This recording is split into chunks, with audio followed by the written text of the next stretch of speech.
Since I was born, but now I am getting youth. Hakuna motang, hakuna koga book.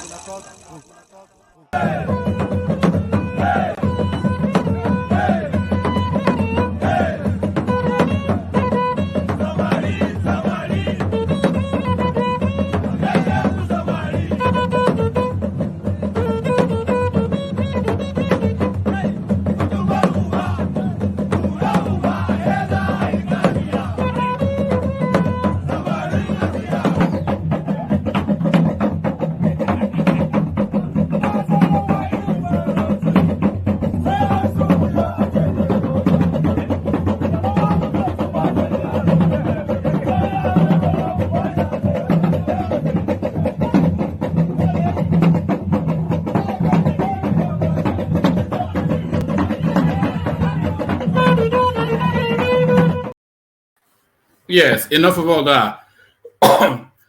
Mr. Livingston, I presume. Mr. Livingston, I presume. So good day, good day. Pardon me. Good day, good to see you again. How are you? Good day, good to see you again. How are you? Hope you've had a wonderful day. Have an okay day, you know.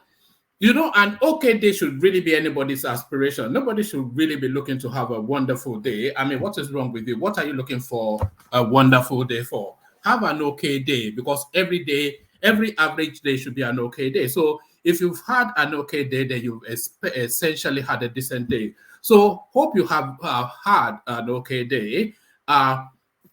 I don't know. I always start nervously, as you all know. So I start nervously, but hopefully the confidence gears up as we go through the course of it. Good to see you again. Good to have you around. The usual protocol, click on the like button just as soon as you're coming in. The hyperlink that says StreamYard, this one right here, you see all those voices you hear on the screen every single day. They've done nothing other than to click on that hyperlink that says StreamYard, and then they come and engage in a conversation on the screen and share their thoughts. So if you want to come share your thoughts on the screen, then just do exactly that. Click on that hyperlink that says StreamYard, and Bob's your uncle here there on the screen. So, or Babatunde is your uncle, because we don't call ourselves Bob in Nigeria, do we? So do that. Click on the hyperlink that says StreamYard. And then, of course, the invitation to buy your host cups of coffee, that's always ever present. I ask all the time. You ignore me. I ask all the time. So there it is. So your invitation to buy your host cups of coffee, if you feel inclined. So click on that link then, 3 easy steps and go wild. So do all those. So there are 2 things you must do. You must, as a matter of compulsion, click on the like button. You must absolutely do that. And if you've not subscribed already, then you must do that as well. So that those 2 are compulsory. The like and subscribe, they are compulsory. Now, you are strongly encouraged to click on the hyperlink that says StreamYard, only because we're constantly looking for new exciting voices to come and join us. So be that new exciting voice for today. So do that.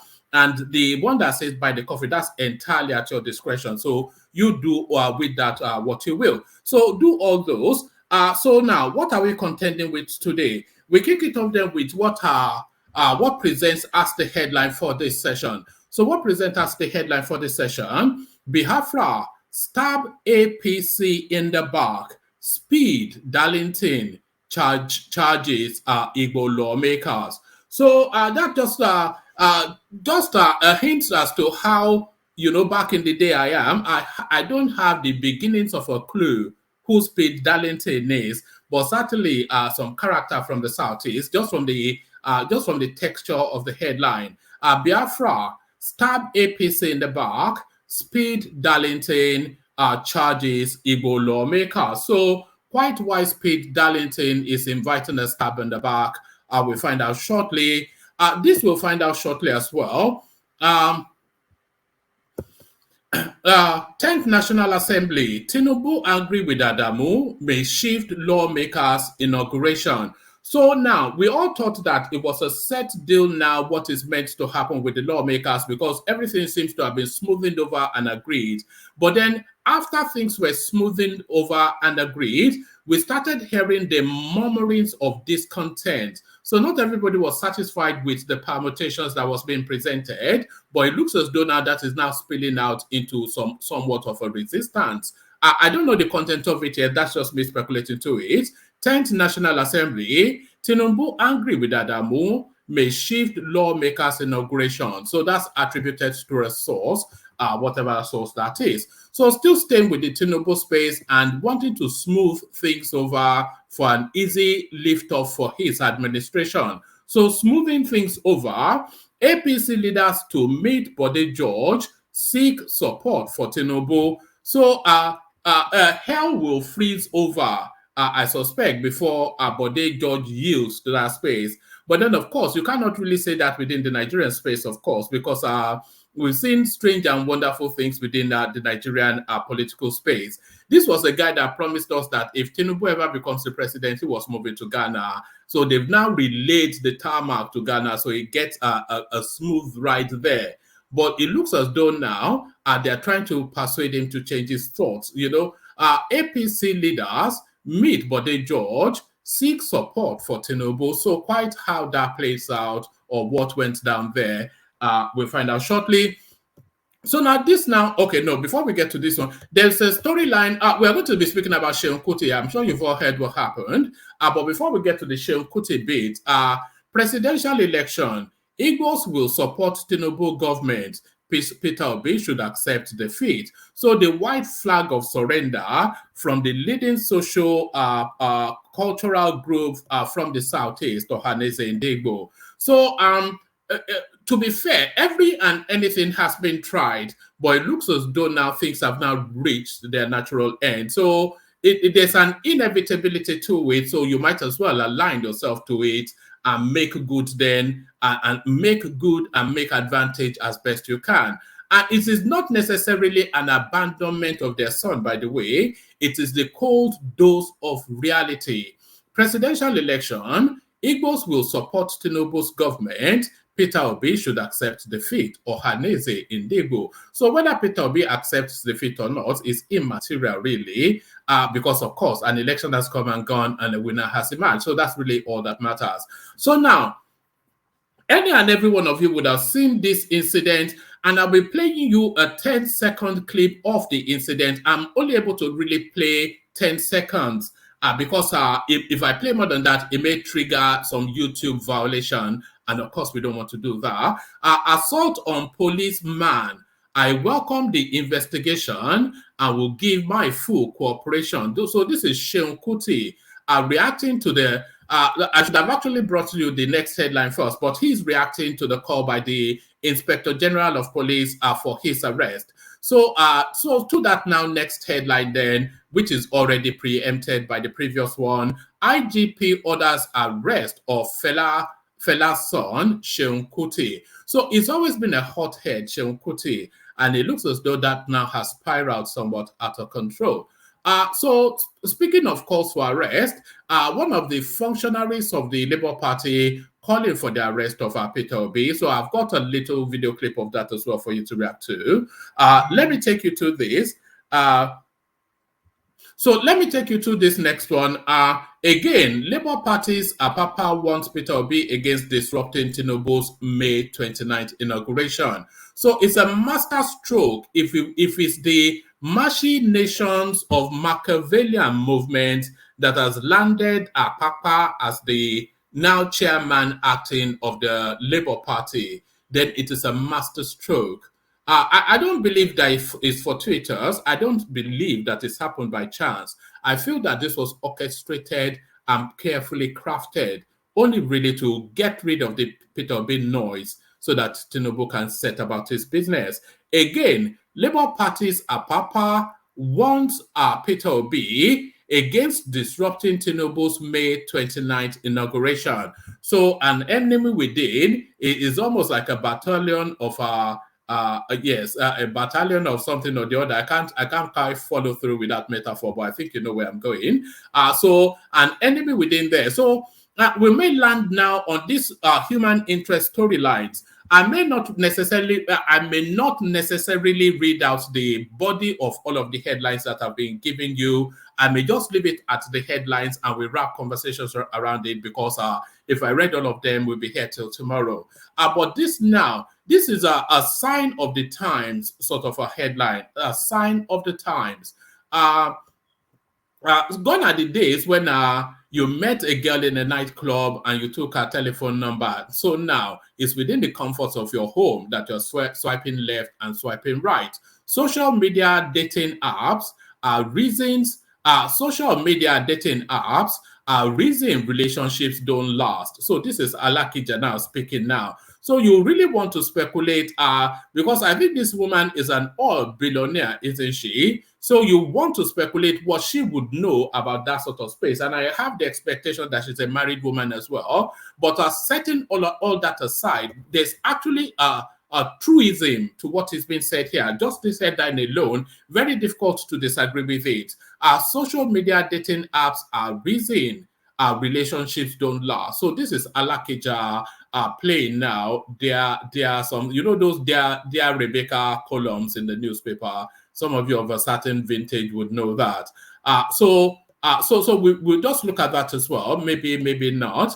And we almost certainly would not look at this one. We'll only really leave this one at the headline. But let me bring you the headline anyway. Man expresses excitement after getting his ex and her family deported. So L had no fury like a woman scorned. But in this instance, L had no fury like a man scorned. I said I was only going to give you the headline, but it's only 3 lines. So let me just give you it right now. I have been trying to get my ex and her family deported for close to 7 years. This is a guy called Bask. I think it's on our Twitter somewhere. Received some good news this morning. I have been trying to get my ex and her family deported for close to 7 years. A Twitter user has shared his excitement of finally getting his ex and her family deported. At Basque God revealed that he tried getting his ex and her family deported for 7 years before succeeding in his quest. He tweeted, I have been trying to get my ex and her family deported for close to 7 years now. Received some good news this morning. So now it's just the spitefulness and the scorn at play there. So the spitefulness and the scorn at play there. So there's that to contend with as well. So a rich mix of everything. So lean back, kick back, take it easy, relax into it. The usual protocol, click on like as you're coming in, click on subscribe if you haven't done that already. The hyperlink, the room, there's plenty of spaces on the platform. So if you want to come join, come join. And if you don't come join, I just do the readouts and get out of your way. So click on like, click on subscribe. The hyperlink that says StreamYard, click on that as well. The buy the coffee thing, if you feel inclined to do that as well. So let me take another micro musical break before we get into the session. Let's go first to the K guys. Only water, where they see my water.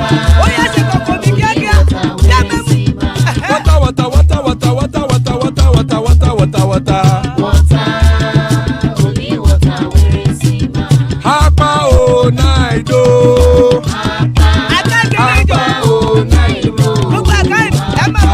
Hapa you don't come o.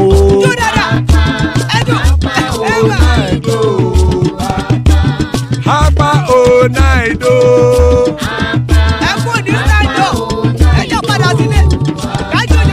Oro kẹ̀kẹ́ ẹlẹ́mù yé o. Ilé sọ́dí àkẹ́kẹ́ ẹlẹ́mù ré o. Bobby Master kẹ̀kẹ́ ẹlẹ́mù ré o. Chief Wẹ́lá tí kẹ̀kẹ́ ẹlẹ́mù ré o. Eruku lẹ̀lẹ̀ ẹlẹ́mù dé. Eruku lẹ̀lẹ̀ ẹgbẹ́ ẹlẹ́mù dòde ojàre o. Eruku lẹ̀lẹ̀ Ghana ti dé ẹgbẹ́ bọ́dì o. Ọmọ ẹlẹ́yẹ ẹyẹ o ó dìlé o. Odúyẹ̀lá ẹyẹ o ó dìlé o. Petrosonama ẹyẹ o ó dìlé o. Petrosodúnkẹ́ ẹyẹ rẹ̀ ó dìlé o. Ẹlẹ́kọ̀ ọ̀run mú ìní o.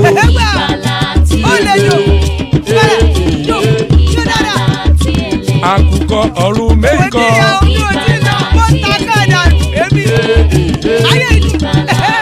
Ikú kò ní ríwà gbéṣe o.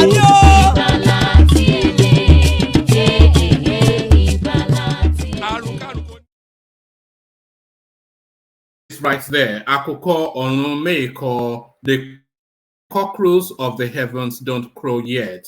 Iku kò ní rí wa gbéṣe, may death have nothing to do with us. I cannot imagine a prayer more important than that. So amen to that on behalf of myself and you, my friends. So there it is.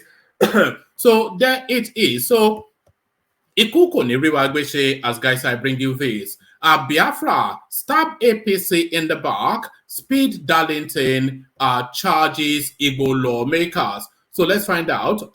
Controversial Nigerian rapper Darlington Okoye, popularly known as Speed Darlington, has urged the incoming 10th National Assembly lawmakers from the Southeast Zone to demand a Biafra referendum. Correspondents report that the rapper gave the charge in a video via his Instagram page, claiming that the Igbos are in bondage. According to him, the Igbos need to form their own separate country, and incoming lawmakers should make the demand and free Igbos from hell. with some certainty, I'm pretty confident that this guy lives in Lagos, but he wants to be freed of Nigeria. Then hopefully, then he'll probably sell his property in Lagos and then move to wherever it is that he finds the most comfort. He said, Igbo National Assembly members, free us from this hell. Stab APC in the back. Show them your real color. So but there it is. So those are the words now. Well, show them your real colors. I suspect they already know who and what you are. He said, I'm actually let me actually go and look for his Instagram handle if I can see if I can grab this in his actual real words. Let's see if we can grab him on Instagram. Hold on, give me 1 second. Speed Darlington is what this joker calls himself. Speed Darlington. Let's pop in if we can, because it's always better when you hear it in the it's not showing on Instagram. If anybody can find him on Instagram, then just send it to me. If you can find this guy, especially where he's saying all this, if you can find it on Instagram, just send it to me. Yes, he said, Igbo National Assembly members, free us from this hell. Stab APC in the back. Show them your real color. Even though APC made you powerful, stab them in the back. Show them your real color. Biafra referendum now. Referendum now. Free your people from this hellhole. Controversial U.S. rapper Pete Darlington has given reasons why he will not take off the military camo he wears. Darlington, in a video shared on his Instagram on Thursday, stated that he will use the military to shine. In a video he posted online, he said, I am ready for today. This is what I want to wear. Great IB, I don't know what IB means. Great IB told me not to wear it. The Nigerian army will use me to shine. So I'm not quite sure about who this guy is. I told him I will use military to shine. I am not taking it off. This is not army design.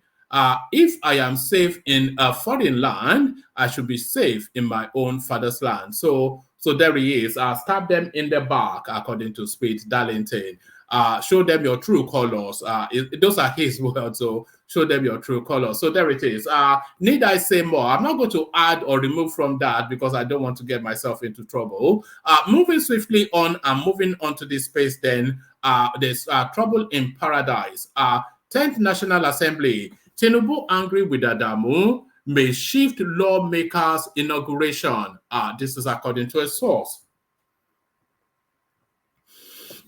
There are growing signs that the president-elect Asiwaju Tinubu may delay his inauguration due to disagreement with the All Progressive Congress APC over the designation of roles in the 10th National Assembly. There are speculations that Tinubu is displeased with the APC National Chairman, Senator Abdullahi Adamu, accusing him of charging lawmakers-elect to reject his favored candidates for the Senate President and Speakership positions. In the past week, the APC National Working Committee selected the former governor of Abia State as Senator Godswill Akpabio as the Senate President of the 10th Assembly and Mr. Tajuddin Abbas from Kaduna State as the Speaker of the House.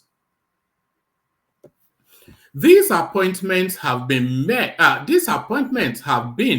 With resistance. So yes, just as I was saying in the opening monologue, there are claims that the opposition parties plan to meet in Uyo next week to strategize on their own nominations for Speaker and Deputy Speaker of the House of Representatives. On Wednesday, Tinubu departed for a working visit to Europe. According to his media aide, Tunde Rahman, Tinubu would utilize the trip to fine-tune his transition plans and policy options with key aides away from distractions. A source that spoke with correspondents revealed a potential plan to delay the proclamation of the National Assembly. The source said, there is no way they can succeed, but we will not rest until we achieve the main goal we are eyeing. The worst is that the president will delay the proclamation of the National Assembly until such a time that we get the required support and numbers. So that's quite striking, actually.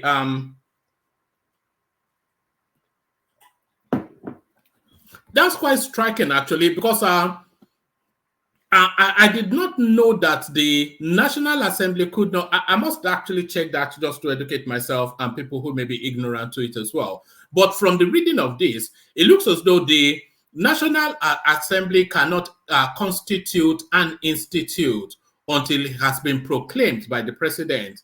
So that is to say that he would have to give them the key to open the the 10th Assembly, and he's not going to hand over that key if it doesn't get his way, is what the reading of this says.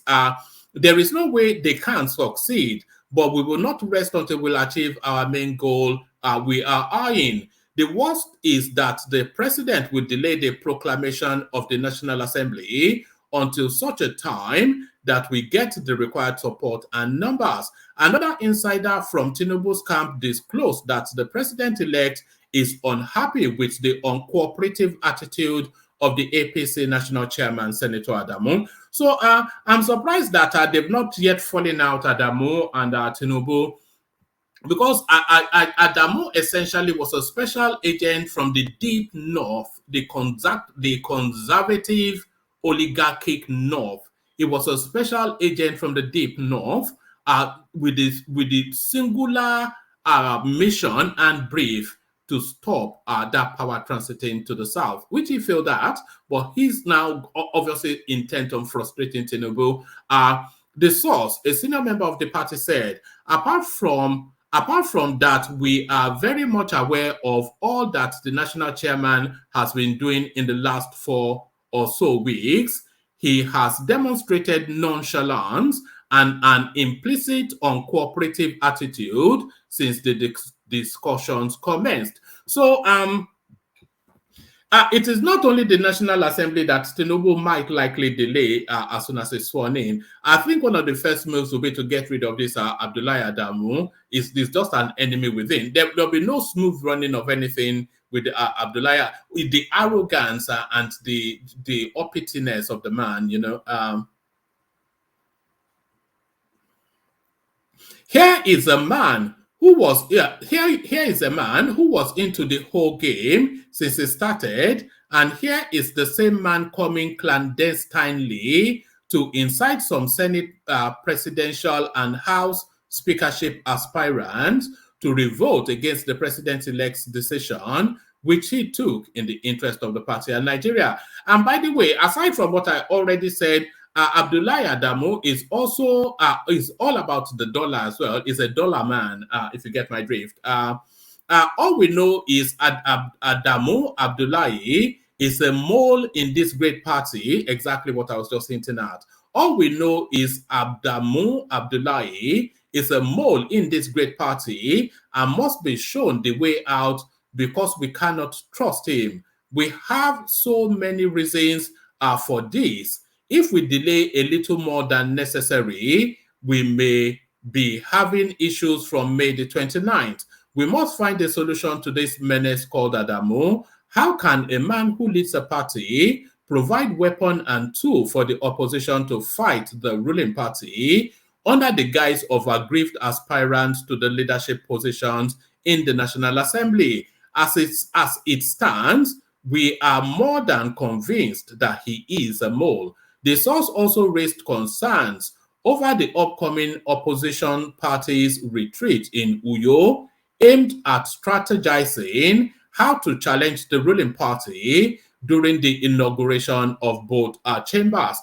So, just from my rough memory, the totality of the opposition, especially in the House of Representatives, they are greater than the majority number that the APC has. So in the House of Reps, the APC has the most amount of representatives. They have the most amount of reps, but they don't have the majority in terms of the numbers of reps sitting in that house. So what the totality of the opposition are now doing is they are having a confab in order to discuss then how they will stymie this consensus presentation that Tinubu and his co-travelers are looking to foist on them. So politics are at its most intricate. So politics are at its deepest level. So there it is. Let me go on to this one. Let me go on to, and by the way, there's still quite a few spaces left in the studio. Like I said, if I finish the readout, then I might just bail. APC leaders meet Bode George, seek support for Tinubu. So this should be interesting. Some leaders of the ruling All Progressive Congress APC are currently meeting with former Deputy National Chairman of the People's Democratic Party PDP, Chief Olabode George. The APC leaders currently in a closed-door meeting with George are leader of the Governance Advisory Council GAC, the apex leadership of the party in Lagos, Prince Tajuddin Olusi, the senior special assistant to the president on SDG, and former deputy governor of Lagos State, Mrs. Adejoke Orelope, and something or the other, double barrel name.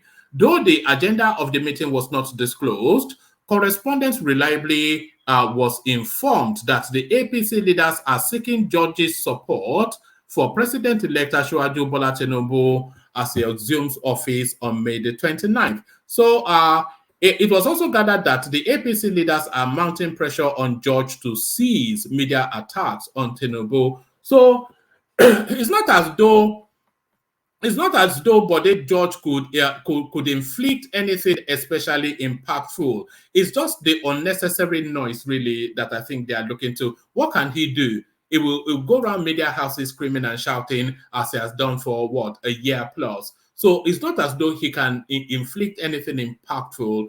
Really, they just want to get rid of the unnecessary background noise.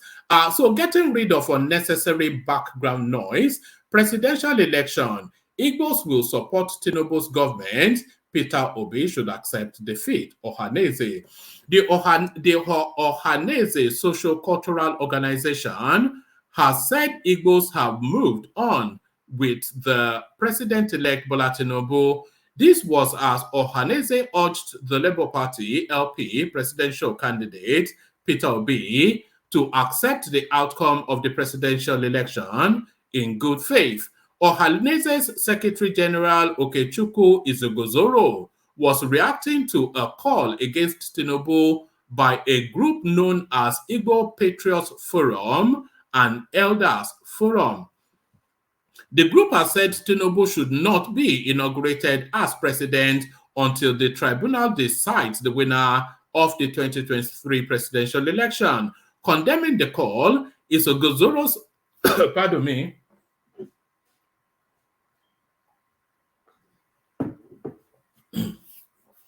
Condemning the call, Isogozoro said the Imibo, that is IME and then hyphen Igbo. So, condemning the call, Isogozoro said the Imibo has decided that Igbos should support Tinubu's presidency until the Court of Competent Jurisdiction says otherwise. Speaking with correspondents, Isogozoro said Obi is the candidate for the future.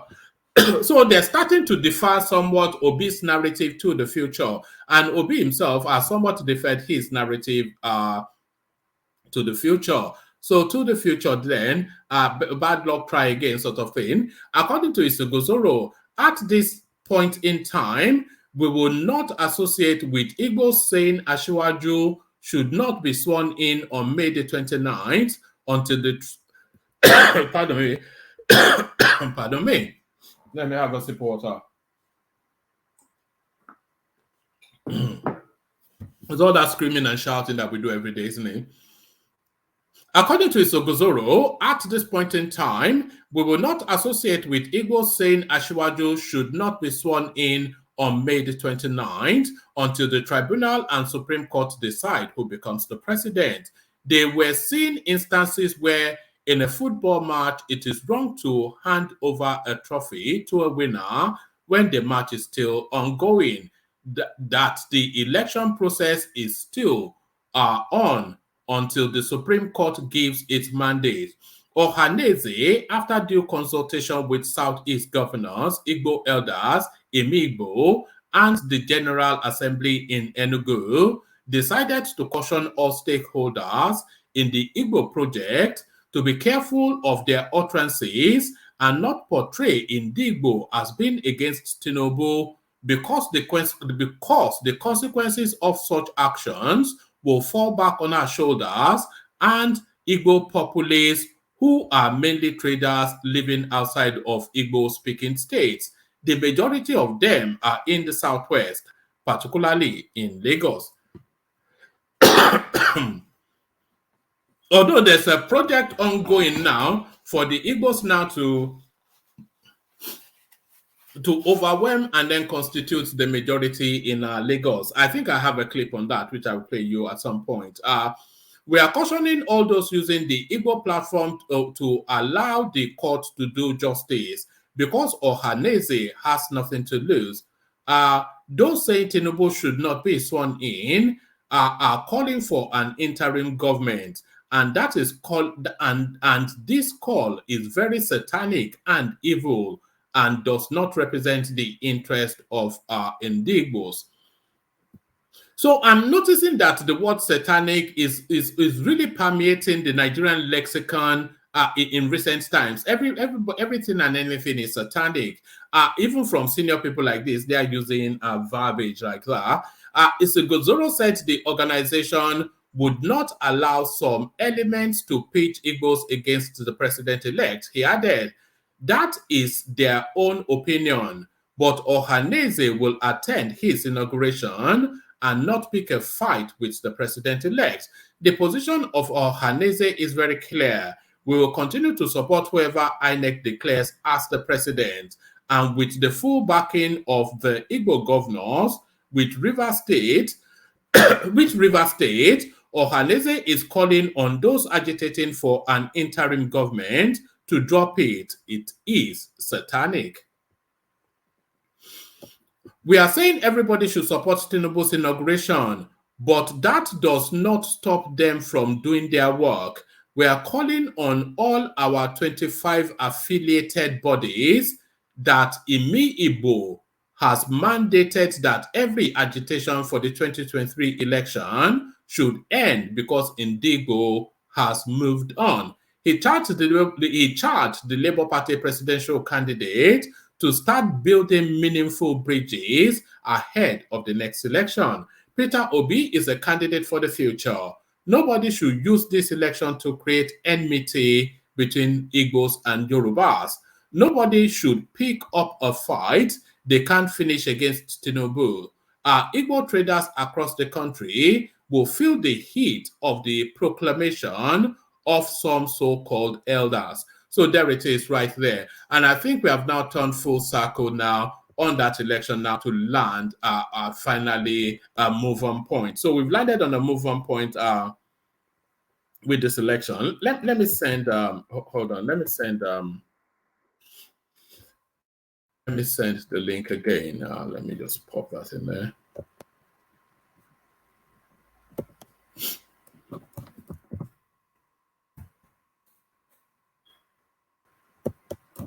Let me pop this in there.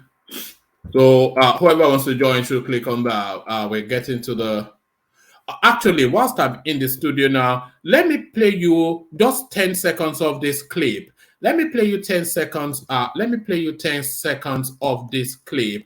And I can't play you more than 10 seconds because it gets violent after 10 seconds. And it's going to trigger some YouTube violation. But I think you've all seen it anyway. But let me remove this from the screen. Let me remove Emmanuel from the screen as well, and myself.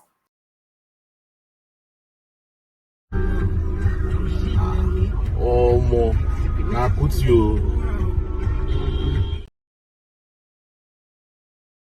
Yeah, so I'm sure you've all seen that clip. That's Sheun Kuti giving it large to a police officer there. So he goes on to slap that officer, by the way, of course. I'm sure a lot of you would have seen that. And subsequently this, let me actually bring you this first. Subsequently, this Inspector General of Police orders arrest of fellas son Sheun Kuti. The Inspector General of Police, IGP Usman Al-Khali Baba, has ordered the Commissioner of Police Lagos State Command, CP Idowu Owohunwa, to arrest Afrobeat singer Sheun Kuti for assaulting a policeman on the Third Mainland Bridge in Lagos. The order was in reaction to a video that went viral where Kuti was seen pushing and slapping the policeman, whose identity was yet to be ascertained as of the time of writing this report. In the video, the policeman maintained calm throughout without uttering a word as Kuti slapped him and at the same time shouting, "You dey craze, you dey mad." Announcing the order for his arrest in a statement issued this night, the first police public relations officer, CSP Olumuyiwa Adejobi, said, "It's always this is what I've noticed within the Nigerian structure. They will have a northerner at the top, and then they have it was Frank Kumba, wasn't it? Now it's Adejobi." So anyway, let's just leave that. Let's not do that today. Announcing the order for his arrest in a statement issued this night, the first police public relations officer, CSP Olumuyiwa Adejobi, said the IGP has equally ordered a speedy and full investigation into the remote and immediate causes of the assault and prosecution of the suspect accordingly. IGP Usman Al-Khali Baba assures Nigerians that acts of contempt / disdain for symbols of authority will not be tolerated, whilst offenders of such crimes will be surely brought to the book. However, a statement attributed to the Afrobeat singer claimed the policeman allegedly attempted to kill the former and members of his family, but there was no further explanation on the exact action of the policeman. So if you watch that clip in full, which I suspect a lot of you would have, there was no sign that that police officer was anything rather than calm. So that doesn't show anybody out to kill. But let's see now what Sheun has to say. Assault on policeman, I welcome the investigation and will give my full cooperation. Sheun Kuti reacts to IGP's call for his arrest. Sheun Kuti has said that he welcomes the investigation into his face-off with a police officer he assaulted and will give full cooperation to the investigation proceedings. He stated this in his Insta stories after the IGP ordered his arrest.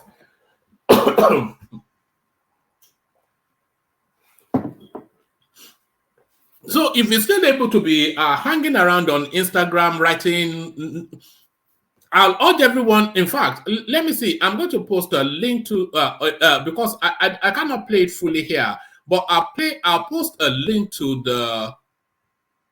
Where is it?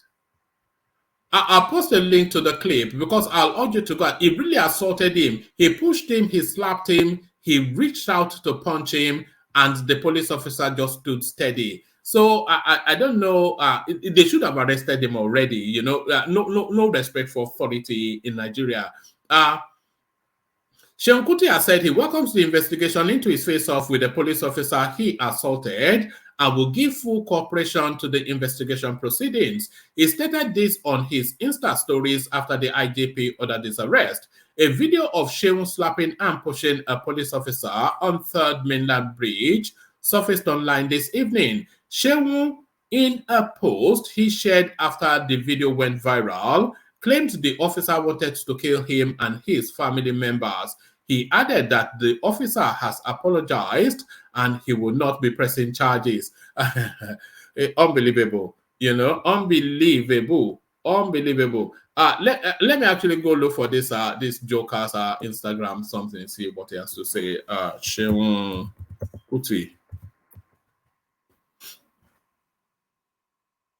Let's see. Hold on. Have I got him there? Hold on. Let's just see what he's saying.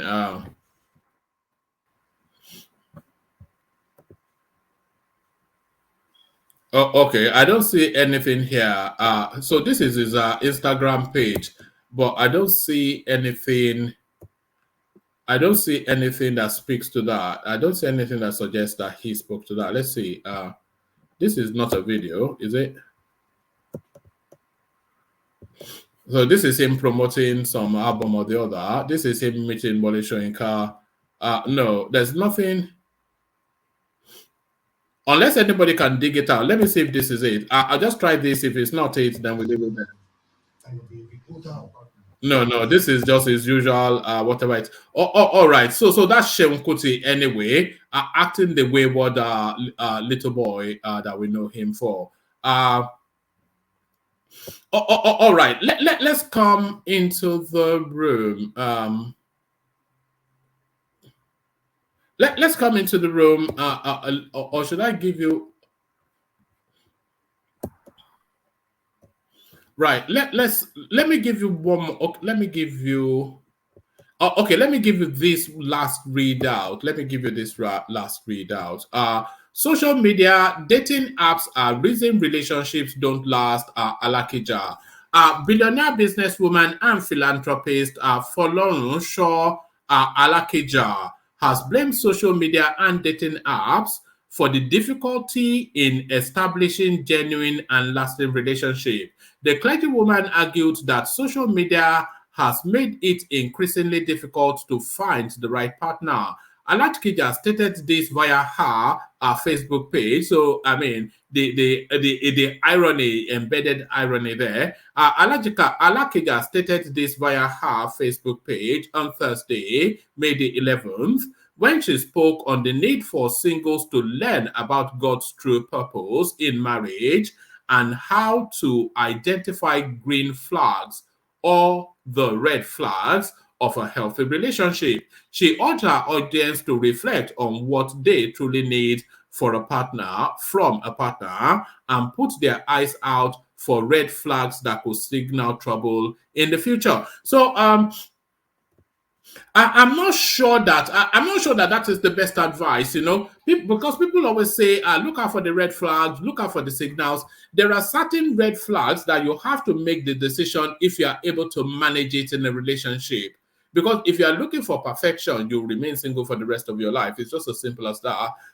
She urged her audience to reflect on what they truly need from a partner and put their eyes out for red flags that could signal trouble in the future. She said, after years of guiding young people towards building healthy relationships, I know firsthand how challenging it can be to find the right partner. Social media dating apps and the fast-paced culture in our world today have made it even more difficult to establish genuine connections and build lasting relationships. So I cannot imagine that relationships are still being formed outside of some sort of online space. I don't know what the statistics is, but I suspect that especially in the Western style sort of living, a good 60% of relationships are formed within some online space or something. Social media dating apps and the fast-paced culture in our world today have made it even more difficult to establish genuine connections and build lasting relationships. In a world where we are constantly bombarded with options, it is easy to lose sight of what really matters in a relationship. However, it is important to take the time to reflect on what you truly value in a partner and to keep an eye out for potential red flags that could signal trouble down the road. So that is I don't know if it's an excellent advice from Alakija, but certainly advice from Alakija nevertheless. So advice from Alakija. So we have Emmanuel, we have Zita, and then we have P. So we should be able to wrap the conversation around that. So, but before we wrap the conversation, then let me play you this clip, and then we kick it off with Emmanuel. For him or any other one calling for interim administration, we are calling on the General Police to arrest all of them because nobody is above the law. You cannot plunge Nigeria to war and you say you want to rule that country. We, Labour Party, we are saying capital no to such evil call by Peter Obi that Ashwaji Bola Tinubu should not be sworn in. I don't know, the reason for him, but as far as I am concerned, we came third in that election behind the PDP. But today in the election petition tribunal, we are not challenging PDP that came second. And that means we are saying that the vote allocated to PDP is correct in the eyes of the law. But the PDP that Obi is defending is now challenging the validity of the election that brought Ashwaji Bola Tinubu into power. I mean, as a president-elect. PDP is saying, oh, I score the lawful majority vote. Labour Party is saying, no, the vote you have, we are not even challenging because it's in accordance with what we believe in. So that was why he excluded deliberately with Abure, excluded the People Democratic Party after their shenanigans with them. He was now challenging the result of APC. So how on earth will he not cover his eyes in shame for excluding PDP? Why must you not challenge the second person? You are challenging the first. So what is he trying to do? He's trying to play a run-up between PDP and APC. As far as we are concerned, Obi is not doing anything in that election petition. He's only trying to, play on people's intelligence. But most of what I met in this politics, we are wiser. So for him to call like just we have said, anyone henceforth calling for establishment of interim administration, treating fire and peace in Nigeria, threatening the peace of Nigeria, conducting themselves, in a manner that is likely to come breach of peace, they should be arrested. They are not members of Labour Party. These are the people I call obedient. So if Obi fall into that category, if Abure, the Sovereign National Chairman, falls into that category, that remains their name. But as we are concerned, every obedient, which I believe Obi must have learned a lesson, he must never be seen calling for an interim administration. Supposing he's the one that won, how will he feel if Ashwaji Bola Tinubu and Atiku are calling for interim administration? If they say no, follow the due process. He must just not be appropriating and reprobating. He is in the tribunal with Labour Party. Fine. Let us pursue our case. Once we believe there is only a legislative tribunal that can give for justice, we have tabled some far before them.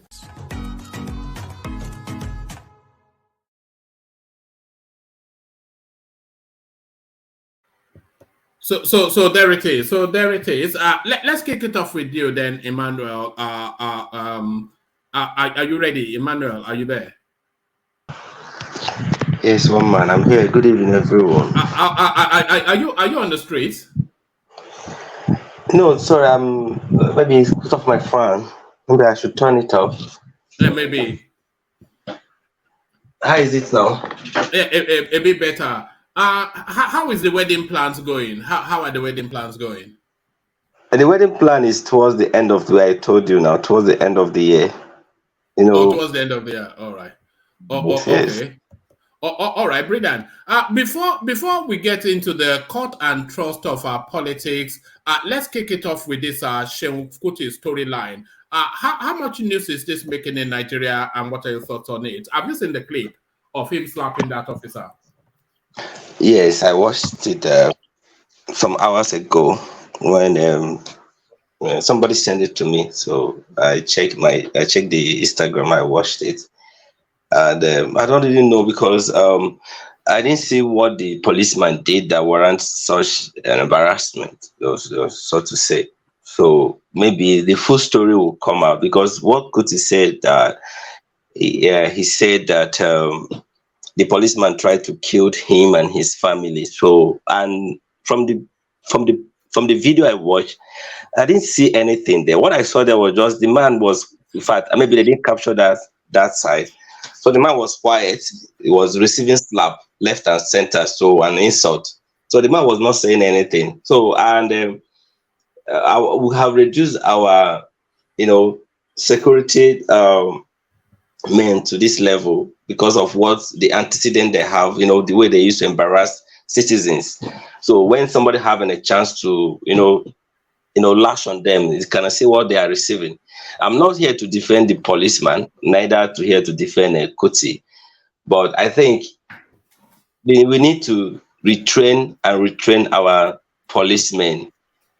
Let them know their work professionally. Let them do their work professionally. Sometimes when I see the American and other places, others, how they conduct themselves, how they do things, in a very succinct manner, I feel jealous. Why some of us here in Nigeria will see our police people, beating citizens unnecessarily, harassing them with gun, you know, and Emmanuel, I never thought in all of my life, I never thought that the day will ever come in my life that I will be defending the Nigerian police. But you know the uniform the policeman wears is a symbol of authority. It's a symbol of state.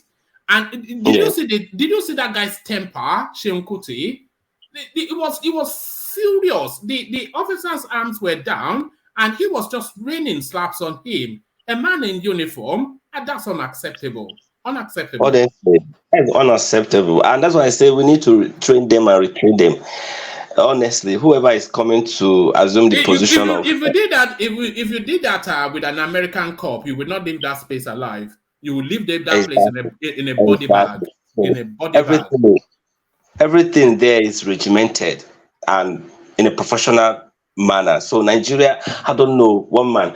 Nigeria, we just have to. Anyway, we are still involving, we are still growing, but our growing, I don't know whether it's only when we get to 100 years that we know that we have grown. 60 years man today is he has gotten a children. The son or the parent, the son of that man that is 60 already having children. So to me, we are closing towards the menopause.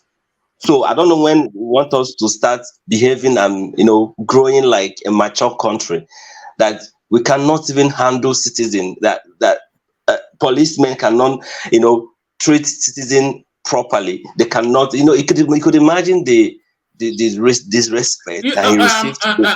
Sheung, sorry, Emmanuel, rather. Sheung said that the officer was trying to kill him and his family. Did he tell us how? Because there was no signs. The only aggression we were seeing was from him towards the officer, and we did not see any signs that that guy was intent on causing him harm. So, is it the case that the guy bumped into his car or something? That will not be an attempt at his life. And then the IGP's order for his arrest, is it something that you support? Yeah, well, I think I support just for investigation to what really happened, and they should tell the public what really happened. All this hide and seek is what we don't. Me personally, I don't want all this hide and seek administration. So anything that has to do with citizens, bring it to the public. Let's know what is happening to our country, because now a lot of things. This electionary period has opened a lot of us eyes, because before we don't care. Before we don't even know what is going on. We only concern how to eat, how to feed, go to a business. But this time around, 16 years boys, 17 years boys, 10 years boys want to know what is happening in the country. So then after those things, they need to bring the whole details for us to know what happened, why this guy received such a beating, or why this guy tried to kill his family. So that because this is already in the public, so they should let us know what happened afterward. So that is my point there. I think that arrest should, you just not really like to incarcerate him, or not really like to put him behind the bar, but just investigate what actually transpired between the two, because that insult was actually too much for me.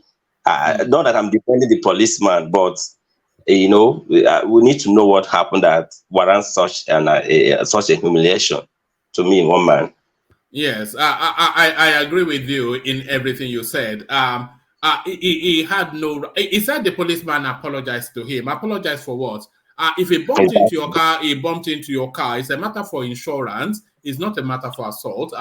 It's just this big man thing that money trumps all things. Because he carries the Kuti name, he can do anything. The policeman was kind of scared of him because of his personality. Yes. I noticed that fear, like afraid to retaliate, afraid to give him back the slap or stuff. He was just like mute, like monument. the man was just receiving left and center. So I think it had to do with this man a figure that okay, he's well known, he's a celebrity or stuff like. He was just like intimidated. So supposing maybe he bashed your car, maybe this man has apologized or something like that, but you just want to use that your position as a celebrity, or you have a lot of money that you can bear yourself anytime. You just have to intimidate this man. No, terrible. I will not lie to you, one man. That's why we went for NSAS there, because of them. So they are terrible. How the way they maltreat us on the streets. So, but for this case, we need to know what actually happened. Honestly. All right, brilliant. Let me take you to this space, Emmanuel. So, presidential elections, Igbos will support Tinubu. Peter Obi should accept defeat. So, Ohaneze Indigbo now, with the language of enough is enough. I think you will say, and so say all of us, because it's enough, isn't it? Really. So do you concur with Ohaneze Indigbo, who are inviting Peter Obi to gather his loins for 2027? Well, what I would say there is that they are just making a statement to bring peace to Nigeria, to make things to work for easy transition and handing over and all that. For all this noise everywhere, Tinubu should not be sworn in. Tinubu should be sworn in and all stuff like that going on. So, and they find it like it's necessary for them to come out and address one or two things for the, on behalf of the Indigo and all stuff like that. And to my best of knowledge, Peter Obi has not called for insurance, an interim government, so to say, or some sort of stuff like that. The only thing the man is just saying that remain calm. I will challenge it in the court. I don't know why everybody's after that man. Sometimes I feel for him. He has went through hell because he just declared he wants to run for president. Peter Obi has gone through hell. They have insulted this man. They have men him. They have not done to Peter Obi, but to someone I have known as someone that is very strong.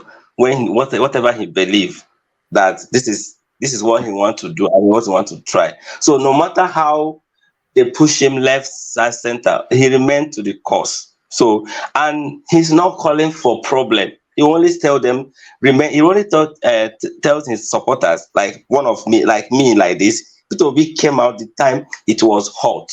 After that 2 a.m. announcement by Mahmoud Yakub when we are sleeping, he came out and said that we should remain calm, that he will challenge it.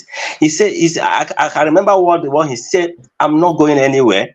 I'm not leaving you. I'll stay with you and I'll fight the fight and I'll be at the front. So that's what he said. And he said that we should not riot.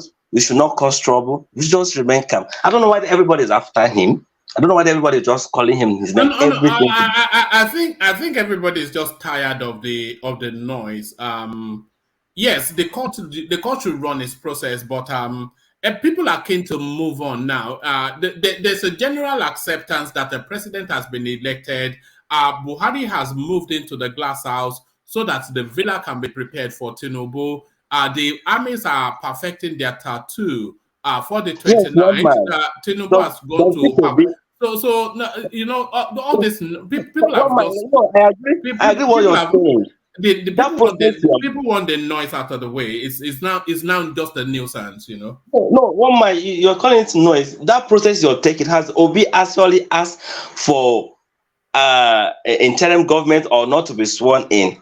Have you heard it from now? Well, we've heard it from Dati Baba Ahmed now. Who is this? That is opinion.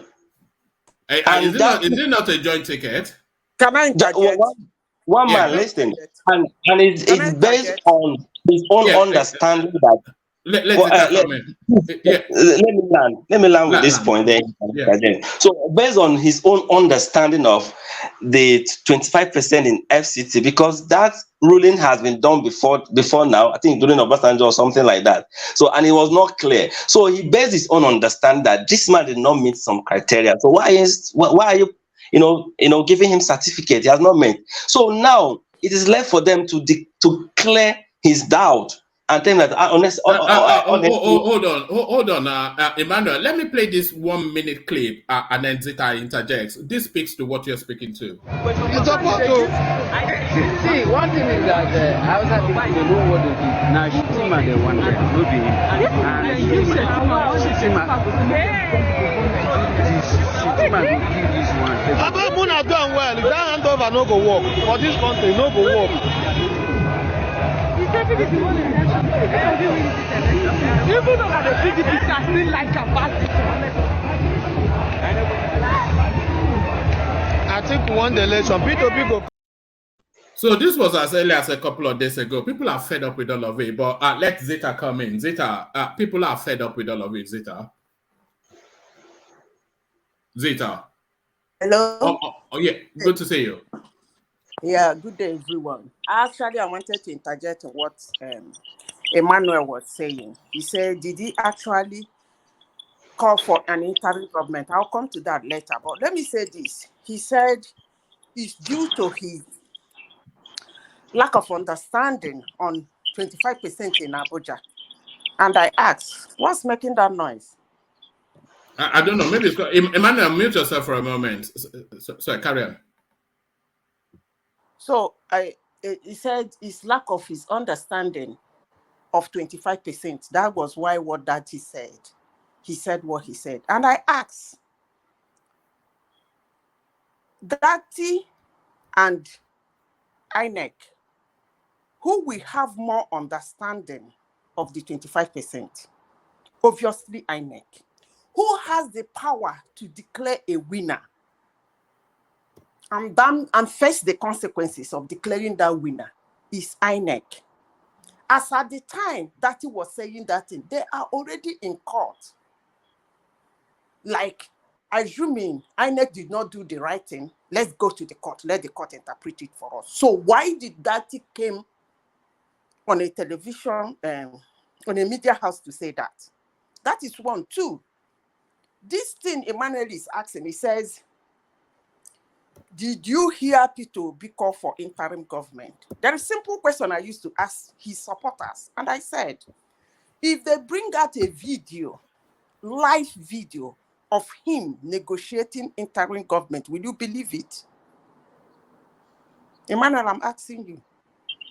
Madam Zita, till Just then. say yes or no. Will you believe No, I said it? till. Because I said till then.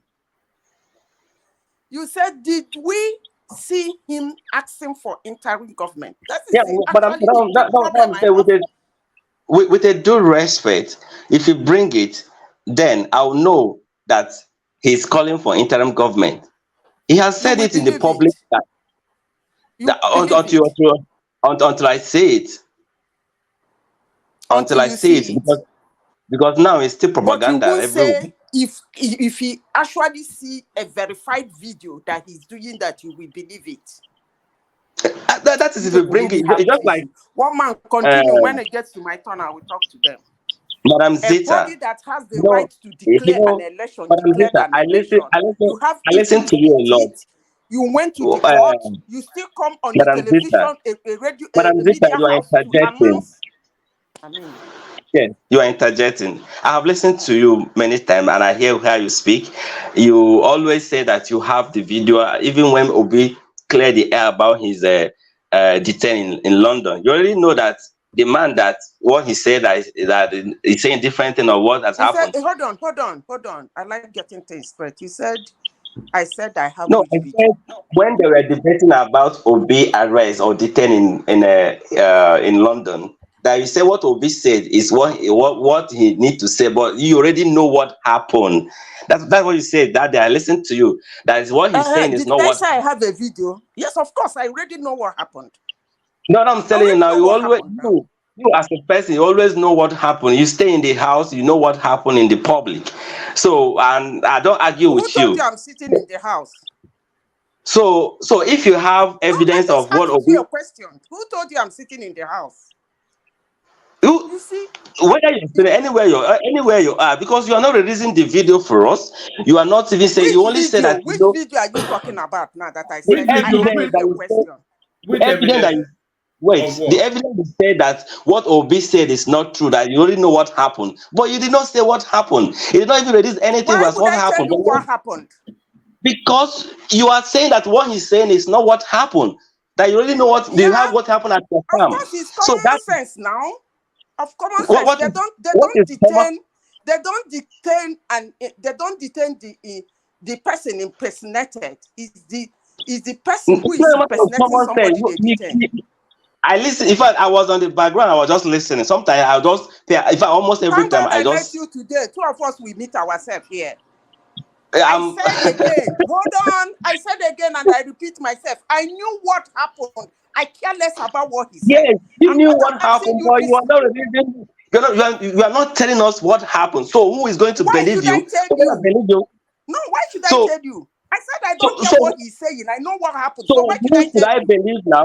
Should I believe Madam Zita of what he knowing staying in her Look house, at my knowing trouble, things that oh. happen in the public?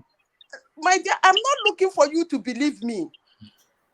Look at this So man. if I'm if not looking for you to believe me. Who told you I want you to if believe they're not me? ready to release the evidence No, or say what no. he Who said, told you so I why not want you to just keep believe calm me? and let's go with what he said? Because you're not saying No, anything. I You will only not tell deal me I with make what a he lot of said, but bogus I don't want you to bogus believe me points. either. I don't Since want you since to since the believe me. All right, since the all right. one man platform, Look you at have this man. not Who spoken told you I want you to anything. believe me? Believe me for what? Who cares? Madam I Vita, know what happened. I always tell you, I listen to you. You never Since say I know any good what thing happened, about. I keep it to You never myself. say You any that good thing want to about. believe what you all want to right. believe, believe it. Emmanuel, leave Zita alone and go back to the headline. No, no, no, no, no. Let, One man, let's clear No. something One here. man, let's talk. One man, no, Well, let's well, talk. one man, I know he's from the southeast, but this lady has never said any good thing about his people. He has never said anything about good Obi. But any slight thing that Obi does that is wrong, he amplify it and he use it against him. But he Why always should say I say something right about Obi? because everybody is not perfect. No. You asked me. I have never said anything right about Obi. I Yeah, don't not even only Obi, discuss him in the first everybody, place. all the southeast. I have never see you spoken anything good about them. no, You you are always wrong go to say. And against them. You As always it go ahead no, and against them. it doesn't And really matter. anytime they Let's mention concentrate on Obi. any I want us to any talk to about Obi no, today. No. because I'm You know I telling don't like talking about Obi. One man, don't do this. I want to discuss Obi with Emmanuel. Emmanuel, I yes, I asked you. know. I know I want to discuss, but I'm not just hinging Wait, on I only want to Obi. discuss it today because I This have is never general discussed statement him you need to to make with an Madam extent Zita. before. I You asked you. cannot every time the Hold whole on. race of the Southeasterners, there's no single day you come here, you speak anything good about them. You condemn them in every aspect of their life. I listen to you succinctly. Let me You tell never you, say I don't care what you anything hear about them. or what you don't You hear. go hard on But the let me tell you this. Southeasterners. I want to ask You go you a hard on them. question. You talk Why bad do about you them. want me to support Obi? Did I say you should support Obi? Okay, why do you want me to say good things about him? No, I said that something good about him, you don't mention it. But anything that's something bad What about is him, good you about him? amplify.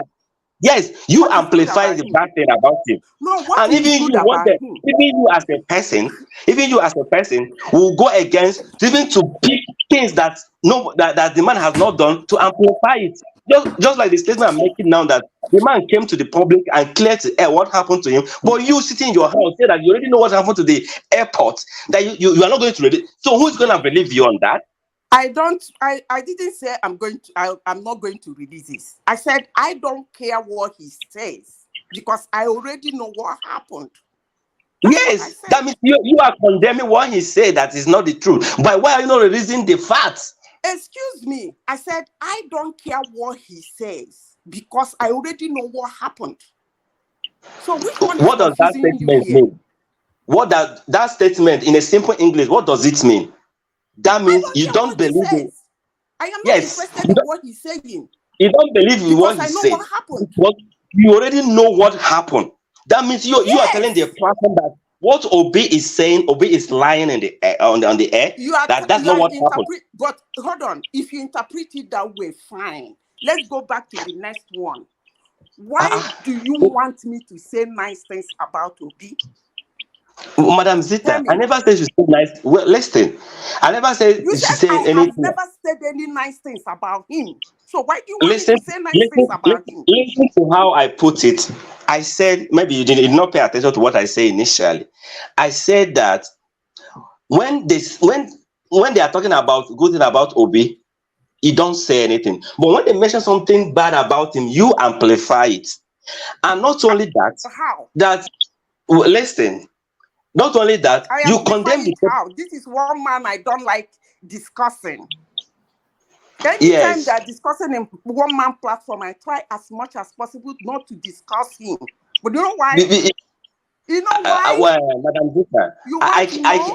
I actually care less whether you discuss him. But what I'm actually Okay. again as how Listen, can you as a shouldn't person? care what I think or what I don't think.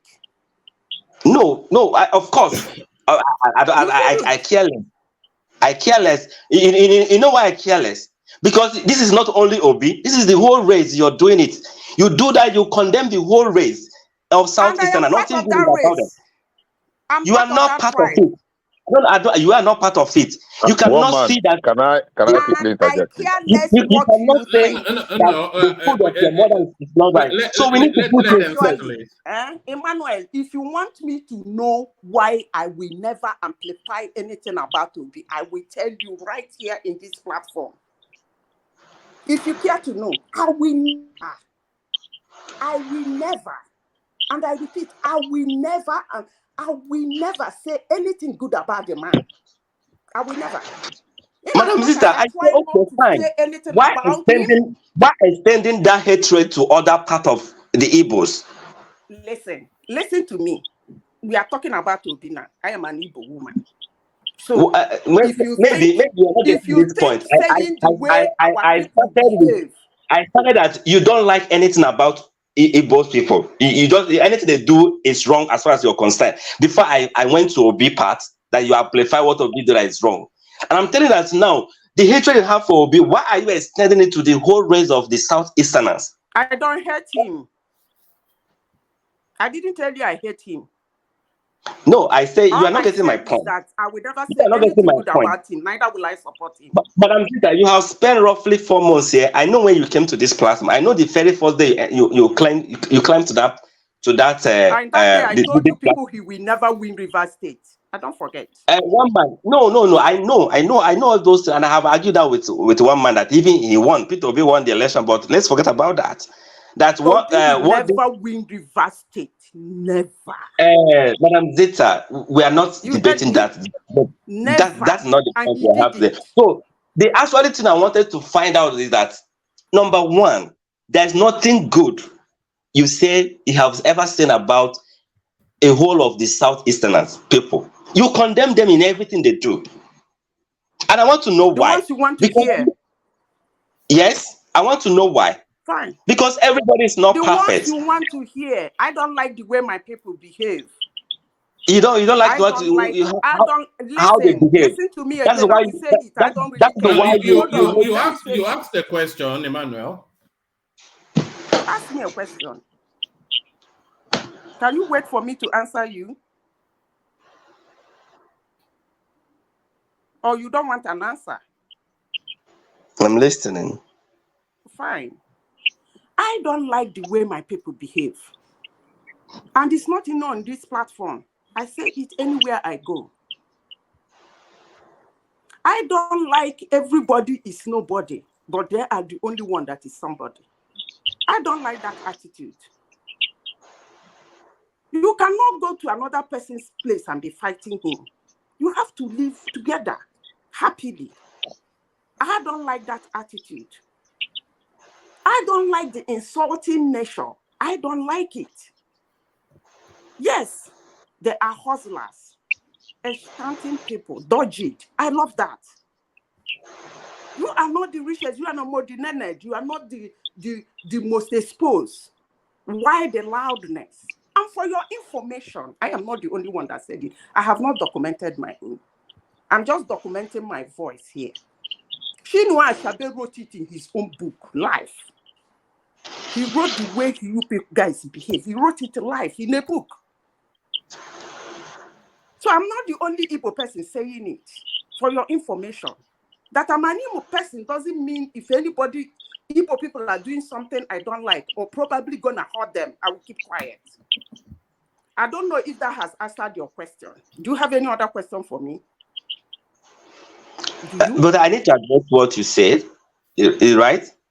Because this is based on the antecedent of what they have gone through in their life, right? Maybe that's why they are always vote. Igbo people naturally, they me personally, if what belongs to me, if you try to take it from me, away from me, I'm going to be the loud. From you? No. I'm just saying, like, me personally, like as an Igbo person now, like if something belongs to me, and if you're trying to take it away from me, I'll be the loudest, and I will go extra mile to take it. That is our nation naturally. You understand? We believe in this thing. As far as I know, this is mine. I cannot die for it. I am an That Igbo girl, and I will tell you No. categorically No. clear: we are too loud. Now I'm telling you, Madam Zita, It's we cannot be loud. disgusting and Listen, irritating.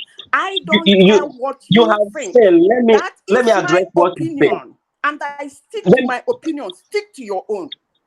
Yes, Madam Zita, you have get said. Let me me? make my point, because I'm an Igbo. In fact, I'm let me not bothered about your opinion, Emmanuel. I don't really care about your opinion. And I'm not going to quarrel with you about your care less opinion. about But you. what And I care am less not about going to say is Hold on. Let Alexander come in. I will and not take I that from care you, less about your Emmanuel, opinion.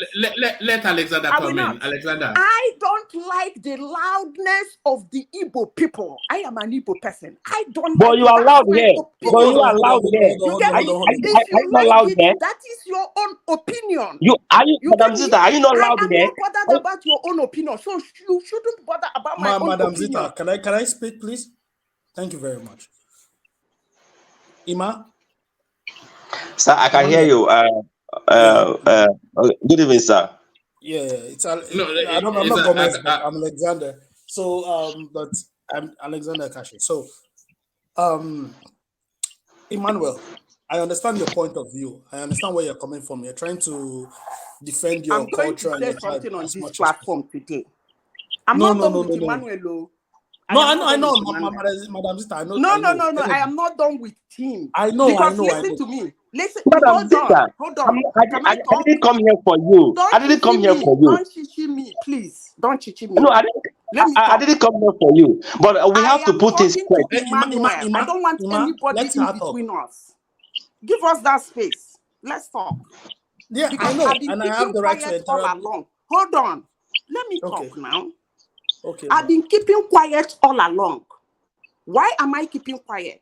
Because I noticed that the moment you are an Igbo person or you don't support Obi, it results to hatred. They don't care. The moment you say, I don't reason this with you people, you have a contrary opinion that doesn't align with the narrative they are pushing, is regarded as hate. You hate You us. are going extra I am mile. not You are that even kind of going out person. of Hold point. on. I am not done You are yet. going. Because what you You are, said you are here, because I have you said are what I bringing said different about things the to what I'm Igbo people. saying. And I am saying You are saying it again. something. But your conclusion was that I hate Igbos. I get it. Yes. Now, you want to know why I will never support Obi? I will open my mouth now. I'll be keeping quiet for a very long time. Yeah, let it out. Why Let's I hear. can never support him. You know why? Let's hear it out. Do you want to know? Yes, Madam Zita, I said let it out. Okay. Maybe you don't know what is called family. Maybe you don't know. But I know what is called family. Family makes a nation. Maybe he's a nice person, he's a good guy, he's a marvelous person. He's the one to lead Nigeria. To you, yes.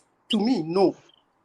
Maybe, since you people said he's very good in court, you people should go to the world most known search engine and tell him to take out that thing that somebody in anger put about him concerning what he did to the Ngri man. What's that Ngri man's name? The Ngri man from Anambra. Am I forgetting? Larry Okunife. A man who is very adulterous. I don't have anything to do with him. A man who will desecrate his fellow man just to get in between the wife's leg. I don't have anything to do with that man. A man that a married woman will run into, the only way he can help her is to get into between his leg. I don't have anything to do with that man because I love family. Now you know why I don't like him. When you go and take out that thing in Google, then you can come back. Then we can discuss the rest that is not in public domain. Why I hate him and why I will never support him. Then what are you saying? That one out. I didn't get the point to say. Probably maybe you go and take that out. Get your lawyers, get your reputation defenders, because you people are good in the law with the court. You go, Emmanuel, you go take that out. When you take that out, then what are we taking out? What are we taking out? Madam Zita, you always speak. I have listened to you. I have listened to you, honestly. I never believe what you said. I have never, because your own is always the right way. Listen, you didn't listen. If you came here, the first thing you mentioned that the River State will never vote Obi, but the Rivers, they are fighting their vote they gave to Obi till today. Really? You came here, you condemned that the River State. Wait, let me finish.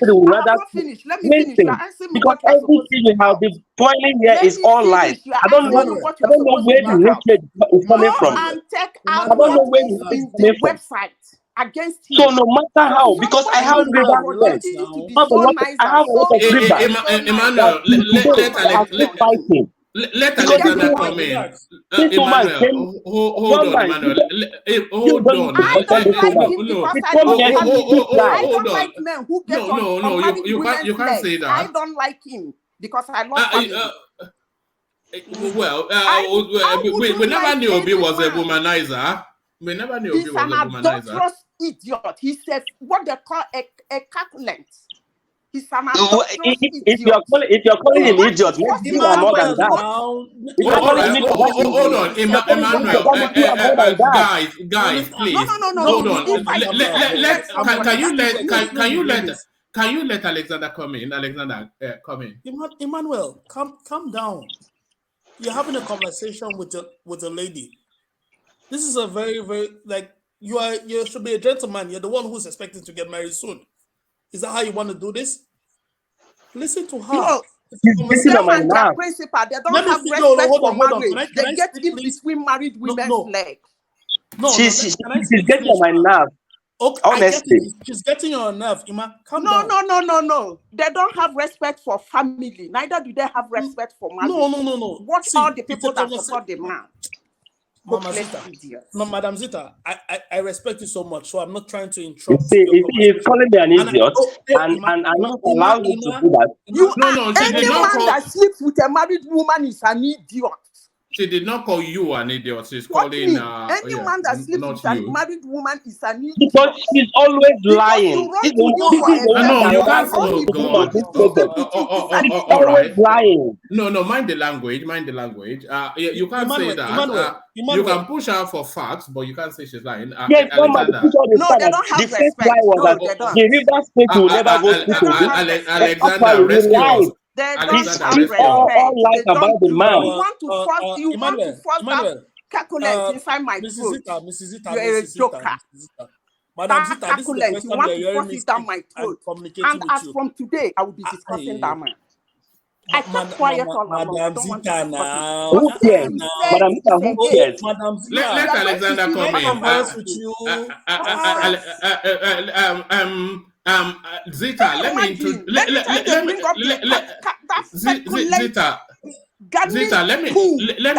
you to Nigeria.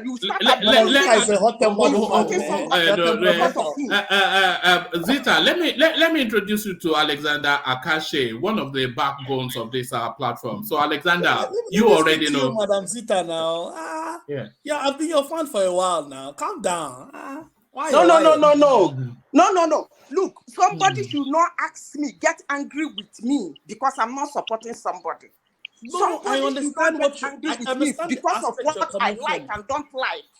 We are here to discuss. Keep your opinion. We can converse. We can What the debate. hell is this But woman you talking should about? not Who's be even angry with insulting her? me and hurting me because I don't like what you like. What Madam does that Zita, I want? don't hate you. The only thing I hate is your lies. Ima, I hate your lies. I You don't want hate me to you. like a Oh poo? my God, You're a joke. this is some crazy. Madam Zita, I don't hate you, honestly. But I hate your lies. That's all. My lies? Go to the internet. Since I'm a liar. There's no You see, internet. I have partaken the with road Madam to the Zita house every is in day. the internet. Go I and take that partake one out first. the first Then we partake can I did discuss for my you lies. is the lie you Emmanuel, speak Go and about take that the one out first. Then we can discuss our lives. you came here, you speak or you lie everything No, that about one is there that looking region. at you. It's one Oh, of the oh, You oh. evidences lie that in is this not a platform, lie. and one It's man in the allow you to be internet. Go telling all and those remove lies it every first. day Then you we come can here. talk about my life. Emmanuel, Emmanuel, settle down. Emmanuel, settle calm down. down, bro. Emmanuel, I Yeah. said, go to the internet. Take that one out. That one is there. It's not me that said it. You take it out first, then you come back to one man platform. We can now discuss Zita's But lies.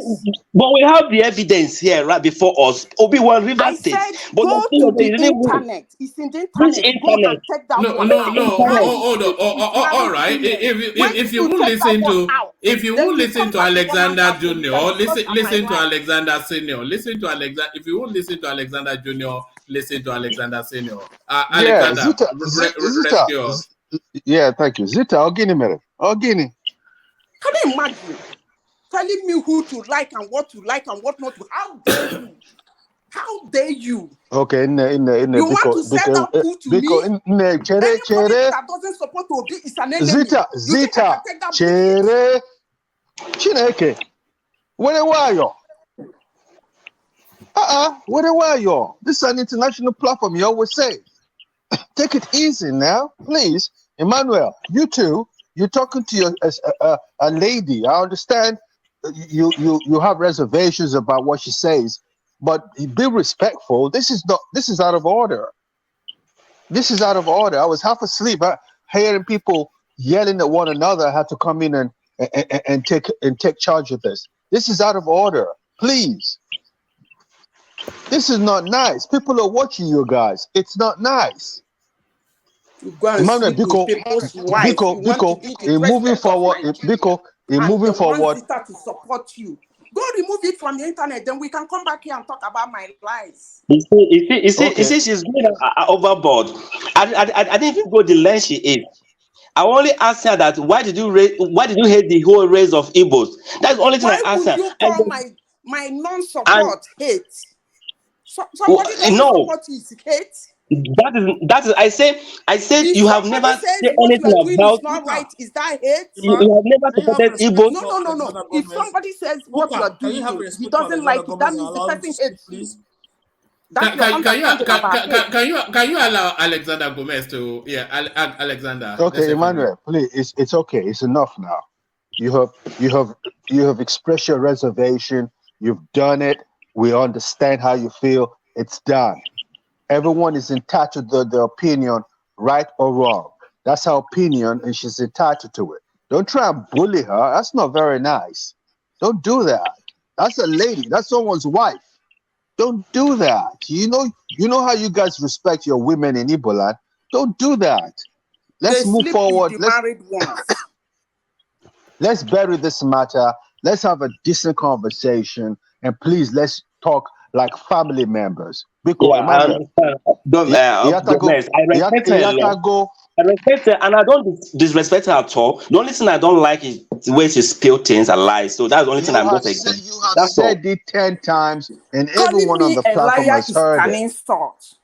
But I tell you one thing. You have to go to the internet. I keep saying it. Go to the internet. Emmanuel, that's it. Just let it go, please. Woman, can we move on to another topic, please? Then you can come here and call me a liar. One man, Mr. Jetta, let me finish the what I'm saying. So because she's what. All right. Thank you, Alexander Gomez. Emmanuel, you're not gonna say something today. Oh, I'm ready for you. You don't know me. Woman. Woman. Because one thing I will never take from anybody When I One show man. my disbelief in You something, can come in you if you call it can, no, hate. One because man. I'm not. this one Can is you beyond please, my. Madam Yeah. Zita, Madam Madam Zita, Zita, can you let me please be, give me a please. minute? Just let me be. Madam I don't Zita, have can the you time. please Just let give me me a be. minute? Madam Zita, can you please give me a minute? Emmanuel, please, can we just please let this simmer down a little bit? Please, I beg of you. One man, let Ima take some time off. You can come back to him after some few minutes. Let Madam Zita also rest. Bring someone else to continue the discussion. Then we can come back for Emmanuel to conclude his thoughts. Then when it is Madam Zita's thought, if she had, but let's do away with this. It's gradually degenerating, and it's really not fair on others that are listening to us. Please. All right, brilliant. So that's an excellent idea. So just exactly as our bishop said, I'll hold your thoughts on this headline, Emmanuel, just to douse the tense atmosphere a little bit. And then we'll take that conversation then to Bishop, who just came up. We'll give him one talking point and then come back to you. But before we move on, Zita gave you names, so you can accuse her of telling an untruth when she gave you names and situations and incidents. Let's leave that for a moment.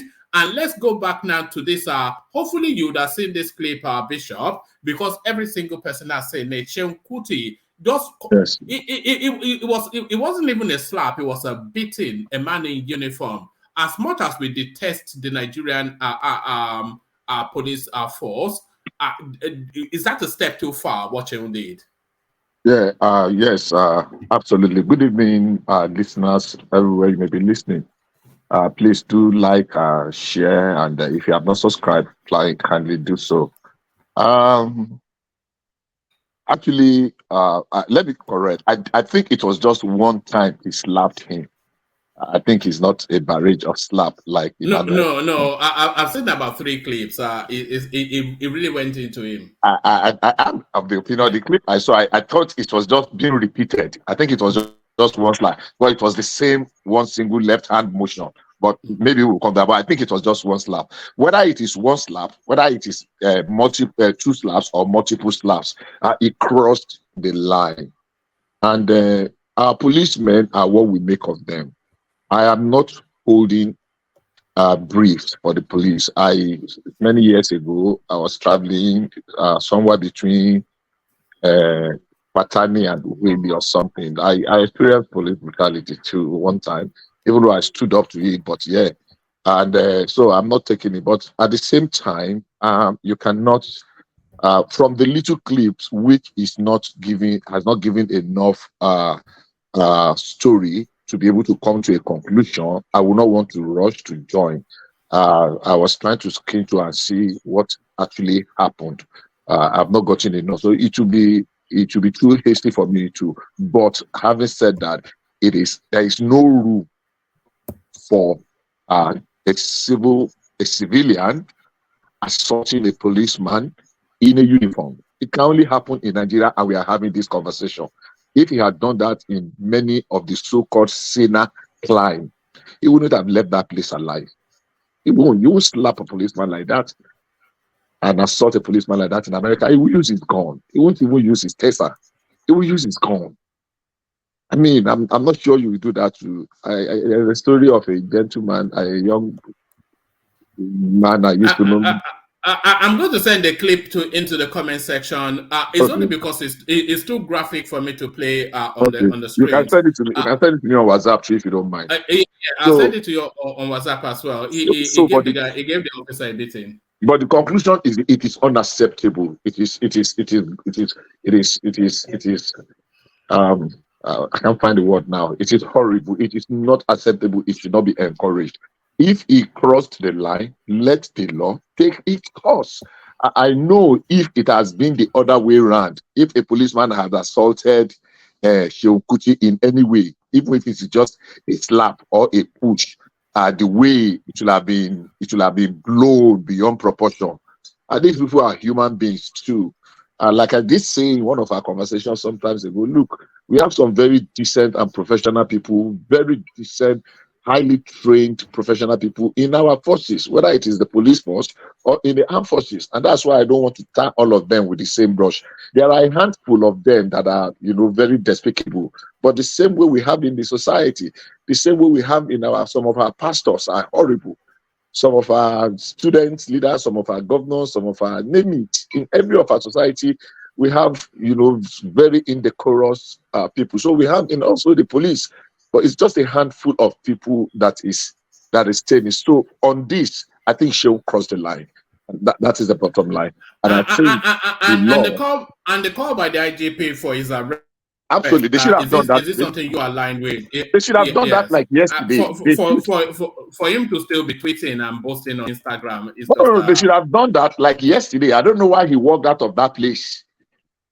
Except the policeman is alone. If he was in a company of others, they should actually be orderly room trial. If one of them was assaulted, if they were actually in a team, in a patrol, and one of them was so brazenly assaulted by I don't let me call him names, and they allow him to walk away, they should have arrested him immediately. Do you think he would have smoked that funky stuff? Is that even if you do in the place I come from, they used to say Bajaban Siwi Omamuju no. I mean, even if he is high, I can imagine what the outcry would have been if it was a policeman that assaulted Shehu, that slapped Shehu. The media, the TV stations, or the arise of this one, or they would say there will be a hashtag now, justice for Shehu Kuti, justice for Shehu Kuti. So who is going to trend hashtag justice for the assaulted policeman? That's somebody's father, that's somebody's husband. Who's going to? The other time a policeman slapped a gentleman somewhere in what do you call it, and the wife was there. They tried the policeman, they dismissed him, and he's going on trial. They dismissed him after how many years? An inspector that served almost 30 years. He was dismissed because of the outcry. Now somebody had slapped a policeman. Who is going to do hashtag? I remember how the media houses, Shehu, the Arise people, what's his name? Your friend now, your good friend on Arise, Rufai, yes. And the rest, they were making so much noise. So for me, not to waste time on this, I think, yes, he deserves to be arrested. It deserves to be the what happened transpired should be investigated, and if he is found wanting, he should be. And even the man can even sue him also. I don't know, for assault, and claim damages. And this is not fair, and it should be. It should be. Even if he convicted for a day. It's gotten to something, isn't it? When we are defending the Nigerian police officer, I never thought that they would come. Like, well, maybe I think I mean, I'm not in that category. I know policemen. I know there are some wonderful people among them. I know some of them are really, really, really ridiculous. I mean, they are terrible. Some of them frustrated, So they are. It's just a reflection of what our society is. So are there bad, terrible people in the police? Oh, there are criminals, there are armed robbers among the policemen. There are kidnappers among them. There are aiders and abettors of most. Have we lost you? All right. I think our connection problems or Bishop. So connection. All right. Are you hearing me? Yeah, we can now. Carry on. Oh, okay. I don't because I'm actually sitting down. So, like I said, and I'll still end it up by saying, yes, let the justice take its course. Let Shehu be arrested. If he has a defense for his action, let it be, but let there be a fair trial. If he is guilty, let them met out the right punishment. Let them use him as an example. Unfortunately, it's come to that. Let them use that as the example as to what you are. I mean, openly under recording, you slap a policeman. I thought it's once. I believe it's one, but from what you are saying, you are so sure it's multiple times. I mean, the man could have been provoked and used his weapon, and you will not blame him for it. And it will have been another police shooting. So for me, I don't know what that man. Do you think he had the confidence to do that because of the name that he carries? Look. At some point, when you get to that level, you and I would not dare do it. I won't slap a policeman. No. But if you are pushed him, the man can claim that he was provoked, and with the video evidence that he was slapping me multiple times. Even if I'm not going to use my weapon on you, I can assault you back, and it will turn to rough fight. So I salute the policeman. His calm, his candor, his I was able to control himself. That is what saluting, and it is in the interest of other policemen that this should be pursued to its logical conclusion. I think it's not good. I think it's not really good.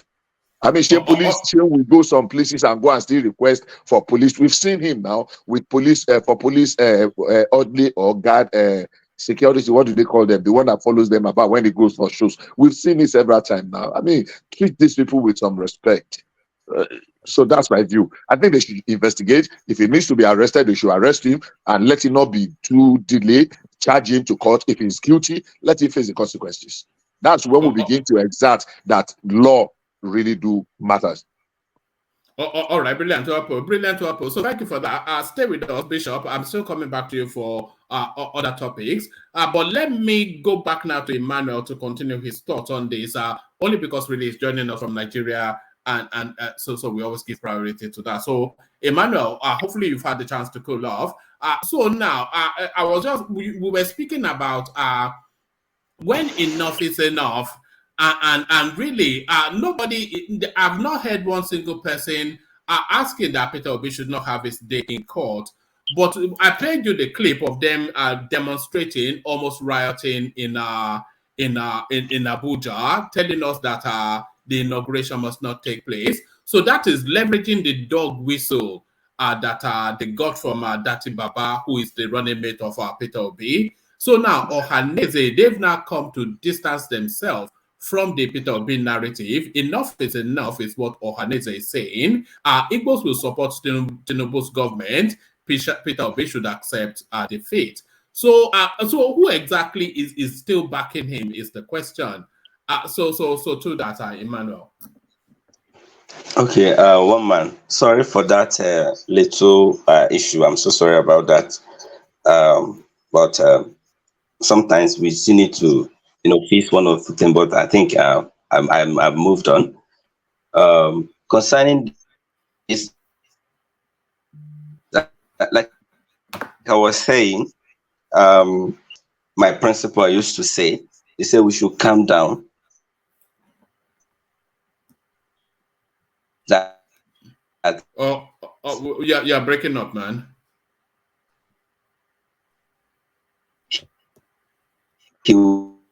We virtually lost you. Hello, now. one man. Yeah, you're back. Carry on. Hello. Can you? Yeah, I can hear you. So if you can hear me, then carry on. Carry on. Emmanuel.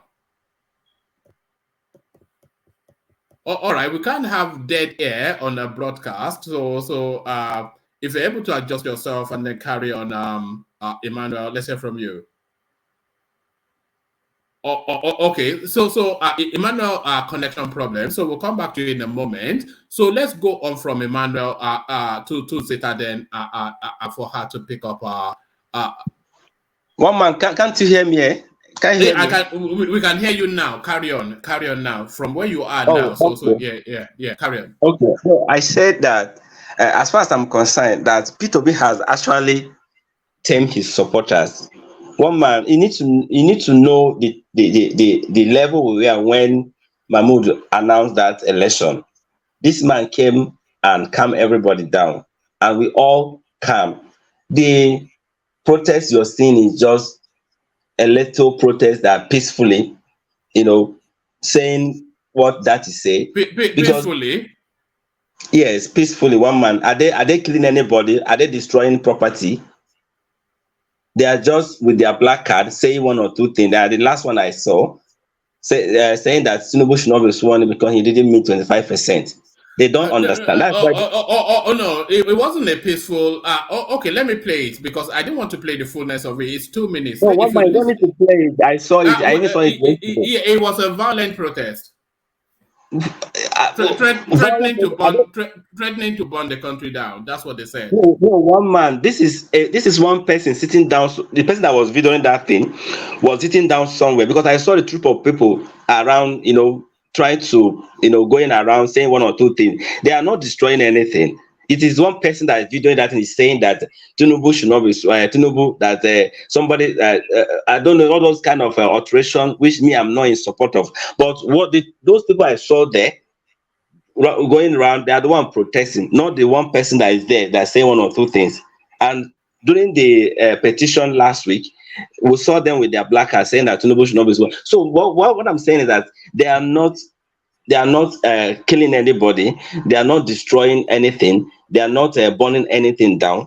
Do you understand? So allow them to do their protest, because it is also lawful for them to do peaceful protest, demand whatever they want. If the government gives to them, or if they receive it, fine. If they receive it, fine. Allow them. So don't call them fascists. Don't call them names. Allow them to do their things. Do you understand? And that's what Peter Obi is telling you, that most of these things you're doing here, you could imagine now in Labour Party, a lot of infiltration everywhere. You could imagine that a lot of people telling that most of this thing is happening in a big camp. A lot of infiltration is there. So don't just tell everything that's happening there because it's just because they are called obedient. A lot of things are going on. One man, I know we have caught a lot of people parading themselves as obedient, but they are not. Are you still going with that? Sorry. Are you still going with that storyline? You know that was. Hold on. You know that was the storyline Peter Obi gave after you guys went and assaulted Soyinka. One man, let me tell you, me personally, like this, right? I was on Twitter space. Somebody putting a Peter Obi's image came to that Twitter space. This just happened last 2 weeks, and the guy was just, he started with a lot of landing talk about Obi, but all of it he went off point. So they have to during that conversation, people have to dig out this guy real name and everything, and they find out that this is not actually obedient. So the guy have to step down from that Twitter page, and immediately before 24 hours, he changed his profile and he changed his name. Do you understand? This is what I saw with my eyes on a Twitter space. One man, this thing happened. A lot of this thing happened, but fine. It could be just a little. Are you not the same guy that came here and told us that Peter Obi's yes daddy was AI generated? One man. Are you not the software engineer? One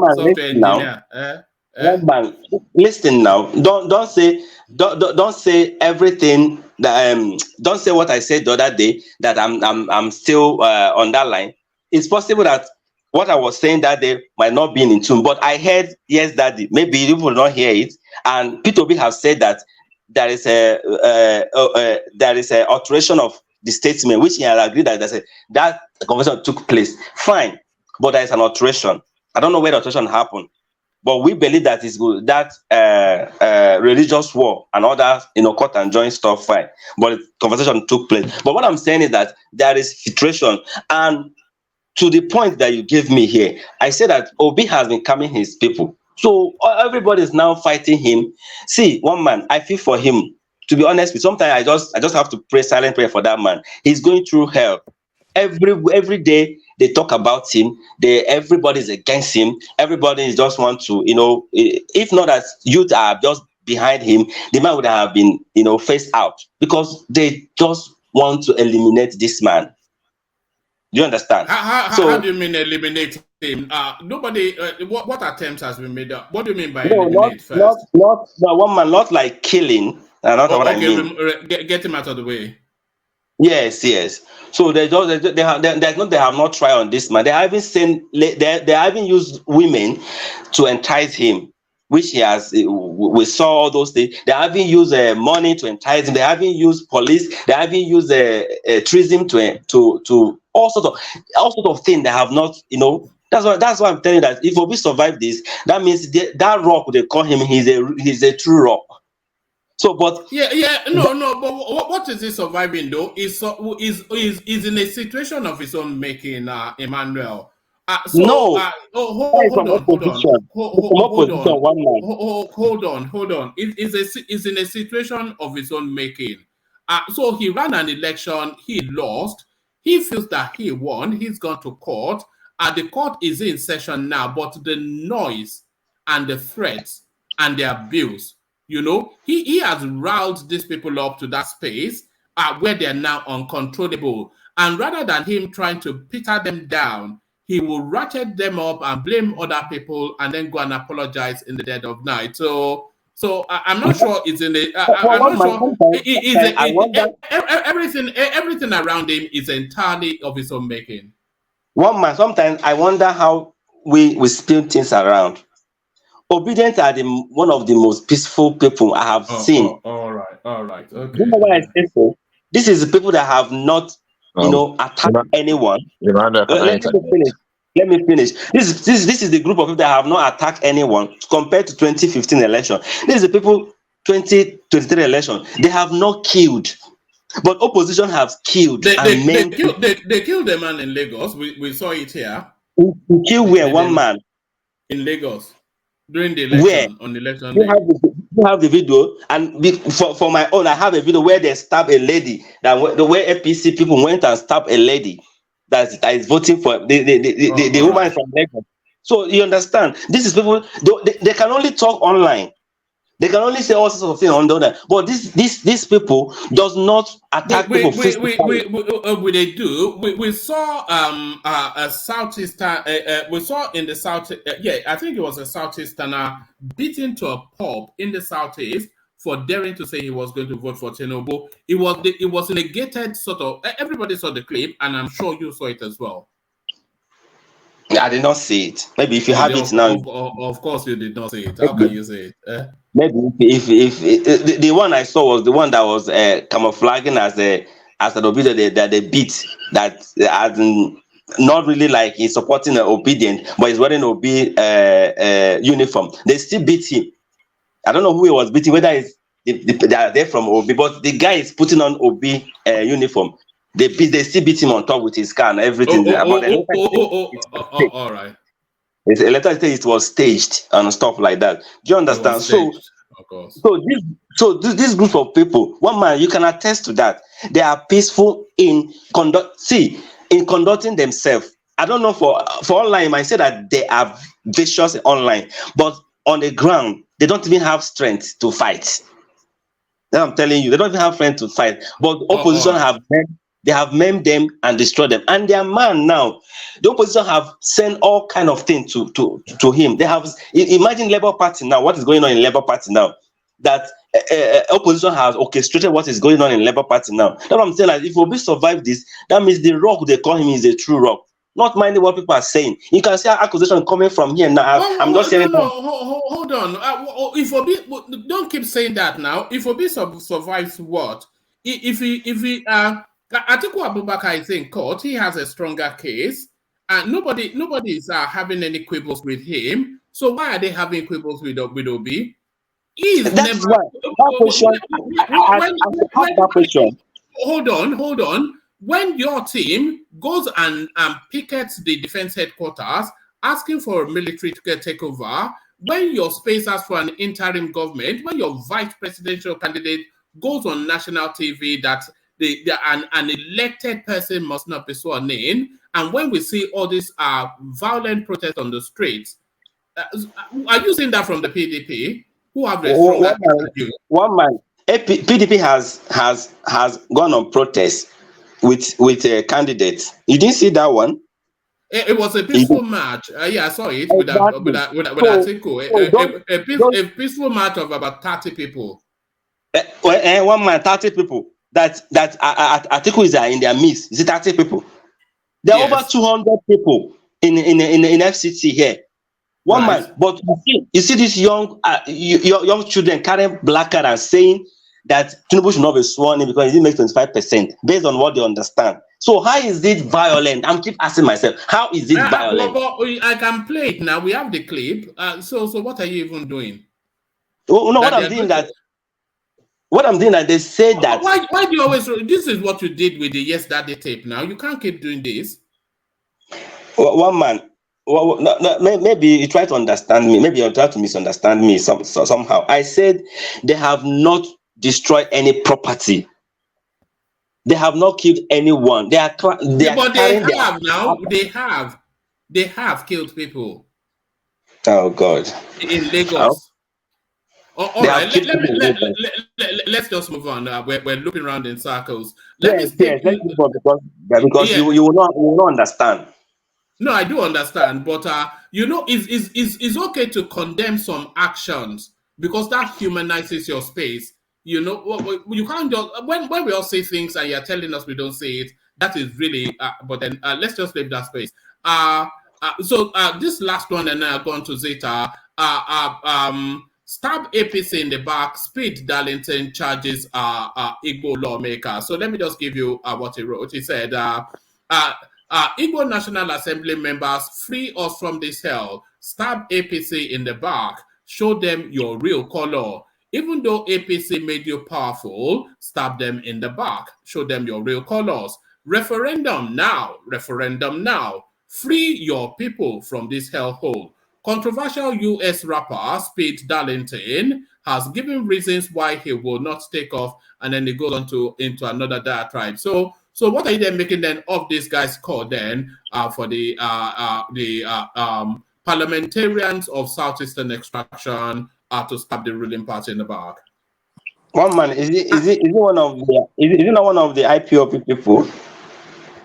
You tell me. You tell me. I don't know him.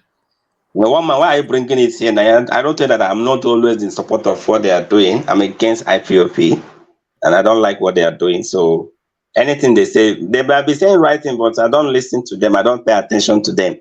You understand? So I am not in support of whatever they are saying. You might be saying the right thing, but I don't pay attention to them actually. I don't even listen to them. So you shouldn't be bringing those IPOP stuff to your platform. Let them spend their time in their echo chamber. So, but if for anything about Obi, you can tell me. I'll talk about it. But IPOP something, or maybe somebody come here to hate my race. I will come for that person, and I keep saying it. You can't come here and talk nonsense about my whole race. So I'll come for you. Are you a race? Are you a race or a tribe? Okay. I can say a tribe. God of mercy. You understand? So let's just leave it that way. So, but if you can talk about IPOP people, all right. If you have no thoughts on that, let me take you then to one last space. The Apapa situation. Who is now the chairman of the Labour Party, and Abure not allowed to parade himself as the chairman of that party anymore. Your thoughts on that? Yes, one man. Like I was telling you, that is one of those machinery that the opposition are throwing at Peter Obi. Like I said, that if he survive it, he's a true rock. You could imagine today. I watched where the so-called Apapa, they have even said that the court declared him winner. Don't even have access to national chairman position. Sorry, in their headquarters here. So where is it sitting, and where? Because when I watched the last video I watched here, it is Abure that was there with the people doing conference. So he was telling them that he's one that holds the key, that he's one that holds everything, that nothing belongs to that faction. They don't know them, they are stuff like that and all that. So where are they ruling from? As in, where are they ruling from? I want to ask. So these people, we all know what they are playing. Even me, that I'm not very good at politics, I know this game, and a lot of people understand. And Obi understand them, and that's why Obi just fashion them the way he did. And I love the fact that he doesn't pay attention to what they are doing, because they are trying to satisfy their paymaster. Yeah, but he has to pay attention to what they are doing because the party belongs to them. The part because there is no fashion in Labour Party. You don't understand it. Hold on, and don't do the running around thing with this one. There's been a court ruling to tell us that Lamidi Apapa is the acting chairman of the Labour Party. So you know that. And can you just hold on first? There's a court ruling to tell us that Lamidi Apapa is the acting chairman of the Labour Party. We know that, and I can play you the court ruling if you want to say it. There's also the court also ruled that Abure must not parade himself as the chairman of that party. So the Labour Party has one chairman, which is the acting chairman, Lamidi Apapa. So now Peter Obi, as a functionary of that party, has to report to him. But what I'm telling you here and now, that there is no even fashion as far as we are concerned, because today. What do you mean as far as you are concerned? Are you outside of the law? Are you outside of the law? What do you mean? Yes. Because when law rule, I think action need to be taken, right? So action to be taken that the TUC and NUC said that no one, they call them rodents. They called Abarambi them rodent. That the party, that building, that whole building belonged to the NUC and TUC. They say the key should be with Abure. That if they need to change Abure, there will be a constitutional way of doing it by 2/3 of the house. They will do it if they need, if they finish their petition and the tribunal said that Abure should step down. That they have their way of doing that process. That's what they use, and all those people. They are the one that holds that party belongs to them. They're the one that form it. They say that they should not hand over key to any of them. They are rodents. That if that party, if the court said after the ruling that court should change Abure, there is a method they will take on that. So these people that you're calling that, they are doing what they are doing. You understand? One man, we all know what they are doing. Hold on. Before you go into your speculations, the Labour Party policy position is that if the chairman of the party is indisposed or can no longer act as the chairman, that role automatically defaults to the next in line, which is Lamidi. That is not what their constitution say. They said if something happened to the chairman, or the chairman is removed, there's a method to remove a chairman, and there's a method to bring a new person. And this will they have deputy chairman like 3 or 4 method. How they used to it is by voting of those 3 people. So how can one man elect himself as a chairman? One man. How is it? Where is it done? So these people, he just came to online and said, I'm now the chairman of the party. Who elected you? All the 36 states chairmen, they are not on his side. All the NEC, they are not on his side. Just Arabambi and him and those people that the Labour Party expelled before now. 5 of them. They are the one taking these guys to court. So is it how things are done in Nigeria? Obi said that is the height of rascality. Everybody just behaving abnormal in the country. So is it how everything just be behaving and we're accepting it? Because something happened. Okay, if Aburi, God forbid, and die today, you will just wake up one man and say, I'm now the shaman, without going through the process that they used to elect another person. The whole house will come together. All of them, they will now, elect based on those 4 vice chairman. Based on them, they will now select women and men or 2. They will now select the person that will represent them. So that's why the TUC and the NUC say that the key should not be handed over to the rodents, because they are doing the bid of their paymaster. And today, calling them rodents doesn't really mean anything. One man, because those TUC and NUC, they are the one that owns. They are the one that form this party. They are the one that form Labour Party. You don't know about that? All right. Watch this. So this is them coming out of the court.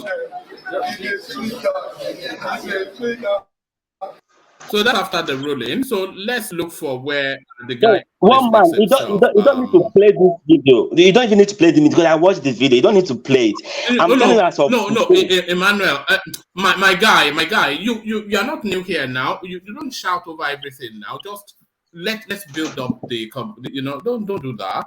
So this is where the court ruling took place. People are asking to say, and so let me skip through the lawyers and hear from the man himself. I think it comes in here. Also, let's hear from him.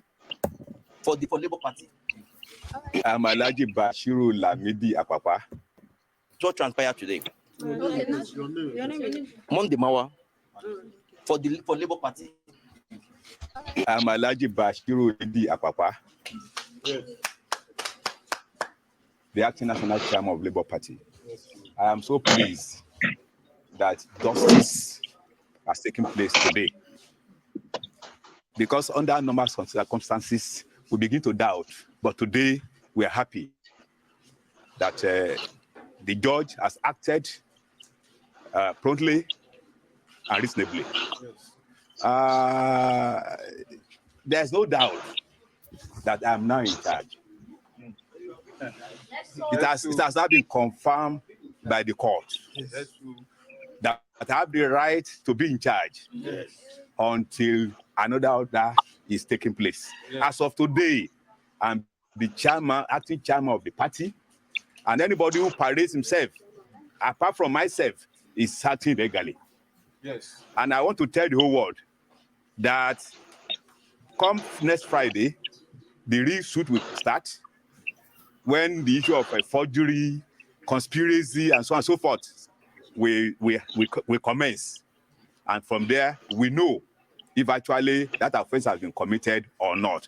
I want to use this opportunity again to tell the whole world that the tribunal that's going on, I want to invite all the lawyers that are in charge, that are representing Labour Party, that they should come for briefing. They should come and give me updates of what is happening in that tribunal within the next 48 hours. Because right now, I'm the person on the driver's seat, and I'm fully in charge. I'm giving this opportunity for them to know that this is the order. Thank you so much, President. Thank you. So there it is. The court ruling and the victor. The court has affirmed him as the chairman of the Labour Party, and that is what the law has positioned. One man, maybe you just want to hear or you don't want to hear my own side of the whole point. Well, go on. That the argument in the court was that court does not have the jurisdiction to affirm this man as because who elected him in the first place? Maybe you don't understand what Labour Party say. Assuming that Abure wants to go out now, one man, there is a method. Let's assume that Abure is guilty of the offense. There is a method. They have 3 chairmen that is following Abure. That there's a method to elect the next person. Maybe the person die or something issue happen. How can you just wake up in the morning? Yeah. Oh, hold on. If Abure is stepped down, then there's a vacuum, and for that vacuum, hold on now. Can you hold on? Because Abure cannot parade himself, the law. Do you at least consider that the law has stated that Abure cannot parade himself as the chairman of the party? The law. Yes. The law, they argue that it doesn't have jurisdiction because the law has not even heard the second part, the second hearer, the accuser. So how will you just judge case like that? You have not even heard the second person. All so, right. Carry on.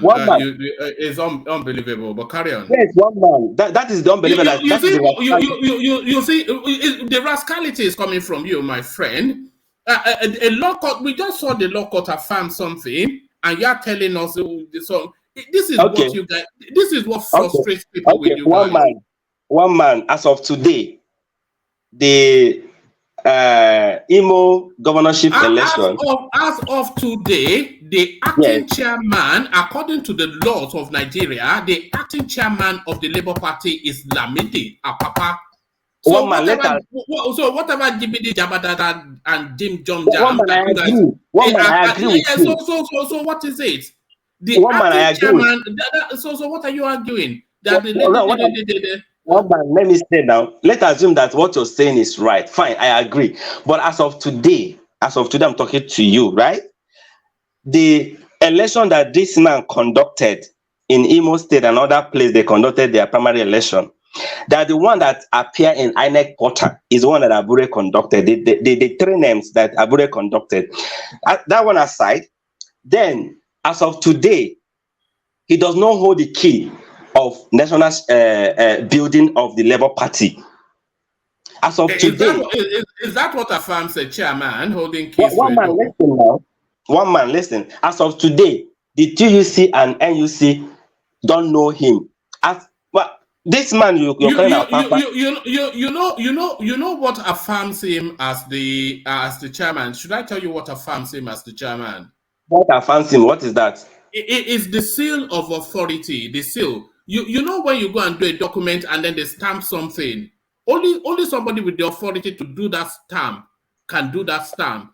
And on behalf of the Labour Party, the seal of authority is with Lamidi Papa. So whether he has the keys to the door or not. Why are they not handing over the party to him? Who is not handed it? The court already handed the party over to him. Well, physically on the ground, they have not. Look at this guy. You're on a different planet, man. A different planet. But I'm just telling you the real fact that the election that this man conducted is not on the INEC portal. All right. You carry on with I don't know how you want me to explain it again. That the activity of this man is not recognized by INEC. Abure said it that even to confirm his authenticity, that all the election he conducted after presidential election, the by-election, that it is the one he conducted that is in INEC portal. You can go and check it. All right. All right. Okay, round it up, Emmanuel, and I'll go on to Zita. You can see why people say that Nigeria dodged the bullet that we did not win. This is just an example of what they mean. Because the rascality, the old order has been overtaking us. So trying to drive this whole thing around in a rightful way and in a position I want, we're going to face this. This rascality, it will come. So trying to change old order, of course, you're going to have a lot of back and forth. What do you mean you're changing? Who is changing old order? Who is changing old order? Just what is happening. That's what is happening everywhere. One man. Everywhere. Hold on. Answer the question. Who is changing old order? Who is changing it?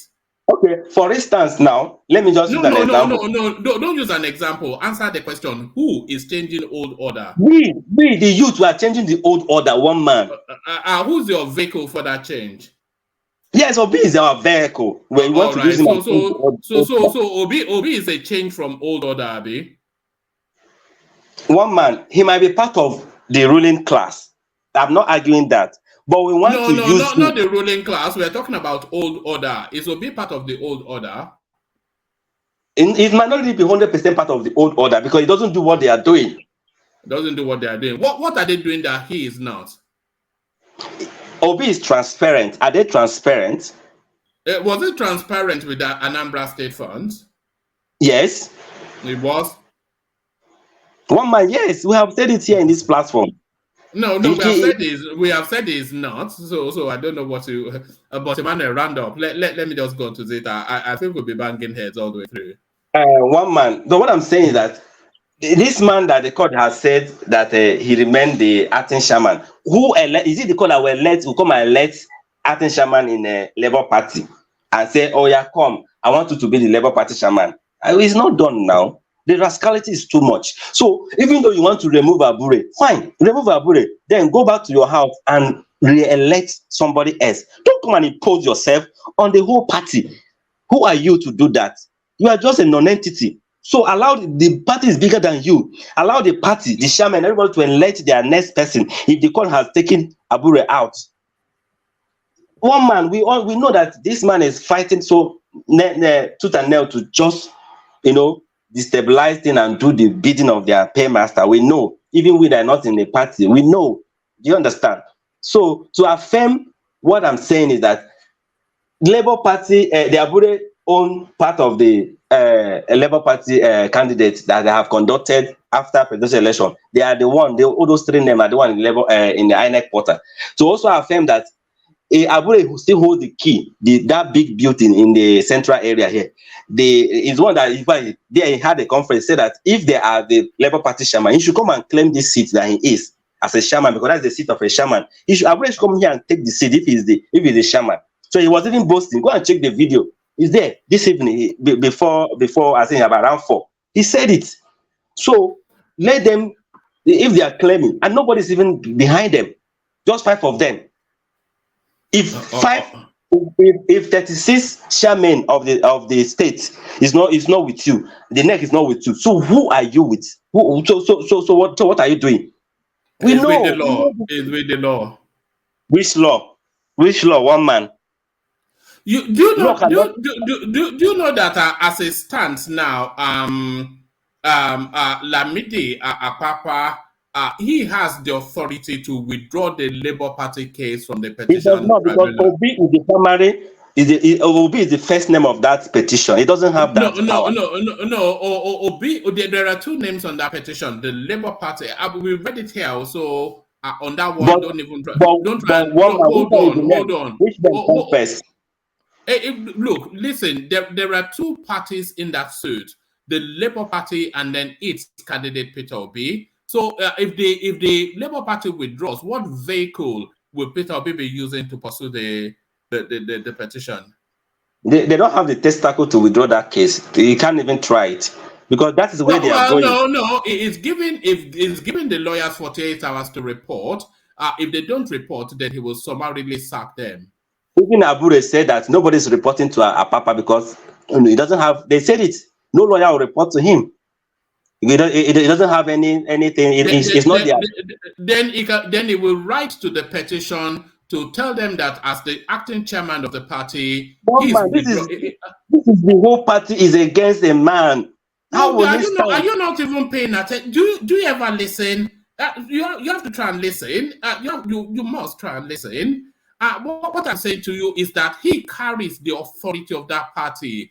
Whatever it is that you are saying in your circles, because we just saw the judgment now, and I can even play you Abure's response to all of that. You know, as far as the law stands, he carries the authority of that party, and he, as the authority of that party, he can write to the petition to say that this set of lawyers are no longer our set of lawyers, and I am substituting them with this set of lawyers. He has the authority to do that. So never mind what all the chairman of the something and all that ding dong ding, he has the authority to do that. Okay, one man. So if Labour Party now decide to elect their chairman to remove Abure, so what happened to Apapa? Well, that is to come in the future, but as it stands now, he is the authority. But that process is on the way. Yeah, but it's not a completed. As you and I are speaking now, the authority in the Labour Party is Lamidi Apapa. Anyway, according to the court, right? According to you and the court, right? According to the law. I know the law doesn't mean anything to the obedience, but Nigeria has laws, you know. Nigeria has law. But the short man in Kaduna did not obey the same law we are talking about here. It is unbelievable. It's like a parallel universe, isn't it? It's like a parallel. The rascality is too much in Nigeria. Can I ask a question, please? The rascality, a law. Can I ask a question? Yeah, you can ask, but let me just make this point. You are talking about rascality. A court affirms, you cast this aside, and you're accusing people of rascality. Is that not the one man? Let one piece just. One man, look at it at this point.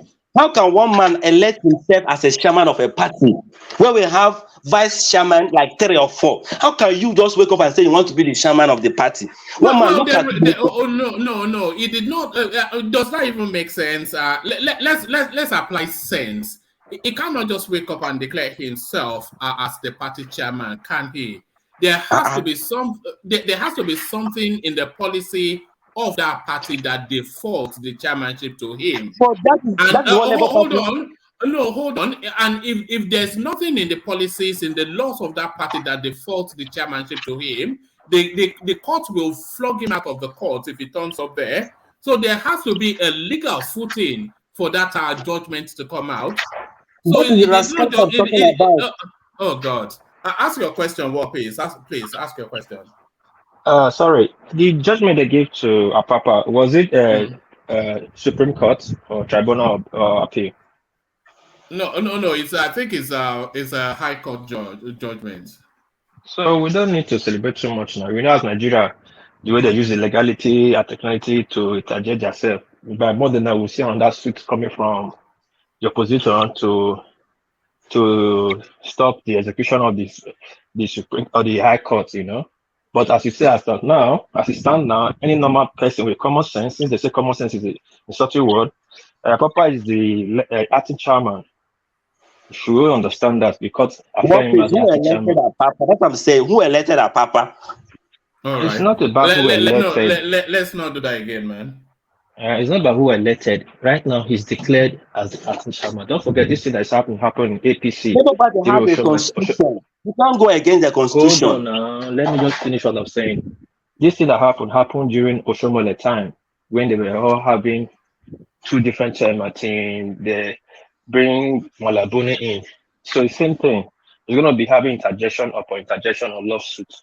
But for now, as today Sunday, in my Japan time, he stands the acting chairman. Maybe by Monday, they will be on that court injunction that stops the pronouncement of him being the acting chairman on Friday. By Monday, something else be on board. All right. What is stay in that narrative space that you are, because where you are now is where the conversation really is. So you know that Lamidia Papa has given the lawyers 48 hours to report to him, and he knows that there's another lawsuit coming within round about a week, 10 days for decisions to be made further. So what he's using, what he seems to be doing is to use the window that he has between this judgment and the next lawsuits to come and the next affirmation of the court to impact either to hold on to that position or to impact on the petition. So before they're able to get rid of him, he's going to impact some damage. Yeah. And Yeah. that seems to be what he's trying to do. Yeah, if those lawyers happen to him by Monday, that confirms. If this lawyer answer his call, I mean, that affirms his stand by Monday. That's the acting chairman. That because if they don't turn up within the 48 hours that he said, he can summarily sack them by writing to the tribunal to say that they're no longer acting on behalf of the party. And because the law has already told us that he is the acting chairman, the tribunal has to accede to that. So the tribunal will strike their names off the petition and substitute it with whichever name that Papa submits. So now, if there's a subsequent judgment that then reverses that, then everything is then turned. I don't think Emmanuel has an understanding of what is in play here. It's a three-dimensional chess play that is in play. Yes, maybe I don't, but we're already in the space. You see what's playing out. So let's know what happened, because as I'm talking to you now, nobody recognizes him. Even the election he conducted, apart from the law, nobody apart from the law. Now, at least INEC would have recognized him and put the name that he conducted in the portal. But they put INEC recognizes him. INEC has always recognized him. Maybe you're not hearing me. I say INEC would have recognized him and put the name of people he conducted primary election in the portal, but they put Abure's people that he conducted, 3 of them. So why that? As far as INEC is concerned, he is the God. When was this court judgment? When was this court judgment? When was it? I think it was sometime today. Today, okay. Yeah. So, Emmanuel, are they going to retroactively go to the portal and put his name there if the judgment was today? But they have declared themselves. No, the judgment was not today. The judgment was sorry, the judgment I think it was Thursday or Friday last week. The judgment has come before now that INEC. Emmanuel, chill. Let me answer.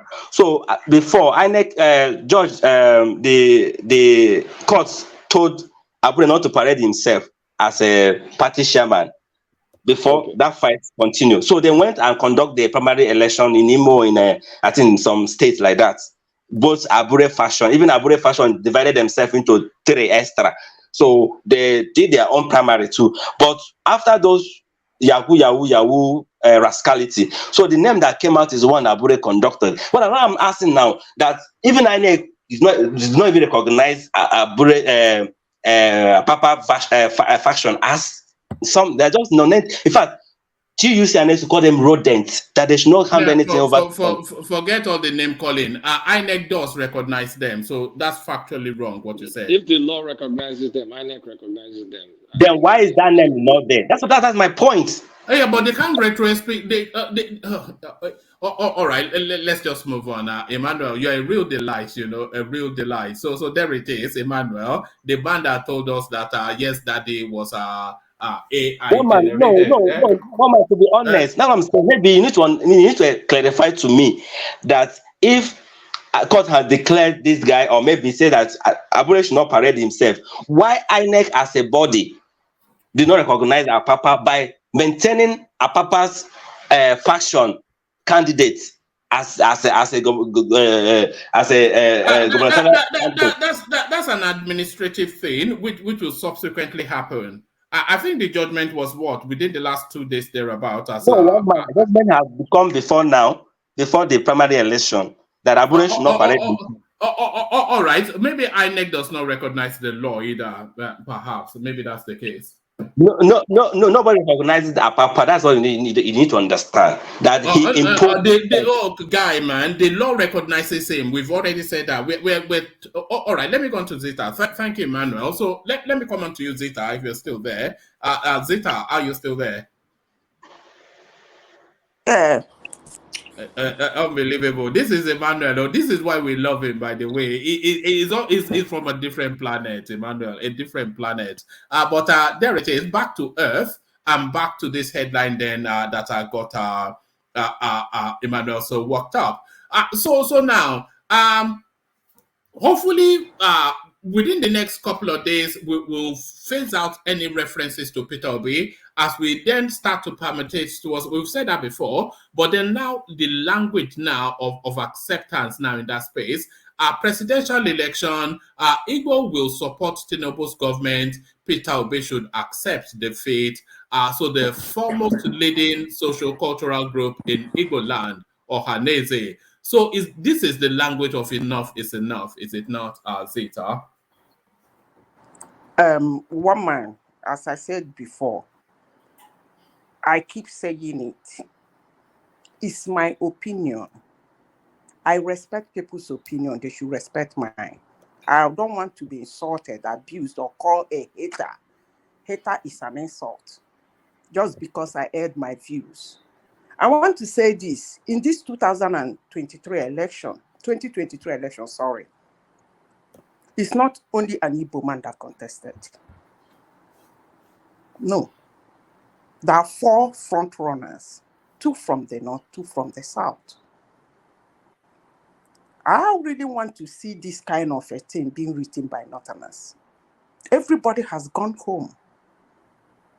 Everybody has said, okay, you are in the court. Let's continue moving until the court said otherwise. But the loudness coming from my people, I keep saying it, I don't like it. When you are doing something and people are showing concern about it, you should support that. Election has been conducted. A winner has been announced. Whether you like it or you don't like the person, unfortunately, you have gone to the court. That's fine. Let's wait and see what the court will say. But all this person will come out and say this person will come out and say this. This coming from one space. I must say, I don't like it. But that's my opinion. And people should respect that. Because I do respect the fact that they too like it. And I am not calling them haters or lovers. They stick to their opinion, I stick to mine. It's me. I'm the one saying I don't like it. I don't know why every time they bring out presidential, Igbo say this, Igbo say that. It's not only an Igbo man that contested presidential election. Also, he came third. So this policy that hitting in that direction, I don't like it. I don't want a situation whereby everywhere we go a place. I don't like it. Already, for what I don't know, we have lost our productive age. We did it in Nigerian Biafran War. It's still happening now. And whenever I see people who are not of the Igbo descent supporting this loudness, I start seeing 1966. Because that was how other tribes supported the Igbos. Some supported the yeah. But when the ships are down, they watched us being slaughtered.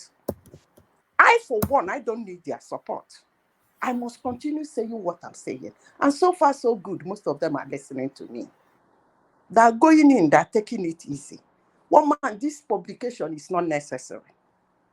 Whether they publish this, they don't publish it, Tinubu will be sworn in, unless the court say otherwise. Everybody should calm down. There is no need for this noise. You don't like it, you don't like it. Hallelujah, we agree with you. I respect that. You've gone to court. Hallelujah, praise God. I respect that. We are waiting to hear from the court. Fine. But all this, our young ones don't understand. They're wrong with all this. Tomorrow now, some group of people will start insulting these old men. How dare they say this kind of a thing? Who told them? They might even disassociate themselves from it. That's how it works. So, one man, I don't really think these things are necessary. Whether they support Obi or they don't support support Tinubu or they don't support Tinubu, they support the inauguration, they don't support the inauguration, definitely is going to hold. People are in court. If they win, another inauguration probably might hold. But, one man, I don't think it's necessary. It's not necessary. Whether they put this thing out, they don't put it out. So many Igbos too that want to align with the Tinubu administration, they've already started aligning. Some are even still begging to align. So it's not necessary. It doesn't mean anything. Because by the end of tomorrow, maybe another group will come out and say another thing. So it's been going on like that in that space.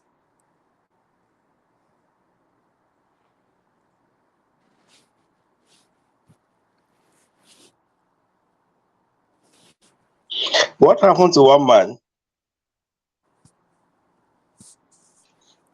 Hello? Did he drop off? I can't see him here. Yeah, he just dropped off here too. He's coming back. He's going to come back. He's going to come back. Yeah, so... But Zita is still talking, right? Hello? I should continue? Yeah, go ahead. Go ahead, Zita. Okay, so I don't really... These people do these things. They say these things. I've told you people, my family members has been a victim of all those rubbish going on. Somebody will get a bullet, will just run onto anybody.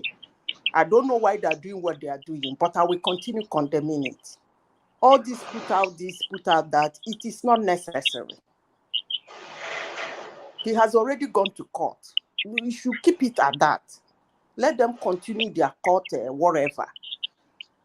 The law does not stop somebody from being sworn in until the court say otherwise. So 29th, let the person they declare winner be sworn in. You should stop hitting the polity. This person will go like this person will go like this, that. It's not necessary. The young people don't understand how these things work. If you listen to some of them talk, you'll be amazed. They don't know. More especially people from our side that has not been participating in election before. They're really, really naive for what goes on in that space. I don't think it's necessary. They have put it out. To me, it doesn't really mean anything to me, Sha. That's what I would say. Somebody will be sworn in whether they align or they don't align. If they come out to say they're not supporting him, it's not still going to stop it. So what's the next topic? Please. Well, while we wait for one man to come. I think the one he put up before he gave you that one was Shehu Kuti, he's back. The snap. Yeah, one man is back. One man, we can't hear you. No, sorry, I lost connection. Carry on. Okay, I'll finish discussing on the Ohanes Ndigbo. I was asking what's the next topic. Oh yes, I was going to take you then to the Shehu Kuti space. I wonder if you are aware of the goings on there. Are you aware of the Shehu Kuti situation? Yeah, somebody told me. Was it let me play you. Yeah, let me play you 10 seconds of it. I'm only going to play you 10 seconds only because it involves a bit of violence, which might trigger YouTube. But watch this. Oh, more. Now put you. So that's Sheun Kuti, son of Fela Kuti, who went on to summarily beat up that police officer. So the Inspector General of Police is now calling for his arrest. It's quite a thing for somebody to be backing the Nigerian police, but did he go a step too far then? He was claiming that they were trying to kill him and his family, but there was no indication from that interaction that the aggression was coming from the police officer. So did you see the clip and how do you react to it? You know, I keep saying it is my opinion. When in 2020, was it in 2020 or 2021 they were doing NSAS, I said something. When you demean such people who are law enforcement, the reverse becomes the case. I wasn't a supporter of NSAS anyway. All I believe in, if there is a parastater that is doing something you don't like, you reform them. In the first place, I don't even know why they created the NSAS. I think it should be part of the mobile police. But they did it anyway. But they ended law enforcement. By the way, he said that the man wanted to kill him, right? Him and his family. Is it not the excuse he gave? That's what he said, yes. Yeah, for those people who believe, who know the truth, and who always call people liars. Somebody wants to kill you and your family. You slapped him, he hit him several times. He was just watching you. Does that make sense to anybody? Somebody wants to kill you and your family. Then he has a gun on him, probably, as a police officer, maybe a shotgun in his trouser, and you start slapping him, beating him, kicking him, and he didn't shoot you. And you come out to the public and tell them that he wanted to kill you and your family. So if a police officer wants to kill you and your family, and he did not kill you and your family, what you do is to beat him up. You don't know where to report him. You don't take the evidence and go and report him. You see, I keep telling people that the world needs policing. They need to enforce the law. We need them. Sometimes you might not like the way they behave. You might not, because of one bad apple or two bad apples somewhere. You begin to, police become something that repels you. Anything they do, you don't look into it. Why would somebody slap a police officer, for crying out loud? Why would somebody do that? Do you concur with the order for the Inspector General of Police to have him arrested? Yes. Do you agree with that? So what are they waiting for? Why would there be an order? It should just be an action. He should immediately be arrested, detained, and maybe probably charged to court. Why would you beat a police officer? I don't just get it. A civilian slapping a police officer. Do you think it was riding on his family name? Do you think it was the family name that emboldened him to do that? That I'm a Kuti, you can't talk to me. I don't even understand this. I mean, so if you come from a rich family, you slap police officers. I don't get that. That is even the more reason why he should not slap a police officer. If he feels he comes from a rich, prominent, probably respectable family, he shouldn't slap a police officer now. That's the reason why, to maintain his family name, he would have somehow get the video clip of the man threatening him or pointing a gun at him or anything. But I wonder somebody who will point a gun at you and you slap him. I mean, what? One man, I will keep saying it. Even when they want to chichi me, I will keep saying it. This is getting out of hand. You raise your hands, you slap a police officer, even if it's not a slap that you pointed at him. Just 1 minute. Yes. One man. Go Can I ahead. ask the police officer, where did the incident happen? Did it happen at It his was house? on third. It was on Third Mainland Bridge. Third Mainland Bridge. Well, I think they will be arrested, and then they will follow a court case from there. We don't know. We don't really know what really transpired between them. Police officers, we know, they don't respect the citizen as well. We don't know what really responsible. Ajale Koko, it's only because of the violence that I cannot play you the fullness of the clip. It really gave it gave him a real beating, the officer, a real beating. Well, he will go and express himself at the law court. Yeah. That's what's going to happen. Police sometimes too. The Nigerian police, they don't have a good. They are not in the good book of Nigerian people too. It's hard to even fight for Nigerian police because Nigerian police have molested Nigerian people, mistreat us for too long time. But that uniform is a symbol of authority. That's a symbol of state. The uniform that police officer is wearing is a symbol of state. It was essentially assaulting the Nigerian state. This rascal boy. Yeah, they will go and find. They will go and trash it out at the law court. But that symbol of state should not be used to brutalize Nigerian people. What Nigerian police does most of the time is, a brutalization of Nigerian people when they are in uniform, and that's unfortunate. But what is really what was responsible for him that sparked him to do this, we don't really know. Maybe he have some evidences. Maybe the police officer said something bad to him. Can I put in one word, Ajani Koko? Yes. I think we should just be.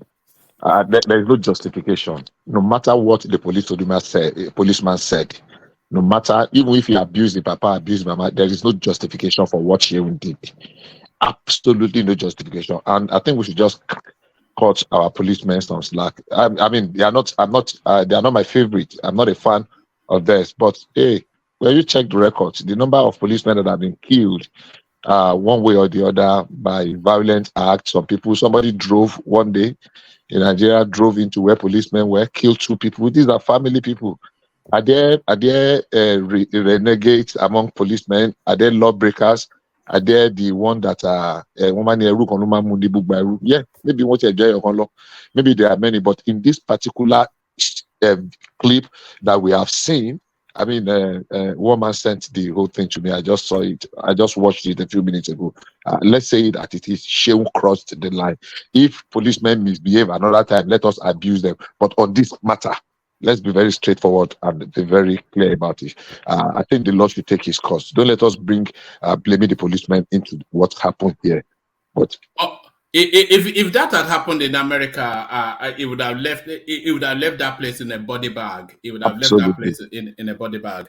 But Zita, let me move you on quickly and move you to this space. Then, machinations. We thought it was already a done deal. All the houses and all the people to occupy them. 10th National Assembly, Tinubu angry with Adamu, may shift lawmakers' inauguration. So let me just speed through it, just for the purposes of there are growing signs that the president-elect Asiwaju Bola Tinubu might delay his inauguration due to disagreements within the All Progressive Congress APC over the designation of key roles in the 10th National Assembly. There are speculations that Tinubu is displeased with the APC national chairman, Senator Abdullahi Adamu, accusing him of charging lawmakers-elect to reject his favored candidates for the Senate President and Speakership positions.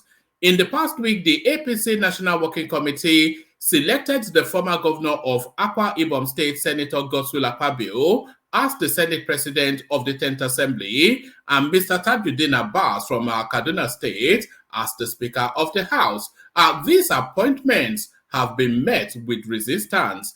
There are claims that the opposition parties plan to meet in Uyo next week to strategize on their own nomination for the Speaker and Deputy Speaker of the House of Representatives. So just to pause there for a moment, I think especially within the House of Representatives, even though the APC has the most numbers, they don't actually have the majority in terms of the composition of the House of Reps. And it looks as though now the opposition parties are aligning as one unit to try and seize that place from them. There are claims that the opposition parties plan to meet in Uyo next week to strategize on their own nomination for the Speaker and Deputy Speaker of the House of Representatives. On Wednesday, Tinubu departed Nigeria for a working visit to Europe. According to his media aide, Tunde Rahman, Tinubu will utilize the trip to refine his transition plans and policy options with key aides away from distractions. A source that spoke with correspondents revealed that a potential plan to delay the proclamation of the National Assembly. So I never knew that before the National Assembly could be composed, that the president has to do somewhat of a proclamation. The source said, there is no way they can succeed, but we will not rest until we'll achieve the main let's say it again. The source said, there is no way they can succeed, but we will not rest until we achieve the main goal we are eyeing. The worst is that the president will delay the proclamation of the National Assembly until such a time that we get the required support and numbers. Another insider from Tinubu's camp disclosed that the president-elect is unhappy with the uncooperative attitude of the APC National Chairman, Senator Adamu. The source, a senior member of the party, said, apart from that, we are very much aware of all that the national chairman has been doing in the last 4 weeks or so.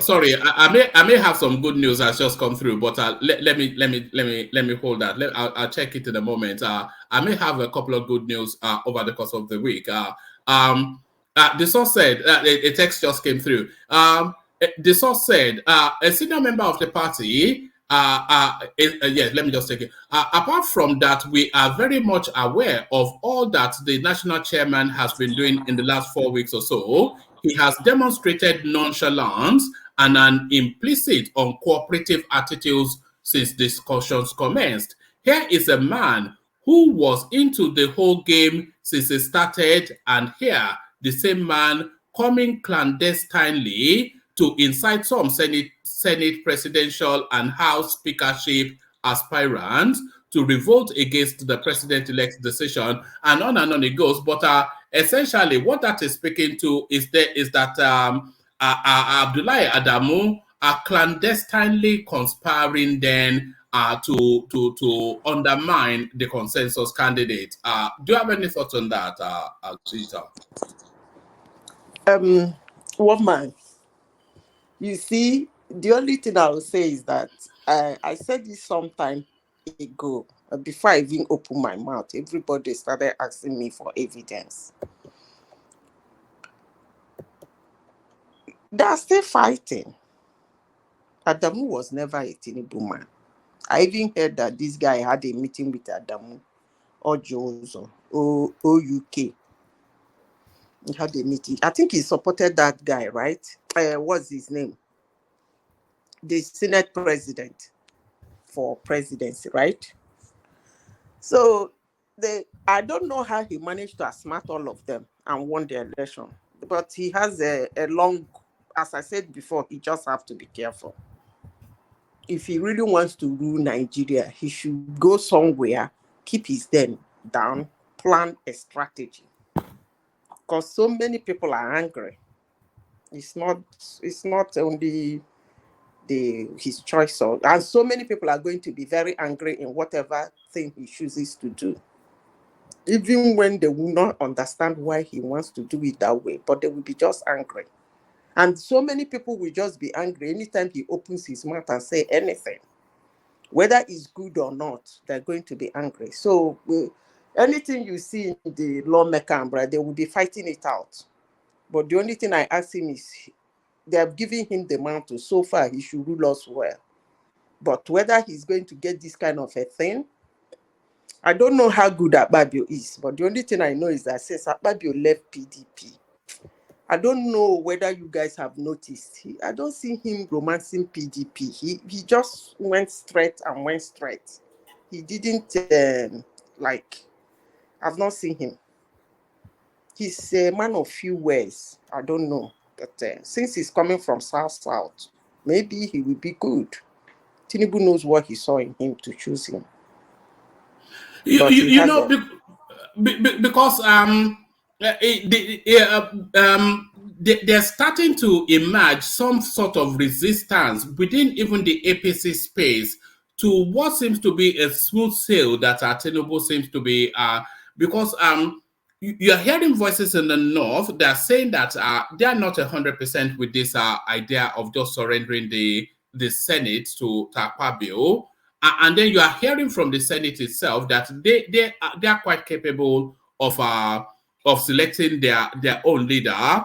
And then you've heard commentaries from Abdullahi Adamu to say that the process that landed them on a consensus candidate might not have been the best process. So a lot wrapped into that, Azita. Yeah, it's normal. It's normal now, but the important thing is that we don't really want what happened in 2015 between Buhari and Saraki to happen. I see Tinubu as somebody who has a very knowledge of politics. So if he is choosing Akpabio, I think he will get it. I think so. He will get it. So whom are they choosing now? Whom are they kicking against? Because from what you read, they did not choose anybody that converged. What seems to be happening is that the House is resistant to having a Senate president imposed on them. That's one. The Senate, that is. And then the House of Representatives. It looks as though the opposition are plotting and almost starting to succeed in seizing that space from the APC. I don't know. In Nigerian constitution, can opposition be? No, it's done by numbers, isn't it? Whoever has the majority. I'm just asking because the moment you win the majority, you become the majority. No, they don't have the majority in the House. They just have the most as one party. So let's say the House, just for the purposes of explanation, let's say there are 100 members. APC has, let's say, 40, and then PDP has 30. Somebody else has 10. So they don't have the majority, but as one party they have the most. But those other parties that form the other 60. They are now coming together as one mass to seize the House of Reps from them. That's what I'm saying now. The way they do it, is it not? I hope Ogbeni will be able to explain this if he's here. The way they do it, is it not the party that has the majority number? No, it's a voting system, isn't it? I know that sometimes if you are a party, you have the majority. The rest have smaller numbers. If it comes to voting, you have to lobby them to vote for you, to make up the number that is needed. But that doesn't mean that the ones that have the minority will win the vote. Because even if they decide to, I don't know, somebody was explaining that thing to me. I don't think the people that has less vote will, because I think they produce that thing according to party. But you can lobby others to vote for that party. But I don't think it's 3-4 parties will have to come together and form a house of. I don't think it works that way. But you can get them to vote for that candidate. I don't know, but somebody was trying to explain it to me today. It wasn't really clear to me. But if I can understand, what he's saying is that they vote an individual in a party. So when it is majority, it goes to the majority. But he has to get those people to vote for him to get the number he wants. Yes, if you have a majority, or if you have the most in numbers, then you have you have a shorter threshold to recruit to constitute the overall majority. But it's somewhat getting convoluted. But let me take you to this space, Zita. APC leaders meet Bode George, seek support for Tinubu. So Bode George, one of the most ardent critics of the Tinubu narrative. So what we are noticing now with the Tinubu incoming is that they are trying as much as they possibly can to clean all of the backdrops to whatever controversies that is leading him up to May the 29th, so that by May the 29th, it can start with as clean a slate as possible. But do you think they can possibly get Bode George on board? He promised us that if Tinubu becomes president, he moves to Ghana. Woman, I think this is one of the best moves they have made. You don't think they need to calm that man down? I think they should calm down all the unnecessary noise, yeah. No, not even the unnecessary noise. They should give him that room to come out and say, they came and begged me to stay. Don't you think so? They should give it to him now, because the man is passing through a lot now. A lot of people are really passing through a lot that Tinubu won. Some people are going gag. It's just coming down now. When you open some social media handles, you will be shocked at what you will hear. Even up to today, you will be shocked. So such a person, they need to calm him down. It's not for them, but for him. That's the way I see it too. He has said he's going to do. When he said the one about, I think, Buhari, right? He did not leave. I thought he's the same man that said if Buhari win, he will leave Nigeria, I think. He did not leave, right? He said such a thing. Yeah, vaguely recollect, yes. Yeah, I think he said such a thing that if somebody, that time, if that person win, he will no longer live in Nigeria. But he lived anyway. But this time around, I remember so many media houses have questioned him on that, and he keeps saying he will leave. And you know, in on camera, he said he's passing through a excruciating pain. You know, if it is this kind of place I am, they will get him a therapist. So I think what they did was very right. Very good move. They should go and pally him, pet him. Even if it means on camera, those people should kneel down, let him video it.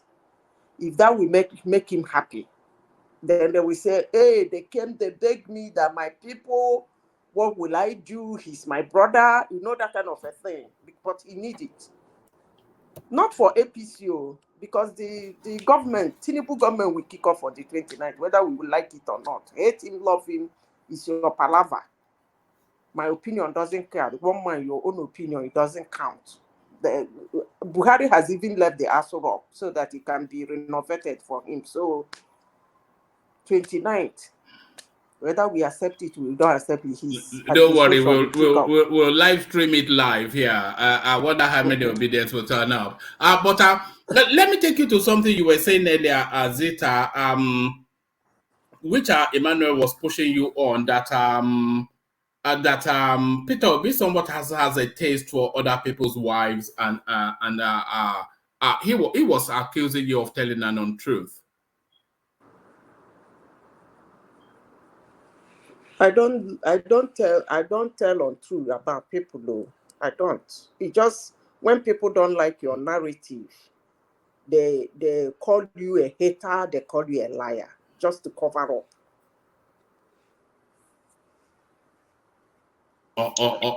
Mama, why are you bringing this thing here now? So why are you bringing it up?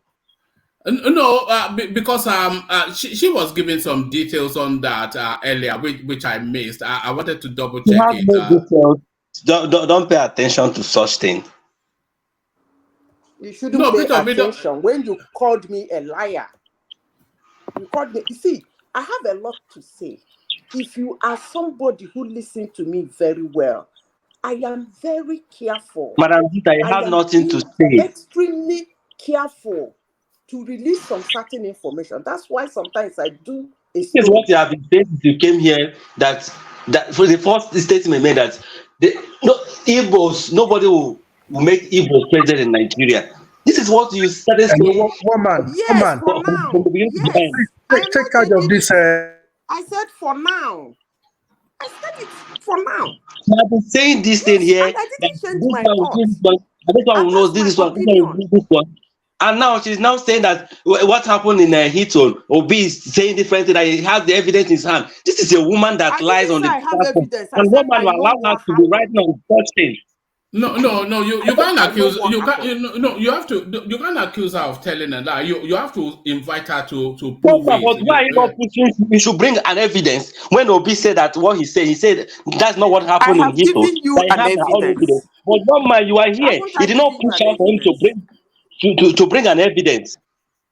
See, But other people come here. One man, hold you say, on. if you have an evidence, bring it, or you bring that statement down. But you are No, here, one I man, you don't say that bring. thing. You didn't say anything. Yeah, I don't like that.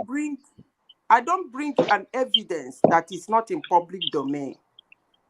Bring That's it why this one I said so that this we can night. rest. Then you I keep made quiet because you are reference. not saying the right Listen thing. to me. If you cannot bring the Listen to evidence, me. why not just keep short? No. Tone it down. Tone it down. No, Emmanuel. one man, you see, like principal, like followers, they don't have respect. No, let me. They don't have respect for family. And they don't have respect for married women. He can insult me. Yeah, that's what they do. They don't have respect. They're demeaning a man by using his wife. It doesn't mean anything to them. So he can go One man, and that's the only thing I'll be against you, because you're not pushing this thing she's saying. And when she lie, you allow her to write on it. No. Sorry, what? What is a lie now? I muted you only because of the language. Like I said, don't accuse her of lying. Just invite her to prove what she said, and if she wants to be coy with it, then you have to respect that.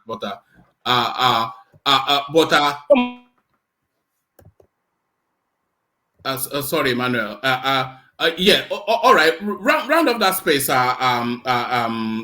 Zeta. You don't want me to say anything again, so she should continue what she's saying, right? No. I'm not saying you shouldn't say anything. I'm just saying you should be guarded in the language that you use. You cannot be calling me a liar. One man, tell her to bring an evidence of what she's saying, because she's lying.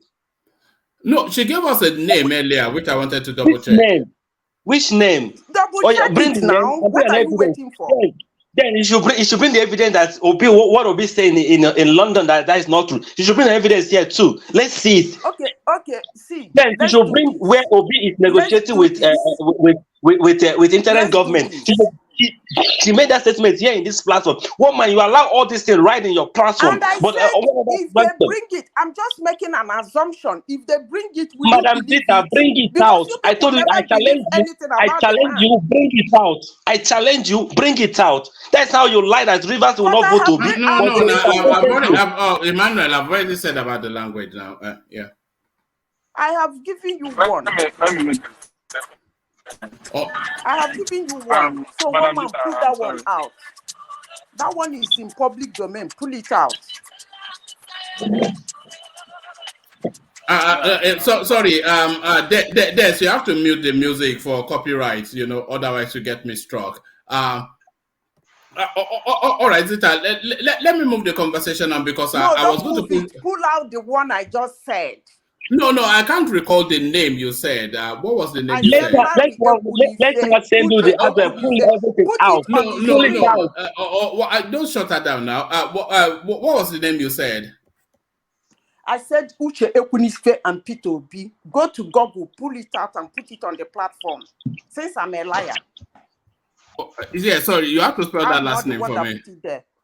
Uche. Uche what? Ekunife. All right. I'll look that up.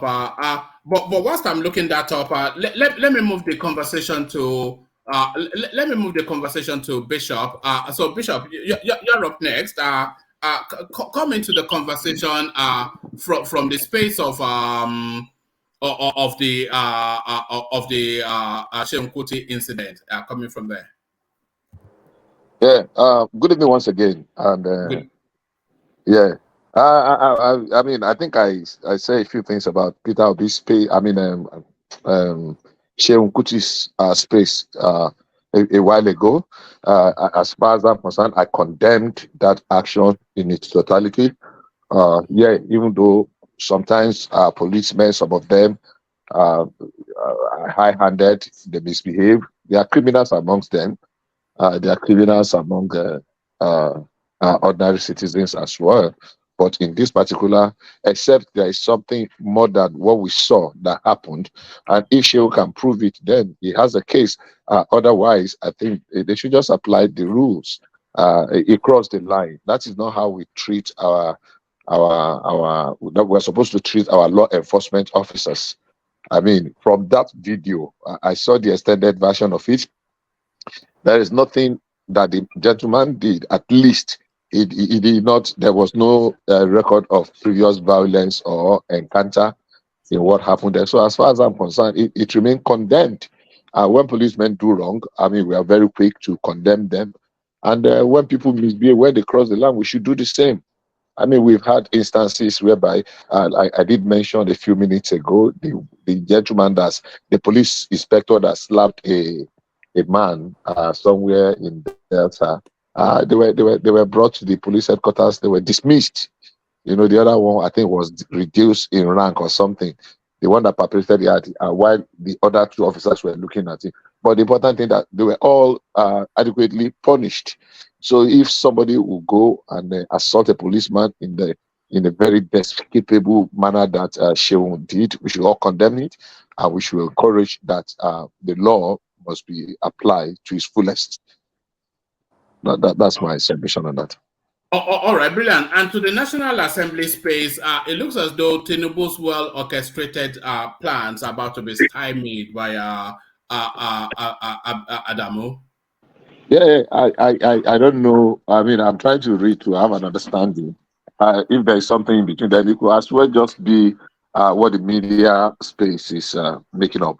But if I do not agree with the decision of the party to zone both the speaker and the Senate president deputy Senate president and the speaker to the northeast and nothing for the north central.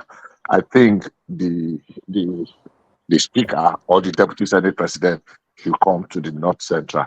Now, if it is Tinubu that is orchestrating this particular arrangement, it is condemnable. And I don't think it makes any sense. And if it is the chairman, Abdullahi Adamu, that is pushing for it, it is still very condemnable. I don't think it is right. Everybody had contributed in their little way. And if there are 6 positions, if you as well go around. So you cannot deny the northeast, the north central, and give 2 of those positions to the northwest. So the one that is brewing between the president-elect and the national chairman, I think it's part of politics. They will resolve it. The amazing thing is that now we'll blame it on the internal fightings of APC and that they are going to implode. We won't blame that it is a Labour Party or PDP that is orchestrating it or that is influencing it. But if it were to be happening in APC, in Labour Party, everybody will say, "Oh, it is APC that is spoiling it," and vice versa. So I hope they're able to resolve it. They should not go into the National Assembly, and Tinubu cannot delay the what do you call it? proclamation of the National Assembly. That one is just story. Whatever they want to do, they have to do it before that day. He will not delay it. If it is delayed for due to one or two things, there is a minimum. There's a other pulling now. There's a maximum of how many days he can delay with. They will have to go ahead. The proclamation is a constitutional action. He will have to carry it out. Otherwise, he himself will be in contempt of the law that gives him that role to play. All right, brilliant. Let me take you to this space then. Presidential elections, Igbos will support Tinubu's government. Peter Obi should accept defeat. So this is Ohaneze in Digbo now say, is that the language of enough is enough? That now marking the end then of the noise. Well, it appears so. I don't know where this is coming from. I don't know who made this statement. The last public appearance we saw of Ohaneze Ndigbo by its President General was a few days ago at the launch of the dredging of that river in Imo State, and we had the message that Chief Emmanuel Nwayahu sent to the president through the vice president about releasing their son Nnamdi Kanu. And I mean, that's not a message that dignifies even the messenger, talk less of the addressee. That message was more like he was commanding presidents and threatening the president that he has to do that before he leaves office. So I don't know when they made this statement. If they make it, yeah, maybe reason is beginning to prevail. That is the way to go. Let the court rule. In as much as it presently as we have it, the status quo is that Tinubu is the president-elect of the Federal Republic, and until something otherwise, it's not by people going on the street or people threatening fire and brimstone. It's by the course of law. So if they actually did say this, I would say it's in the right direction. It's a welcome development, as I want to say in Nigeria, and I will support it. So if Peter Obi, they can prevail on Peter Obi not to withdraw his case. No, if he's not convinced, let him follow it, but let him follow it with some decorum, with some modest, not allowing his followers to run riots and to keep heating up the populace. I'm surprised that Emmanuel was saying that they are not violent. Come on, I mean that's we hear some of the things they say on spaces. We hear some of them. I mean, don't say that. You go to some, you hear the kind of utterances, and you wonder, how can we be? Are we this lawless? Are you saying that they are not violent? Come on, what are you talking about? I mean, we know how many people they've attacked in different places. I don't want to engage in that one. But if this is true, then it's a welcome development. But they should not force Peter Obi to drop the case. If he is convinced, or they can convince him that, I mean, this is an exercise in futility, but not compelling him. No, I don't want that to happen. Maybe he has a case. If he has a case, let him go and prove it. I mean, Bishop, a lot of people would like to see that case run through. Not necessarily to see if Peter Obi gets victory or not. Nobody thinks that he's going to get victory, but there are certain constitutional issues embedded in that case that we need judgment, like the 25% Abuja. Exactly, yes. We need you to be laid to rest once and for all. I agree with you. So if he wants to willingly, but you cannot force him to go ahead. But if he wants to willingly, or if they talk to him and he sees reason, that's fine. Otherwise, let the case run its course. All right, brilliant. Take us to this space then. APC leaders meet Bode George, seek support for Tinubu. So I think they are now just trying to smooth everything over for a soft landing for the Tinubu space. But what sort of response do you expect that they'll get from Bode George? Well, I salute them if they are doing this. I mean, if Tinubu is even sending people to go up. It's not from a point of weakness. It's, I mean, they used to say something, stoop to conquer. In Yoruba land, we say, "Taba dobale fabuke kuniwe ka gba ko ga ju eyan lo." Permit me for bringing in. So if Tinubu is extending the olive branch, he did say so in his first address, and the people, I mean, there was barrage of abuse and that he was begging because he know he stole the mandate and the rest. Normally, everywhere a winner will always extend the olive branch. You know, let's work together in the best interest of Nigeria. So if Tinubu is extending the olive branch to Bode George, it's not begging from the point of weakness. It's just that, you know what, let's move on. It's all in the best interest of Nigeria. So rather than having some people to be angry and remain bitter and throwing a spanner in the wheel of progress in the course of whether 4 years or 8 years, why don't we just come together? I mean, I remember I did quote it was Bill Clinton when he won the nomination, you know, the bitter for nomination. Then he said, look, the clarion call. I mean, they have sounded the clarion call. It is now for all of us to roll up our sleeves and work together. So if they are going to reach out to Bode George, there is something they used to say. Permit me to speak Yoruba once again. That adete kò lè fún wàrà but ó lè dá wàrà nù. Bode George might not necessarily be able to add any value to Tinubu's government, but he might be causing some disaffection and hatred here and there. And honestly speaking, if we really love Nigeria, we should be ready to move forward. I mean, it's clear. It might not be a perfect election, but the election has held.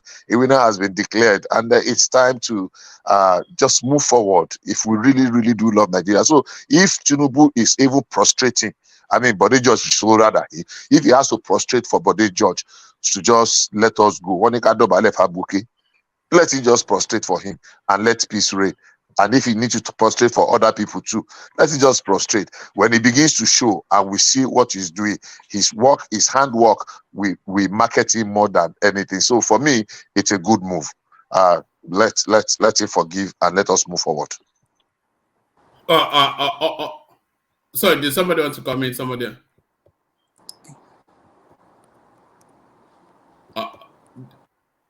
All right. Let me take you to this place. I thought somebody wanted to come in just then.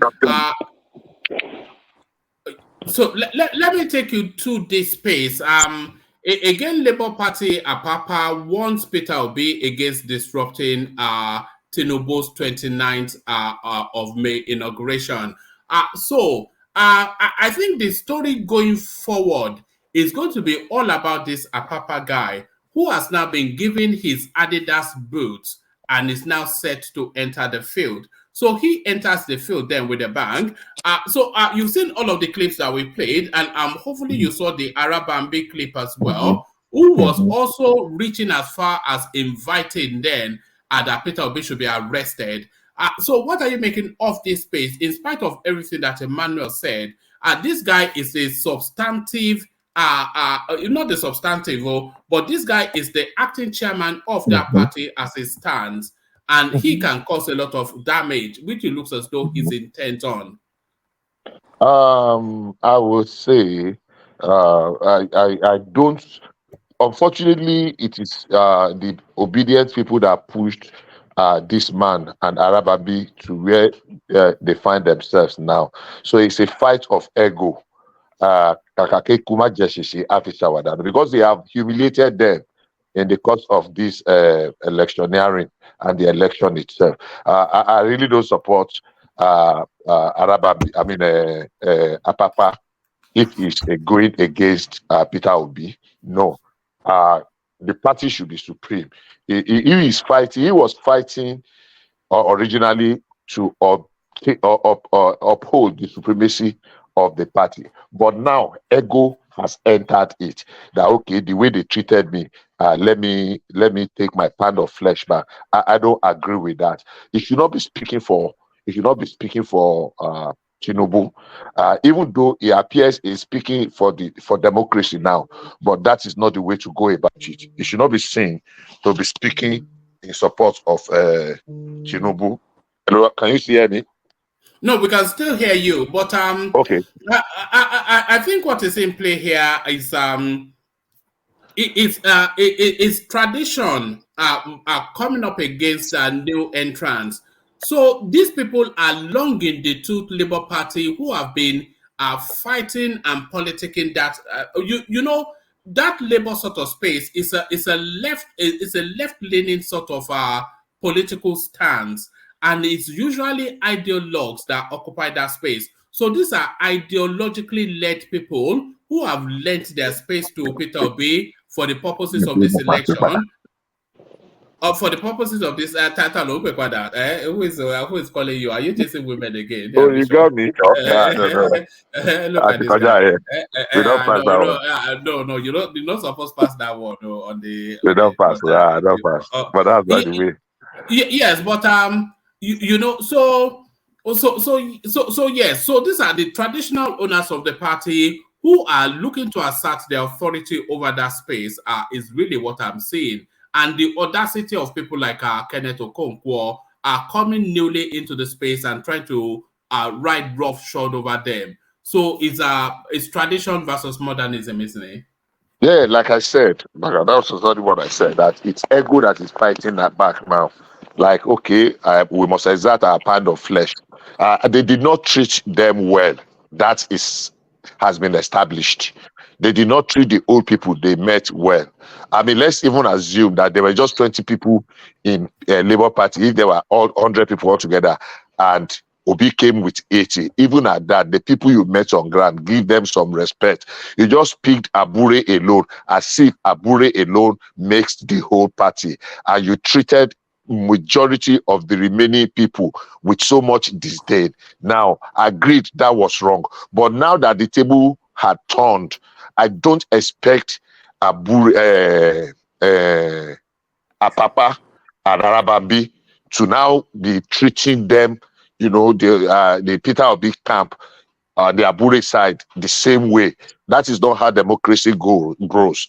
They are going to destroy the party. And I really was looking forward to see Labour Party grow up to a very, what do you call it now? A very strong opposition, because I don't think PDP can recover from what it's gone through. So I was hoping, but if they allow this to tear them down by the middle, it is not good for our democracy, and it will be a dangerous thing to have an almighty, powerful APC. In as much as I love APC, I don't want them to be a dominant party that people cannot challenge. Otherwise, they will become carried away and power drunk like PDP. That said that nobody can take away power from them for 60 years. That was very insulting and assaulting to the sensibilities of Nigerians, of reasonable Nigerians. So I'm looking forward to a very strong opposition to APC. I mean, a very strong one that will provide so that it is just for the development of our land. So I don't want the action or inaction of either the Apapa camp or the Julius Abure camp to destroy Labour Party. We see something good in Labour Party. I mean, and it should be sustained. So for me, I'm not in support of Apapa now beginning to talk like he's talking for APC. No, he shouldn't. Otherwise, he's killing the party before it even establishes its foot. And this ultimatum that the now new acting chairman gave to the to the lawyers to report to him within 48 hours. What's your reading of that space? What's your reading? Why do you think he has done that? Yeah, it sounded like an ultimatum, though he shouldn't have made it to sound like an ultimatum. It should have been just like an invitation that, look, they need to come because they need to brief him. They have allowed that lacuna, they've allowed that gap to be there. I mean, everybody knows that Emmanuel was arguing the other time. I don't know from where was that argument coming from. Look, the rule is there. This is the national deputy chairman in the south, that from the same zone where the chairman comes from. There is another one in the north. In the case that the chairman leaves, the deputy national chairman from his zone for whatever reason. Either he resigns, either he dies, either he is removed for any reason. It is the man. The same thing happened in PDP. When Ayu left, it is the man from the north. What's his name? Northeast. What's the man's name? That stepped in. That is the provision. That is what the law says. So I don't know how people begin to interpret the law the way they feel comfortable with it. That is what the law says. And it was the court that removed Abure. Oh, was the court process orchestrated by Apapa? Well, if it is, and so that is politics. It's power play. That was how ordinary ward chairman or ward chairman and the secretary removed Oshiomhole. And they went to court, and court said, yes, you have been removed, and you are removed. So, and that was the end of Oshiomhole's reign. I mean, who would have thought a ordinary ward, not even state. So if the court says, because of this allegation, stop parading yourself until you answer to it, that is the court pronouncement. Every time before 2 days ago's ruling, we were hearing all manner of things. All of them will go. I heard the other guy talking that how can you be saying that the Abuja High Court and the Benin High Court, the Abuja High Court judgment came, but it's not even the same thing that was being treated. And all of them will go and be giving us as if they are writing their own law. So as it is today, unfortunately, they might not like it, but Apapa is the leader of Labour Party, and Peter Obi should reach out to him and let the lawyers go and see him, so that he will not spoil the like I said, he will not spoil the case more than it's already challenged. Let him go, let him speak to them, let Peter Obi himself go and meet the man. Let them reconcile that, okay, whatever it is, let's finish this court case. Then we'll come back and resolve whatever is in the party. But for now, let them accord him that recognition. When they can't be with the local, call a madman the bridegroom. At least he will give you. So accord him that respect, even if it is fake, for the time being. That's my thinking of that. That's my reading of it. I don't know if people have contrary opinion. But just go and see him. Let the lawyers see him. Do you know what? Do you know what I think, Bishop? I think Apapa is looking to replace. I think Apapa is looking to replace the set of lawyers at the tribunal with a set of lawyers of his own choosing, and I think that is. I think so, and I think that is one of the grander plans of the APC space, just to stop this Peter Obi the noise in his tracks. Well, like I did say to you. Correct something? Sorry, I think he mentioned my name. Maybe he didn't understand what I said when I was saying what I was saying. So don't quote me for other things. I said that there is a way that Labour Party. I know the Constitution. There is a way they remove their chairman. Is written boldly on their Constitution. You cannot just wake up one morning and use mic and ordain yourself as a party, whether Emmanuel, or not dead. There is a Constitution way. Let me finish, then you can come in. So let me finish. I know what you have said. No, let him land. Let him land. Yeah. So there's the Constitution. They have 3 chairmen that anchoring those. Out of those 3 chairmen, so one person has to replace by constitutionally appointing another person by the 2/3 of that by 2/3 of the neck. So you cannot just, you as a suspended fellow in the party, wake up one morning and declare yourself as a party. That's what I'm saying, that the rascality is at the apex of the issue of Nigeria. So that's what I'm talking about. So don't quote me on what I did not say. I based on what the Constitution of the Labour Party say. That's why I hit my point on. So just made that point clear.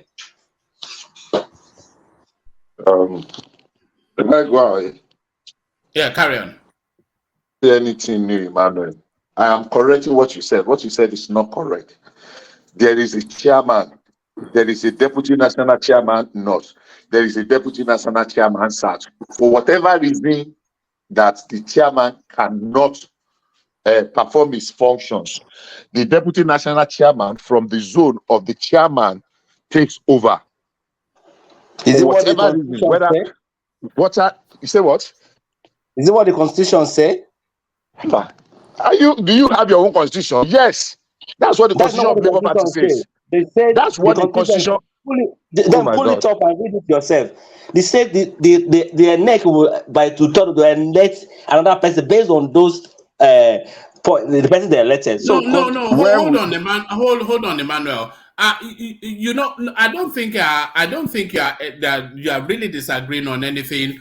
What Bishop is? Did you actually even hear what Bishop said? What Bishop is saying to you is that in a situation where the national chairman of the Labour Party cannot carry on, the deputy chairman from the region that chairman comes from steps in an acting capacity, and then subsequent to that, then one man they have an is not election saying to the have a truth because they substance. have more than two deputy chairman. You should verify No, that.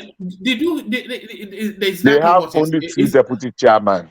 They don't. They what have more than that's what Labour Party say. why You would they have cannot appoint what's yourself. going on now? You just Listen argue now, blindly. listen, You Emmanuel, argue listen, blindly. Emmanuel. Very soon you will say you are obedient. You are not member of Labour Party. You have said so before. What I'm saying is this: there will not be a vacuum from the day that the court says don't parade yourself until they meet, whether in the national whatever. And you know it was not only Abure that was suspended by the courts, by the court of competent jurisdiction.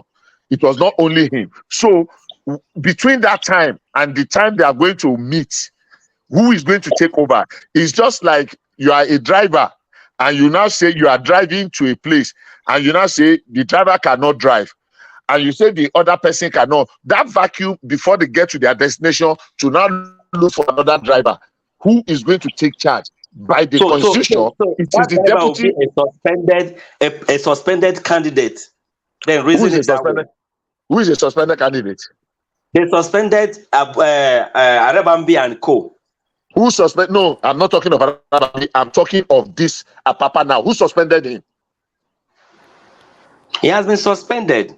After, hold on, stop. It was the suspension they handed over to him in Asaba after he has already taken over, after the court had already ruled. I mean, how are we talking like this now? Let's be sincere for once. You don't need, the thing does not need to go our way all the time. I don't like this idea of it has to be your way or no way. When things don't go my way, I admit them, I move them. I deal with the fact. Come on, they suspended him. Hold on, they suspended. They suspended him. One voice. They suspended him in that Asaba kangaroo meeting that shouldn't have held. We are talking of law. A court of competent jurisdiction said you are suspended. You are now organizing another party while you are being suspended and now suspending the person that took over. What kind of is that the way they want to run the Labour Party? Come on, let's face facts for once. And all this defending that things must go your way at all times. I don't understand it. Is that the kind of politics you want to play? I'm using my evidence based on what the Constitution said about the Labour Party. I'm not, but I have read it. Labour Party has been saying it that for them to elect another person, there is a method. They said it. We are not talking of electing now. They are not electing yet. The process of electing is still down the road. But because to avoid a vacuum. Hold on, Bishop. And you hold on as well, Emmanuel. So Emmanuel, listen to this, and then because I think Bishop has explained it in three different ways, so it should be understood. What Bishop has just explained is that when the party chairman is no longer in situation for whatever reason, the next deputy chairman from whichever region of the country that chairman that is now no longer in situation comes from steps in an acting capacity. So that's one. And then subsequently, the National Labour Party then has whatever it is that they do to then elect a substantive chairman. So that's what, and that's the process really pretty much for most if not all political parties in Nigeria. Exactly. Do you understand? Manuel that is responding. You want him to respond to you? No, I will respond with an argument, but I think it's quite clear what you said, Bishop. So that's what I said, that now, so that to avoid a vacuum, the next from his zone takes over. But we are past that stage now. Let Peter Obi reach out to Papa. Negotiation. Did you want to come in, Zeta? Of his negotiation. Zeta, why are you whispering? Is that for our benefit, Zeta? Dr. Hasi said he should go for negotiation. Anyhow, let me borrow her words. So let Peter Obi go and negotiate with Apapa. Let them call them together. Let them look for some elders of the party. Let them resolve this inside. It's causing more damage. So let them resolve this. Let everybody bury their ego. Like I said a few minutes ago, in the case of Tinubu and Bode George, if Tinubu will have to stoop to conquer, so be it. If Peter Obi will have to stoop to bring peace and to restore sanity into let him do it. This ego clashing is not helping anyone. They made a mistake the way they treated those people earlier on. I mean, you were mentioning the way they treated what's this guy name yesterday? What's his name? Akin something. The gubernatorial candidate in Ibadan, in Oyo State.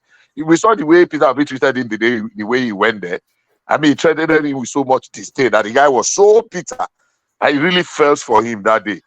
There was a time that Peter Obi even told us that he did not even know who our Papa was. I think it was just saying that to put him down, but a poor choice of words. Let me respond to what Platon is saying.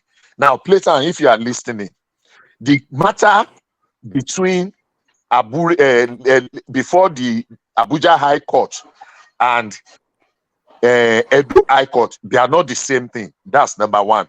Now, you yourself said coordinate jurisdiction. That means they are equal.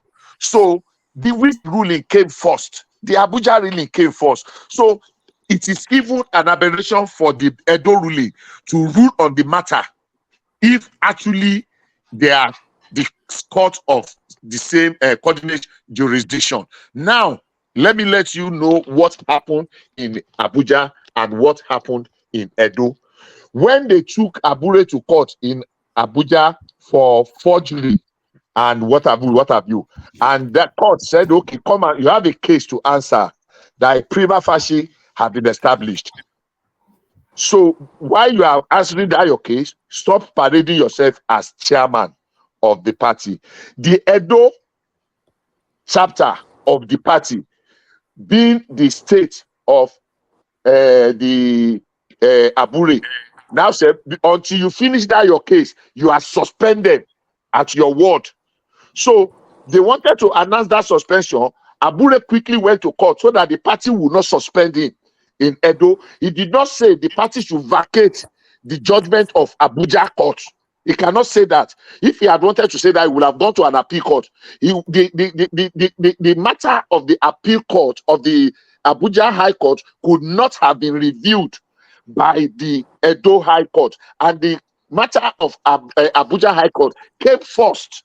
So he quickly got an ex parte order in Edo to stop the state. Now, it is an action that has already taken place. In law, it is not, I mean, when our lawyer, Ogbeni, is here, he will tell you.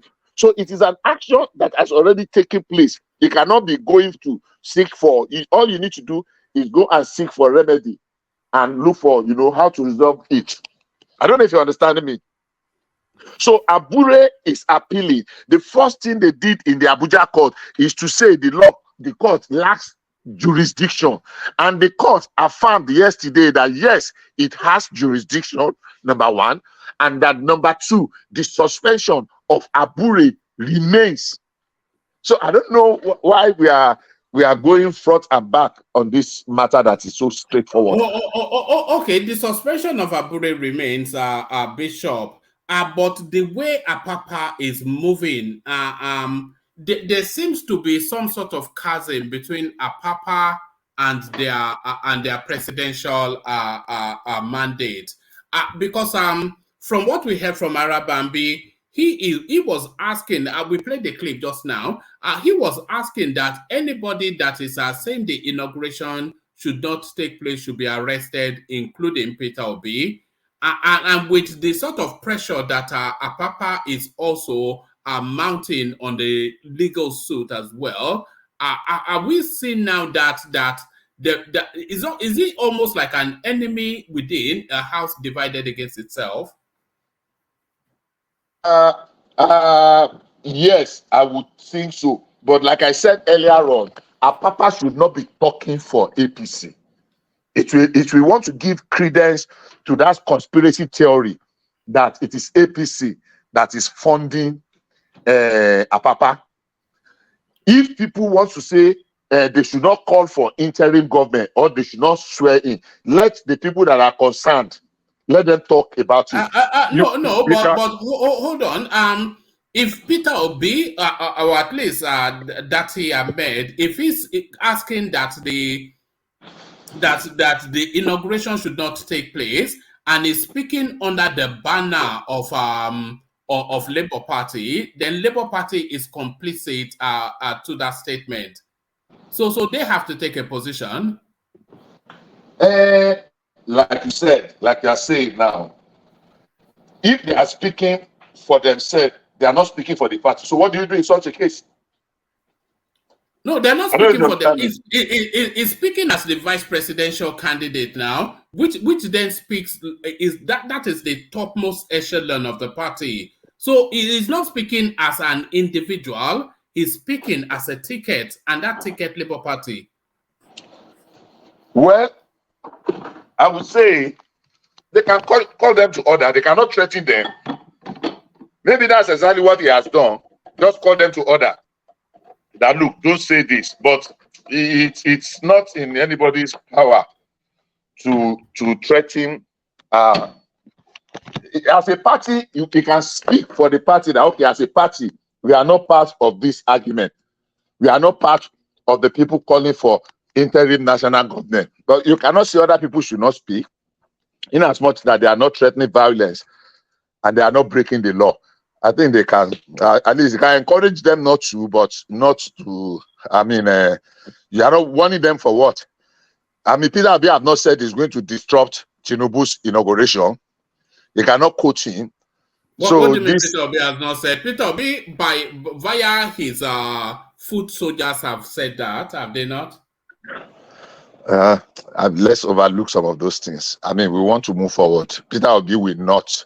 I don't think Peter Obi would openly want to disrupt democracy. Yeah, maybe there has been some little bit of. You don't find his pronouncement, if not his pronouncement, even his pronouncements, because his pronouncements are, I won that election, I'm going to regain my stolen mandate, and language of that sort. So those are dog whistles. Those are dog whistles. Yeah, we're seeing those dog whistles now play out on the streets in terms of protestations and demonstrations. And from those protestations and demonstrations, they are telling us that the inauguration must not take place. So he's somewhat inciting the people against the state. Sorry, can I chip in something? That's why I say that most people don't know Peter Obi. Peter Obi, we know what he's saying now. Don't go on a long one. Don't go on a long one. Yeah. Wait, I don't want to go a long way. This is a man that fought for 3 years. The statement you're making, he's kept on that statement that the mandate belongs to him and he will get it back.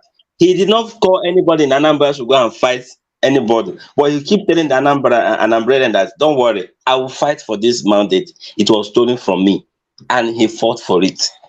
So, keeping saying this one, he's telling the supporters, don't fight. I will be at the forefront for this fight for you. I'm not going anywhere. I don't know why you're feeling that he's calling for interim government. He has never said such thing. Emmanuel, let's rest this matter. We want to move forward. There are certain things that even your body language says. I'm not taking anything. I want to cut Peter Obi some slack, but that does not take away the fact that he's culpable in many of the things his followers do. I get a little bit intrigued when people want to, when Peter Obi says something, and when the supporter, you want to separate Peter Obi from the people that are supporting him. The other day, I don't know whether it was you and I or you and my Des and myself that I was talking that I can mention 10 people, prominent Peter Obi supporters that were disparaging and abusing Adeboye, Wole Soyinka, Pastor Adeboye. The person was telling me, no, they're actually there. I wanted to send them, when I eventually got the time that day, I wanted to send them to Walmart, but I felt that the argument has become stale, kind of. So you cannot absorb or exonerate him of all the things that his followers do, especially when he has the opportunity of calling them to order, and he did not speak against them. So if he is quiet when they say those things, that means they are saying it in his with his consent, or that is approved. He approves of what they are saying. So what I want to do is I want to see a Labour Party that is moving forward. Let's forget all this argument and nonsensical. They've made mistakes. Are they saints? Are they from heaven? They are not saints. Even Peter Obi himself, he's not a saint. He's not from heaven. It's not like it's different from the park. This one that is saying that a new order. How can you be saying Peter Obi is? How can you be equating Peter Obi to a new order? Peter Obi is the police school asking for how many years, and you are saying it's a new order. It's different from different from who? Come on, let's move on from this argument. Yes, a Labour Party should be bigger, and I consider Labour Party is bigger than both Peter Obi and Apapa, and they should find the middle ground and resolve this issue so that the party will not die. But if you continue with this ego and making Peter Obi looking like like some saint from heaven, and Apapa like some something, how many of Peter Obi's followers called Apapa Babalawo? How many of them have accused him on their national lawyer that is on the side of Peter Obi came on national TV with you that he has evidence that he collected money, that Papa collected money to come and destroy Labour Party. I mean, let's stop this thing. Let's speak straight and let's speak truth for once.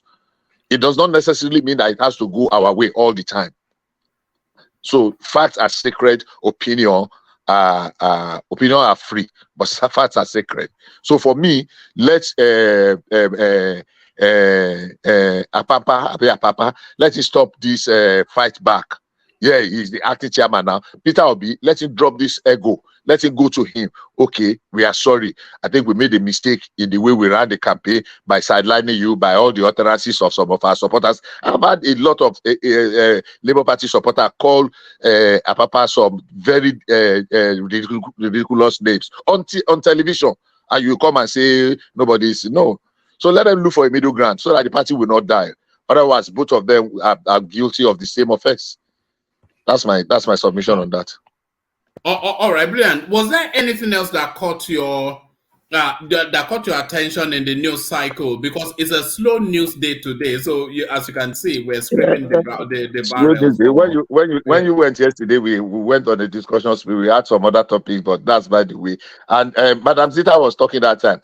Was it in 2015 or 2000? Immediately after Peter Obi, he had this marital scandal that the wife then, I don't know whether it was the same wife or the one he had in the UK, that was accusing him of infidelity, and they were fighting dirty on the pages of newspaper. Now, where they were mentioning names of people's wife that Peter Obi, I don't know. I don't want to bring that one up, but I'm the one that is a liar because they refuse to see it. No, I remember that time, but I don't want to talk about it. I kept my cool. No, madam, hold on. We are Madam Zita, calm down. Did you get the foot in Nigeria? Nobody Madam Zita, calm down. What I'm saying is, I'm just Madam Zita. Hold on, Bishop, hold on. Emmanuel. Hold on, Zita. You know what you're talking. You know what you're talking about. I've actually got it, but I wasn't really going to bring it on. But now that you brought it up, this was the space. How Peter Obi mind-blowing sex romp, so yes, it did have. This was in 2015. So I think this was what Zita was referencing in that exactly. space. So I remember that case. It was a little bit dirty then.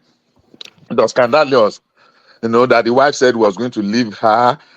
Something. I remember. I was just not remember. So that Madam Zita was talking about accusations of infidelity and what do you call it with Peter Obi. It's true. It was there in the open space. So if anybody It is coming here not to now true. defend it, Stop saying it is true. What is the verifiable evidence that it is true? hold on.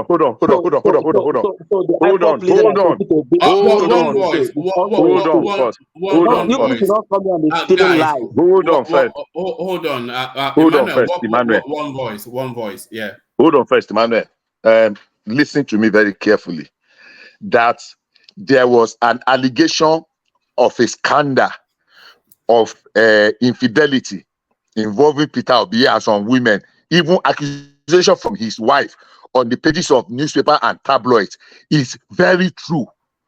Not being a woman, don't go dig one. Whether it is true that he did it, but that there was that scandal, that there was that news all over the media then. There That is people also were a trying to scandal resolve that it. he's a gay. So that one is true also. Which one? That he's a gay. Oh, but who said it's a gay here now? Did I say that? It wasn't Nandekano that said that. Was that not Nandekano that said that? No, that was not. This is how they have published. That's what I'm telling you, that if Obi survive them, Emmanuel, stop. Stop. This is an adult. This is an adult platform.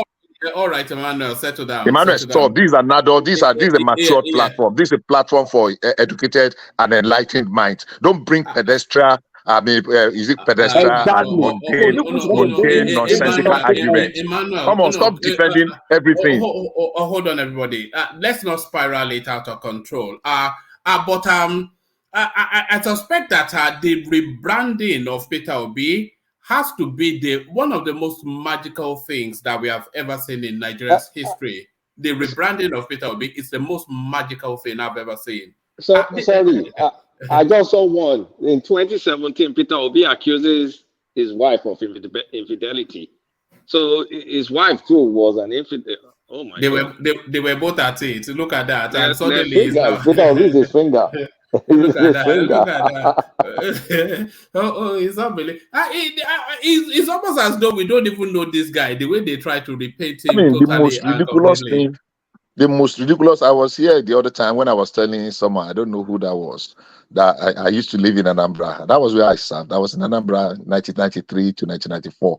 And I did not go back. I stayed there. And I've been in the south, and southeast from that 1993 to date. And I was telling someone where I lived in Onitsha, and he was telling me, he was asking me for name of street, name of that. And I said, listen, what are you talking about? I was in Anambra in 2014. And the Anambra, I went for a friend's mother's burial in Oka from Port Harcourt. And what I went through with just a few minutes rain, I know Oka very well. Oka is just like 1 minute from where I used to live. Hold on, please. I used to live in Professor Chukwuemeka case. Who is talking? Is that hello? Kilo Shele Sally, this Uru now, you've come to fight Emmanuel Abi. But before you fight Emmanuel, let me give you a clip of what you're saying. I think we played it here before. This is Oka, the state that this is what Peter Obi seeks to offer Nigeria had he become president. Jesus!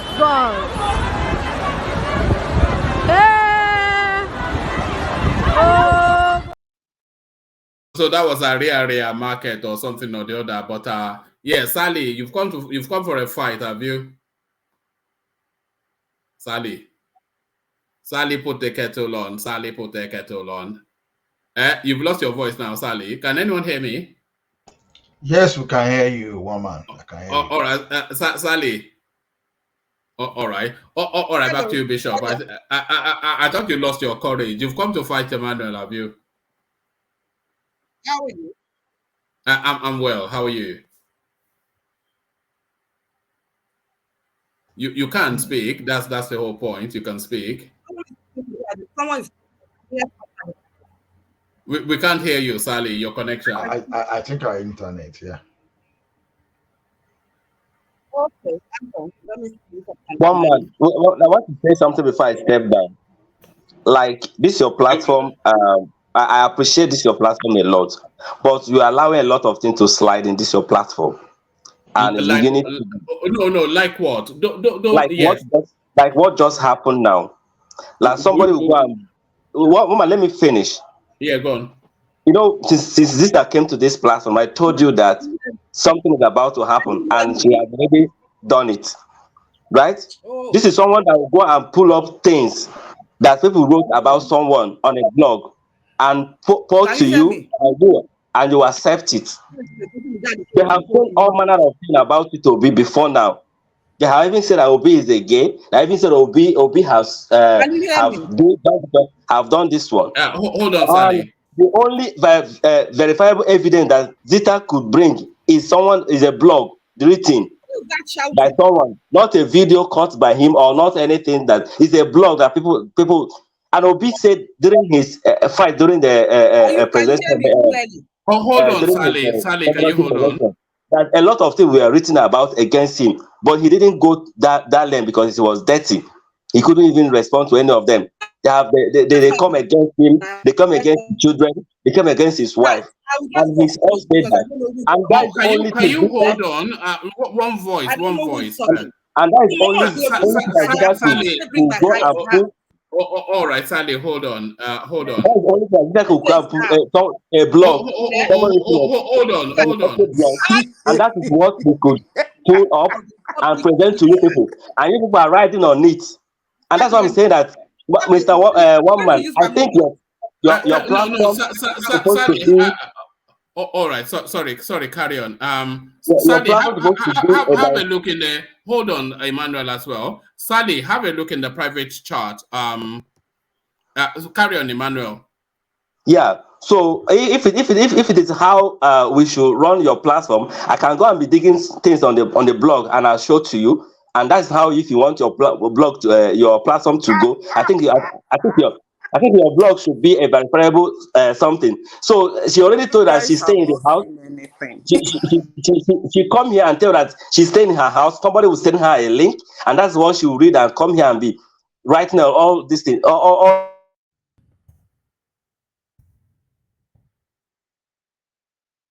platform that River State hates Igbos. Yes. So she came here. She came here. She spilled things up. She said a lot of things that does not even exist anywhere. So, and I asked her for evidence. Only thing she could pull for me is a blog written by someone. All right. You have a look in the private chat as well, Emmanuel. But round off your thoughts, Bishop, and then we'll move the conversation on. Thank you. I think we should just move on. There's no need defending. I don't have anything against Peter Obi. There are lots of people today that are very strong supporters of Peter Obi, and I can mention names. Go and check what their opinions were about Peter Obi's governance in Anambra State 10, 12 years ago, in 2012, 2013, 2014. Go and check. You will see. I can send you clips of what their opinions are, because the internet never forgets. Now, Emmanuel coming here, I'm sure you will defend anything. In fact, they told you that the Peter Obi carried 250 million cash in his car and he was arrested in Lagos, and his convoy, and he said he wanted to, you will defend it also, because you have defended his investment in his family business, estate money. You have invested Panama. What else? You are defending infidelity matter that we are not kids. We knew when this thing was on. We are even this man you just showed now, the former chairman of APGA, when he came on national television and was calling Peter Obi all manner of names, that he was a dictator, he was causing rift between Anglican and sorry, Bishop. The person trying to come in, click on the link again. I've made room for you. Carry on now, Bishop. So I'm not disparaging Peter Obi. I'm speaking to fact. So let's move on from that. Then you don't need to defend all the things they do. Sometimes they are human. I'm not defending anything. What I'm saying is that if you have a verifiable evidence of what you're saying, bring it up. Don't go and bring it. Emmanuel, please hold on. Please hold on. Yes.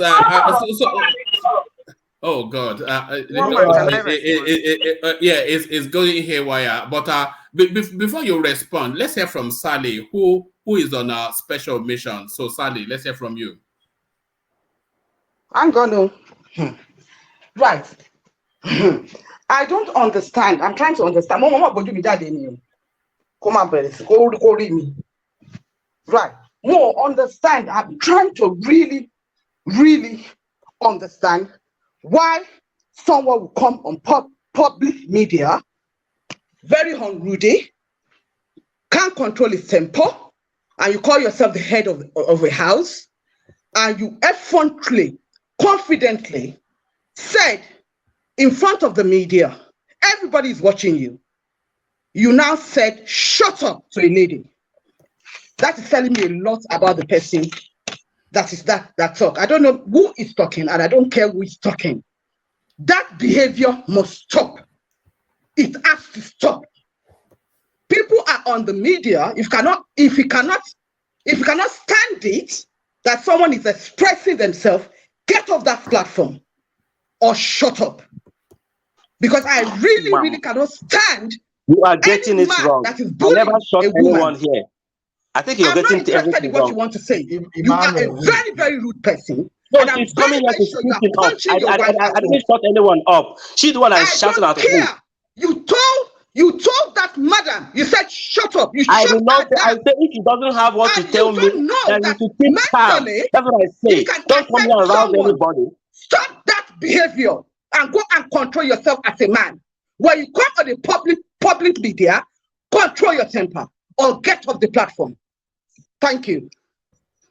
Okay, Emmanuel, I think you have opportunity to respond now. Please, you can respond. Yeah, but I never shot anyone. I say she doesn't have anything to say, that you should keep calm. That's what I say to her. That she's spinning it and she's coming here to lie. Why is she coming to the platform to lie in the public space? And that's what I'm against her. So don't come here and spit things around against me. Okay, Emmanuel. One man, can I respond? You guys are talking about me anyway. Can I respond? Okay, Madam Zita, you can please go ahead. Okay, first of all, I was not talking about Emmanuel or his family. We all in this platform have one person or the other we support. Even when some people don't want to make it public, I know who they support. I am not supporting anyone. I said it from day one.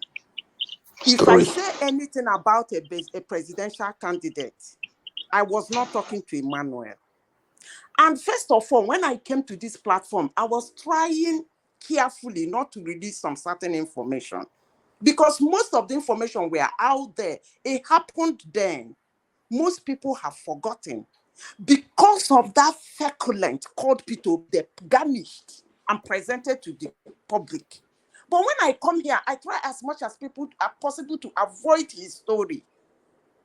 Today, I was not talking about what I was trying to tell Emmanuel was anything. If they give you a video now where he was negotiating for interim government, would you believe such a thing? He fled up. All I'm trying to tell him is that there is nothing. He was asking one man to give him an evidence where he was calling for interim government. And I told them, if they bring that kind of evidence, will you believe it? Because you people never believed anything on that man. And that was the point I was making. And he fled up and started calling me a liar and a hater. Emmanuel, let me address you now. You have your opinion. You have someone you are supporting. You are happy, whatever they say about it, that's you.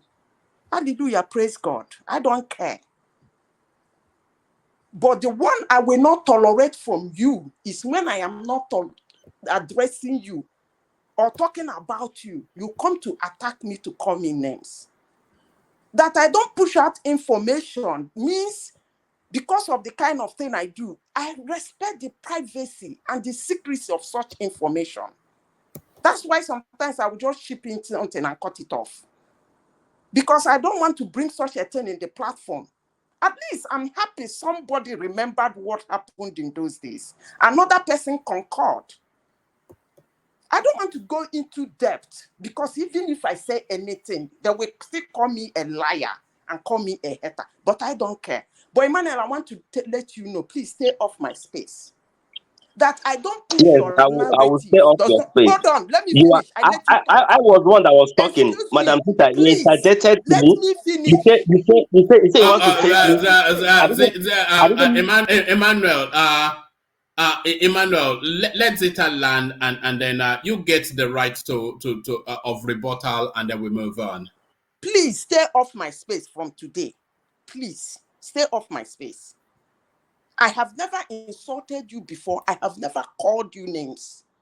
I've never called you a liar. Even when you came to this platform and lied that you are a software engineer or whatever, you don't even know what I do for a living. But you came to the platform and said you are a software engineer. I asked you a simple question.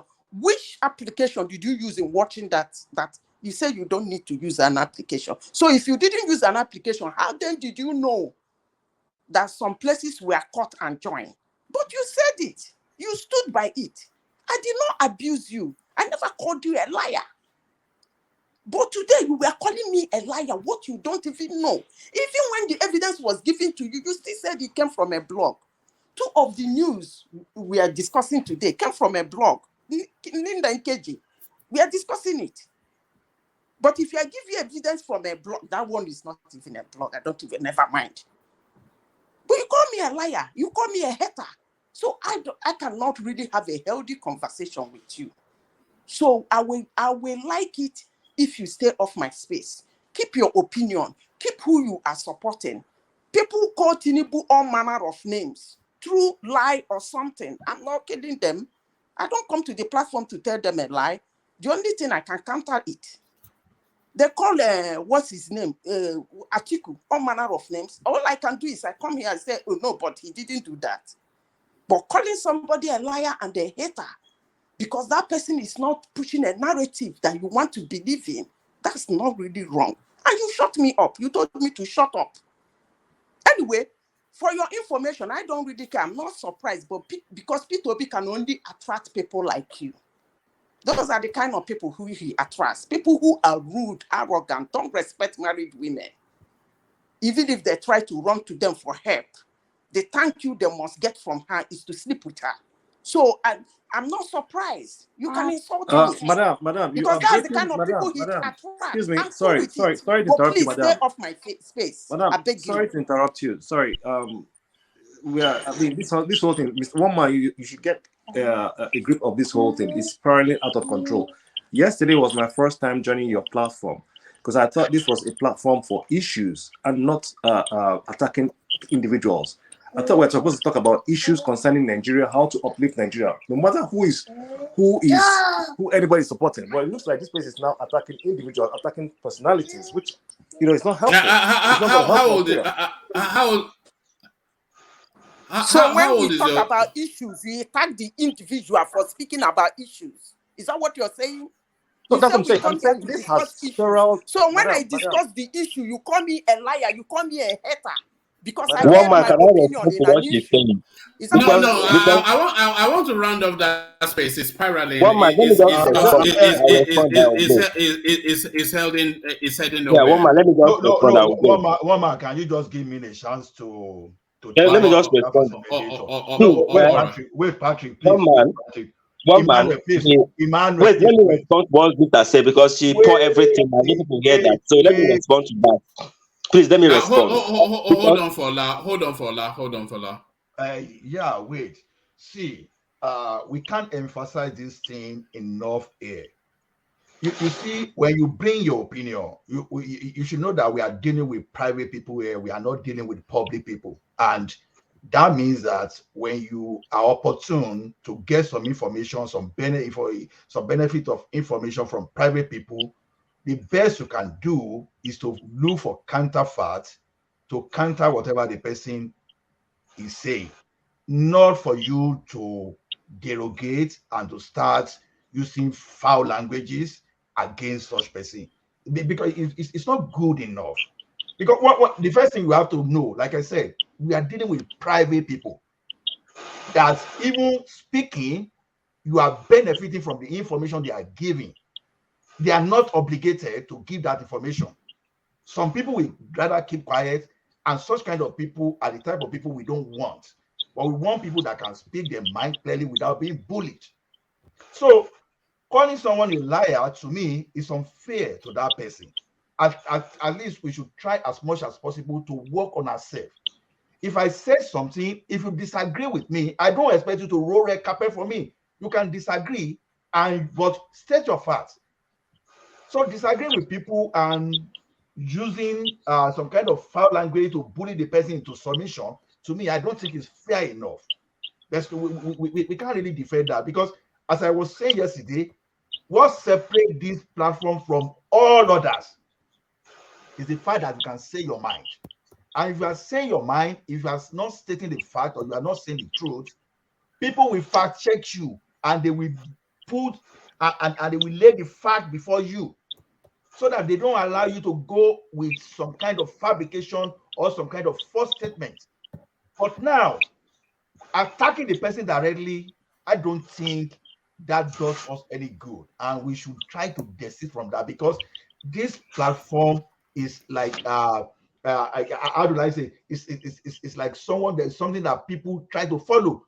I know some platform that you talk that you won't even make a statement. The next thing, everybody will descend on you and start bullying you and start insulting you.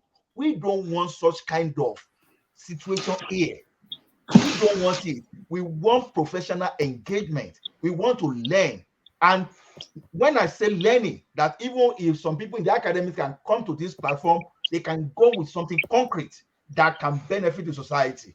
We don't want something that we just create problem. See, if you support Obi, it's all right. If you support Tinubu, it's all right. But don't bully anybody into submission. Don't insult. Don't use foul languages. You understand? So that's just the way I see it. Don't expect anybody to roll red carpet for you, because and don't expect anybody that they must accept whatever you say by force, by fire. So that's just the way I see it. So if 2 or 3 people are saying that you are trying to insult person, I think many people cannot be wrong at the same time. So when you are called, when your attention is called to something that is unfair on another person, I think we should think about it. That can 2 or 3 people be wrong about me, and you try to make amends. That's all I have to say. It's not for us to do something wrong and we try to defend something wrong. No, that doesn't do us any good. So that's all I have to say. Madam Zita, please let it slide. And So can I talk now? Emmanuel, I just want you to make amendment if it is believed by the order. I think Ola wants to wrap up that space. One man, please let me say something. Please, make I not One man, talk. please let me say something. No, because you only ratchet One it man, up let me again. address it now. Let me address it. Please give me a chance. Let me address it. Are you going to address it with an apology? Is that what we're Well, going to? first of all, let me address it. See where the angle I'm going. So let me start by saying that if by any chance I call you a liar, I'm sorry about that. But what I'm against is that a lot of things you're saying here is not verifiable. So let me put that word like that. It's not verifiable, and I have a list of them, and I don't want to bring all of them here. It's not verifiable, just like what happened this night. But if I have called you a liar by any way, or if I have shut you down this platform, I'm sorry about that. Emmanuel, sorry. Let me put something. Emmanuel, you're not wrong. To be honest with you. No. Calm down now. One man, We want let to wrap him it up speak. now. Calm down, let me talk One man, now. let him speak. It's Let me going to get speak. out of control. No, But, let him speak. No, let me speak. Let him One man. speak. Okay. I'm sure they See, should mention what I said that is not verifiable. there is something that hold on, Kulata, if you're there, check the private chat. All right. Okay, should I continue? Yeah, carry on. Yeah. Let's take this as I want us to understand that if someone acknowledges or notices that probably you're wrong with whatever you're saying, you have to call it out. You don't have to just because of that person is older than you or that person is, superior than you or has some kind of power over you. You don't call it out, and people will probably have this, power syndrome or age syndrome, trying to come out here and say you can't talk to me like that because I'm older than you. That's not how it works. We are in an age that everybody is intelligent and everybody has his own mindset to reason well. And if Emmanuel catches a lie or catches something that is untrue and he puts it out there, I don't see anything wrong with it. If I catch a lie and if I catch something that is not good or untrue, I'm going to put it out there. There's nothing wrong with that. I'm going to just state the fact. This is why I know you're lying, because we are trying to address thousands of people here. So let's not try to, crucify Emmanuel for catching something that is untrue. Madam Zita probably has made a lot of statements here. I've said it all the time that he says something, and when we even one man, you know this. I know it for a fact that you know this, that Madam Zita says something, and when you ask her for where is she getting it, and she tell you forget about it. I say, if you don't want to tell us the whole truth for us to believe you, there is no point bringing it out. If you cannot make a very substantive argument about it and show us the facts about it, then there's no point bringing it out in the first place. I'm saying this all over and over again. When Azita, you make that mistake all the time. We are not fools, and we are very intelligent people. Don't make us look like a fool all the time. It's just hold on. It's just a pity that you've chosen today to wild it up. Somebody was listening to us who I was trying to get on, but we'll see. Carry on. Please, one man, please. Let me address this. Yeah, go on. First of all, when you people ask me, one man, hold on. You know that the audience are even now sending me Instagram DMs to say that this is not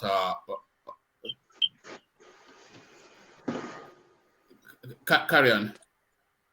This okay. One man, I have my target audience, and none of them is in your platform. You know that. So, let me address what you said. I talk sometimes metamorphically, and I am addressing some people. I'm not addressing you. I'm not addressing the people in this platform. And again, I'm just using one man's platform to reach out to those people. Secondly, I don't want you to believe me. So when I say that thing, that you feel I did not expatiate or give you evidence, please don't believe me. I don't want you to believe me in any way, because I think once in a while you have asked me for an evidence. And when I gave you that evidence, you trashed it in the scratch rack. All you told me is, I don't care what Obiano is doing or not. I don't waste my information. I think I've said that several times.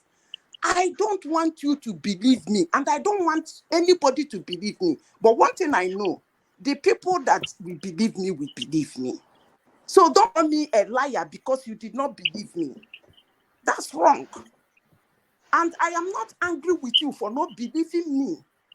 And I'm not calling you an idiot for not understanding me. So can we keep it that way? Let me say things the way I want to say it. Release the information the way I want to release it. You people have made me to go back to the rowdy London, UK, Nigeria shame that went on. Because, and I still bring it out. Some people on this platform, remember, they confirmed it, but you did not still believe it. So why should I be wasting my information on people like you? So can we keep it that way? It's one man's platform. He allows me to come to speak. I speak.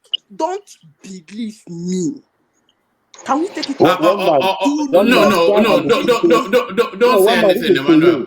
Can you hold on? Sorry, when I say no. When I say hold on, then just do that for me. Hold on, Ajande Koko. So when I say the audience, they always respond to what we say on this space. I wouldn't normally do this, but I'm sharing the audience response with you because every time we're streaming, the DMs continuously come in. So this is just there's several that came in, but this is just from one of the audience. It says, one man, please don't let women be disrespected on the platform. This is not good for the platform. Emmanuel apologized already. Don't let this escalate it. Please, after Zita, let's move on. And that's been coming endlessly from the viewership. So just to let you know that people are listening and they're not keen on what they're hearing. Ajane Koko. Yeah, thank you, man. I think Emmanuel have not gone good tonight. For disrespecting this data. Yeah. To all. Fair enough. Yes. Apologize.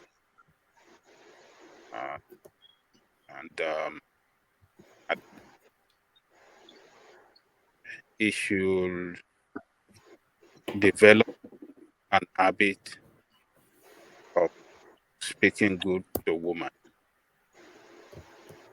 I speak good to woman.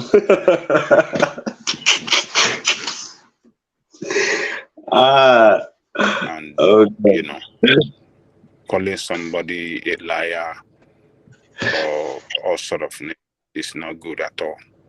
Emmanuel, you have apologized, but I'm just advising you, don't allow anything between you and woman to drag you to disrespecting them. It is good for you to let it slide by and not go too far. When you go too far, disrespect woman, you ridicule yourself. And that is what you did tonight.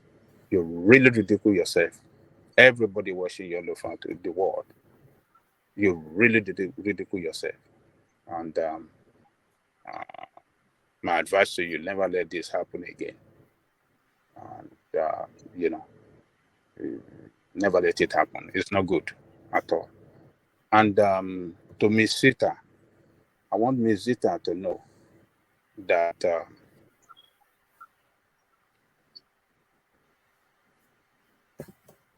some of, I don't want to say majority of them, I don't want to say all of them, but some will be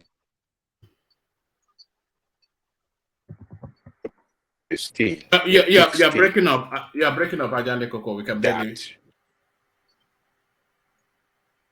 Oh. Now we've lost you completely. All right. All right. Can I round off that space? Oh, no, you're back now. Okay. Can you hear me now? Yeah, we can now. Yeah, carry on. Okay. Where did I break up? Did I? No, you were saying to Emmanuel that he should be mindful, and he didn't cover himself in glory in the manner he presented himself. Okay. To Ms. Zita, I will have advice for Ms. Zita as well. Some obedient. I don't want to say majority of them. They don't like hearing the truth. It is as well applicable to some supporter of some other presidential candidate as well. They don't like hearing the truth. When you tell them the truth, they will. That does not satisfy the politics they play. They will come after you. But we have seen it mostly with obedient. They will go after everybody. We have seen the way they went after Wole Soyinka. Everybody. Who is that person that they have not abused or rained curses on? We have seen it. So I want you to know, Ms. Zita, you have to develop a thick skin as well. Don't allow them to, um, you know, drag you unnecessarily. No. When you say something and you believe what you say, and when they are responding with, disrespectful languages and stuff like that, don't try to fight back. Just leave them alone. They are known for that. They have disrespected a lot of people. We have seen it. So, but what do you call Emmanuel? Maybe he's falling in that category of people that try to disrespect people that say something that does not align with the forbidden politics. But with the advice that he has gotten tonight, I believe he will turn a new leaf. So, but Misty, please, when they try to come after you, just leave them alone, let them go by, so that for peace to reign on this platform. One man, you can change the course of talking points and let us progress, positively, and let us forget about what has happened. And thanks to everyone. All right. Well said, Ajanle Koko. So well said, Ajanle Koko. And just as you stated, let's move the conversation on, and let's move it in the direction of Kulata and have him speak on man, you don't want me to say something. Okay, say something, but please don't bring it up again. Just say something that soothing. Yes, let's hear from you, Kenneth. No, I'm not bringing anything up. But right. Thank you, one man. Yesterday you marginalized me, and you wanted to marginalize me today. So I want to say that it's not possible now. You're a senior member of this place. Carry on. I'm not. I don't accept if I'm a senior member. So, but what I'm trying to say, I've been listening to some of the argument here, and sometimes the way I see things and the way we reason things, I don't know if really we want this country to move forward. Sometimes I come here to learn. It's not necessarily to speak most of the times, because I believe I have senior men and senior women here that can say things that I can also. It's not about politics or how to grow a country. It's all about all these things. Then it's of no use. It's of no use when we talk about politics, because if we say let us be bringing up things like this, even some people that are bringing it up have the same issues. It's not related to one person alone,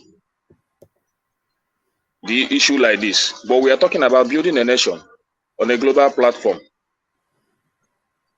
And somebody like me, I'm not too intelligent, I don't know much. Most of the time I come here, I listen, I just want to learn, especially you people that are abroad. We are here in Nigeria suffering. So why we come here is to maybe to see you people's contribution, then how it will also give us courage to also support the nation. But when we come here, we discuss issue like this. You bring out, you say you want to bring out facts, you bring out facts like this. When we are talking about people languishing in poverty in Nigeria, the government trying to borrow last minute money to share, and the country continues to go down day by day. We're not talking about those things. We bring issue like this. This happened, this one's left with this one, this one's left with this one. And sometimes I don't know, but it pains me a lot. It pains me a lot, one man. I come here to learn, honestly speaking. Most of the time, I just on this thing. I will just be listening. I don't feel like talking. I'll just say, let me learn.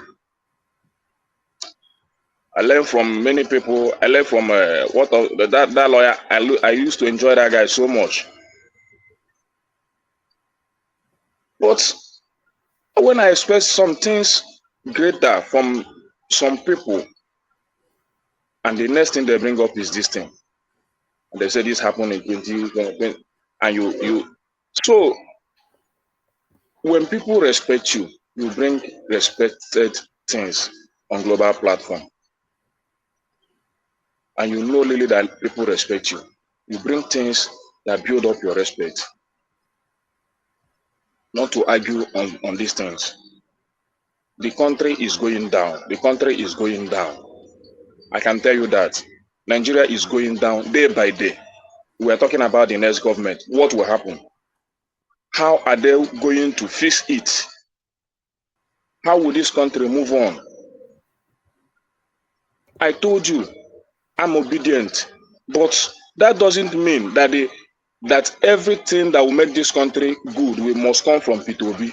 If he doesn't get it, then if Tinubu can make it good, let's be watching him. And we are bringing up things like this and saying Nigeria will be good, great tomorrow. Nigeria will be good the next 5 years. Nigeria will be good. Tinubu will. Then you are bringing up things like this, and you are not discussing facts, issues that will build up the nation. I'm disappointed.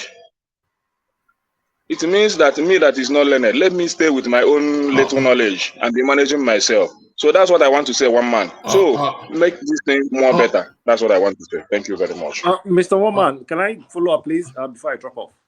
But why are you always coming in only to drop off? We've not even found out the texture of your politics yet. What are you hiding from, Patrick? I'm not hiding from anything. I just want to follow up with what the last speakers have said. I joined your platform yesterday, and one of the things I said, you said, let me get you a lawyer to explain to you. And I didn't argue because I learned what I don't know. I don't argue.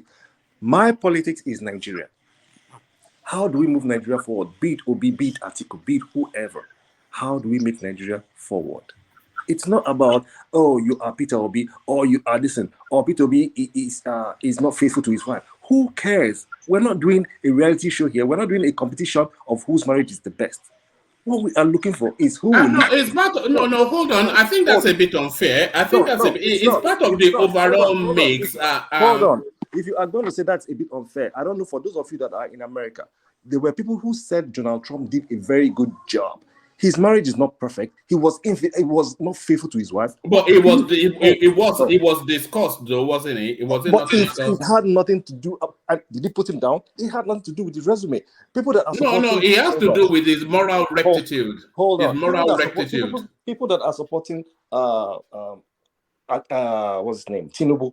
Is Tinubu the best of it? He doesn't have the best character, but that's not what we are talking about. Nigeria is languishing. Nigeria is dying. If we're going to sit down here and talk about characters, people's character, we're talking about how do we help Nigeria to move forward. That's what we should be talking about. Issue-based, not character. And we're here coming, and like I said in my private chat, you, Mr. One Man, please be careful. You are in a public platform. You could be held liable for things people are saying that are not true. You don't know how far this is going. If you are in a media business, you should know that you could be held for. If people have their facts, or if people have things they don't want to share, they don't even start it at all. Don't start it at all. You can share that with all right. I think if we continue to talk on this manner, we bring everybody's issue like this. You cannot tell me what to say and what not to say. I'm not saying what you should say and what you no, Patrick. I think we're done with all that. It's too much. Let's just leave all that. Let's leave all that and let's get back to the politics of it. Sorry, Patrick, I wasn't silencing you, but sorry. Hold on, everybody. I'll send this in the private chat, and I've sent some people notices of it as well. We're trying to get people on, and those people we're trying to get on are checking us out by listening in, and then when they hear all this, then of course, why would they? They might well. We're not a rowdy bunch, so let's keep it 100. So let's keep it 100 and take it in the direction of Kolata. So Kolata, our APC leader meet Bode George, seeks support for Tinubu. So it's essentially the cleansing, spring clear out for the entry of Tinubu into governance. What are you making of that headline now, Kolata? Spring cleaning. Yeah, I spring mean, cleaning. why will I mean it's Bode George is almost like a non-entity to Tinubu at this point. So for Tinubu to stoop low to that side shows is trying to make friends and is not taking anything personal. So he's doing the smart thing, trying to reduce the number of opposition you're gonna have in your government. So while it doesn't hurt to reach out to Bode George, it helps him, he gains because it's low cost to him, big value. So since it's low cost, big value, why not? But I mean, normally as a normal Nigerian politician will want to like hit Bode when it's down. Like assuming this was an Obasanjo, you will see the exact opposite. They will almost chase Bode George out of the country. So for Tinubu to do this, I think it's commendable. And if he's reaching out to Bode George, then imagine how many more people he's reaching out to. So this guy seems to be getting prepared, and I think he understands the task at hand. It just doesn't understand it from just executing policies or planning. I think he also gets the environment that he needs to operate in order to be successful. So this is not the news itself. It's not the fact that I reach out to Bode George that is important to me. It's the fact that if he's reaching out to the likes of Bode George, who else is he reaching out to? Because this is the one we know publicly. Who else is he doing this for? And then what will be his results? Because he will not be able to kill all his enemies, stifle all his enemies, or at least if he's offering an olive branch as a starter, that's good. And then if an olive branch doesn't work, then go Machiavellian. Do what you have to do. You must run a successful government. That's my take on that. Yeah, Yep. those were my thoughts too when I saw the headline. I think I think it's gotten Obasanjo to a safe place, a safe space. They're never going to be best of buddies ever, but at Never. least it doesn't want him agitating too much. So it's somewhat petered that down. So if he's able to just douse Bode George down, because there's so much noise around him, the ones that he can quieten them down, and then leave the ones that just you have no room in. Let them have, So I think really it's just wanting to cut as much of the distractions as it possibly can, which are like you said, and I concur, an excellent move. So there is Tinubu taking shape. So Tinubu taking shape, but bent out of shape now, the son of our Fela Kuti, Sheung, who now feels that because Daddy made a name for himself, he can go around dishing slaps to police officers. I'm sure you've seen the clip. I saw a brief clip. It was one slap. I don't think I saw more than that. I've been busy today, so I've not had time to look at the news, but I saw that definitely. And I don't know why that guy has not been arrested. If it was America, he will be dead. If it was in America, in a wrong county, it will be a corpse right now. The cops, they will just shoot him down. They'll shoot him, they'll slaughter him like a farm animal that they're trying to put to bed. So he's lucky he could do that and get away with it in Nigeria. In the so-called sinner crimes, like I said, he won't be alive. So the cops needs to discipline him, make an example of him. Like you can't all be complaining about a country is bad and all. Then you have the citizens doing.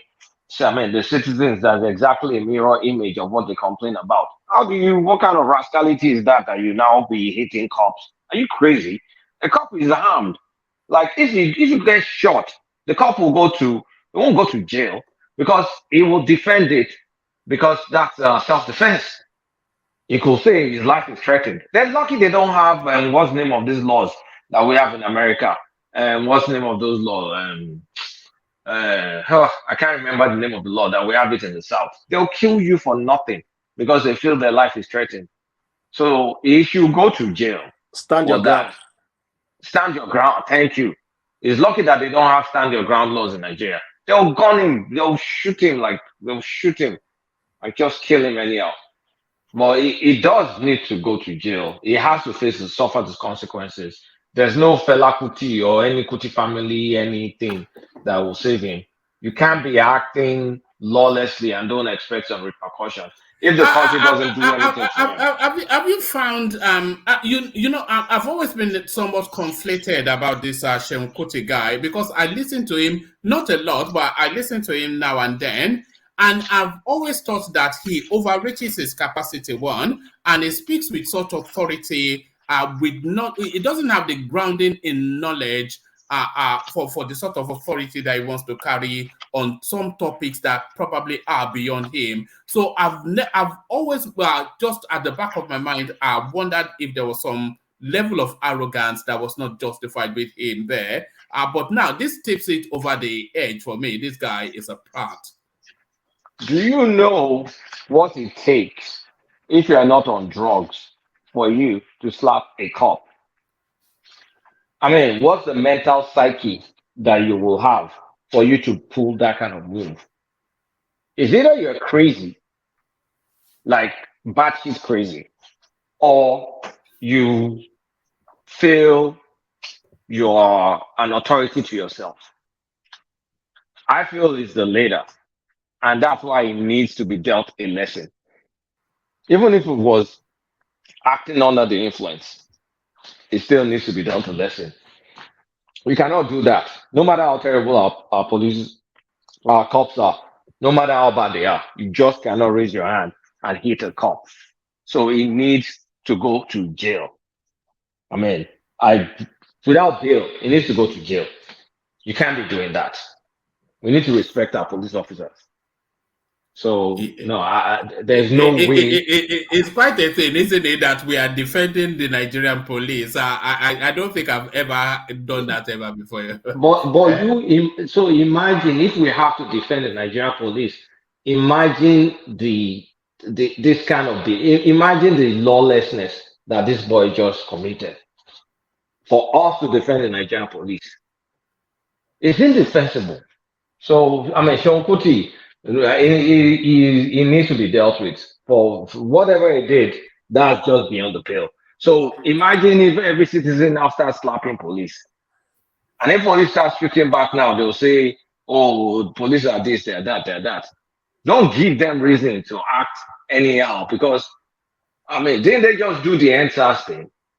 Is this the result? Is this what the L said? Is this the promise of NSAS? I mean, people get killed in America for less than that. For less than that. Yes, now.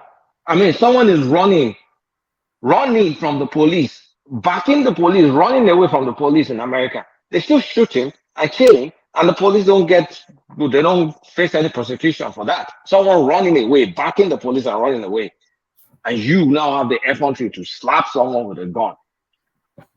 What manner of audacity is that? It's insane. It needs to be dealt with. I have no remorse for him. Whatever happens to him, I have zero remorse for him. Kulata, no matter how long the script or essay, when you get to the end of the writing, there's one final act of your pen, which is to dot the last letter, and then you describe that as a full stop. So is this a full stop now that the Ohanese space is calling on the Obi narrative? Hold on a second. Hold on. Hey, how are you? Yeah. Do you want me to go? Okay, let me go to Patrick as Akolata attends to matters. So Patrick, you're up. So this headline on the screen, Patrick, your response. Well, I don't know how authentic it is, so I can't say much to it. Look at that. It is as authentic gets. Well, let me look at it. Oh no, let me read it out to you and then build it up for you. Our presidential election, Igbos will support Tinubu. Peter Obi should accept defeat. This is Ohaneze Ndigbo now telling their clansman the language of enough is enough. So this was where we started with Emmanuel before it spiraled out of control. Let me bring it to you very quickly. The Ohaneze Socio-Cultural Organization has said Igbos have moved on with the president-elect Bola Tinubu. This was as Ohaneze urged the Labour Party LP presidential candidate Peter Obi to accept the outcome of the presidential election in good faith. Ohaneze Secretary General Okechukwu Izegozoro was reacting to a call against Tinubu by a group known as Igbo Patriot Forum and elders. The group had said Tinubu should not be inaugurated as president until the tribunal decides the winner of the 2023 presidential election. Condemning the call, Isegozoro said the Imi Igbo has decided that Igbos should support Tinubu's presidency until the court of competence jurisdiction says otherwise. Speaking with correspondents, Isegozoro said Peter Obi is the candidate for the future. According to Isegozoro, at this point in time, we will not associate with Igbos saying Asiwaju should not be sworn in on May the 29th until the tribunal and the Supreme Court decide who becomes the president. They were seeing instances where in a football match, it is wrong to hand over a trophy to a winner when the match is still ongoing. That the election process is still on until the Supreme Court gives its mandate.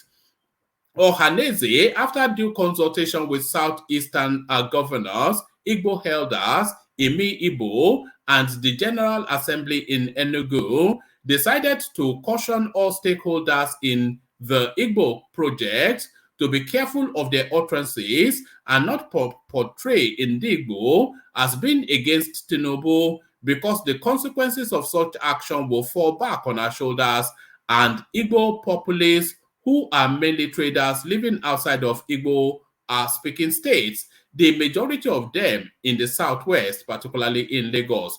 We are cautioning all those using the Igbo platform to allow the court to do justice, because Ohaneze has nothing to lose. Those saying Tinubu should not be sworn in are calling for an interim government, and this call is satanic and evil and does not represent the interest of the Indigbos. Izigbozoro said the organization would not allow some elements to pitch Igbos against the president-elect. He added, that is their own opinion, but Ohaneze will attend his inauguration and not pick a fight with the president-elect. The position of Ohaneze is clear. We will continue to support whoever INEC declares as the president, and with the full backing of the Igbo governors with Rivers State, Ohaneze is calling on those agitating for an interim government to drop it. It is satanic. We are saying everybody should support Tinubu's inauguration, but that does not stop them from doing their work. We are calling on all our 52 affiliated bodies that Imi Igbo has mandated that every agitation for the 2023 election should end, because Ndigbo has moved on. He charged the Labour Party presidential candidate to start building meaningful bridges ahead of the next election. Peter Obi is the candidate of the future. Nobody should use this election to create enmity between Igbos and Yorubas. Nobody should pick a fight they can't finish against Tinubu. Igbo traders across the country would feel the heat of the proclamation of some so-called elders. So Patrick, that essentially that full stop then on that space. The noise from that space now are even now getting unbearable for Ohaneze. Patrick. Oh, it's built. So who's there to take that on? Hello. Man. Let me take it up. Yeah. All right, then carry on. Greetings to our listeners and the world. click on the like button, share, and subscribe if you haven't done so. That statement is so disappointing, and it's too early to make such a pronouncement for support for Tinubu. I think they should have waited for the court cases to run out. And after that, if it doesn't go the way of Obi and in favor of Tinubu, after the Supreme Court affirmation, then they can call on make this statement. It is so disappointing that it will be perceived from many quarters as a stab in the back of Obi. That is number one, because they are the strength. They represent that strong support for Obi. The strongest base of Obi is Southeast, and they are the elders. They are the mouthpiece of Igbo people when it comes to politics in relationship with other part of Nigeria, or maybe with Nigerian state. So for them to come out too quick when this guy have a position in court that have not run out, I think it's just a wrong approach. It's totally wrong. It shows that they are not representing their people well. I mean, the Yorubas, such a cultural group, the Afenifere, they are still watching. But hold on a moment. The inauguration of Tinubu is in approximately 2 weeks' time, and the court cases will overspill that inauguration. So Ohaneze has to take a stand now. That are they going to go with how the law is positioned as of now? So if they continue to be obstinate to be antagonistic towards the incoming administration, then they'll be starting on a back foot, and they don't want to be in perpetual opposition, is what he's saying. They're not asking Peter Obi not to do whatever, but they're saying now that, look, matters have moved on, and we're moving on too. It is a complete stupidity. You can't have it both ways. You have to do it one step before the other. You can't say you are supporting Obi now, at the same time you are calling for support for Tinubu. You can't have it both ways. It's wrong approach. Obi is still in court. They should stand by him and let the cause of this petition, you know. What about the wider Igbo interest? Should they stand by that? They cannot do anything to wider Igbo. The politicians are playing their game. They should leave them alone. They are playing their game. Idika Kalu is fighting for Senate seat. I would have expected them to be, to be speaking to Idika Kalu becoming the Senate president. They should be speaking for, in favor of Igbo to have principal seat in the Senate and in the House of Rep, and not abandoning Obi. This is a statement of abandoning Obi. They don't get it, man. This Ohanese people they don't get it. They don't know They don't know the right approach to take when it comes to, representing their people in the national politics of Nigeria. But Bajale Koko, can I interject you just a little bit, just slightly? I don't disagree with what you just said, but they cannot continue to live in isolation and perpetual, because if we say the court is going to be in favor of Obi, but the judgment go the other way, by that time it might be too late. So why not just don't put the eggs in one basket and try as much as possible to appear to have be neutral, so in case the judgment doesn't go in the way of Obi, because it seems like now, look, going by the next 10th National Assembly, it seems that the principal officers will not be, going to the southeast. So, and it will continue that way. So maybe that's what the Ohanes sees and say, you know what, let's just make us look as if, because to me, I just felt that they cannot continue to be in this isolation, continue to say that, yes, they can support their own, but at the same time, they have to appear that, they're also having a cordial relationship with the incumbents. Well, let's say something. Okay. Yeah.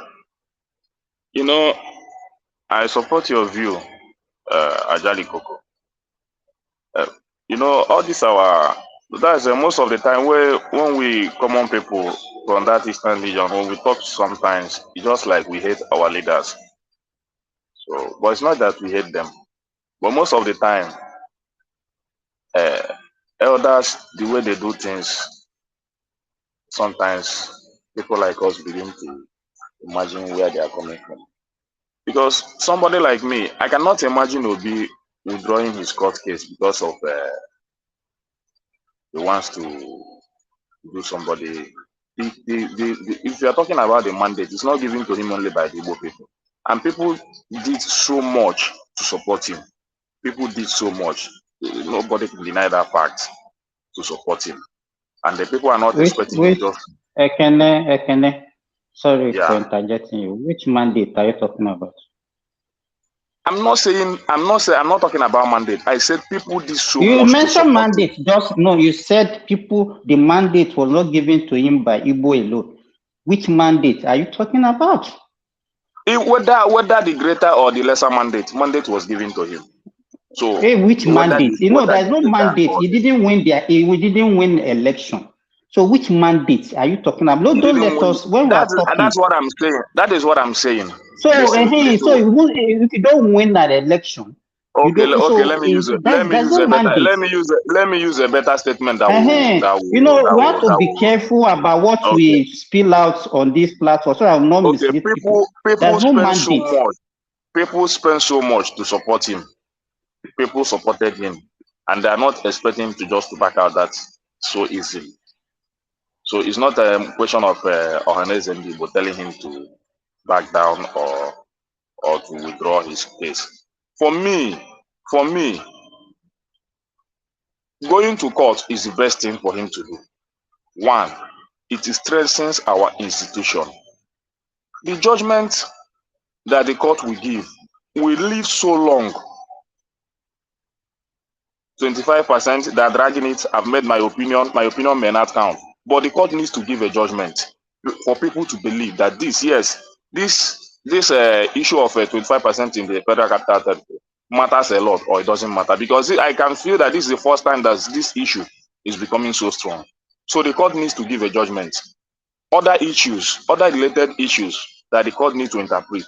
Then going forward, people will not be able, maybe in other election that will come up, people will not be able to come out and say you didn't win 25%, so you are not going to be the president of the country. So it strengthens our institution. That is the angle that I'm seeing it. So I don't know what Ohaneze Ndigbo. Sorry, Kene. Let me just point to you how ludicrous that 25% that people are agitated. You imagine we have an election and then somebody scores 10 million votes, which has been verified and is right. And then the next person, the second runner-up, scores about 3 million votes. So that's a 7 million vote difference. And then, but that person that scored 10 million votes, it did not score 25% in Abuja. Are you saying that person is not going to be president? So you see how ridiculous that is. But So I've said it here now. I said it here now that I don't see how somebody will win maybe 25% in 28 states because he didn't win 25% in the federal capital territory. You tell him not to be a president. I've said it, but that's my opinion, and that's many people's opinion. The people that interpret our law is the judiciary, so let them go and interpret it. Let's see how the interpretation will go. Many people have given their opinion. I've seen many opinion. People say you cannot score A in other subjects, and they fail English and maths, and they expect to get admission in the university. So many people have given many explanation. So let the judiciary give their judgment. That is why I that's why I said once they give this judgment, and people, at least this is a new age. It's not like maybe they give this judgment maybe years back. People are more wiser now. So they need to make it clear now. So that when the next election comes up, people will not be looking towards that election to deny somebody that's 25% in the federal capital territory. And the many other issues that are going to come up. So it strengthens our system. It's not only for Obi. People are saying it is only for Obi. It's not only for Obi. Issues needs to be discussed in our country to make our institution very strong. You know, Ekene, sorry, you wanted to come in, Simba, but Ekene, in theory, all Nigerians should be the same in right across the board in the country. But if you are insisting that, not you personally, but if the argument is insisting that people have to score 25% in Abuja to be president, then that puts the residents of Abuja above other everyday Nigerians. So they are now super Nigerians because they seem to count more than others. So the more you look at it, the more ludicrous it sounds. That is the issue, but the interpretation still remains in our judiciary. So we don't just back out on issue like this. Whether it will be, for me, I'm not looking at Obi in this court case. I'm looking to learn a lot of things. I'm looking to learn a lot of things in this court case, so that whenever we are making argument, we make something that is reasonable. Argument that are reasonable. For me, for now, it's not reasonable to me. Getting 25%.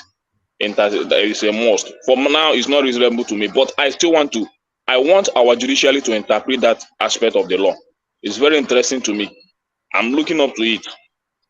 So that whenever we are making arguments, we make arguments that are very reliable. You understand? So you cannot say that the man should back out, maybe because we want to benefit. All these people you are seeing here, most of them are just there to benefit what belongs to them. So me, I'm looking up to Nigeria. I'm looking up to a greater country. I'm looking at a country that will be law abiding. That will build our institution. That our law will be very strong. So that's what I'm looking up to. Ekene, do you not think that Peter Obi is cutting an increasingly isolated figure? Obasanjo has more or less bailed out on the project. We saw that when he endorsed the rep members.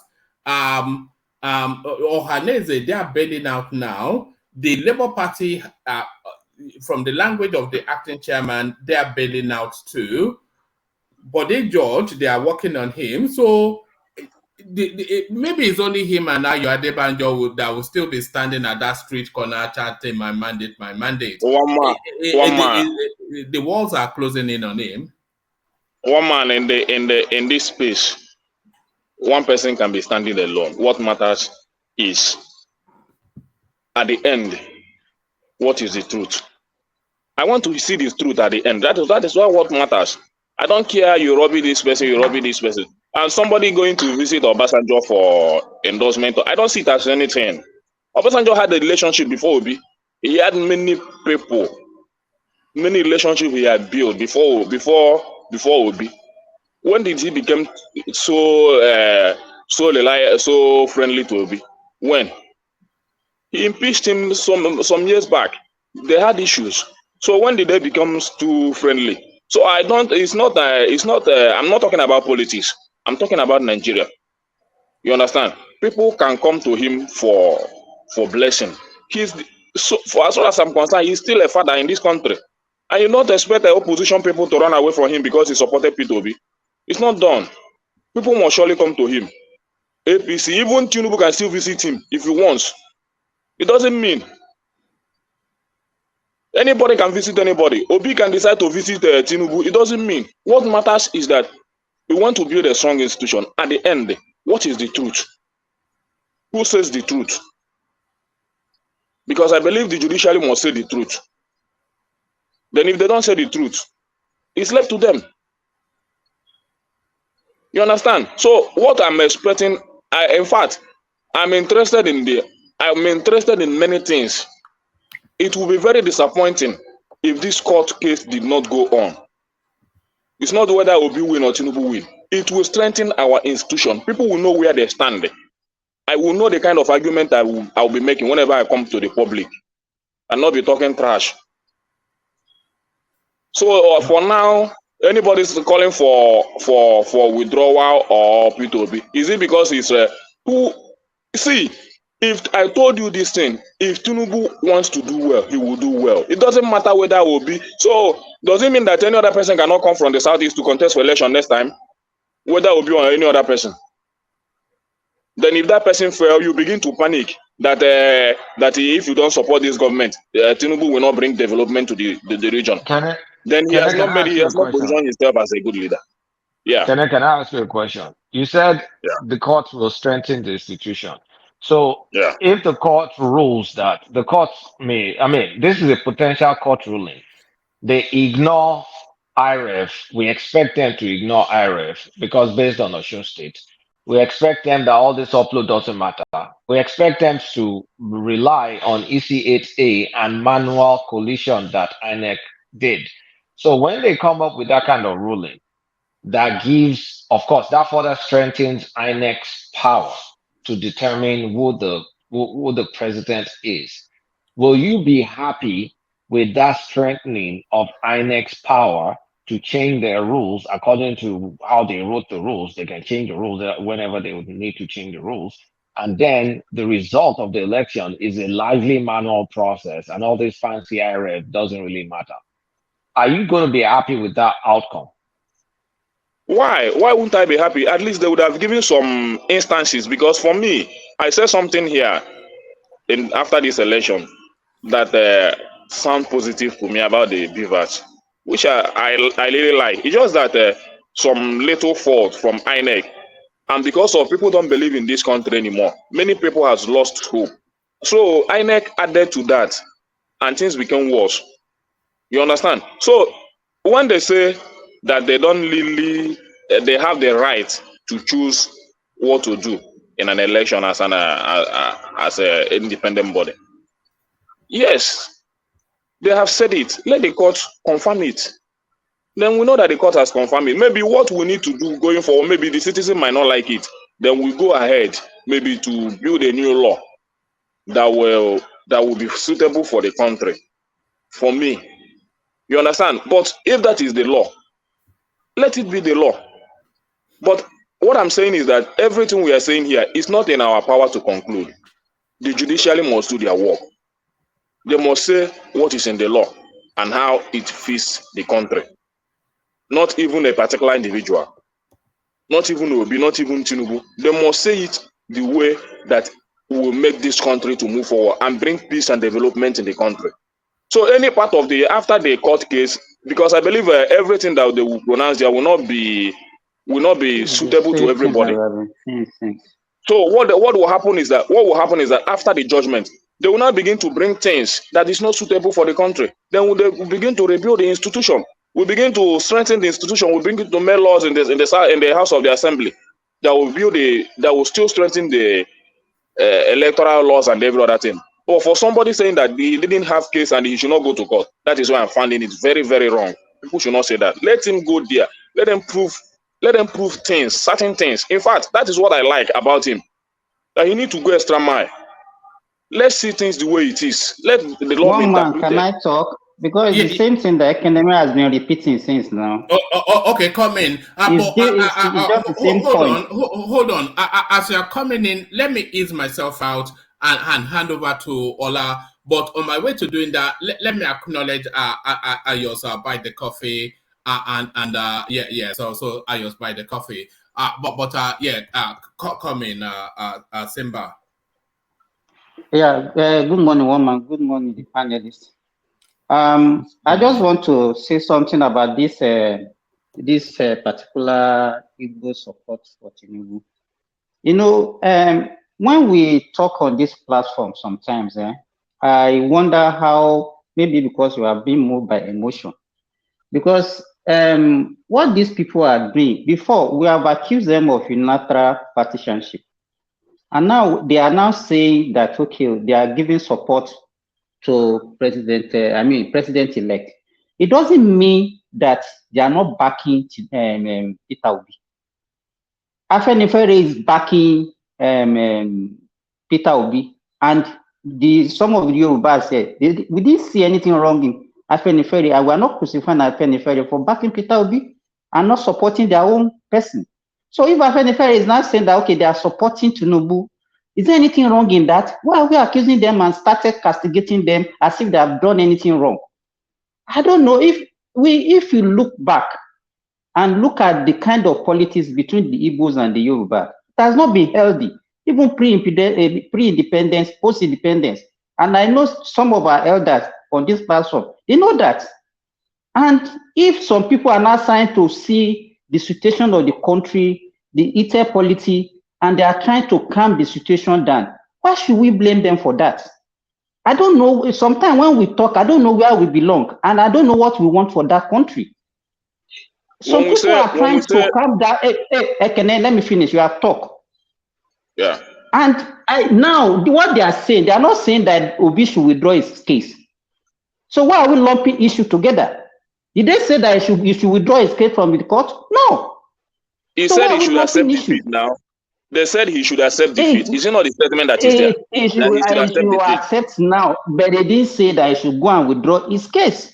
He can continue with the case in the court. You accept a defeat, then what's the need of going to court?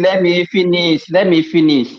If you look at the kind of things that is going on in that country, I don't think we should be castigating them for. If Afenifere, let me ask you one question. If you have to reverse this case, put Obi in the situation of Tinubu now, what will you be saying? Will you be saying the same thing? Let us be fair to ourselves. Why wouldn't I be saying the same this thing? So if Obi wins an election, if they say Obi win an election tomorrow, and they are not positioned to go to the court, I'll begin to fight the opposition. We should not be lumping issues together.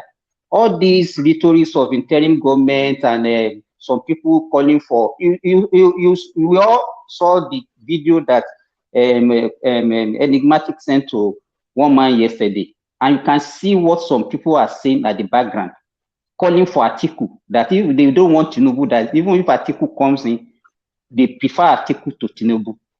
Does that one make sense? And we all know where this thing is coming from. I didn't watch the video, but what I'm saying, Simba, see what I'm saying. Let me finish. I'm not attacking you. I'm addressing the situation. I'm not particular about what you are saying.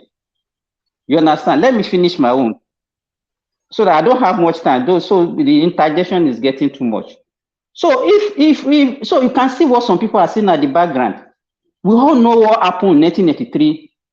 That a certain region of the country was the one calling for annulment of our election and interim government in the name of Otto Cerebral and the likes.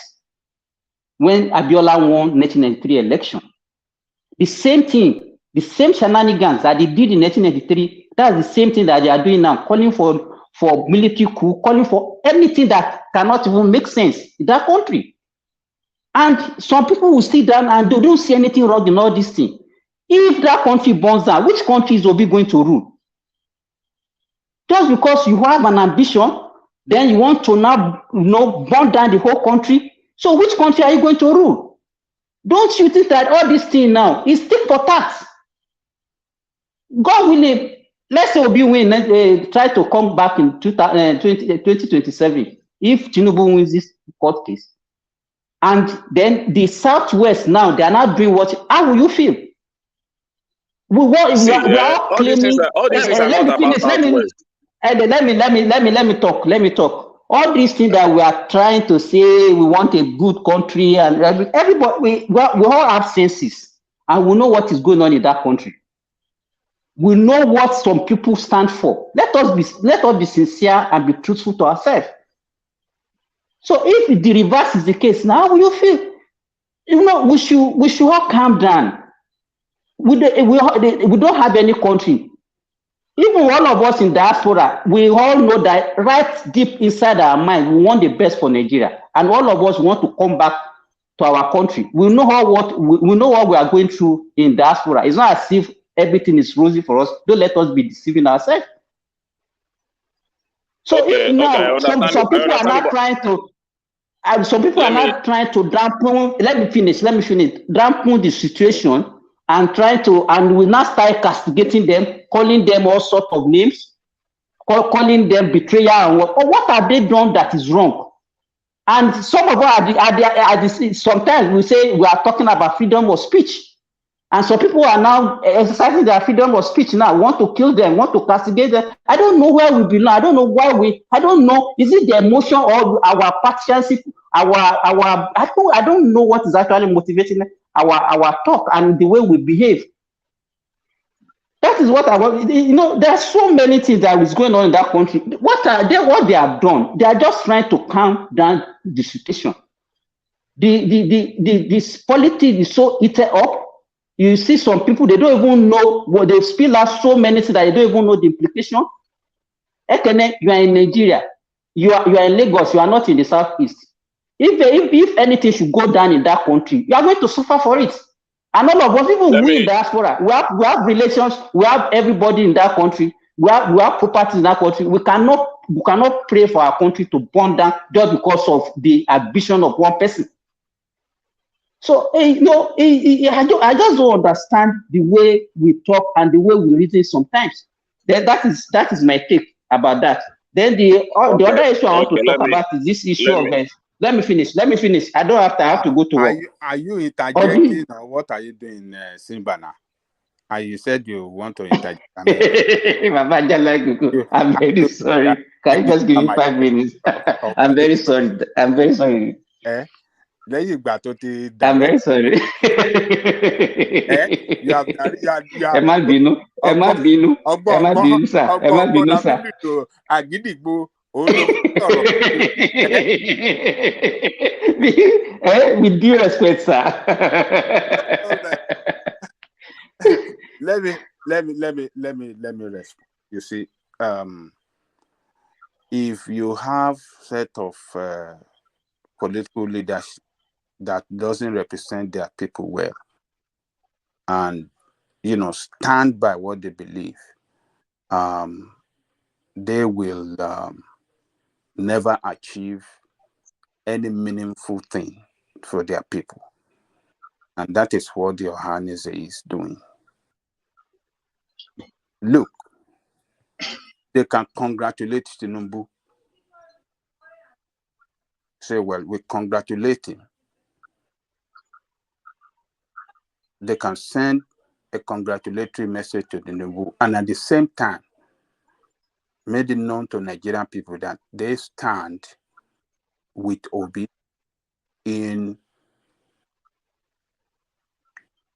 the pursuit of his petition challenging Tinubu victory.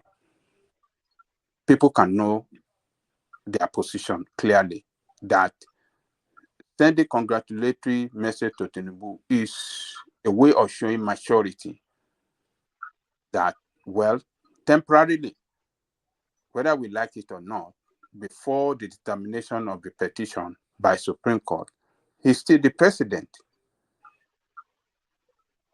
But not saying that Obi should let the petition go, because that is what they are saying in this statement. Obi should give up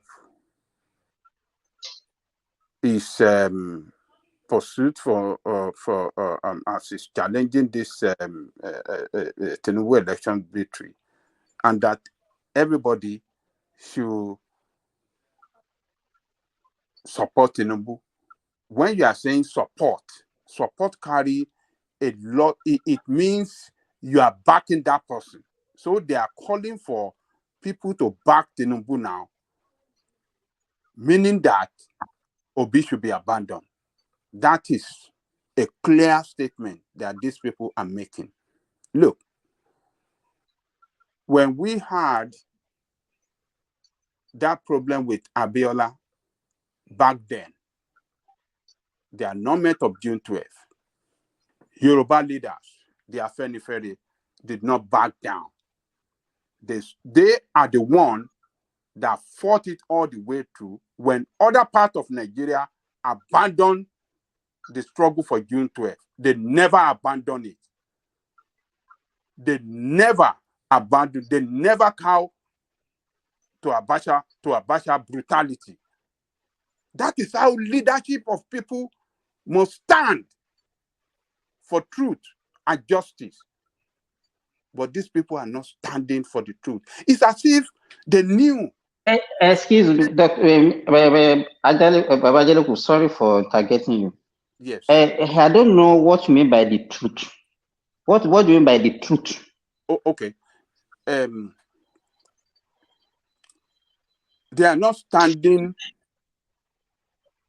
for what they are picturing to the people. Because we are calling it the truth. And that's why I ask you, what do you mean by the truth? Okay, hold on now. The truth, they are not standing for the truth. They are picturing to the people.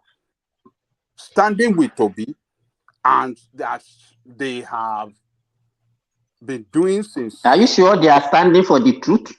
Hold on now. Hold on. Let me learn.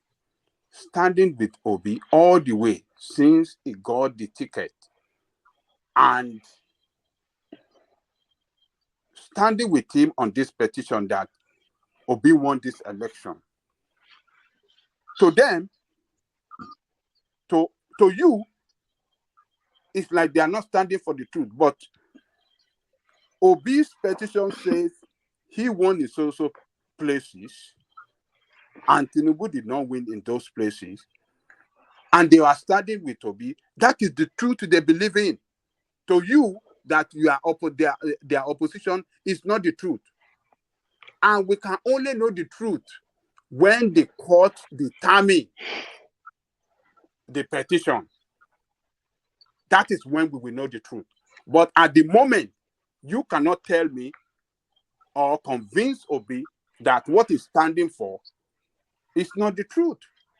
He's standing, he believes he won the election and is standing by it, and Ohanese has been standing with him all the way. And for them to just jettison him at this time, it created a very, very bad image for them and the leadership and their leadership role. So, as I was saying earlier, when Afenifere were fighting this Tinubu this thing, a lot of all part of Nigeria said, "Oh, June 12 have been wished away. These people are all," but these people stood that no, the annulment of June 12, we are not going to let it go. They stood by it, they fought for it, and that was what brought us the democracy that we are. That was what convinced even the military with their gun to say, okay, look, let us give it to Southwest. All parties within all part of Nigeria, all the political parties said, okay, the nomination of presidential candidate must come from Southwest. If Afenifere then have chicken out, if they are chicken out due to pressure from the military, Obasanjo wouldn't have become the president of Nigeria. It might have been another northerner that would have taken it. But They saw it. Yoruba people fought them to the ground because they stick together and they fought it all the way and they kicked the military. Even it was their pressure that made the military, Abdulsalam, to run away. Abdulsalam said, I don't want to stay here because the pressure was too much from all angles. With international community, with all the connection, everybody, Yoruba were fighting all this thing all the way. That is the way people should fight. It doesn't mean that they want to destroy Nigeria. No. It doesn't mean that they want to destroy. So these people, or Hanese. Baba Jale Koko, I'm very sorry. What you are using, the two examples are not the same. They are not the same. You cannot be using what happened in 1993 to justify your assertion here. But the situations are not the same. The situations are not the same, but I am just. It's not the same. It's not the same. So different. If you want to give, my point, yes, if you want to use narrative to justify your opinion, they are completely different. They are completely different. Don't let us mislead people. The situations are completely different. Hold on, it's a completely different situation. But standing for what you believe in is the point I'm making. That's their belief. You cannot change their belief. They never believe in it in the first place. So don't let us mix things together here. Don't let us mislead our listener. The situations are not the same.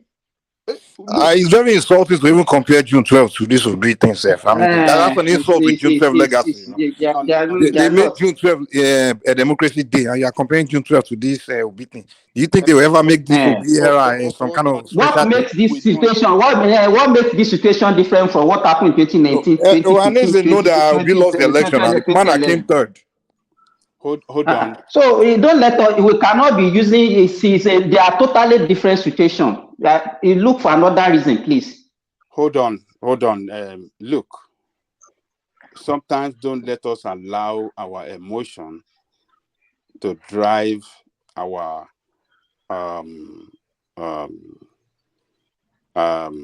the deliverance of our thought. Look. The point I am making is that whatever you believe in, stand by it. So, Afenifere back then stood by what they believe in, and they did not allow intimidation from the military to scare them. So nobody is intimidating the Ohanese now. They be standing with Obi. Why can't they stand with him all the way through? You honestly think Ohanese they believe Obi won this election?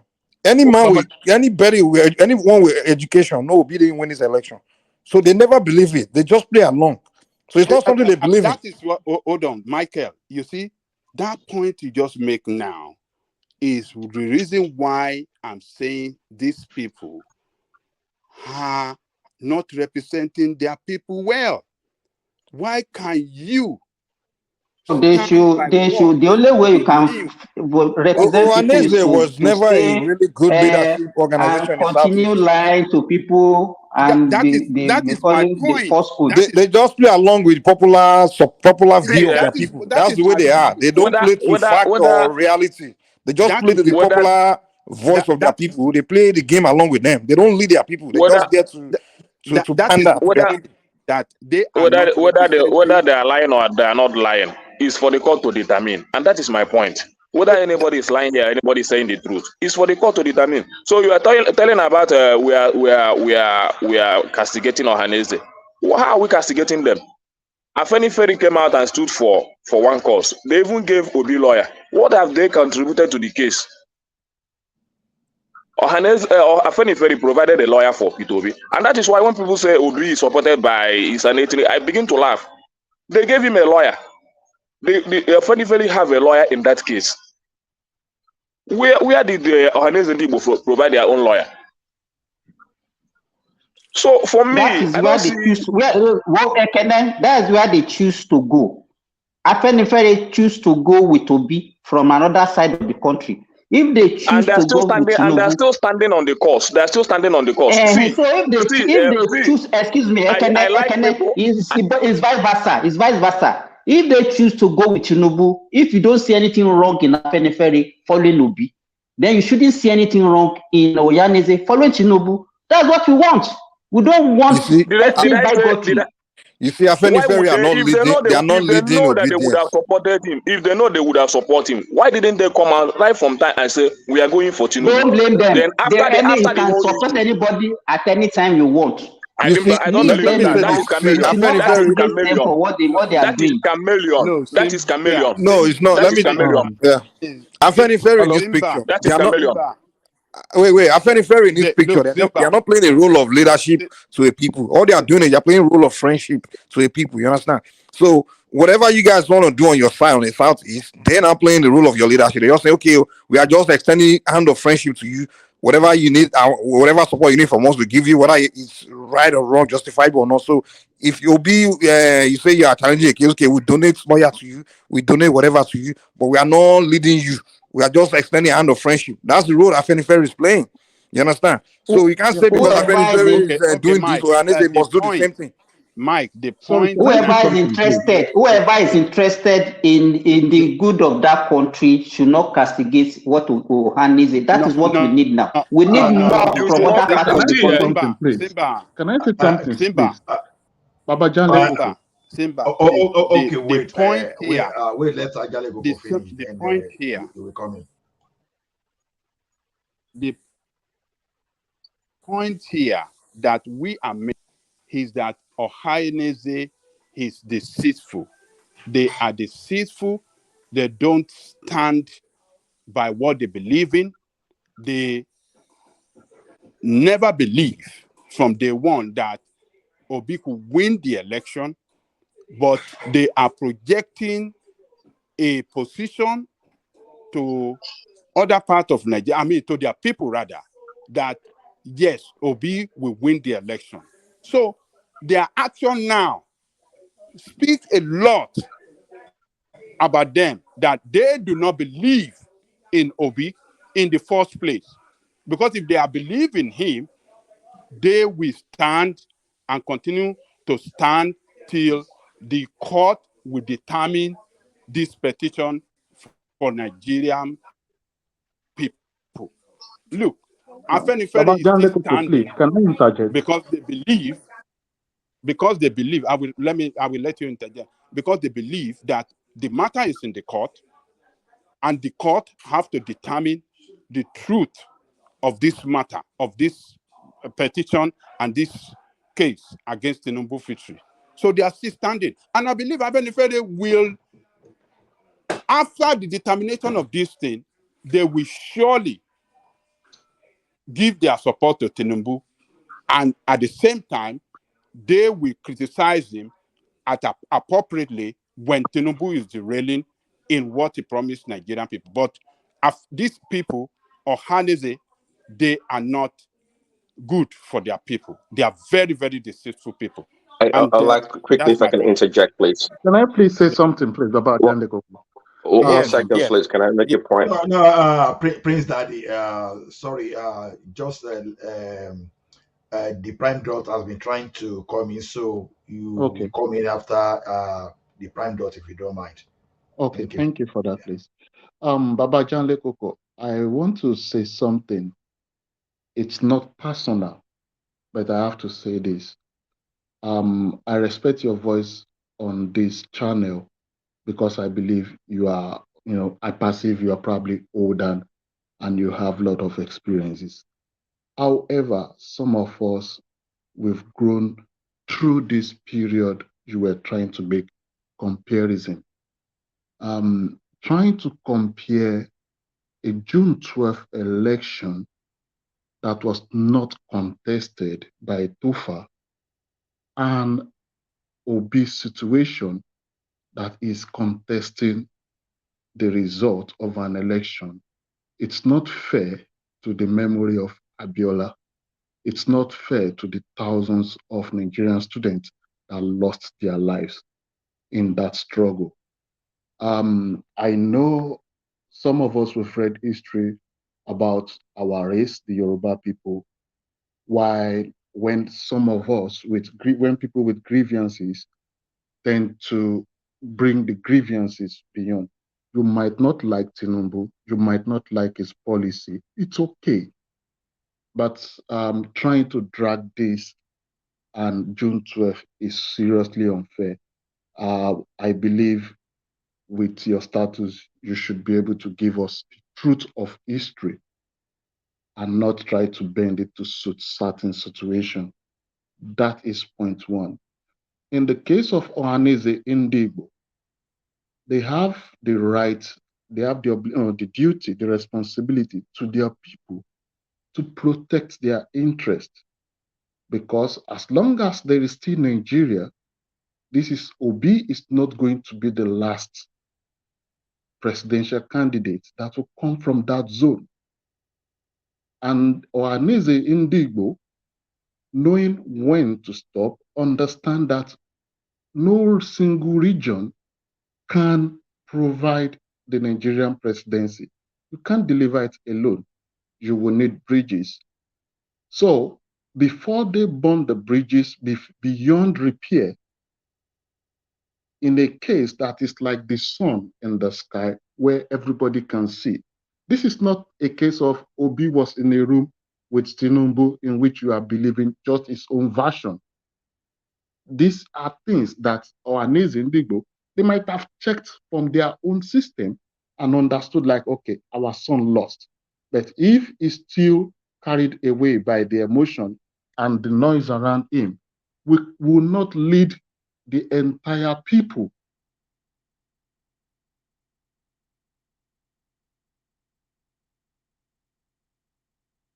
Can anybody hear me? Ola. Yes, sir. Look, let me correct one impression. It seems Simba started it, and this guy is supporting it. That I'm comparing the situation of June 12th and this. I don't know why they can't get the point I'm trying to make. The point I'm trying to make is sincerity between what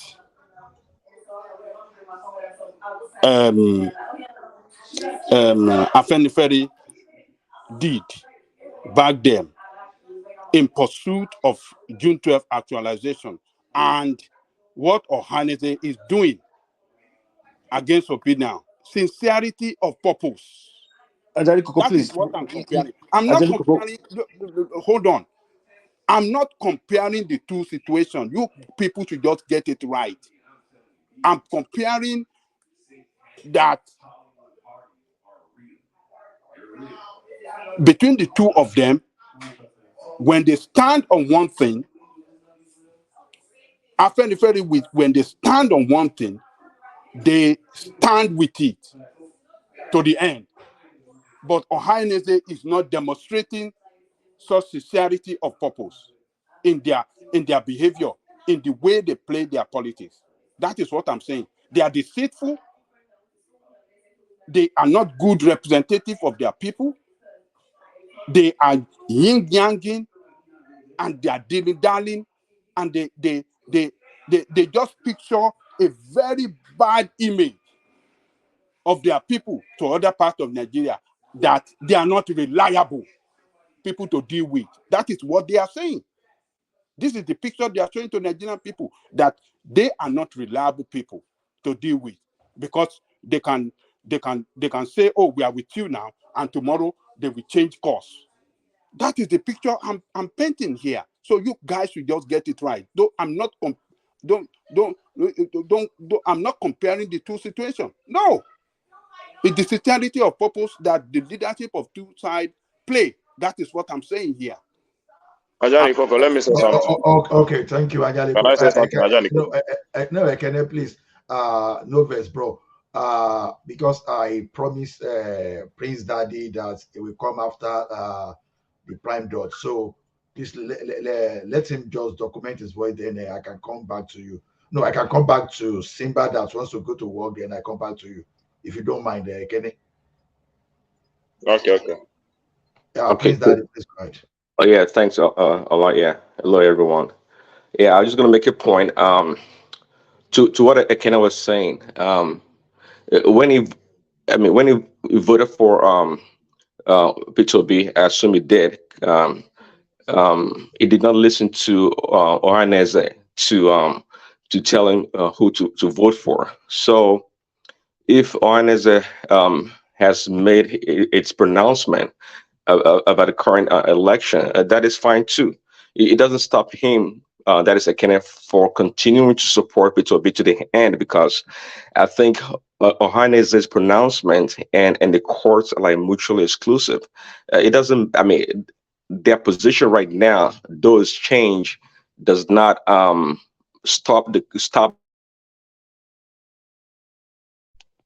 or passing their judgment correctly or accurately as they see fit. So I mean, I'm in support of Ekene. I mean, there's no need to castigate or say anything bad about Ohanese. They made their own political, social, cultural position on the matter, which is great.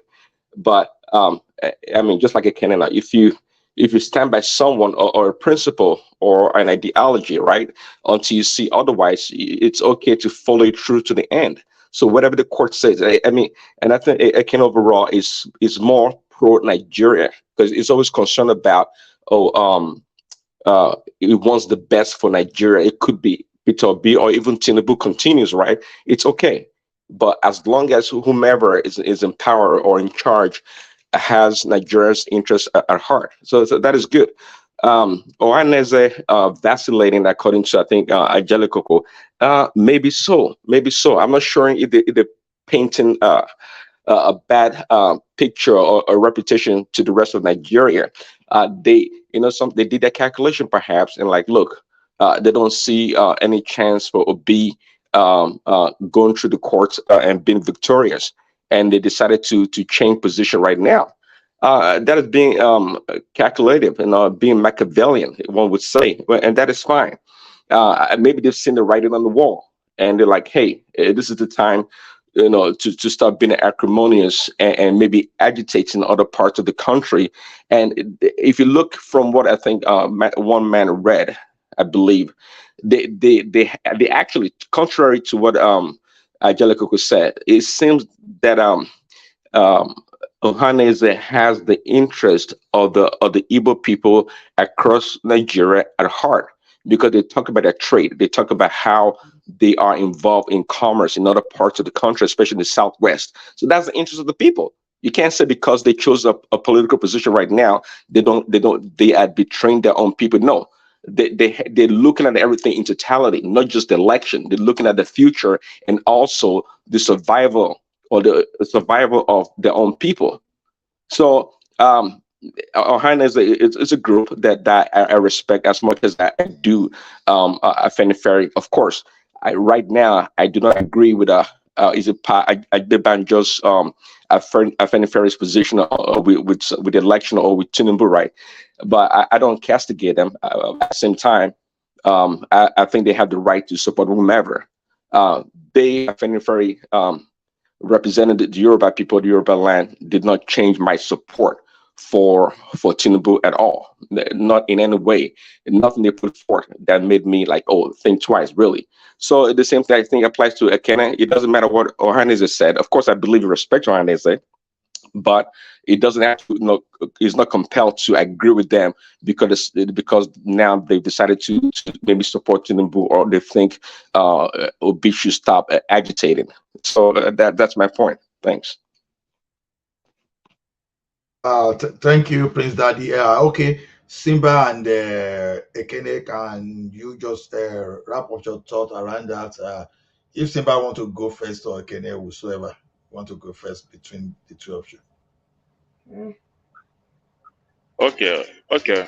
So what I'm saying is this: see, when you believe in something, you stand in what you believe. You don't just shift ground because somebody has won an election.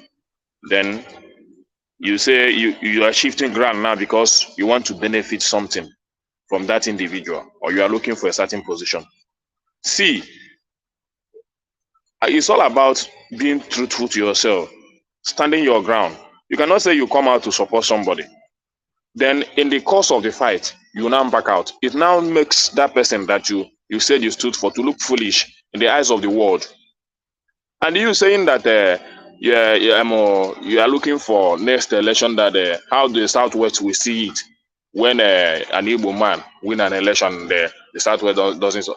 Then what does that? How does that imply to the growth of our nation? What we are talking about now is how to build our institution. Any determination that the court of law gives now stands, and it will stand for a very long time unless we change the constitution. People will not just go about bringing up issues that doesn't matter to the court. That this person come third, that he doesn't need to go to court. What does that mean? Even somebody that come last can go to court. Once you have a case in your hands to prove, it's left for the court to decide. The equation of somebody coming third going to court. What does that mean? Anybody can go to court. What matters? Go there and prove your fact. Don't just go there and make the court to look foolish. You just come to court just for nothing. You don't have any fact, and you are going to court. If you have a fact, if you have something to prove, go to court. The court, that is the part of the system of our government, the judiciary. They have their role to play, and this is their role to play. And we are looking as if somebody go there now to cause confusion or what? It doesn't go there to cause confusion. You went there. See, I still maintain this court case will strengthen our institution. It will strengthen it. Believe it or not. Mr. It will strengthen our institution. Please let me say something. We have different culture in Nigeria. However, there is one funny thing. There's this thing, I'm going to say it in Yoruba language. It says, Akintilejo washore. Let me explain what that means. Like, we don't come back from courts and start friendship. Politics has some level of friendship. Those are those kind of things that people factor in before they go all out. There is a point in what you said, like it's going to strengthen the democracy so that things like 2/3 will be put to rest for final. Those are okay. But however, I would not say I'm your friend and probably will go to the bar and you start an unnecessary fight. I will at least protect you out of that sin, but I should be a good friend enough to tell you, bro, you were wrong. For an Ndigbo to consider probably the overall interest of the Indigbos, and I've decided to tell, okay, our son, let this go. You never can tell, because Obi said something on TV. He said some very important people have called him that he should let this go. He said that about a month or so ago. So if you have a friend that you are pissing to, like, hey, you are trying to pacify, like, oh, my friend, stop fighting. Because you see the end from the beginning that probably you guys are outnumbered, that is just going to be a massacre. And that person keeps on fighting. Will you continue just to fight along with him just to prove loyalty? See, let me say something. I don't like cowardice. I don't like people that are chameleon. That is me. I don't like people that say they believe in something, and at the end of the day they don't. In short, even as a businessman, you can't do business with such people. People that are coward. People that say they believe in something. See, it's not nothing like politics. There is nothing like politics there. See, I'm a supporter of Obi, but I'm more better of a good Nigerian. You understand? And these are one of the reasons I support him. In fact, if Obi backs down, I'll be one of his greatest enemies. You understand? I don't like people that are coward. I don't like people that seems to follow, as in follow. This is how it is now. Let's follow it. That's not how to build a strong institution. The country will continue to dangle roundabout. Hey, sorry, can I Somebody real must quick? somebody Can I have a quick somebody must moment? stand up to fight for a cause. Somebody must Can I stand up. quickly, can I, you You as an understand? individual, you have those rights, and I support you if you say, hey, you turn to be Obi's biggest enemy. As an individual, fine, but as a family man or as an organization like Ohaneze, they have more spread out interest. You don't expect Ohaneze to be thinking like an individual. So that's the issue. Just like the previous speaker said, they're looking beyond the courts. They're looking beyond the election. They have to they have to look at everyone interest in Nigeria, especially the Igbos across the country. So you can talk as an individual and have your stand and your position, which is fine. But as a father with many children, as an organization that spreads across the country, they have to see in a different way. That's the issue here. Thanks. See, I understand what you mean as a father. Do you know even as a son, there are some things that your father tell you that you cannot take. That you know that is of your own best interest. You listen to your father, you don't argue with him, you don't quarrel with him, but there are some talks that he tells you at your own personal decision. This is not right for me. But you don't go to your father to say, Father, this thing you say is not right. You don't go begin to fight him. But in your own conviction, you Is it understand? Ekene that is See, talking? Ekene, listen, yes. please. Listen, please. Without prejudice, let me just say this here. No matter how good you are as a fighter, if you don't know when to call it quits, like they used to say of the gamblers, knowing what to throw away, knowing what to keep, knowing when to say it's over, knowing when to retreat, knowing when to do whatever they say is the hallmark of a good and a great fighter. You were the one that was lecturing us about people not thinking with their heart, the difference between thinking with your heart and your head. You are beginning to think with your heart now, because it's all about emotion. So if it doesn't go your way, even if the man that is championing it still reason to say, look, at least I've fought a good fight. He who fights along the way lives to fight another day. Instead, you are going to be his greater enemy. You are going to hate him because he has more facts than you have. He has seen more. He has bigger stake. But all of a sudden, you think if he gives up, it makes him a coward. It makes him a pretender. I mean, I think we've dissipated so much energy on this, and you as an individual, No, and you, Bishop. excuse me, No, Bishop, just hold on. This is Ola excuse me. speaking. Please, Yeah, I just okay. want to Let me say finish. something. Let me learn my thoughts now. Wait, I'm responding to you, not you will still land. What I'm saying is this, right? You said even though if he tried to withdraw, Ekene is saying he is going to be his greatest enemy. Yeah, Anything can make Obi retreat. What if he cut some deal and take some money from all these politicians and try to retreat? And that is said. Ekene is said is going to be his greatest enemy. So it I I can be used for a reason. I used an analogy. I put a scenario down. What if he sees he has more facts and he realized that it is an exercise in futility and he decides to? He is the one that is championing this cause.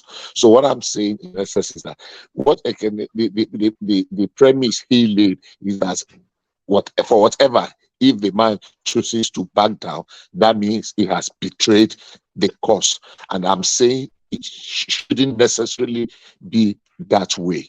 There is always a time to review, activities and let reason prevail. Sometimes you are even winning, but if it costing us more hatred, more bitterness, more, what do you call it? And the man said, you know what?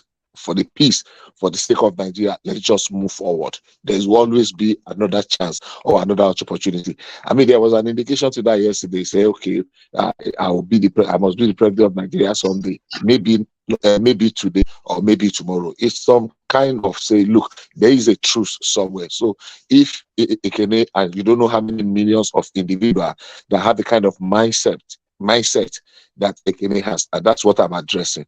That there is always a time to say, okay, I have fought the good fight. I think it is about time. All of us should, what do you call it now? should come and rally around whosoever has come up. Even if it is not my choice today, it might be some other people's choice.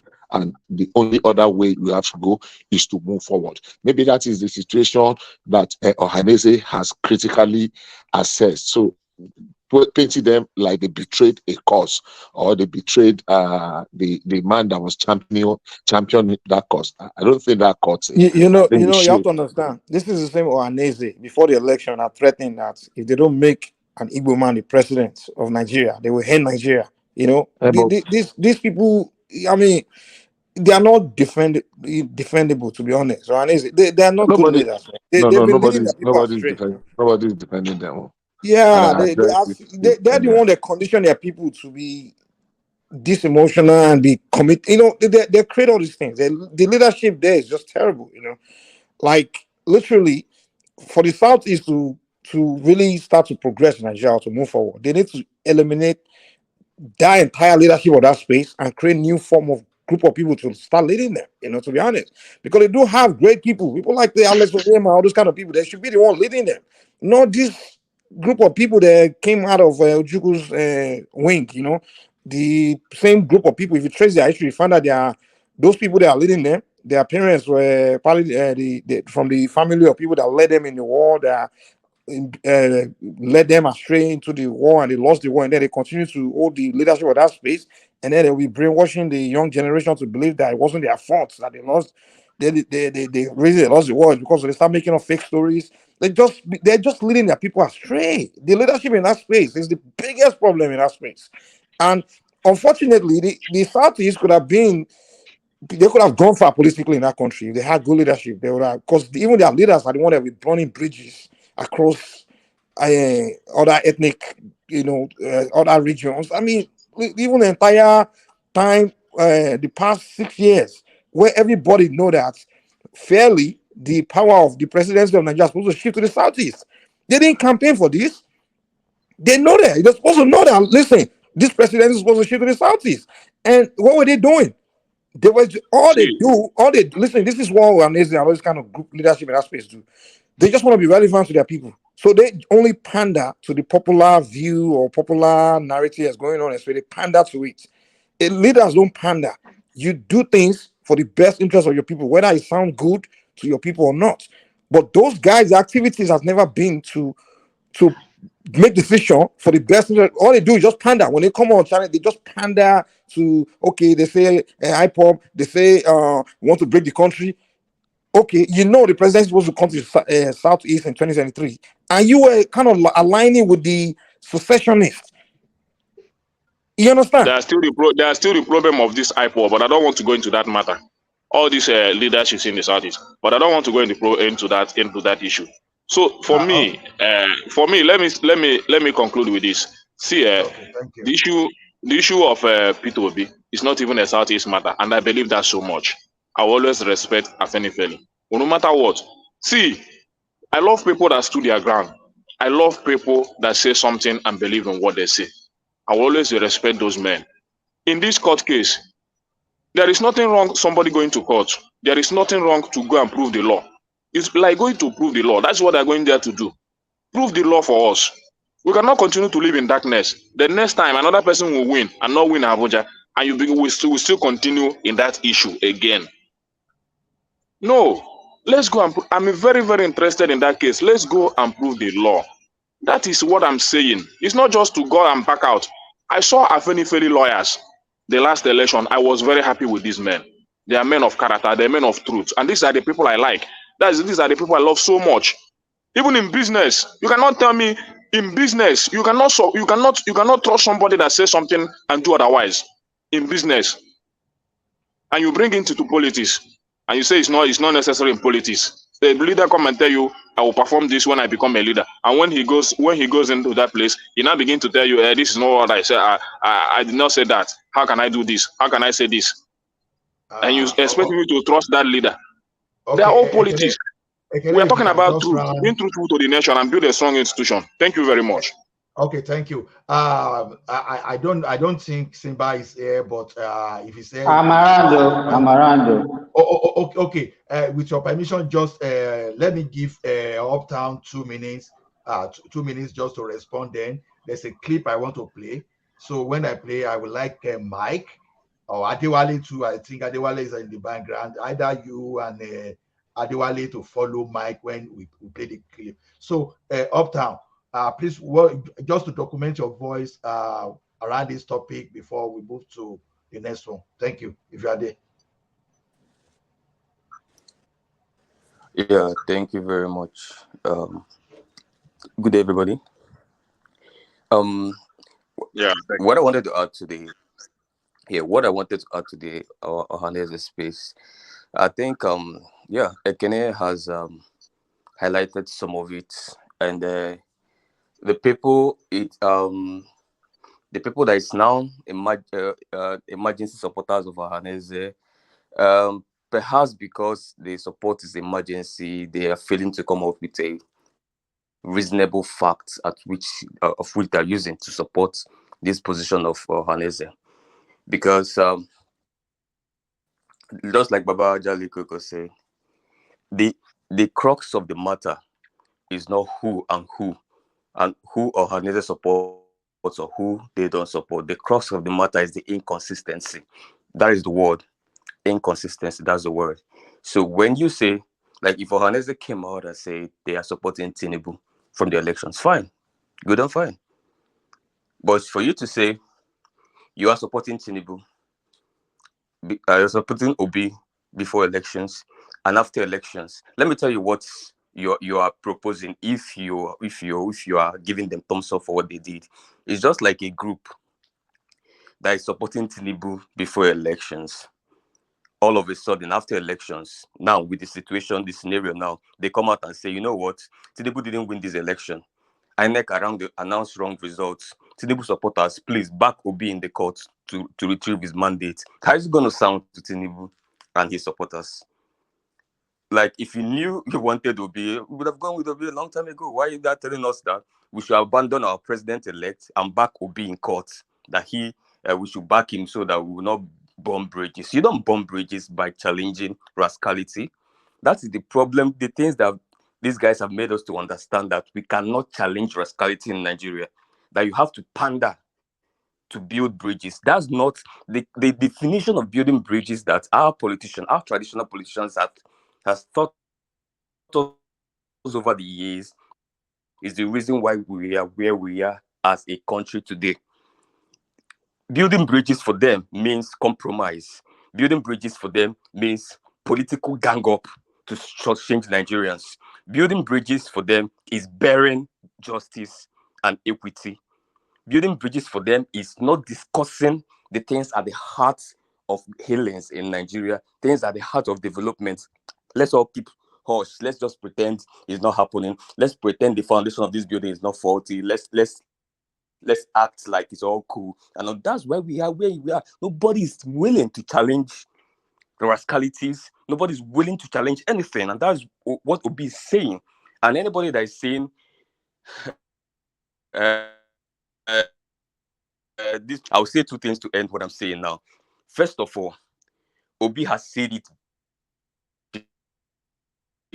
before now that he prepared for post-election more than he prepared for an election. And for Obi, a lot of things is deja vu. And he said clearly that even if every single person around him leaves him, that won't be the first time, even something that he's dreading or something that he's scared of. Yeah. But what he would never do is to say, I'll challenge this and then leave halfway. He has never gone halfway with anything he does. He gets to the end of the river. And that's how you know competence. That's how you know character. When I say I'm going to go to Lagos, I assure you I'll take this vehicle to Lagos. There is no room for excuses. You can't come and tell me, oh, that's shooting at the junction. No. What are you going to tell me the next time? You're going to tell me that they block barricades at the other entrance. You're going to keep making excuses. So if you want to take the car to Lagos, take the car to Lagos, and next time you tell me you're going to take it to America, I'll trust you. That's Hey, sorry, quickly. That's the point. Quick interjection. Okay, everybody, hold on for now. See, I understand. I think we we've actually over-labored the space, though. I know we have a lot we can say, but we just think it's good if we vary the discussion for now and then. Later, we can, if we see after, we can still revisit this, because there are some clips I want Mike just to start the lead, and everybody can interject and others can respond to that, to those clips. But I just want to invite Mike, because Mike is such a person that he will say it as it is. No politics, no delivery, no diplomacy. He will just tell you the truth. It's left for you now to hear the truth or not. So I play the clip now. For him or any other one calling for interim administration, we are calling on the General Police to arrest all of them, because nobody is above the law. You cannot plunge Nigeria to war and you say you want to rule that country.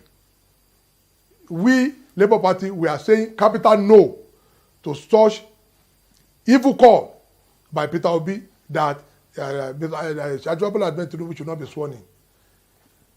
I don't know, the reason for him, but as far as I am concerned, we came third in that election behind the PDP.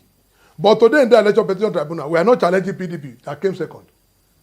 And that means we are saying that the vote allocated to PDP is correct in the eyes of the law.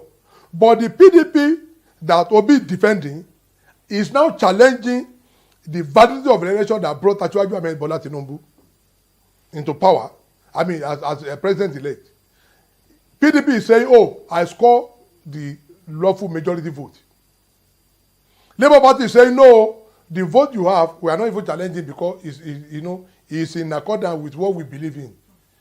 So that was why he excluded deliberately with Abure, excluded the People Democratic Party after their shenanigans with them.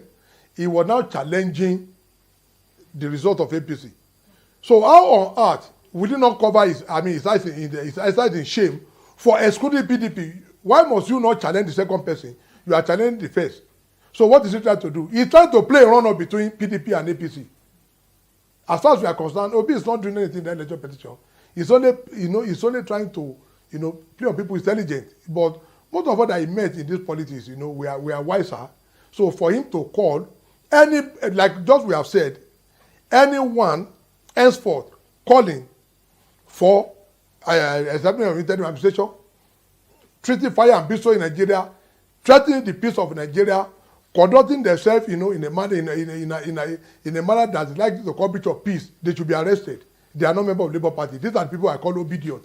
So if Obi fall into that category, if Abure, the Sovereign National Chairman, falls into that category, that remains their name. But as we are concerned, every obedient, which I believe Obi must have learned a lesson, he must never be seen calling for an interim administration. Supposing he's the one that won, how will he feel if Detest Bola Tinubu and Atiku are calling for interim administration? If they said no, follow the due process, he must just not be appropriating and reprobating. He is in the tribunal with Labour Party. Fine. Let us pursue our case. Once we believe there is only a legislative tribunal that can give for justice, we have tabled some far before them.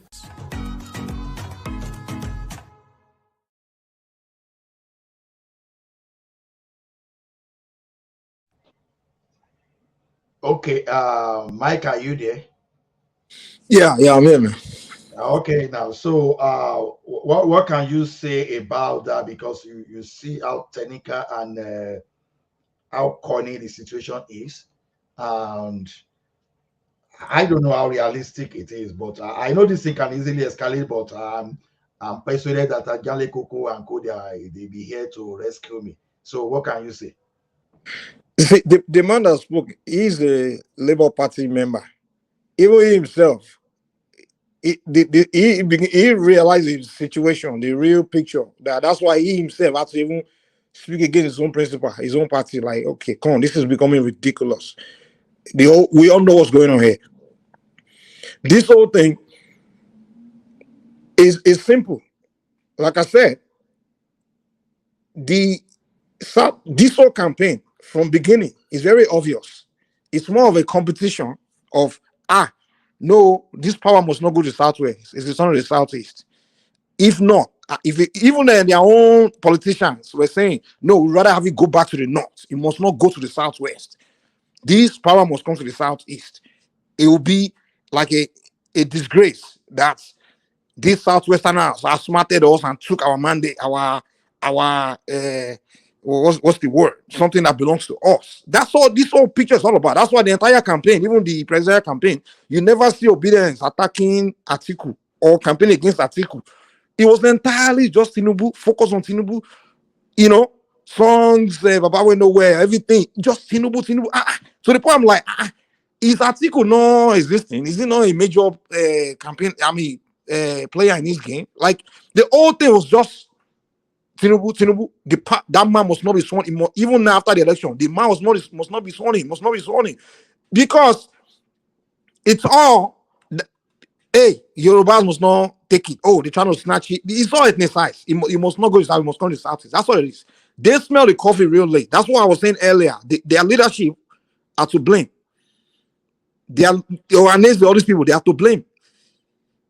From the jump, you smell the coffee late that, okay, this is our turn to be president of Nigeria. But the last 7 years, when you're supposed to be campaigning, you spend that time, your people were spending that time burning bridges across region, where there's no way you can win election in that country without the support of other regions.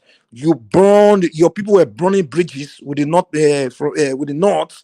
You have your IPOBians, secessionists all over the place, and these were Nazis. They kept quiet. Even when they called them, even like people trying to do them favor, like the TV stations. We invite their leadership come and speak on these issues, like these issues between your people and other regions. These attacks on Fulanis or insulting Northerners, insulting Southwesterners.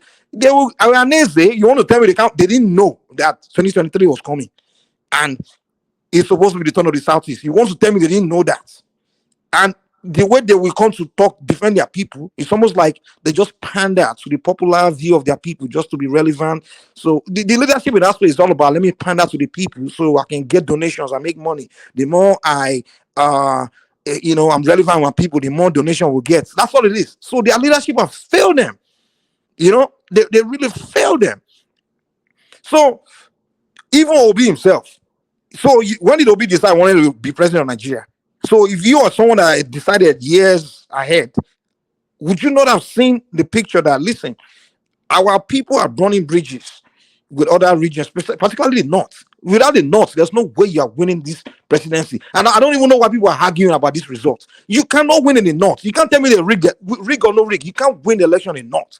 After all these years of animosity we're expressing towards the Northerners, the way now they can't be on radio just insulting Northerners every day. There's no way you defeat Tinubu in the North. It's not possible. The only hope they had was to maybe win the Southwest, like Jonathan did in 2011, where he won the Southwest, South South, and Southeast. And they killed themselves because even before the election, I was talking to one of my Igbo friends. I said, listen, the only way Obi will win this election is if they can defeat Tinubu in the Southwest. And guess what? They themselves even killed that chance. Wale Soyinka made it clear now. He made it clear. The way you are campaigning, the way you are pushing more Yorubas to even support Tinubu. I know very well, it's a fact, even on this platform. A year ago, people like Jali Koko were supporting Obi.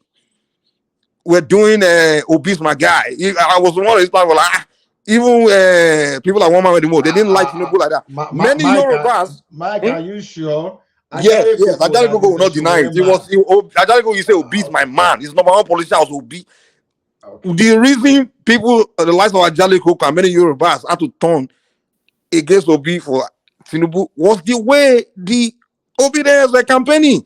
You can't be playing this. They burned the bridge during this election campaign. Was when they even burned the bridge with the Southwest. They pushed a lot of Southwesterners to back Tinubu because the way they were campaigning is almost like attack on the Southwest. No, you are campaigning against just Tinubu insulting the man, doing everything when Atiku is also in the play. So they played terrible politics. This election, there's no way Obi would have won. In fact, I was shocked that the guy even won outside of the Southeast. The where I can understand Abuja, the Lagos, I get it. But there was no way. The places they lost, he was expected to lose it. That's a pure fact. Obi was not going to win this election. He didn't win it. It's Mike, not possible. Mike, can And I? the people to blame are just the leadership of the Southeast and the politicians of the Southeast. They don't know how to play politics. They don't understand how to think. They don't get the game. Okay. First thing first. Good to hear everybody. In that the point you were making about them being abusive and people like Ajaliko Graham, people like me that initially thought the obedient movement was very noble, was a breath of fresh air at the beginning. What happened was that Mike, what kind of Romero, you have to understand that the obedient were trying to lure into that movement the pro Biafra movement that didn't want anything to do with the elections. So they were trying to come and join Obi.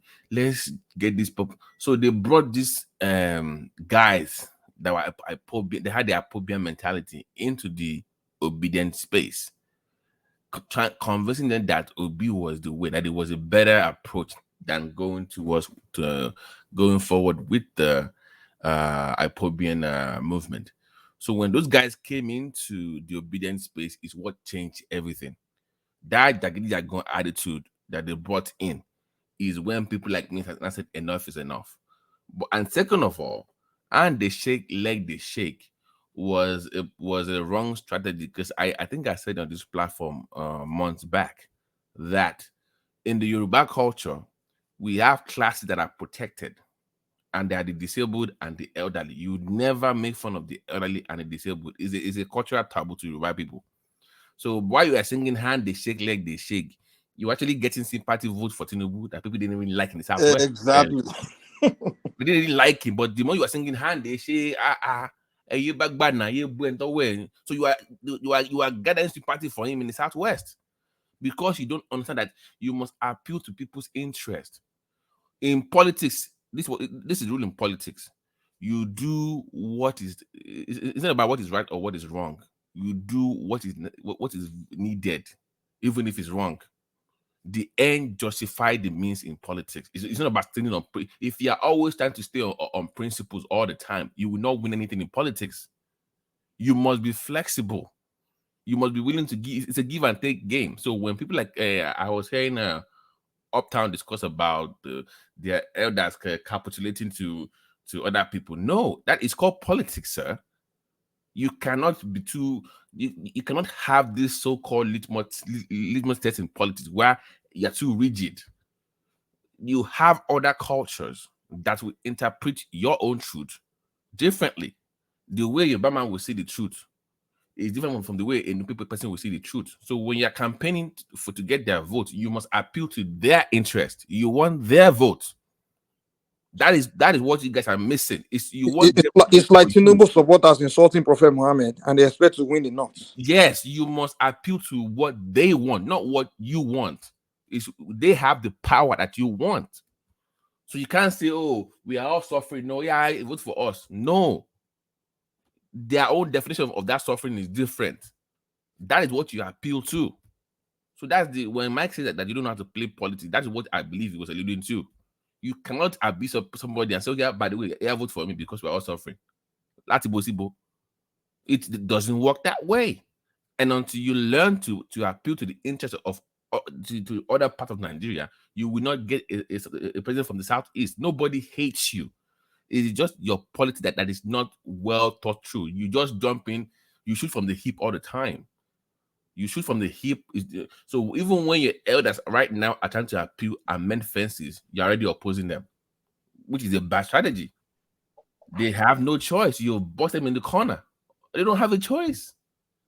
So you must learn to play the game the way there's already a rule. Like, forget you not agreeing with the rule or not. It's just the way it is. Play the game, win, or stay on the side and get shut out. Period. Can I come in? Can I come in? Then maybe you back me up. Okay. Yeah, No. Uptime, you are not one of those people that are supposed to talk, please. I'm not one of those that's supposed to talk. I don't get. No. Uptown, wait. Simba, I've been calling upon you before the talk. So, do you want to speak now so that Octave can come after you. Yes, yes. Please go ahead. Okay, thank you. You know, we are here to tell ourselves the truth. And you know, the other time when Bishop was talking, he said, he who lives to fight and run today, live to fight in the future. And we must not destroy everything before before anybody will rule that country, because we still need that country to be stable for anybody to say want to rule the country. Look at what is happening in Sudan today. You know, let me give you what is happening. I'm very sorry to say this, and it's the truth, and we must always be ready to say the truth. Each time this part of our country are desiring to get power, they always lead our country into chaos. I'm very sorry to say this. This is what happened in 1966, and that led to Biafra War. Look at what they did June 12th, when the likes of Izeribe spearheaded the annulment of June 12th, and eventually the annulment and the inauguration of interim government. And this is 2023. You are still doing the same thing and want us to keep quiet. You know, look at, okay, let me give you, for example, Des came today and started spilling out some things. Was talking about rascality and all those things. And those are the things that some of the Icobians have already put in that space. Upton came to, he was talking of rascality. I don't know what they mean by rascality. Why should we allow some people to now be talking and be destroying our country? And we all keep quiet. Each time the power want to come to the southwest, you see this resentment from our brother from the southeast. And look at what Mike said. He also alluded to this. How can somebody be telling us that if Obi did not get it, then they should give it to Atiku? It shows the kind of hatred that this group of people have for the southwest. And we should not stand there and we have a very good example of what is happening. And we should not allow this thing to go on like this. Let us be truthful to ourselves. And you know, as Babati said now, we have some ethnic differences. The way we respect our elders, the way we respect in the southwest, the Yoruba people, is different from the way our brothers respect. We tend to respect our elders. Even if they have done something wrong, we have a way of facilitating them respectively. But if we now have some group of people that are not trying to disturb our country and plunge our country into chaos, and we expect everybody to fold out with their hand, and what Ohaneze is doing now, I don't think there is anything. And look at what even these labor people are saying. We need that country to calm down for us to move ahead. You cannot say you want to rule today, and if the thing doesn't come to me, then everything must go down. We have to stop these things. And there's no way we can paint it. They are talking about the truth. And that Nigerians, who are the Nigerians that they are talking about? Somebody got almost 9 million votes, another one got 6.1 million votes. And you are telling me that the majority, who are the Nigerian youth? Are they the obedient, the only Nigerian youth? You can't tell me that somebody in the north know about what is Obi. Even in my own village in Osun State, you can't ask anybody and you say Obi, they will say who's Obi. And somebody will not be telling me that Obi win the election. Who knows Obi? Let us be truthful to ourselves and we should not allow all this the way I look at it, what the Ohaneze is doing, they are just trying to at least to bridge to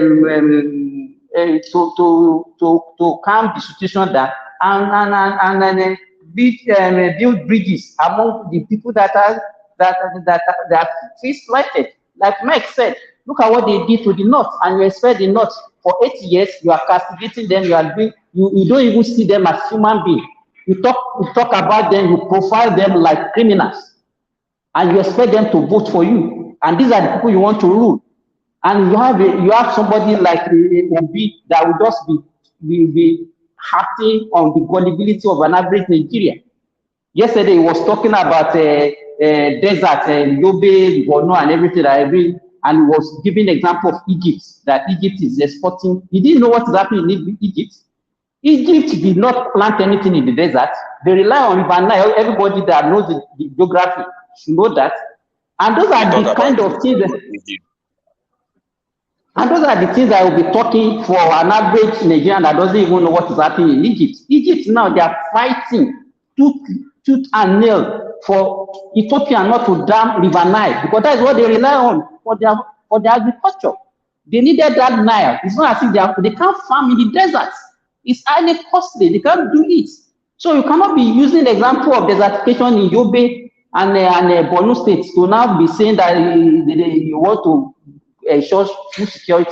The other time he was talking about poverty in the north. And we were always looking at the north, and you make the northerners to look as if they are not in existence. They don't have brain. They are the less privileged. You know, I don't understand. And you know, our brothers in the south, they are very frontal in whatever they do. They believe that. Simba, yes? By the way, they want you to still vote for them after abusing you. Yeah, I don't mind. So please let us you are causing trouble. So let us bring this thing down. We I don't know, because they're talking about the truth. I don't know what is the truth. Somebody lost an election. You are talking about the truth, and those are the kind of stories that they are painting for people. And so people will come here and say the truth. No, I don't understand. But Simba, I'm sure Uptown will tell you that your opinion is totally different, and they have a better perspective to how Obi should normally win, irrespective of the way he has built his political capital or whatever. So, will you allow him to respond to you? Yes. Go ahead. Uptown. Yeah, I'm here. Yeah, you wanted to say something the other time, and yes. Simba is telling you Okay. that your opinion, your perspective, you were very wrong about the political situation. So, what do you have to say?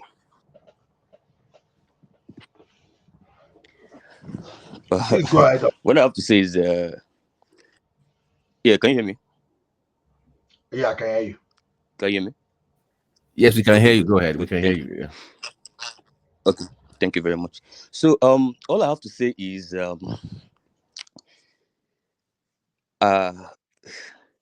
what I was listening to in the last 4 to 5 minutes, for somebody like me, it puts tears to my eye, knowing that this is the actual problem with our country.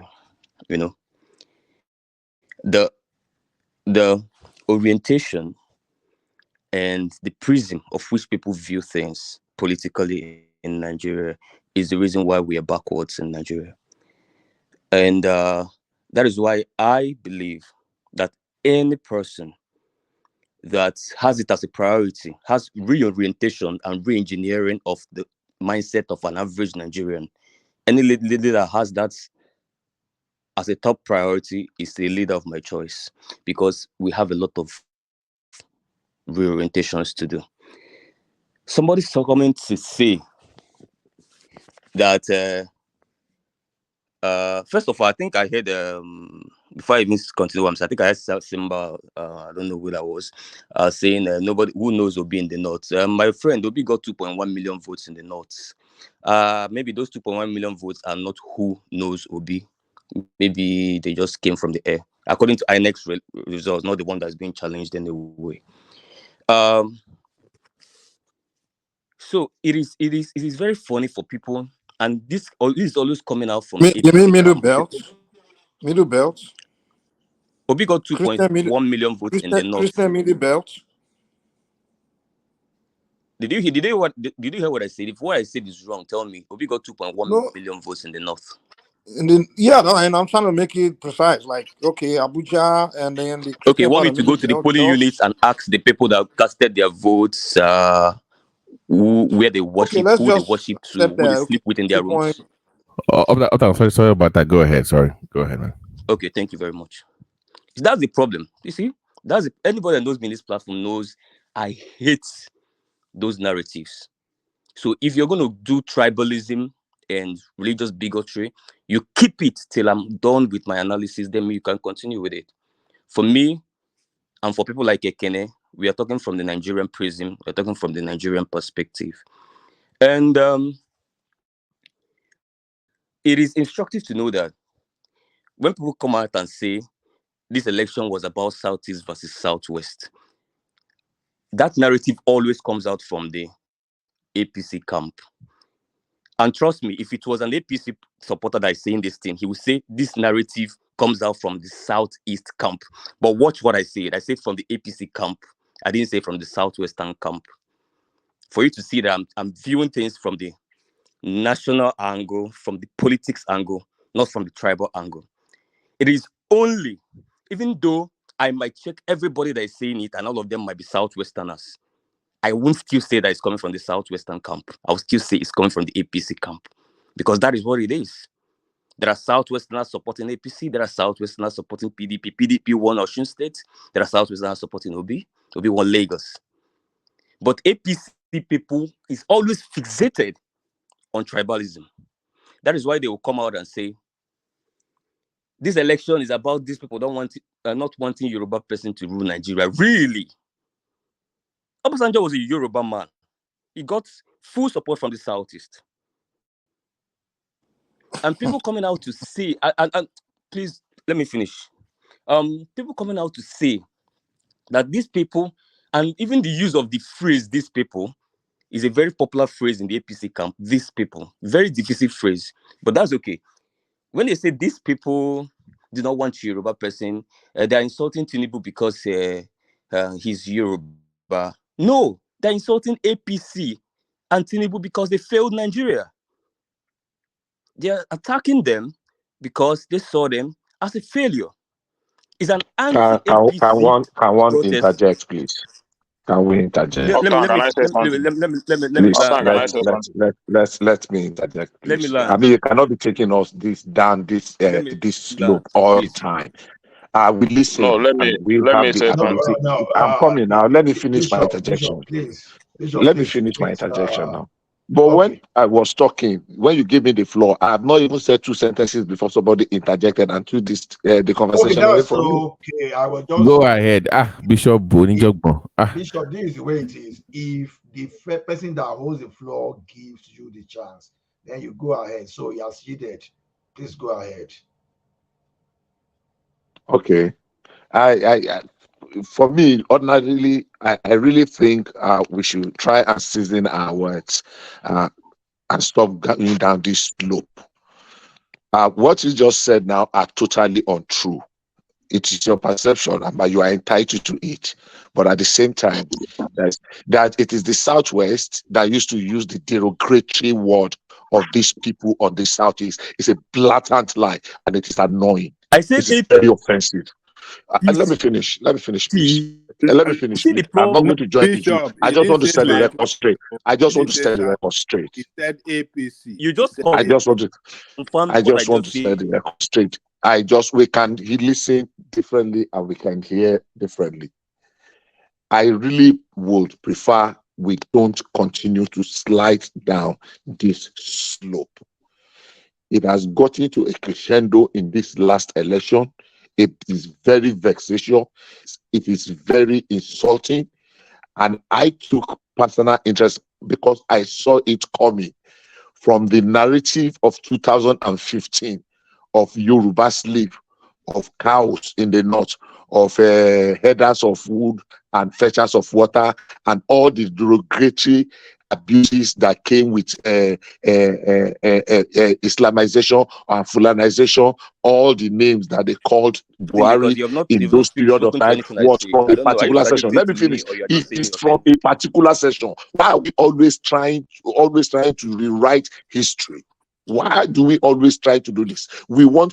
There's a saying in my place. My brother, if you want to interject, maybe address what I said and stop saying something that It is what I'm that's not what I want to addressing. say. You are painting a completely You're not addressing anything I wrote one-sided there. picture. Let me Go say ahead, something, I beg. Yeah. Please, I want to say something. You see, all this issue of building bridges and all these matters we are bringing here, I'm not in for that. Supporting somebody is not a must in a country. That I didn't support Tinubu doesn't mean that I don't have any other Southwest that will come out today to contest. Even before I begin to throw my full support to Obi, I said it in this platform.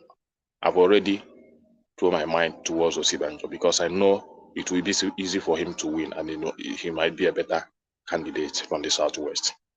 So so what we are talking about is somebody you know, not necessarily who I believe, but you personally, you know, will make this country move forward. You understand? And they're talking about building bridges. Igbo did not start today to play politics in this country. PDP you are talking about today, that Igbo did not benefit anything from them, started from the Igbos. But other regions use it to build up their political career, achieve everything, become the president, every other things. And they, at the turn of their, maybe, let's say, people talking about turn, because me, I don't talk about turn. You now say that they are not qualified. They have not built enough bridge. I used to say it in the platform. I don't have any issue with APC. When did APC started? When did they begin to build their own bridge? I'm telling you about the people that started building bridges right from 1999 that we came into democracy. And you say they have not built enough bridge. If we are talking about bridges, building bridges, that they don't have to vote for them because they insulted them. You see, what we are talking about is how to do away with all these nonsense politics we are playing in this country. Politics of tribe, religion, all this person. We are talking about who will bring a better idea. No, but Ekene, but in those tribes you are talking about, they have to be at ease with you. They have to be comfortable. You see one thing, you can't preach. You can't preach. Oh, we have to move forward. We have to develop. You have to tell me how. You have to persuade me. You have to make me buy into your project. Appeal to my interest. That's what to my tribal interest. What interest are you talking about? What interest when you have He when says you when it's you tribal have interest, listen not Nigerian interest. let me talk from the side I know, PDP, that I know. I don't want to talk about anything about APC. I never supported them. I've never gotten anything to do with them. Let me talk the part that I know, PDP. What are you going to say other than when you talk about Igbos, they supported Southwest, mean Obasanjo, even though now they are claiming Obasanjo is no more a Southwesterner. He's now an Igbo person. No, He supported no. Let me finish my talk. Let me clarify that. No, let me finish now so that we know that we never appeal to Igbo, have never appealed to anybody's interest. Let me finish. No, Let me tell you why I support Obasanjo. Let me tell you why I support Obasanjo. Because the Southwest didn't support Obasanjo. And they came with their own candidate. And that was the reason why your leadership there decided to go behind Obasanjo, just to go against who the Southwest are. I don't know. Two of them are from Southwest. And also, two of them are from Southwest. People that let me finish. Two of them Southeast. are from Southwest. Two of them are from Southwest. None of them is from Southeast. When was the meeting? The meeting. And I wouldn't even say it was the support, to be really honest. It was more of a No, I want to finish my talk. Then everybody can conclude. See, yeah, after Obasanjo, my friend, you can be in denial all you want. You can't convince us otherwise. We are telling you what we think, what we know. There's nothing you can say today to change our mind. Anything you want to take about it, it. I don't want to care. All I know is that Igbo supported Obasanjo, and Obasanjo is not from. Okay, good for Obasanjo is not from. That's the arrogancy that we are talking about. So That's let the me finish. arrogancy that we Let are me talking finish. about. Let me finish. Then after that, Igbo voted Yaradua, voted another South. Then before Buhari, then before APC now come in and begin to form their own alliances with the Northwest and before Buhari. And now you are trying to say that Igbo have not built bridge. I'm not blaming APC not giving ticket to Igbo people. I'm blaming PDP. And that is my own stand. What we are saying, you bomb bridge. Because That's what we are saying. You bomb bridge. how did we? Okay, you bomb bridge by supporting all these people. And then at the end of the day, now you have bomb bridge. You don't support. You can't even say you came support. It's not like you were out campaigning for them or anything. You can't say Does you it mean support. that It was there are not first people of all, if there's an in the election and there's no southeast? Igbo candidate There are there, of course somebody will win the election. even if it is 1%, is there no supporters of APC in the southeast? Even in the places where I think I you are live, missing is the there whole no supporters argument. of APC in the You are southeast? being You're not dismissive listening and now. being in denial. Does it mean that everybody must support APC before you That's not become the a president argument. of this country? You are misquoting the Ola, I was actually in the middle of a talk and somebody interjected and every other person took over the So mic. let's not when we want to say something, we talk about somebody, we talk about people that will bring at least some stability in this country. Not just defending political parties and all these nonsense ideas. We talk about individuals that will brought up something that will build up this country. I'm talking about. I tell you before this election, I've already have my candidate in mind, which is Osibanjo, which I know would have not. But He's the that's best, you. but You're at an least individual. he's better. But you see when people come and say, Igbo do not do this, Igbo do not do this, Igbo do not do this. What I want to now give Nobody you say the Igbo do not do instances. this. Igbo do not. Have Igbo fight I for think any you're missing. president You're missing the Mike, point. this You're nation? missing Mike, wait. If you're asking those questions, let us tell you why, so you can see what we are seeing. Maybe you're not seeing what we are seeing is the point, so you know where it's coming from. It's not because they hate you.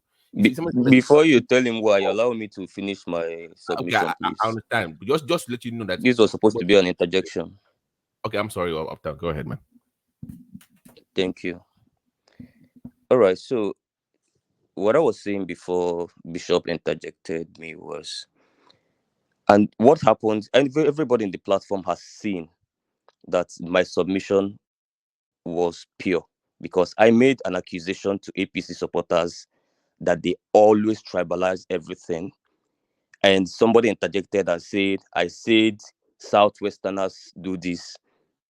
Whereas I said APC supporters, confirming exactly what I just said, pointed out that that is what is wrong with them, APC supporters.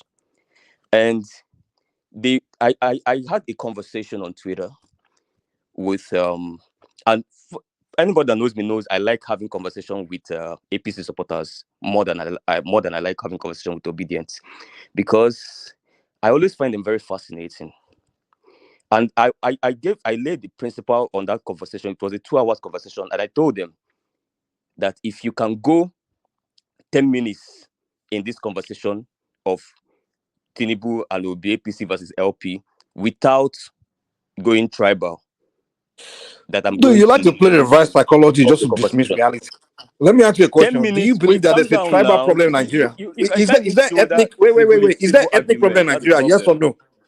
no? Let me ask you this: is there Chill. ethnic problem in Allow me Nigeria? to land now. You are just Stop you play stop you just heckling kind of me, play brother. psychological rubbish, bros. No, Accept you reality. no, There's you ethnic just don't have problem you in don't have Nigeria. Just tolerance accept for it. it. Don't try to dismiss it by trying to tell us, oh, APC this and that. You must not PDP. box No, me into ethnicity is a ethnicity. That is the big problem with issue. APC. It is not Just a as forget must. I APC, must no not one is be an APC here. tribal We are telling bigot. you the That's the ethnic problem in problem. Nigeria. You are here trying to tell us about, oh, it's Are you PDP, APC. forcing me? Is Just it by face it. force? We are not No, forcing you you. Just can't force accept me now, reality, my my brother. friend. Now, All this reverse psychology you're trying no, to play now here, you can't force forget me. it. That's the problem. We are not forcing you. It's Talk to the reality democracy. we are talking to. Don't try to dismiss it and try Okay, to fine. pocket it to pigeonhole and try to I'll, pocket it to, oh, it's APC and this and that. Forget that stuff, man. I'll, We all know the reality. okay, The energy okay. in the from the it's Uptown, fine. southeastern, You're right. there's deep brother. You're right. there's a I agree with you. Mike, calm I down. agree with you. Off So down, let me off down, continue. brother. We Yeah. all want. Trust me, as a Yoruba person, I want you guys to win so bad. You don't know how What do much you I mean want. by you guys? Let me finish. Who is you guys? I want an Igbo president for Nigeria. If you go back Nobody's to talking about Igbo presidency. That is the no. problem. No, let me finish my point. Allow Just give me a few seconds. to learn. Then you are Maybe not in you this know where I'm conversation, going eh? to. Okay, just okay. No. We are No. discussing See, the the ethnic problem problem is in that Nigeria. You're trying to dismiss it and trying to tell us, oh no, there's no ethnic no. issue. Wait It's now. just come on, man, Guys, stop allow playing this me. game, man. Because There you is know that ethnic you issue. know There where is the Okay, finger ethnic is thank pointing you. there is an from. You can ethnic play your issue. own There is a game. This religious time for issue. my own game. You can't ignore these things. They are Wait. our realities. They are there. I know the issues. Ekene, I'm sure you trust me to lay my point clearly, in a very clear way. If only that some Yeah. people do not have the tolerance to accommodate civil conversation. But I have, since I was in the platform, I've not heckled anybody, even though some people were saying a lot of things that does not make any sense. But it's their opinion, and you can only provide a superior argument. But when you try to provide superior argument and people want to draw you down to the mud, it does not work like that. So if you don't like my superior logic, you might get a more superior one, and maybe I will listen. Go ahead, So the man. point Go I'm ahead. making is, Uptown, let me say something before you yeah, continue. Uptown, let me say something before you We will be continue. talking Do you about know orange apple. You start talking about what orange, baffles me and you're saying most? you're presenting superior arguments. When we're No, what discussing baffles apple, you're me talking about orange, and you're saying you're presenting superior argument. What are you talking about, man? what Come on. you know what baffles me most, Uptown, you know, I have more friend of APC around me, and we live so happily. We argue so gently. We enjoy ourselves so much in this Lagos. As in, we sit maybe down, it's not the we talk, extremists. we laugh. As in, a lot of them, they come to my shop, they buy things, we argue, we laugh, we do a lot of things. But when I come to this platform, the way they put these things, I begin to think, does it, because that's what I say. I am the real Nigerian. I am the real Nigerian. Actually, what you I said feel what speaks is to the happening. spirit of which I enjoy the relationship I want somebody from my told me. opposite side. Point, please. So Yeah? I want to hear his superior arguments now. He wants to make a superior argument, so All we right. want to hear Upton's superior Ekene, argument. thank you. I heard what you said. Like I was saying before people that cannot sustain civil agreements began to heckle me, I had a conversation with APC supporters, and I gave them only one task. Let's go through these conversations back and forth, at least for 10 minutes or 20, without you guys infusing tribal colorations to it. You know, they couldn't live up to that. They couldn't live up to that one task. I just gave them just one task. And they were 8 people against 1. I was only one that was obedient. None of them could comply. None of them. And immediately they tried to box themselves in a situation where they have to analyze or talk about candidates like personality versus personality, Tinubu versus Obi, governor versus governor, Labour Party as a structure versus LP as a structure that is take over government, which are the substantive conversations. Immediately I boxed them into that and removed tribalism. They couldn't make one point again that made sense. They found themselves struggling. I was like, you see, I know why I had to box you here. Because everybody in APC that I have engaged with, the only life oxygen of their conversation is tribalism. Very broken.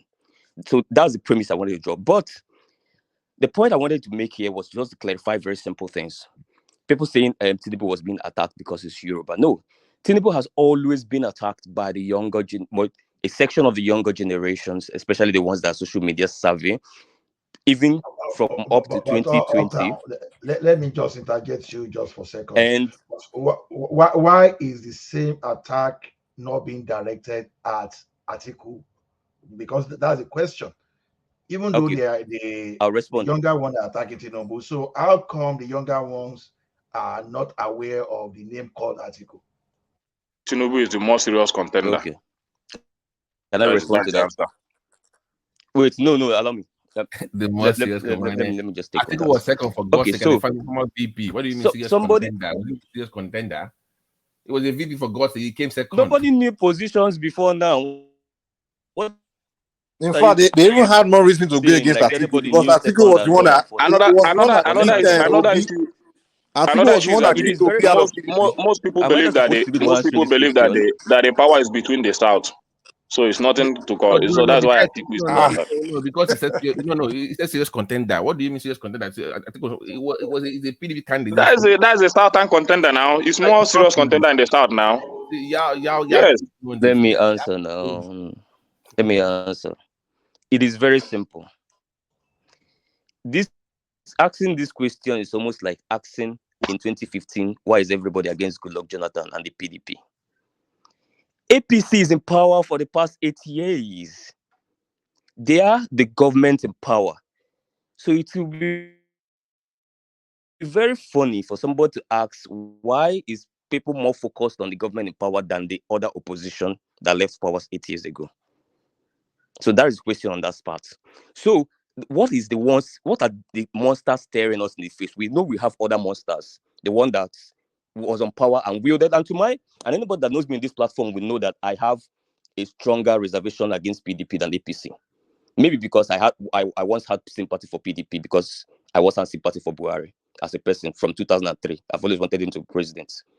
But I've always antagonized PDP, clearly because of the corruption level of that party when they were in power. And I still antagonize PDP till now. And anybody in this platform will bear me witness that I've always said that I can deal with an Obi presidency and Tinubu presidency, but I cannot, I can almost not live with an Atiku presidency. And yes, it is a lie when somebody said, anybody on Twitter here will know that, in fact, PDP now taunt us obedience on Twitter, saying, you guys said anything but Atiku. Now, enjoy your abado. Because obedience on Twitter were saying, any Atiku would never be president. And PDP will argue that, see, if you people keep going against us, you guys are going to hand over the presidency to Tinubu. And obedience will say, well, if that's going to happen, so be it, as far as Atiku doesn't get it. Which is why they're now coming back to taunt us and say, you see, so you people say, we must not get it. Now you have handed it to Tinubu. So anybody trying to change narratives here is really trying to be very, very funny to push an ethnic agenda. But the thing is that... No. A quick question for you. Let me clarify with Sorry. A quick question for you. Job, please. So you're saying that the obedience preferred that if let's say Obi didn't get it, Tinubu getting it was a preferred option than Atiku, according to you. That was that. Obedience said, listen to me. Let me tell you where that reservation started. Right, to clarify. When Obi was in PDP, Obedience moved to make a 1 million march across Nigeria. We even went to Wadata Plaza with placards saying, give us PDP, give us Obi. If you give us Obi, we are going to support you. PDP didn't listen till they frustrated Obi out of that party. So Obedience swore that PDP, we asked you to give us Obi, you didn't. Now, we tell Obi, any party you go, we'll go with you. That's when they said, even if Obi goes to end of the year party, we are moving with him to that place.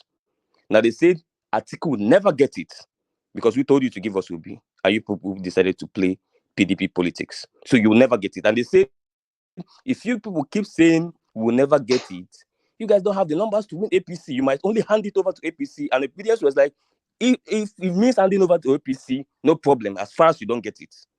And I also said it here. And I also said it here that I'm always happy with what is happening to PDP today. I said it here. Exactly. So everybody is excited in the obedient camp on the PDP loss. The only issue is that PDP was subdued early in this election by obedience to a non-entity. That's why everybody faced APC. Sorry to cut you okay, hold on, Remy.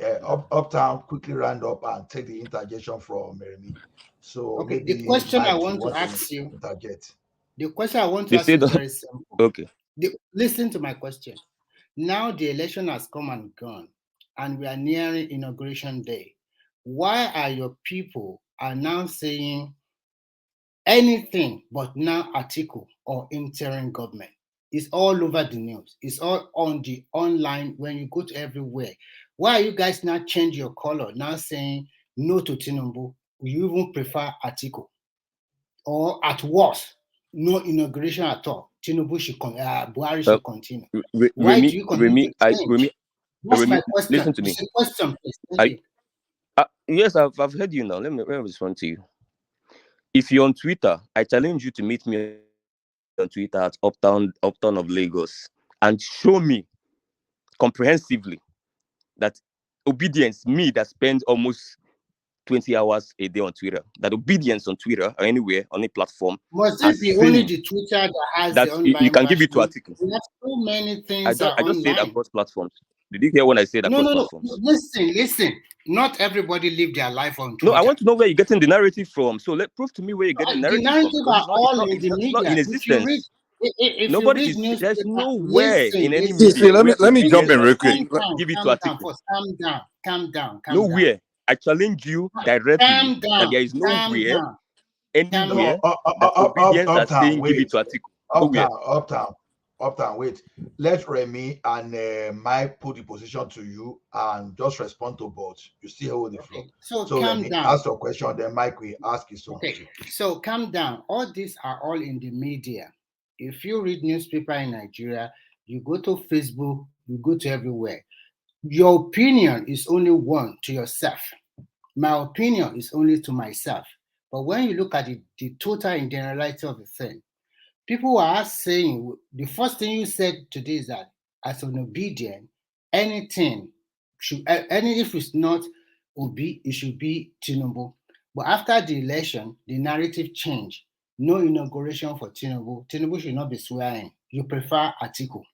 Or if on the alternative, then interim government, or alternative, Buhari should continue. That is what is selling on the social media and everywhere. There is no or article, and I challenge you to provide it. There is no or article. You cannot be saying, say or article on what you basis? cannot be saying you are challenging somebody. Are we betting, or you can't be talking this way? No, now you know who alleges will prove now. People have challenged me on the platform to provide my source. Who are you challenging? Who are you challenging? Why do you say challenge every time? Listen carefully. Listen. Ola, I think I'm going to overrule. Okay, Remy, wait. Completely of no points. Wait, Uptown. So, Remy, you've made your point known. Provincial, maybe there's nothing Uptown want to say to that. So, Uptown, will you take a question from Mike, because he wanted to ask you? Sure. Why not? Okay, Mike, please go ahead. You see, what frustrates me about when I'm having conversations with some people is this. See, let me use this analogy, right? It's like we are here saying Russia is attacking Ukraine, and one Russian guy is over here saying, "Look, me, what do you mean Russia is? See, me, I'm married to a Ukrainian woman. Look, yesterday I did this. I employed Ukrainian. Yeah, that's not what we are talking about. We are talking about Russia attacking Ukraine. So when we are having conversation about attitude of a region, we are not talking about attitude of individual. We are not saying, oh, all individual from that region is like this or doing something or being indicted. When we are saying, okay, historically, this is something that's happening, it seems like this kind of position has always been held by this particular region. And we start from the beginning of Nigeria, starting from the time of when the British left, when the region, southwest, southeast, north, and Awolowo wanted to form government with the southeast rejected him, decided to form an alliance with the north. We started from there. Okay, wow, you push the southwest, and then coming to the 80s, the 1980 election, 1980, I can't remember. Ojukwu came. He decided, oh, I won't support how we align with the north. Okay, we see that it seems like June 12th came. The people that decided to turn against Abiola again, to turn same region, southeast, coming fast forwarding, it seems like there's a trend of that attitude of that region towards the Southwest. And that's what we are discussing here. We are not here to tell you that you as an individual, you are this and that and that, or everyone from that region is like this and that. We are telling you regional attitude towards other region. Historically, that's a fact. And that's what we are saying. Coming to 2023, the attitude towards the Southwest, you ignore Atiku, you ignore a northern Did you, guy. did Mike, And Mike, did you know that's that reality. when So just Ojukwu accept that fact. We are not when saying Ojukwu you, Kene, contested as an an election, individual, did you Ojukwu know came that when from Ojukwu exile, the contested same an law. election that Igbo never looked to his side? The, Did you know that? Ojukwu. well, the fact of the matter is, hey, the East attitude was, hey, they went against Awo. That's what we know. So historically, You know, but you don't know that you don't know the, that Igbos voted against Ojukwu, their own son. Ojukwu didn't run for the election. So we're just telling you what Ojukwu didn't happened. run for the election. We're Go and telling check very well. you can try to flip it, but we're telling you that particularly your leadership is, kind of like known for that. I'm telling you a fact now that Ojukwu run an election. Igbo did not vote for him. Well, I'm not talking about whatever his election or whatever, but I'm telling you that Just Google it. Go and check it Ojukwu very is well. regarded. Telling him something that does not align with his Is narrative. Now allow regarded. him to do his own and land where he's going to. Okay, let me just intervene there. Ekene, the I want situation Tekene to during land that so I will know where time he's of going to. Ojukwu, the period during that of Ojukwu was totally different. So it's totally different because if Ojukwu were There to is come you see, out, if were to be this year, it would have been a different thing entirely. But when Ojukwu contested, it was totally another different thing because already the Southeast region could not see themselves as being marginalized. So there was no reason for them to support Ojukwu. But this time okay, around, the Southeast will be marginalized. Why didn't they take it as a tribal something? They are knowing that it is their beloved son. Then okay, decide to vote for him. the question for you, who exactly were they supporting when they rejected Ojukwu? Who exactly You know were they now, supporting? Obasanjo. it's No. Obasanjo I just want you to say it yourself. Who were It's they supporting? Obasanjo now. It's So Obasanjo. now, exactly, because Obasanjo aligned with the objectives of the Southern East. That shows that Obasanjo cannot align with Southeast more than Ojukwu Igbos now. understand good leaders. That shows that Igbo understand good leaders. They are not ready No, to trade Obasanjo Obasanjo is a good leader now, eh? because Ojukwu, yes.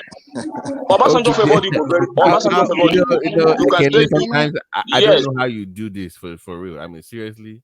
What did I do? That is for fact. Igbo rejected Obasanjo still Ojukwu, their remains beloved son. the best Nigerian president in the Fourth Republic. Tell me the best Nigerian president after Obasanjo. Tell me. He favored the entire country equally. He favored the managed entire our country. He diversity favored the whole equally. region. He managed the Okay, diversity of now Nigeria best. Even though he got many things wrong, some things he didn't do right. But at he least managed the he set an diversity example best. that if other people were able to climb on that example that he has said, this country would have gone far. No, you see the difference now. When Obasanjo the won most the lawless. election, So you don't say Igbo do this, Igbo do that. I'm telling you, I'm just trying to point out the fact that Igbo were able to reject their beloved son Ojukwu and supported the Southwesterner and voted for him massively. But that's not the only time, Ekene. Okay. They also rejected Let us Orji Okalo in very 2007 let us and very supported this Yaradua. let me What are you telling me? Igbo supported Yaradua with all their heart. They gave him 90% vote. They gave Yaradua 90% vote. Orji Okalo ran. Orji Okalo ran in that election. Orji Okalo ran for that election. You think Igbo play that kind of politics? We look at individuals. No, Remy, just a minute. Okay. Now, the question I want to ask you guys is, what's your fear about Tinubu? Or what is that fear? Is it that you think he has nothing good for the country, or or do you think he's going to totally isolate the southeastern part of the country from the government and continue to marginalize them? For me, where I'm asking this question can I answer the question? Sorry. Even though I was waiting for Mike's question, but because it where seems am I he asking? didn't have the Let me question. just tell you where I'm asking. I'm asking you now because I we've heard the already question. moved away from politics now. No, after let me maybe after you come, let me just okay, respond. go. So we've already moved away from politics now. administration is ahead of us, right? Because to me, it looks like it's not difficult to rewrite what happened, except, although I can't put anything beyond the judiciary, though, even though it has never happened before. But now, what's your fear? What's your fear concerning Tinubu? Because if you could accept Obasanjo, why can't you accept Tinubu, even though we know that the election that brought Tinubu in, maybe because I'm crazy about technology, or maybe I play within the technology domain, I still describe it as the fairest process since 1999. That's just my own opinion. So people may have different ones. So what's your fear about Tinubu exactly? Ola, in addition, I also want to add this question so that they can put it together. From 1999 to 2014, it was PDP that was ruling in Nigeria, and the southeastern part of the country have a big stake, and they continue to vote for this party, for whoever they presented that time. And that is why the reason they have 5 Senate presidents from all the 5 states of the Southeast. Now, when Obasanjo won against this guy, the other Yoruba guy in 1999, Falaye, thank you. The Yoruba did not burn down the country. The Yoruba did not say anything. We have had a series of Yoruba people that contested and they lost the election at the presidential level. We all say, okay, that is election. It's just a game. You win today, you might lose another day. Now, in addition to what Ola have said, what is your greatest fear about Tinubu? Or is it a personal hatred from the Southeast? That is my question. Well, issue of hatred, there is no hatred for Tinubu. There is no hatred for... It's all about, for me, right from beginning, I never supported Tinubu. And I never look on his side, even from the Southwest. That doesn't mean that I don't have people from the Southwest that I admire to be my president. That's the fact I want you to get. You understand? That I don't support Tinubu doesn't mean that I hate him. What I want is a leader from any region that will bring fairness, justice, good government to this country. But he didn't ask, And say the you and as the an Tinubu having individual. won. I didn't ask you. We're talking about generality of the Southeast. What is their greatest fear? Please, that is the question. The generality of the Southeast, their greatest fear. Yes. Or about Tinubu. Do you people, does the Southeastern people have a personal hatred or animosity towards Tinubu? No, just like the other day we are arguing in the market. Some people are saying Tinubu government will be better than Atiku government. Some people are saying Atiku government will be better than Tinubu government. So you cannot just generalize it. You understand? There are some Igbo people that believe that Tinubu government will be better than Buhari government because Tinubu is more like Buhari that is a sadist or something like that. So in other words, not to be talking too much, in short, you don't have the Southern people, they don't have any fear. They don't have any fear. In Southeastern don't have any fear. The fear that Southeasterners have is who will make business more conducive for us in this country. I can tell you that for free of charge. And if it is not Obi, it cannot be any other person. It's only Obi that can. That is not what we are saying. See, forget that one you are talking. Don't bring Obi in everything. Don't bring Obi in everything. Everybody supported. Everybody supported somebody for a reason. We have 18 candidates contested for an election. Somebody won. So let it go. Is it in everybody? Okay, you can. Is it in everybody's to say? I can say let it go. Have everybody let it go? We are talking about court case. You are talking about every other thing. Everything will go. And nobody is against the court case. Nobody is against the court case. Go to court. You can get whatever you want to get to court. But for people to come out and be saying they want it should not be sworn in. The Constitution did not say that Tinubu will not be sworn in. There should be an interim government. The military should come and take over Nigeria. Nigeria should burn down. That is what we are talking about. Nobody is saying you should not go then to you court. see. Let me say something. Let me say Ekene something is a simple about that space. question. Let me say If something you about don't that have space. People calling about Ekene, interim you government don't have and to all be this. talking too much about it. The question is simple. Give one or two sentences or three sentences. It's over unless other people have opportunity to also express their view. Please let's make it short, so that everybody can talk. Please, one Let minute. him leave me to land my point, and then I will leave They the space. already leave you Another to person. land your point. You have been giving us rhetoric. It's become Oh, boring. I've told you the fear. I've told you the fear. Yeah. Let me hard to it. You understand? You said something the other time that is someone that we govern the country very well. That's your own point, right? Yeah. I don't know if you really believe that's what other obedient ones. I be obedient now, not ethnic something now. Obedient. Now, so what's in Tinubu that makes you think that it's not going to be a better performer than Obi, considering the past record and even during their campaign, the potential from their presentation, from how they are going to approach the implementation of their program. So, what makes you feel that Tinubu in particular will not be able to execute what Obi can execute? So, where is the fear coming from there? Because okay, let me talk about my personal fear. Let me talk about my personal fear.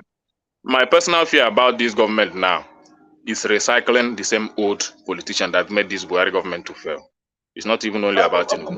But Obi That is has the been issue. part of PDP since 1998 or 1999. So No, Obi let me is finish. not. Let me finish. Okay. Let me finish. No, you said that you talk about my fear about Tinubu. You are now bringing Obi. It's not fair. Now let me finish. Let me talk about. Let me talk about. At least Tinubu is the Tinubu is the president elect. Can we hear his fear? I want to hear his fear. Tinubu is the president elect. So no, forget about Obi. If Obi wins in the court case, then we'll begin to talk about his own fear. Now he's in the court. You understand? So let's talk about the president elect. Go ahead, Ken. My fear about this government is recycling the same people that made the Buhari government to fail. You understand? And I'm seeing it a little. The problem is already coming in. But that doesn't mean I don't want the man to perform because it's my country. And the reason why I supported Osibanjo being from APC is because of the decisive measure he took, which I know that he might not recycle these same people that are being recycled today if he were being the person in position of Tinubu today. You understand? Which made them, you now see the man, they relegated him on the ground, vice president, you don't talk about him anymore, he's just there. But it's because of just one decision he took when president was not around. You mean the firing of that? Yes, and that's what makes a leader. Being bold enough. It's not all about all this thing we are talking here. And you see all this robbing of a thing, robbing, I robbing this one in politics. This is what is killing our politics. They begin to rob in, and when you rob it so much, you begin to recycle failures. It's not that the man cannot govern, but when you come into a government, you are not in charge of your government the way it should be. You begin to recycle failure around you. They begin to bring out things. You want to favor them. Then you forget the masses. The country now begins to fall again. That is my fear. There is no fear I have about it. Who's that new breed? Who's that new breed that you now want to put there? Is it Obi? That is a new breed politician that is not part of the old side. Now. We are talking about say forget about Obi. What is the option that you have? Tell us. Did you elect Obi? Did you vote for him? Is Obi the elected president? Give us another option. We are talking about the fear we are having in the upcoming government. Give us another option. Give us another option. You don't want. I'm not giving you another option. The election. If I give you option now, you will say that I want interim government. I don't want to give you. Guys, wait. Again, but you can see where they are coming from. So when you say recycle, hold, when people like Obi name comes up, it kind of defeats what you're saying, that in terms of No, getting. no. Listen, okay, let me speak to that space. Sorry, Ekene, let me borrow your 1 minute on this. What Ekene is saying is, people, most of obedience is actually supporting Obi and the obedient movement in a way that they're supporting a structure. It's more of an ideological structure, a structure against the existing structure.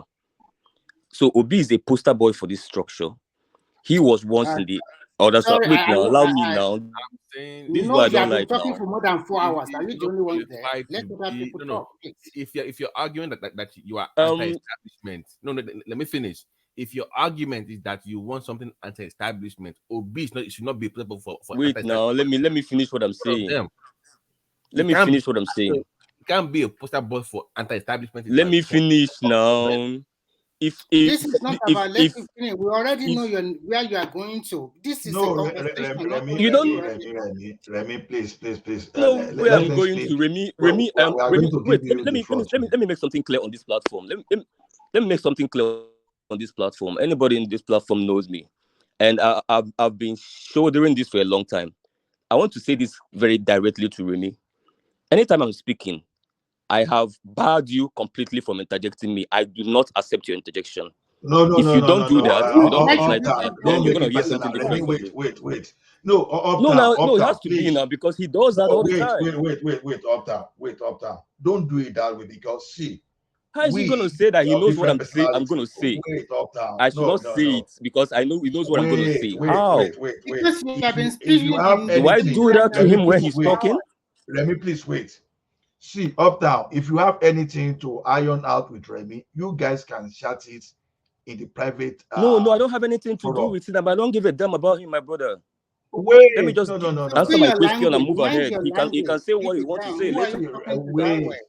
Wait, uptown. See, we are supposed to exchange idea and things can heat up when we discuss, but don't let us create personal enemies from it. Don't let what I'm No, saying now is this. you can see that other people are interjecting here. I've not had any reason to call them out because they have a little bit of sense. I No, know the I reason no the reason why I call you out is because don't you say have that. been So here let me for go. you have been talking for 4 hours. And No, I for just joined there. listen, I just joined. I I don't just have joined an anything hour against ago. So you. you a bloody liar, my brother. Remy, wait. The moderator. Have I been here for 4 hours? What are you saying? Wait, uptown. The moderator will determine how long each person should talk. Except because why did I say so is I've not put a particular time, but if we start putting time, then I will understand.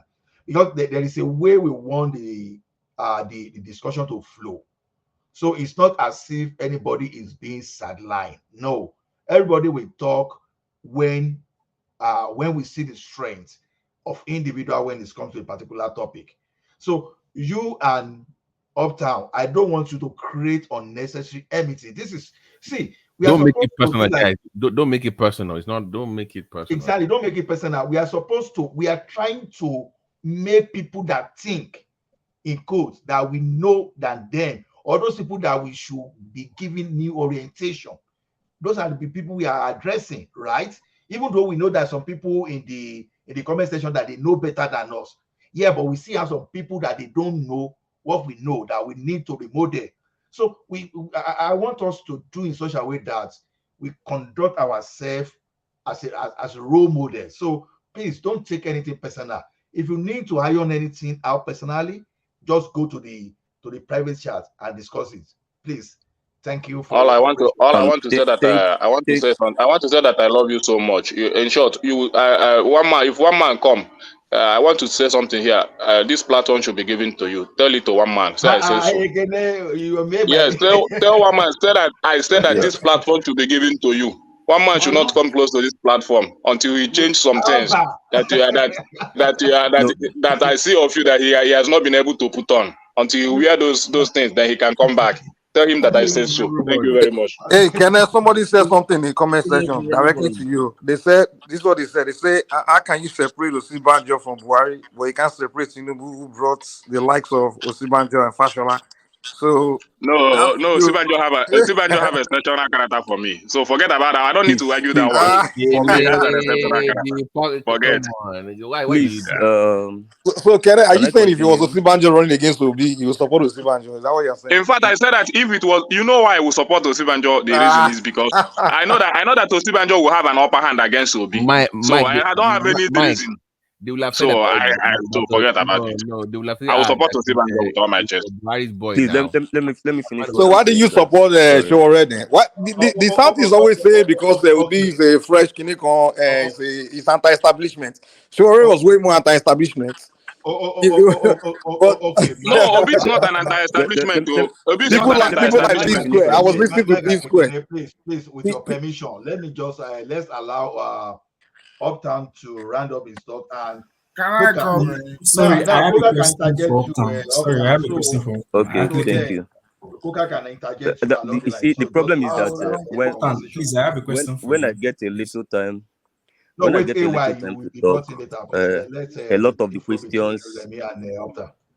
yeah, when I get a little time to talk, a lot of the questions start flying in up and down. But I love questions anyway, just that they don't give me opportunity to finish before the other questions start coming in. And again, briefly, let me applaud you, Ola. You're a far better moderator than somebody. I think the person knows himself. But Uptown, don't do that. no, they're all my friends now. But they also know that I tell them the truth. But it's not definitely not one man. But what I'm saying is, where anybody that knows me on the platform knows that I like back and forth. I don't even like it when you agree with me, because that's when I'm able to learn. Because by the time you bring your own narrative, I bring my own narrative, we iron it out, and I learn from you, you learn from me. But then anybody that sees me to get to a point whereby I call out an individual, then they'll just know that that person is overbearing. Because I'm usually very tolerant with. Sometimes even when you do voices come in, I just off my mic. I don't want to. By the time it settles down, I continue because I want to speak to that issue. I don't want to drag with people and all that. If you ask a question, I listen to you. When you land, I answer you to the best of my ability. But if I call a personality out, that means the person is overbearing, and the person I called out is Can I quickly make a dangerously clarification? Uptown, can I make a overbearing. That's why. clarification? No, Uptown, sorry. So you break okay, my chain of thought. Sorry. okay. When you So what I finish, was what I was answering was the question Ikene, my brother, was trying to answer. So the point is that when people talk about supporting an anti-establishment structure, it's not necessarily saying that Obi is not part of an establishment. He's been a governor in today, and some of those people that are pro Obi's demography are still like, I know when Osibanjo lost primaries election, people like Chris Nwokobia, all of them led their Osibanjo support group and changed their They will limit your mic. names Sorry, to Uptown. They will limit your mic, please. Obidati to Obi support group. They moved from supporting Osibanjo directly to the point of it was, am I breaking? Uptown, fix your Me? mic. You're breaking. We can't hear you. You're going back and forth. Yeah. Are you the mic Can you hear me police or now? what? Can you hear me Yeah, we now? can hear you now. You can hear you. Yeah, we can hear. Go ahead, man. Okay, thank you. Probably a network glitch. All right, so I said that a lot of people like Chris Nwokobia, and a lot of people that was in the Osibanjo support group when Osibanjo was running for primaries of APC, by the time he lost it, a lot of them switched immediately to Obi. So for you to know that the two men share the similar demography, and this demography is characterized by people that think that if you bring a personality that is not deeply entrenched in the establishment, that they are going to carve out a structure from the establishment that is going to be of more of a new boom. So anybody that's supporting Osibanjo now, you can say Osibanjo is not a part of the establishment. He's been a vice president, but is the personality they are looking at. They are saying, okay, this guy is more fresh. If Osibanjo is most likely not to start rewarding everybody with every governor with ministerial appointments or this and that, because I mean, this guy just went from Attorney General of Lagos, to vice president. He doesn't have a lot of political. He's not owing too much politically. He doesn't have a lot of baggages. You know what I'm saying? Same with Obi. Since he left governorship under Apga, he's just been a floor member of PDP. He got picked in 2019 as a vice presidential candidate. So he has not played that high level politics of engaging and probably is owing multiple of people that is going to reward if you give them power.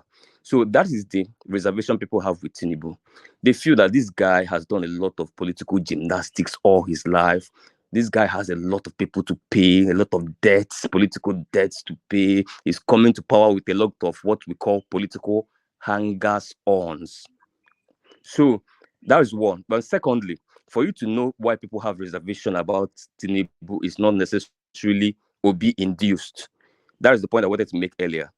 People, when they did NSAS, a lot of young people believed that the shooting of protesters in Lagos was ordered by Tinubu, which is absolutely ridiculous because Tinubu does not have any power over Buratai, who was chief of army staff. But for you to see how they view this guy is an image of the structure that we feel has kept our country down, has kept us down as young people.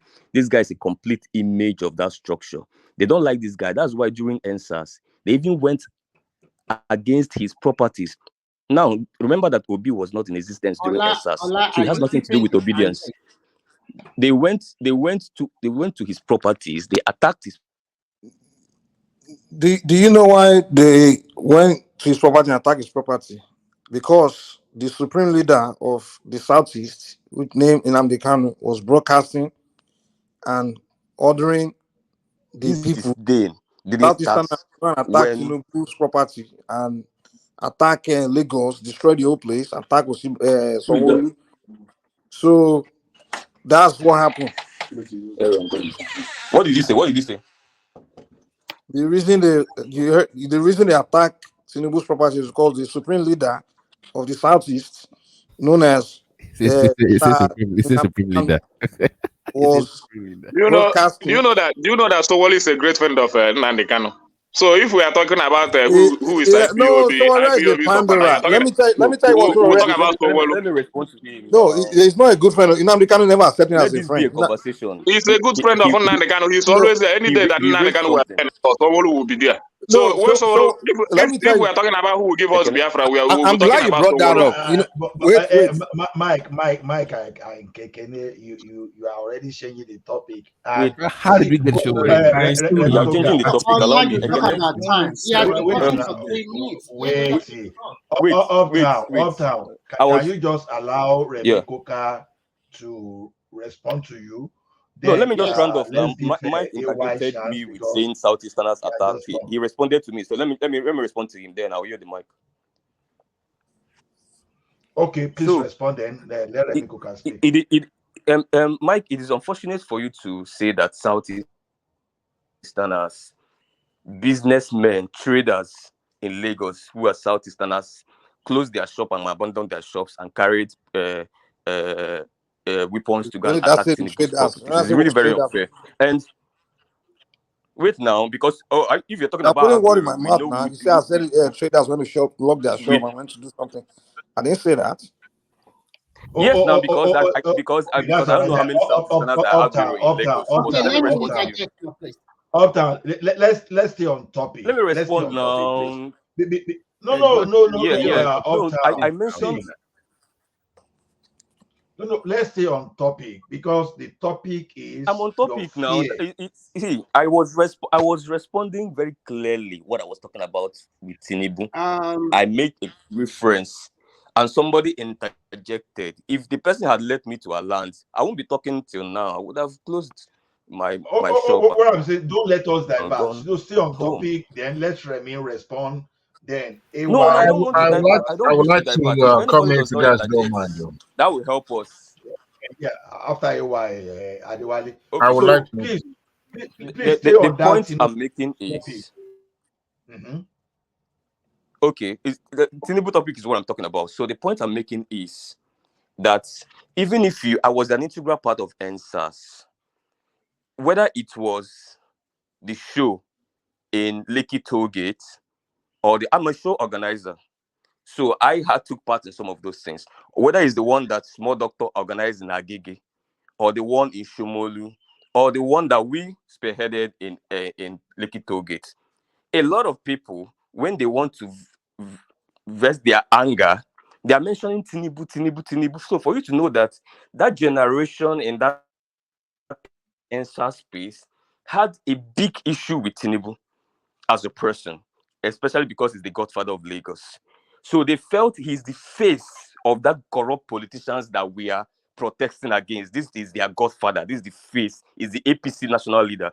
Then Tinubu Buhari was the two people that was taking the blames for everything. If soldiers shoot us, it's Tinubu and Buhari. If this happened, Tinubu and Buhari and everything. So the thing against Tinubu, it didn't just start when Obi declared in 2023. No, back in 2022, young people cannot hear when they hear Tinubu, what they hear is that corrupt establishment. Okay, Which thank you. I have Let me issues. interject in now. It has been too So long.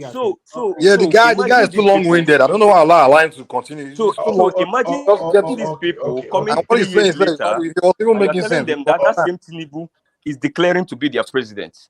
Okay, thank you. So it is expected for them to really violently reject quickly that. round up because the co-panelists are already protesting, so that let Remiko can Yes, talk. Equality no, my for brother, The guy's too long-winded with his propaganda, man. I anticipated the protest because people don't like the truth. The truth is very hurtful and bitter most times. So Don't I do that always get now. the protest That's most not times. why. But The protest thing is called NSAS. The people want NSAS to end. It wasn't Okay, thank you, Uptown. So, Kokai, now the thing is this, So, because yeah. I want us to establish why people are afraid. Because if people are really afraid of Tinubu, we need to make sure that fear is valid. Because I can't see It's a very reason why we simple should on be that. afraid. That's corruption. It's corruption. Let me Okay, just answer you this let straightforward. me They feel let is me the I will face of come corruption after and they don't Remy. want it. Please, we please. don't make it quick. I'll come after you. Okay, Remy, please go You know ahead. this NSAS began even during Jonathan administration. This to end this SARS Mike, started way hold before on now. Let's even Remy Buhari came. But interject, this then man here I'll is trying to come make it look like the NSAS movement was about politics. It's about the politician ruling. They just want SARS to end. SARS has been there way before Buhari became president. Before anything, the NSAS thing became about Tinubu when Nnamdi Kanu decided to say go and burn Tinubu, go and attack Tinubu. That's when it became about Tinubu. So forget this thing you're telling us here, my brother. I beg. Okay, thank you, Mike. Remy, please. Okay, So what do you want to thank say? you. Thank you, Ola. I will be very quick. First and foremost, Obi is an establishment. It's not a new face. He has been governor. He has held a lot of important positions in Nigeria, maybe chairman of some various committee and the rest. So if we are talking about new face, I wonder why we don't go for people like Mogalu, Showore, so many young Igbo people, why we don't mention them if we want to change the totality of everything. So from day one, that means there is a lot of bias already. Second, you talk about fear of Tinubu. The youth are always talk about Tinubu and Buhari. I want to tell you, Nigeria is more than 160 million people. The youth are all over Nigeria, not only in the southern part of the country. Now, the election has come and gone. Why is it only one section of the country continue to agitate? And your candidate came third, and you are going to the petition without mentioning the person that came second, the person between you and the winner. You never mention about it in your petition. So I don't understand that one too. So no, Remy, it's not one section of the country. I want you to collect that. Let me finish so that other people can talk. You have been. No, I know, but just put that one in consideration. This is not one section of the country. So Okay, that is that's okay. If you say it's not one section of the country, then all the six regions of the country are dictating for your candidate. Does that make you happy? So the question we are no. talking about is, No, no, it's no, not. It I doesn't mean, already but it's answer not you. one section of the country. I don't want us to go into, but yeah, that's the thing. Can they allow I, him to push his narrative I now in really, peace? okay, I already agree with you. All the six regions of the countries are agitating against Tinubu now that he must not be inaugurated because you people don't like him. Now, the election has come and gone. And when you look at all the presidents in Nigeria since 1999, we have never seen this kind of pushback. That means have an ulterior motive. And everybody knows the ulterior motive. For more than 8 years or for almost 8 years of Buhari, you guys want to go away. And suddenly, in 2022, you realize you have a messiah. And you continue to put the blame on Tinubu. You guys have been in one party for nearly 15 years, voting for PDP. Your fight should be in PDP, not in APC, not against Tinubu. If they didn't pick you, I was even surprised that your biggest enemy today should be Atiku, not even Tinubu. You have invested financially, physically, everything in PDP, but still you lost out. The election has been called and you lose. You don't even came second. Even if you are second and the margin of difference is about, let's say 50,000 or 100,000, then we should be talking. But we have a margin of difference of almost 3 million votes. So that is, I say almost about 2.7. That is a huge difference. I don't know how you are going to upturn that one. So now that it's about a few days to the inauguration, we are hearing different story. I'm from the president. I'm sorry to say this. The people that call in Nigeria for interim government, we know the people. Some people have mentioned their name. And you, Upton and Ikena, you also know these people. Why this set of people from the same region are going to court, nearly doing the same thing that happened several years ago? What did these people do to you? We as Yoruba people, we are very liberal-minded. We voted for your son. You guys never voted for our own, and we don't mind. Some of us did not vote for Tinubu, and at the end of the day, he also won. And it doesn't mean that we should crucify him. We should just accept and move on. If you don't win today, you win tomorrow. Thank you. Thank you, Remy. Adewale, I will still come to you, but remember I promised AY. See, AY, I've asked about Uptown and Remy Kuka because this fear, Tinubu phobia or Batiphobia or Jagaba phobia, I don't know exactly what is happening because personally, I'm bubbling, I'm optimistic. Why is this so? Because even though I've rated the OBJ as the best since 1999, and I've seen the prototype of what Tinubu did in Lagos. So even looking at that, if you now, because many states, at least 13 states in the country have copied the exact model of what Tinubu did in Lagos. So it simply means that he has some kind of reference power. People really trust his processes. People think he's a good leader. They believe in his judgment. Now, this guy now is going to the central now. So, it's just like when we were saying Awolowo could have tried to replicate something across the country, that it was not opportune to do that. But now, looking at Tinubu, all his model, okay, he started a fight for electricity for state and individual to generate and distribute electricity. He started that fight early 2000. And now we'll be able to put that in constitution that, okay, we can do. Railway too, we can do that. Gradually, the restructuring we'll be clamoring for is happening gradually by the act of the legislation. Or how do we call it? Sorry, by the,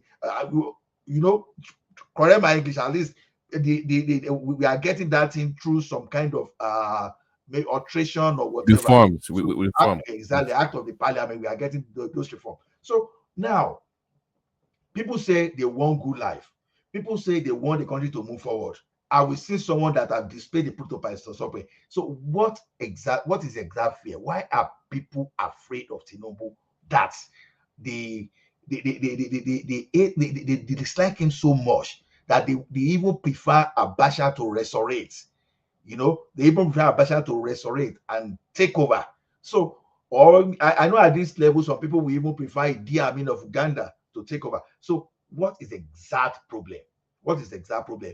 AY, can you just help us solve the riddle? Okay, thank you for the few minutes, the privilege to actually talk.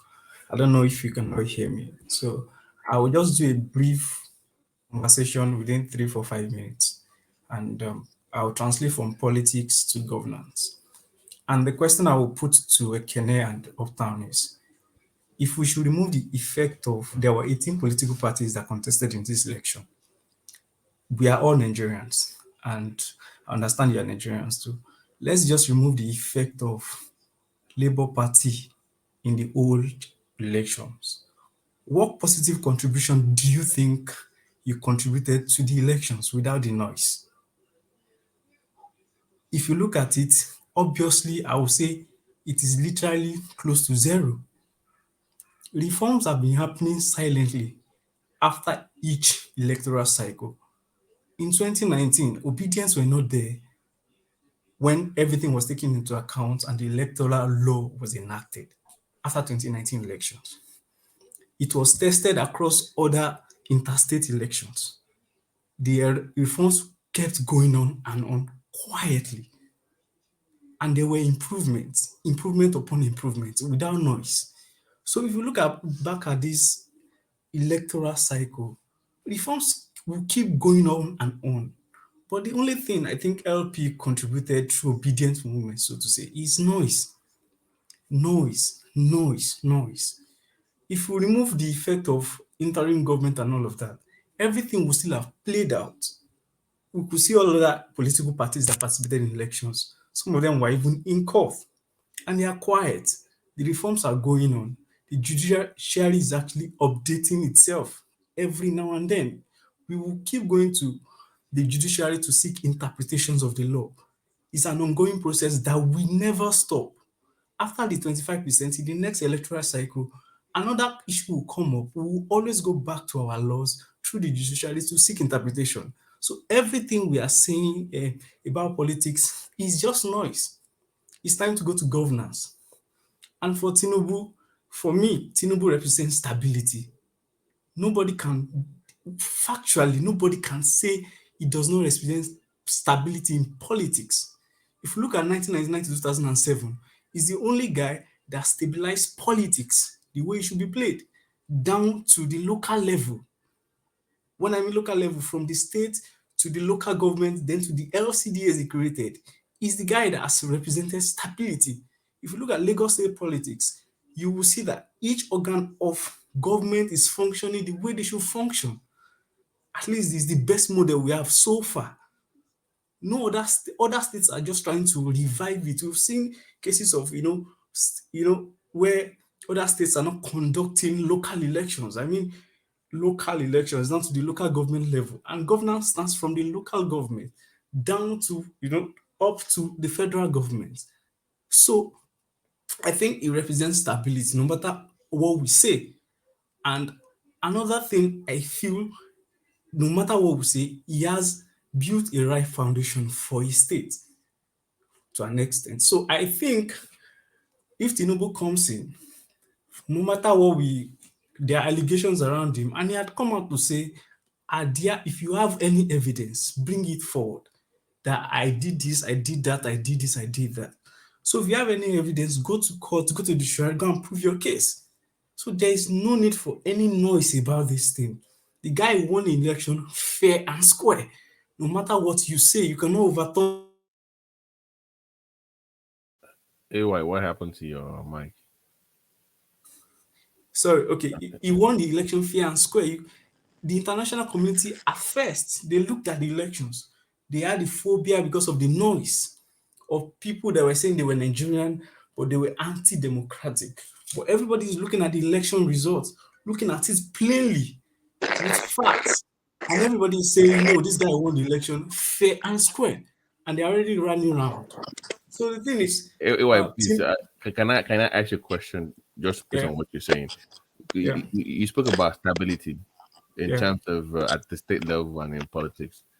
How do you see that transitioning to the federal level, and how does it benefit us all as Nigerians moving So I forward? think so. The first thing is his presidency will show is it will communicate to Nigerians to know where to look when there is problems. I think the first thing problem citizens have is they look in the wrong way for solutions to problems. So when there are no good roads, there are no hospitals, you look to the federal government. No, you look to your immediate, closer local government. It should be your local government because your local government is in care of your primary health cancers, your drinking water, your markets.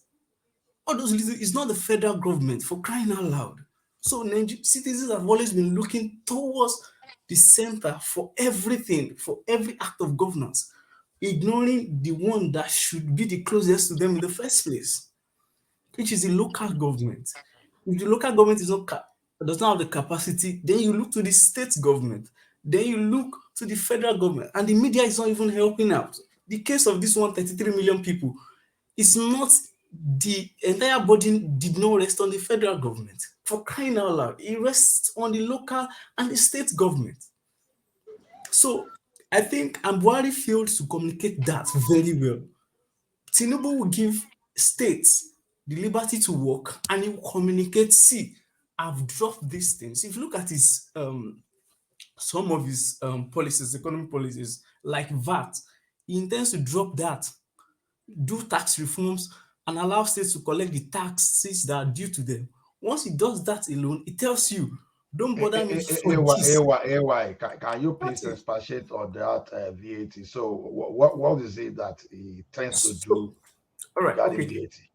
Okay, so in this current government, Rivers State took federal government to court on this issue of VAT. They were joined by Lagos that actually states should be the one collecting their VATs and regulating their VAT.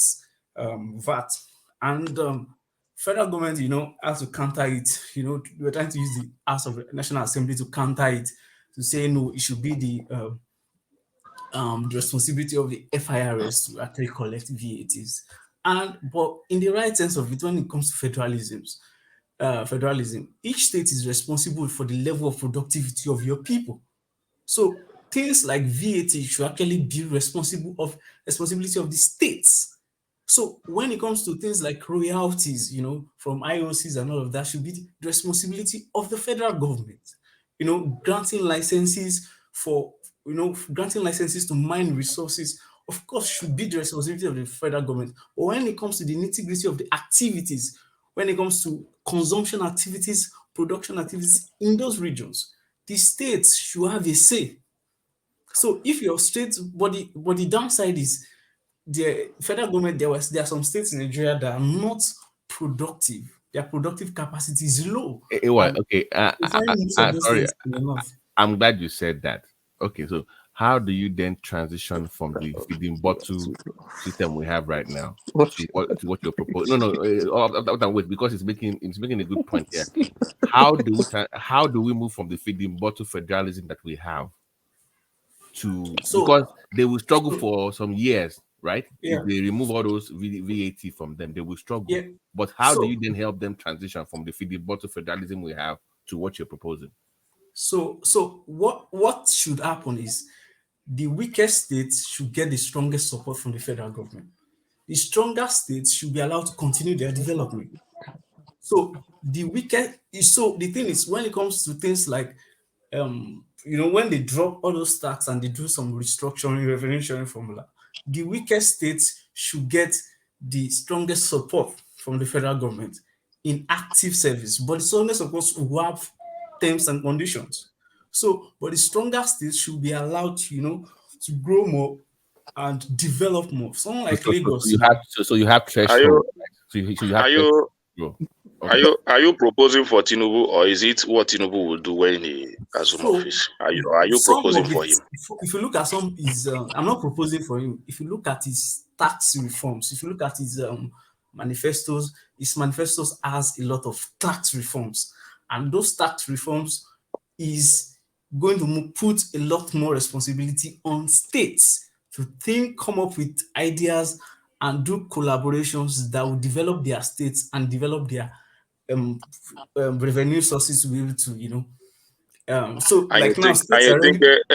everything that is in that manifesto is going to do it according to. See, if you look at It's not that it, It's not that he doesn't have a good manifesto, but the issue is, will you do no, those things? if you look at the That's trajectory of. what I'm concerned about. It's not that Okay, it's not if about you the look at manifesto. no, so if you look at the trajectory of Tinubu does not represent the kind of guy that does not settle to plan and know what he wants to do before he goes ahead. The clearest example is the elections. A guy sits down to plan exactly what he wants to do to get what he wants. The clearest plan is in elections. Look at the way he moved around. He was feeble, people say he was feeble, but he was the one that went to every nook and cranny of this country. Now, so one thing we know about him from his political history is before he goes on something, he plans well. We've seen it. Even LP guys have acknowledged it. Patutomi have acknowledged it. When he was coming in 1999, he knew exactly what he wanted to do and where he wanted to take the states. So if going by his political trajectory, we can say, I cannot give 100% assurance that he will touch everything within those 4 years or 8 years. But I can tell you that he will touch majority of that. Sorry, let me interject you. See, Okay. On that manifesto, I was expecting you to say, because there's possibility that Tinubu might not touch everything. It's a possibility. Yeah. But one thing I know about Tinubu personally is that he has a history of continuity. Exactly, yes. You understand? Yes. Because Obasanjo failed in that continuity. That is why we even have the like of Buhari in the first instance. That is No. Obasanjo did not fail. Obasanjo Obasanjo did didn't not fail. fail. It just It was misfortune. because Yar'Adua died. It was Yar'Adua was misfortune. going to be a good president, very good It was the president. death of Yar'Adua that caused everything. Exactly. Whether end or tail, That was because what were nation. we That was saying? nation. None of us anticipated a man Then would die. if you But look, was if you Yar'Adua look, going to be a good president? He was already on a very good route in his second year. You understand what I'm saying? He was already. You can tell that this guy knew this was a good successor that Obasanjo chose. So, but then we cannot blame God for somebody's death because nobody actually knows who's Okay, going to die. Uptown. Definitely, I agree that things change, but yeah, I agree that things change. Uptown. But when you look at just a while, let me just round up my thought. When you look at from 1979, from 2007, where you could be right, you may be right on what you said, but I'm just talking based on fact on ground, not the one I don't know. So the thing now is this. One thing I want to believe is that Tinubu will not increase of tax without putting something in place.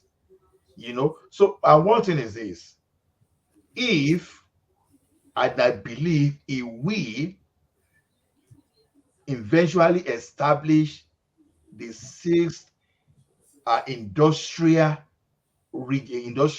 estate, or what do they call it? Industrial estate in across the six geopolitical zone. It simply means that every region will benefit. No, When but we used but to it, have regional it will government, it will give them the leverage to choose their own investment in those hubs. exactly, because I've read, I would say I understand the model. It will not just put say, okay, this is industrial region. The same type of electricity he was fighting for, instead of relying on this or national grid, whatever, he will power those places, because that's what Buhari is supposed to do. That he ignored everything. So he will power everything, all the grid, just to supply all those. So what I'm saying is this: the like of manufacturing in the north. To back what you are saying, Ola, you know that all the ministries and parastatals in Lagos now, they are off grid. They are not on national grid. Yes, I know. And it's one small girl like that designed that thing. So the thing is this. Let me tell you one thing I like about Tinubu. Okay. Can I say it? One thing I Please, like please about go him is ahead. that Please, I want to hear it. Please say it. Yeah, one thing I like Uh, about him is that he doesn't do it. This is the fastest that you will be given space to speak. Let him say. Let him Yes, speak. I want to say it. I Let want them to be say happy. it. No, let me say it. It's no, and it's a fact. It's a fact. It's a fact. One thing I like about him is that he doesn't listen to, as in, he doesn't listen to negative criticism. The guy, whatever, as in, if he made up a mind and he's saying he's going, if you bring up negative, you throw at him, the man will just No, fuck up. He doesn't I listen to second negative. that too. So No, that's only thing I like you know about him. that is one of the greatest skill in leadership. That when So people just talk, they are pessimistic. The He leader doesn't will allow just that those negative things to weigh filter him the down. negative He and never focus And allow on you to enter into look at his how nerve his and you media begin to expensive. feel I weak. was saying today that the guy was even trying to make up with Bodijo of all people. That I was shocked. I said yeah, Bodijo of all people. because it's That is trying crazy. to eliminate negative energy. That So is thank crazy. you, AY. no. So So finally, I wanted to say something about differences between um, Tinubu as a person and which translates into APC and PDP as a person. If you look at Obasanjo's um, leadership personnel, it relies heavily on individual personality. So one person controls everything. Like if you remove that one particular person, it crumbles. And that's what happens in PDP, and that's the way LP is also going. Is everything is centralized along on one person. But if you look at Tinubu's style, it's systemic. Remove one person from the system will not collapse. There will always be a replacement close to the person enough to feel it. Maybe 1 or 2, 3 months, it might be shaky, but I can tell you that the system will not shake. And we can see in Lagos, Lagos is already big to be system, is already systemic. Ola, where is the Wale? It was supposed. Remove one person from it, I it's don't know systemic. where he So, run to. and Enemy. that's the problem with PDP, and that's the problem with LP. They are always relying on strong leaders instead of strong systems. So when there is now strong systems being coming up, you see that they're trying to find a way to adjust themselves into okay, now we need to look into our institutions. Someone like Obi will tell you that oh, this democracy systems is not good. But first, you've gone through this thing before. If you're a systemic person, people should not go through the same thing again, and you have about 6, 7 years to correct it. You didn't correct it.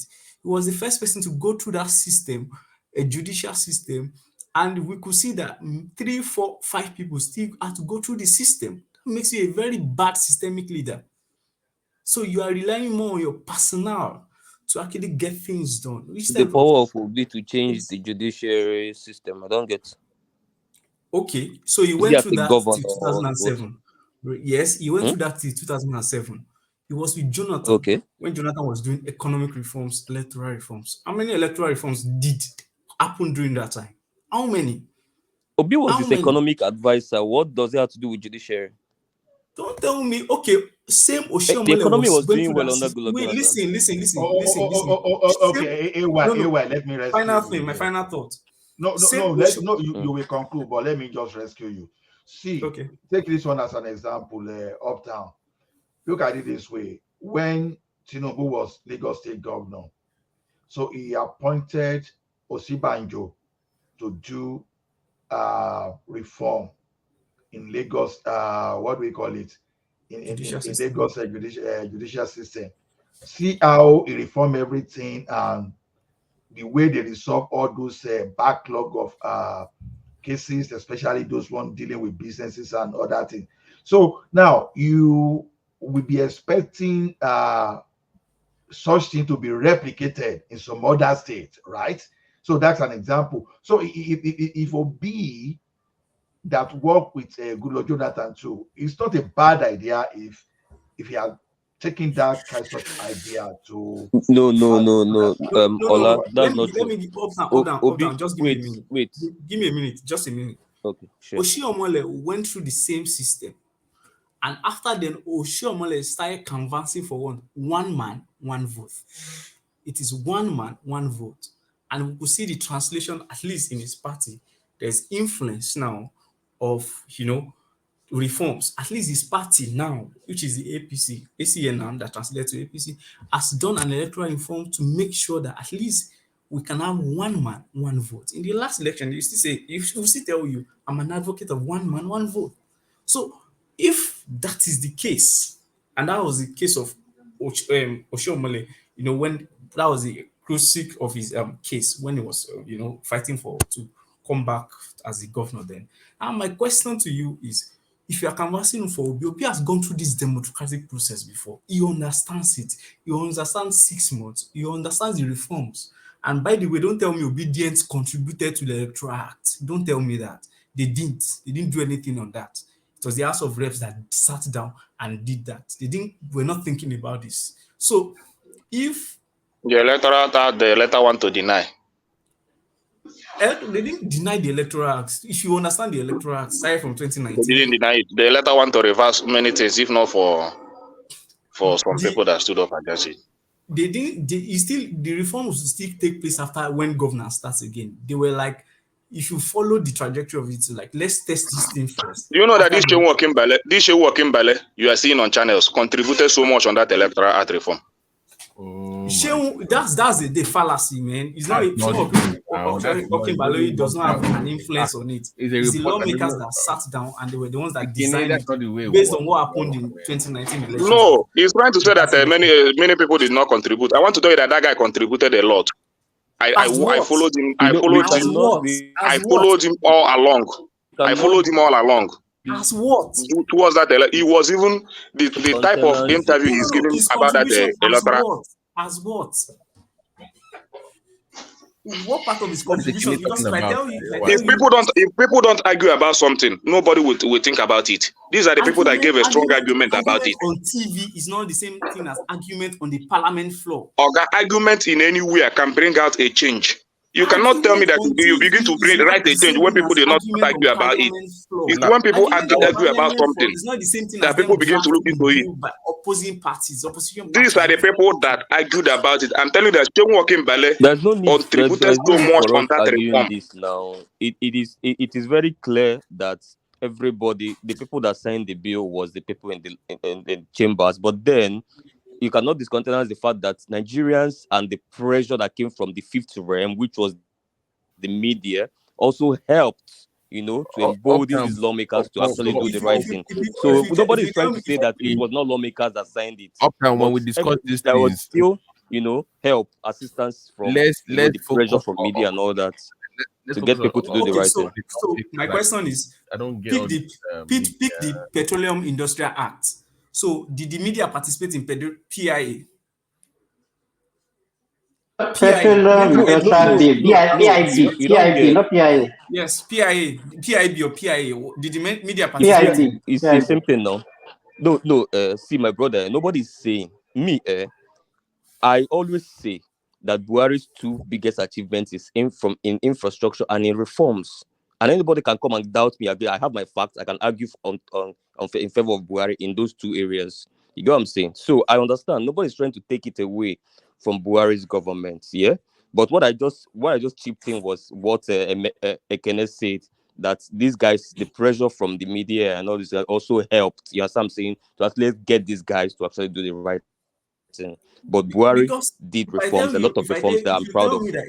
Is the media. Prior to 2019, the pressure by the media was more than that. By in 2019, before the 2019 election, and Buhari still did not sign.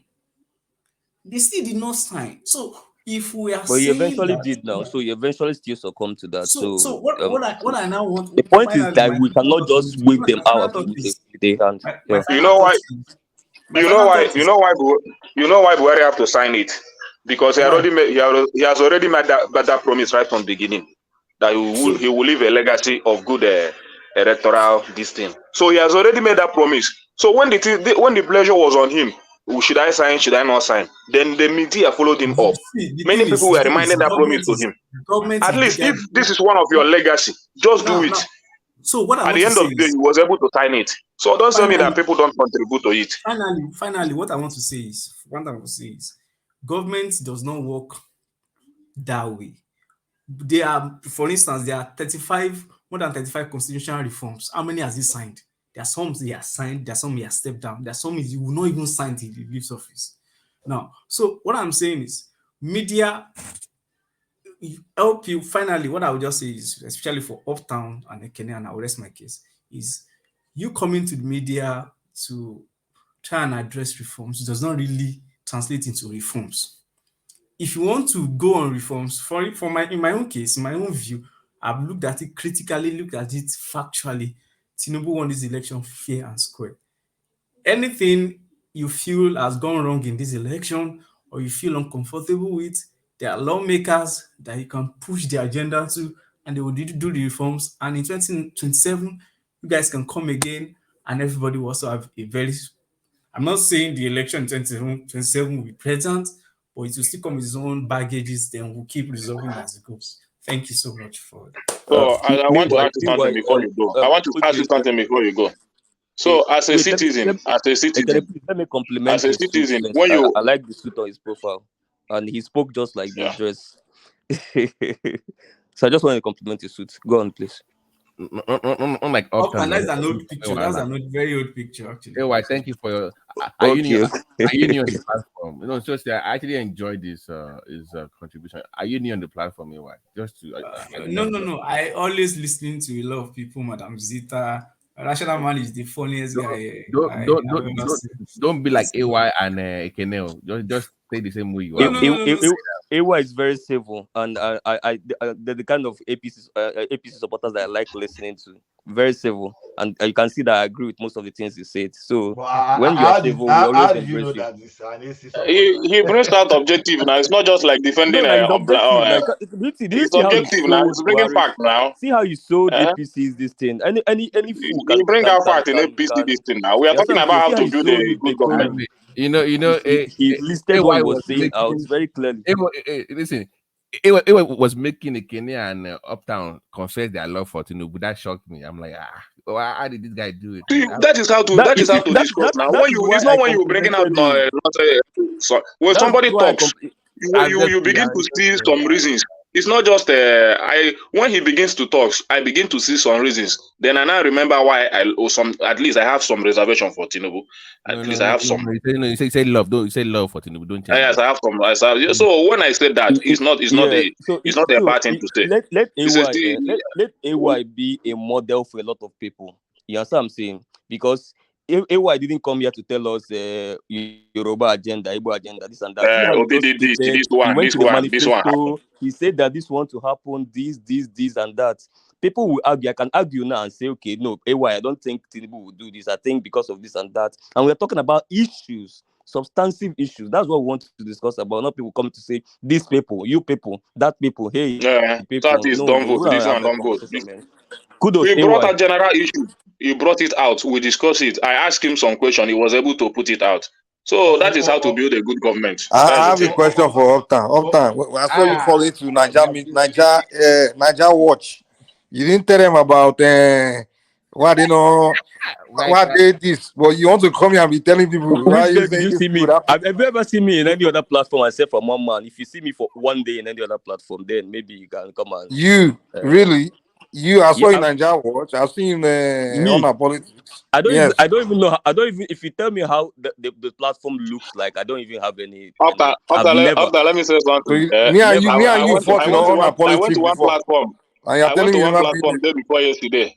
That Yeah. platform is all about They all Obi. of In our fact, the I did not propaganda and feel. bashing Southwest. No, let me finish now. Let me finish. I did not feel comfortable in that platform because you see, they're my kind of people. Whenever you are talking about the person that as in maybe you are talking about Obi, always Obi is good, I'm not feeling comfortable. I like to come where I have many opponents that will get ideas. You Thank you. You're understand? I, speaking I'm on I I my my like kind you behalf. of for You're that person. speaking one. on my behalf too. That Nigerian I watch, don't if go. you're not Obi, I they will cannot chase you go away. where they are talking about only one individual. Obi is good. Obi is that. Obi do that. I cannot stay in No, that platform because I don't have any other thing to say. Now, what do I contribute? They What will will I say Ekene, do the, you know contribute the in that problem? be platform? the rock. The problem is that APC supporters here, they are not cutting people like you and I or Saki Father or other people a snack for being very reasonable, objective, obedient. So, but what they do is that they use the brush maybe some what other they see on obedient that other complex is platform. doing something, Yes. and then they use it to come and bash us. You understand what I'm saying? No, I think we should operate with our own they are standard in our projecting own onto you. platform. The So they are projecting onto you, right? standard we are using for our own platform should be our own standards that we are using, and it should be vice versa. And again, kudos to AY. But Mike. I'm just happy to hear you guys say you love Tinubu. That clip, I'm gonna cut that clip just for future reference for both you guys. One person I can't stand is this guy named what's his name? Mansard. Eh? No, not Mansard. Mansard. That guy he Mike. got accent like this guy. Yeah. No, not enigmatic. He always go to Dr. Damages. Shit. CM. I think you know him. I you know him that. With the mic on his head, I mean, always. No. This guy, he always claims he hates tribalism. But then when he's there, when they are bashing other tribes, he's okay with it. But the moment Man of prestige. Man of prestige, exactly. That guy, he will come here and be saying he will label this channel as a tribalistic channel and tribalistic. But then he'll be right there on Nigeria Watch, right there on Dr. Damage when they are bashing they will be bashing other tribe, and he will keeping quiet. In fact, he won't be supporting. And like this guy, you are full of shit, man. But that is why this platform is better now. That's why this platform exactly. The guy will label this platform as the we tribalistic have place where they This the is place the where they allow best you to come and platform. talk. It's not as if it's better. It's the best platform because. But I still give it to Ola. Ola did well. Let me tell you. Ola did well. Yeah, true. See, the thing Ola, about you did well. In fact, I will the tell it thing one man about tomorrow. One man. Or if this platform is falling down, it is one man that made it look like that. But you see how Ola conducted everything. Yes, I will tell one I don't man this agree thing. with I you will tell it now. tomorrow. I don't agree. I will tell it to one man tomorrow. Eh? No, Ekene, I don't agree. I Let me still tell you think, what one man is doing. You see, yeah. you see, one man has grown this forum to the point that he allows idea to flow freely. Because see, I understand one man perfectly. I understand what he's doing. See, I'm not saying it just to patronize him. It is trying to put some kind of balance. It just wants you to provoke you to say that thing within you that human being generally we can pretend, right? So, but you need someone with a particular skill that just eats you, that everything you'll be hiding.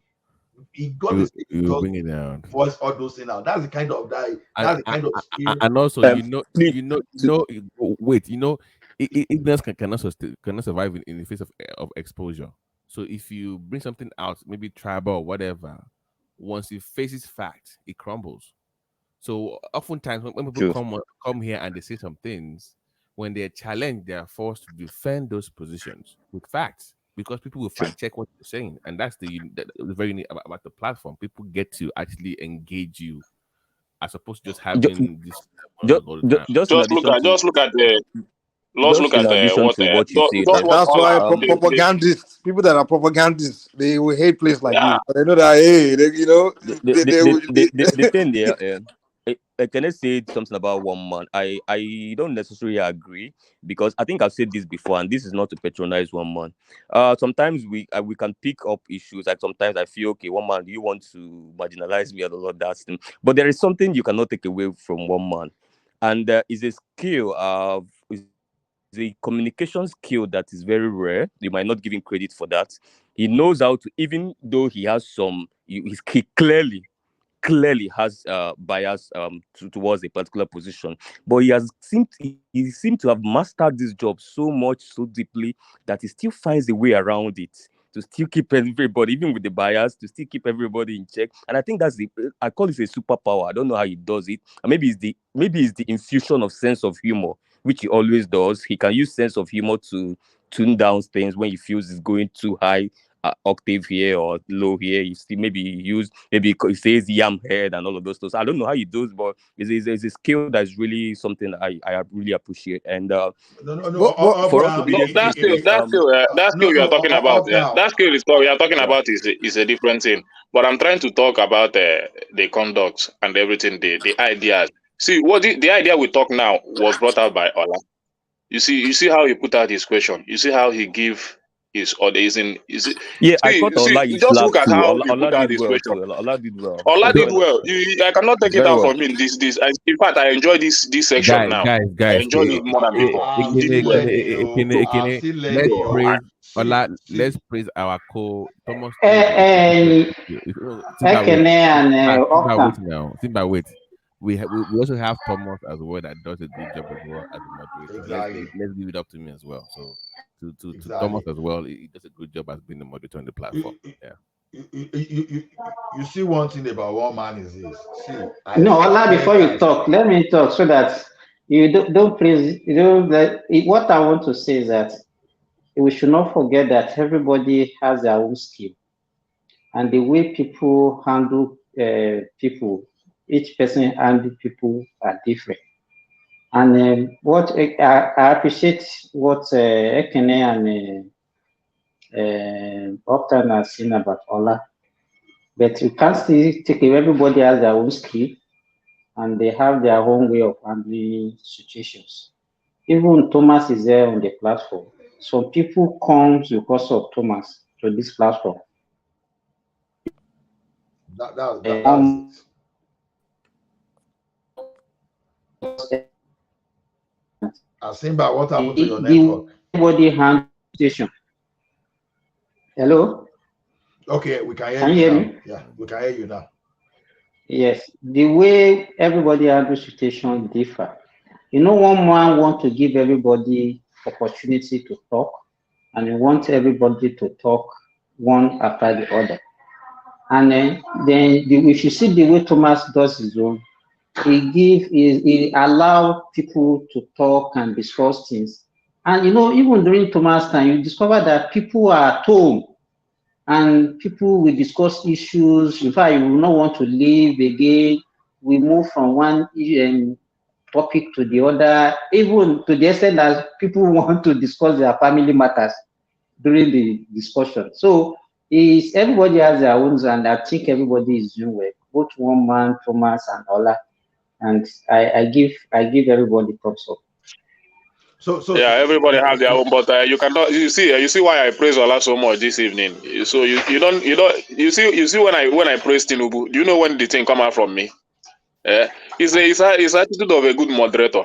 I You shock understand? It's the attitude of a good moderator. that So you is cannot shock take me. it. So let one man do like that, so that I will See, still see the thing something is to talk that about Tinubu. No, So the Ekene, thing is wait, that when a good sorry, we can when a guys, good guys, moderator wait. takes over, Ekene, the signs that one is we more start of seeing, and a the signs of a good moderator is that people of opposing view, you find out that sometimes they tend to agree at some point, tend to disagree at some point. They're not always rancorous and all that. That's where you know that the moderator is doing a good job because he's helping those panelists to find some middle ground between each other, trying to moderate it. That's the whole idea in the sense of the word moderate.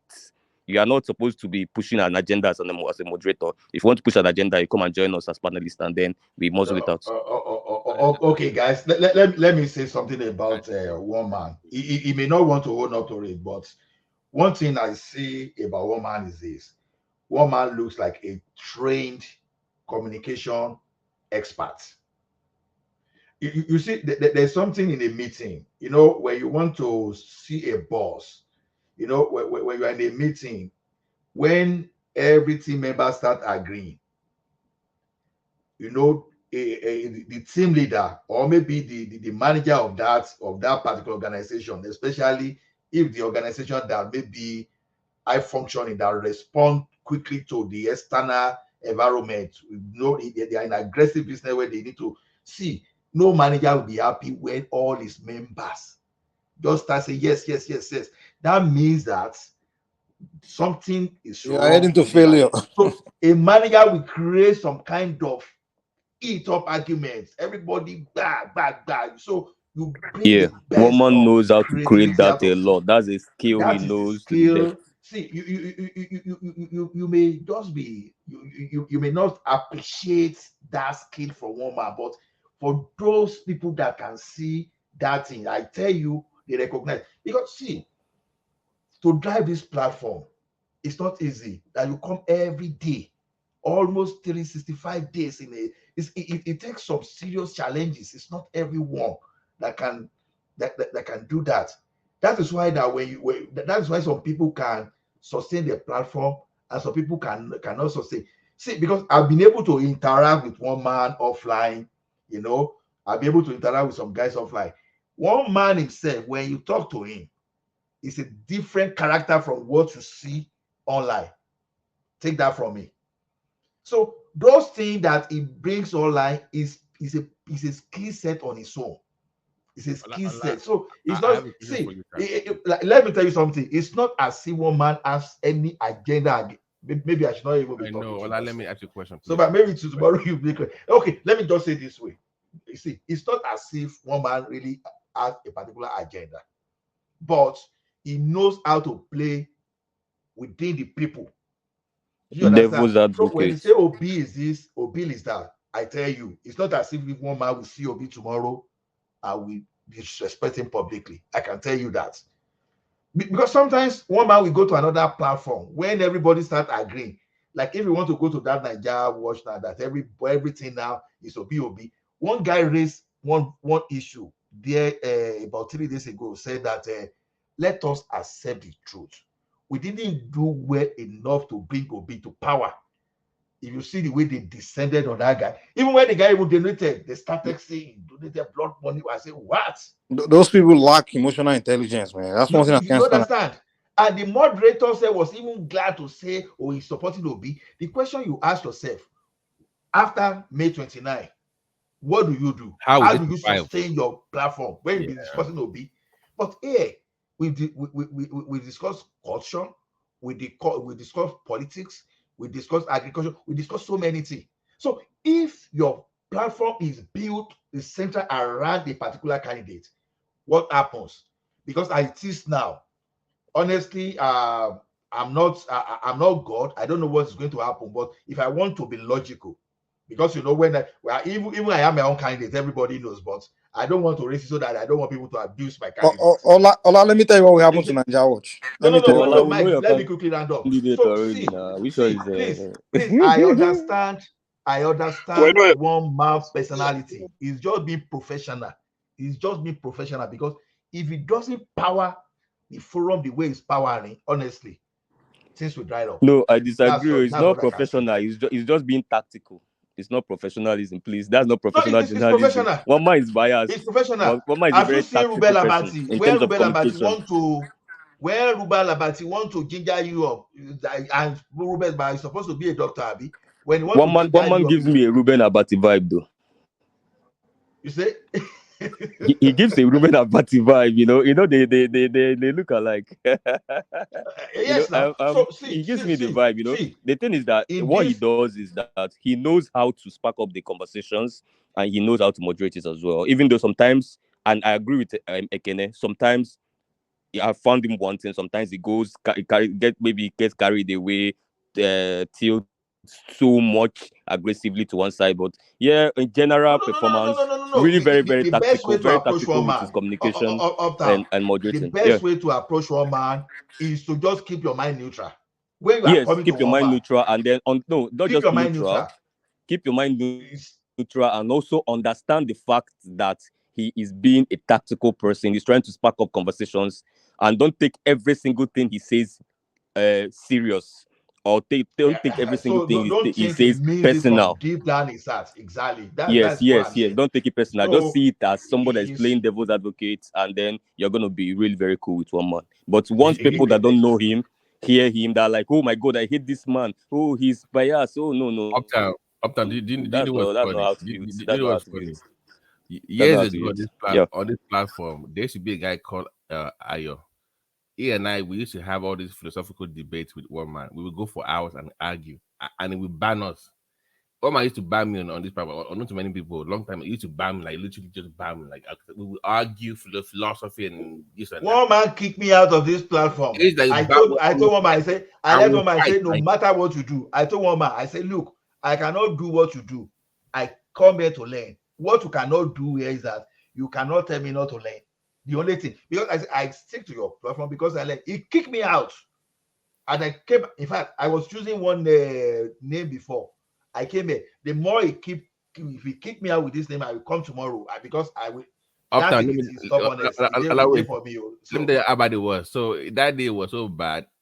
I went away somewhere, and it was me, Ayo, and Ovie. That was a long time ago, and we were having our own Google stuff. One man just showed up. So you guys, you've let my show. How did you guys form this? What is this? And we were there. Sister was arguing.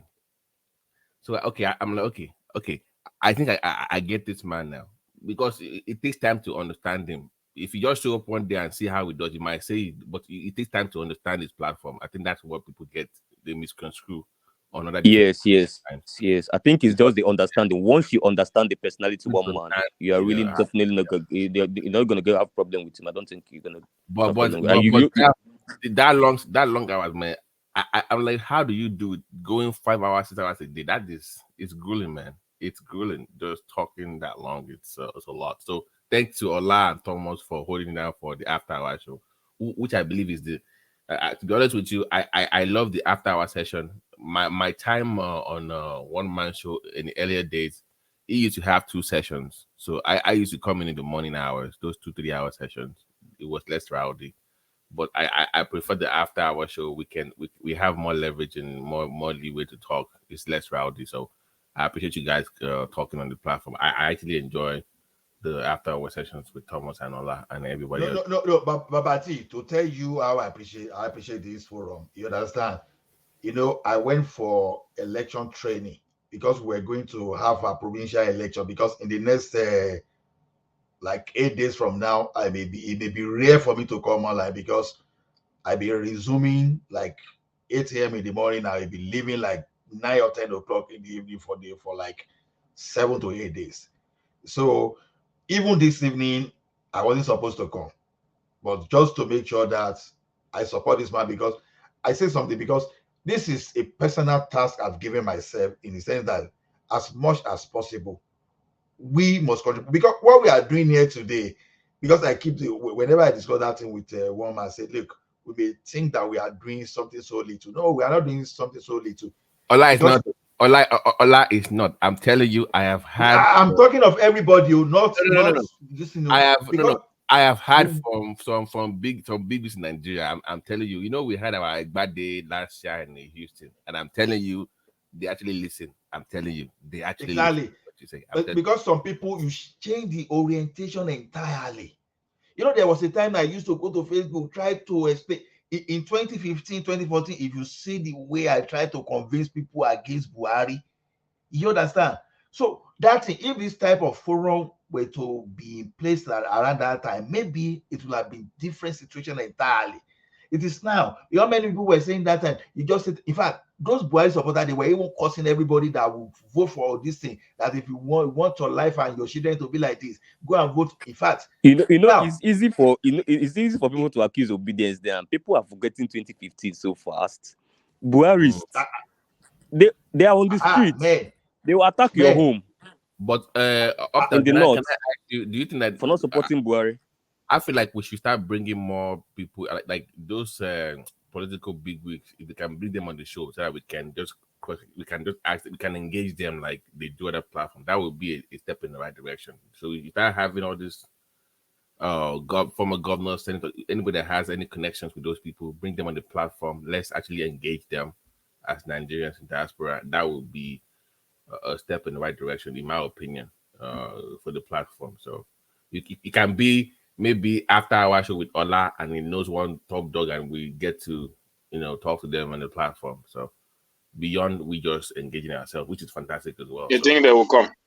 I mean, we've had some people come up here. I mean, Showari was here. Baba, see, go and bring that Adebayo. Go and say, make sure you bring Adebayo, I beg. I actually spoke. No, don't bring Adebayo because there will be a problem. He went to Adiola that time. He went to Adiola, and that was when he went to Adiola's show, and he was there for about 6 hours that day. So, yeah, but we can, I will be there. So because what we do here is to try to, because over time there have been some forum that create some kind of chaos, disunity, that try to tell people lies. You know why APC was telling all the lies against. See, Jonathan, yeah, he didn't perform, but Jonathan was not as bad as people presented him. Because if I had my opportunity in 2015, honestly, Buhari will not get to power. We not know for the fact that he planned coup, he overthrew the government in 1983. That one was even enough for me not to even allow him. I Not disagree for the with fact you on that that. Ola, I'm sorry. Good luck was bad. The country was in free fall. no, Baba Let's T. not do that What tonight. I'm saying is that even at that, I agree with what you are. Even at that, Buhari was never an option for me, because see, between 1983 and 1985, this guy destroyed our economy. My my family fell from middle class to lower class. Baba T, see, it's no, there's a difference between I when they are support you on telling this. you. We have the same view during that time. Jonathan wasn't as The bad same view as we have. people thought. The same view we have during that 2015. I think That is the same view. the propaganda against Jonathan Exactly. was very overwhelming. Yeah, the propaganda was high.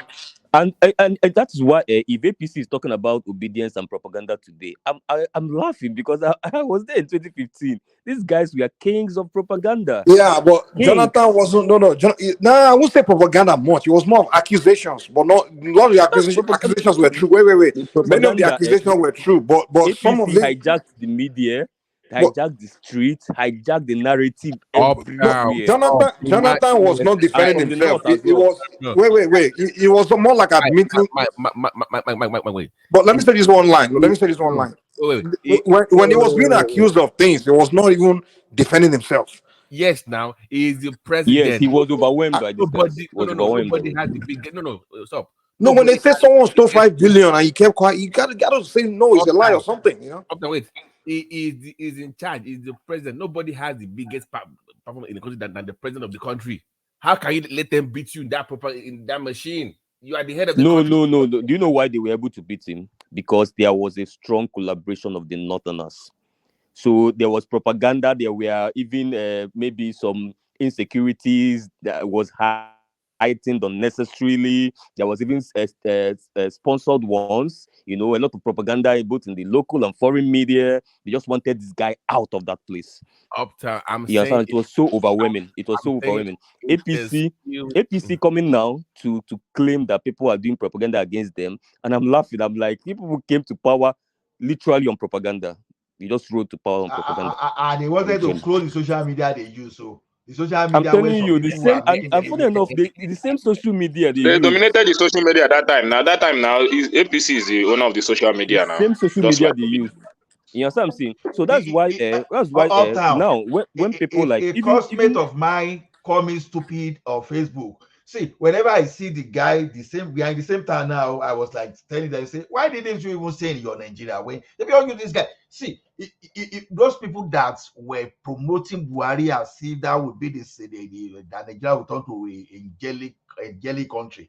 If I tell you how some of them escaped to this country, you will be laughing. didn't they do occupy Nigeria? I'm sorry, the kind of person that don't bore people. I say, oh, Nigeria was so good and you ran away from Nigeria. Because when saying this thing, I was telling people, I say, I was direct live.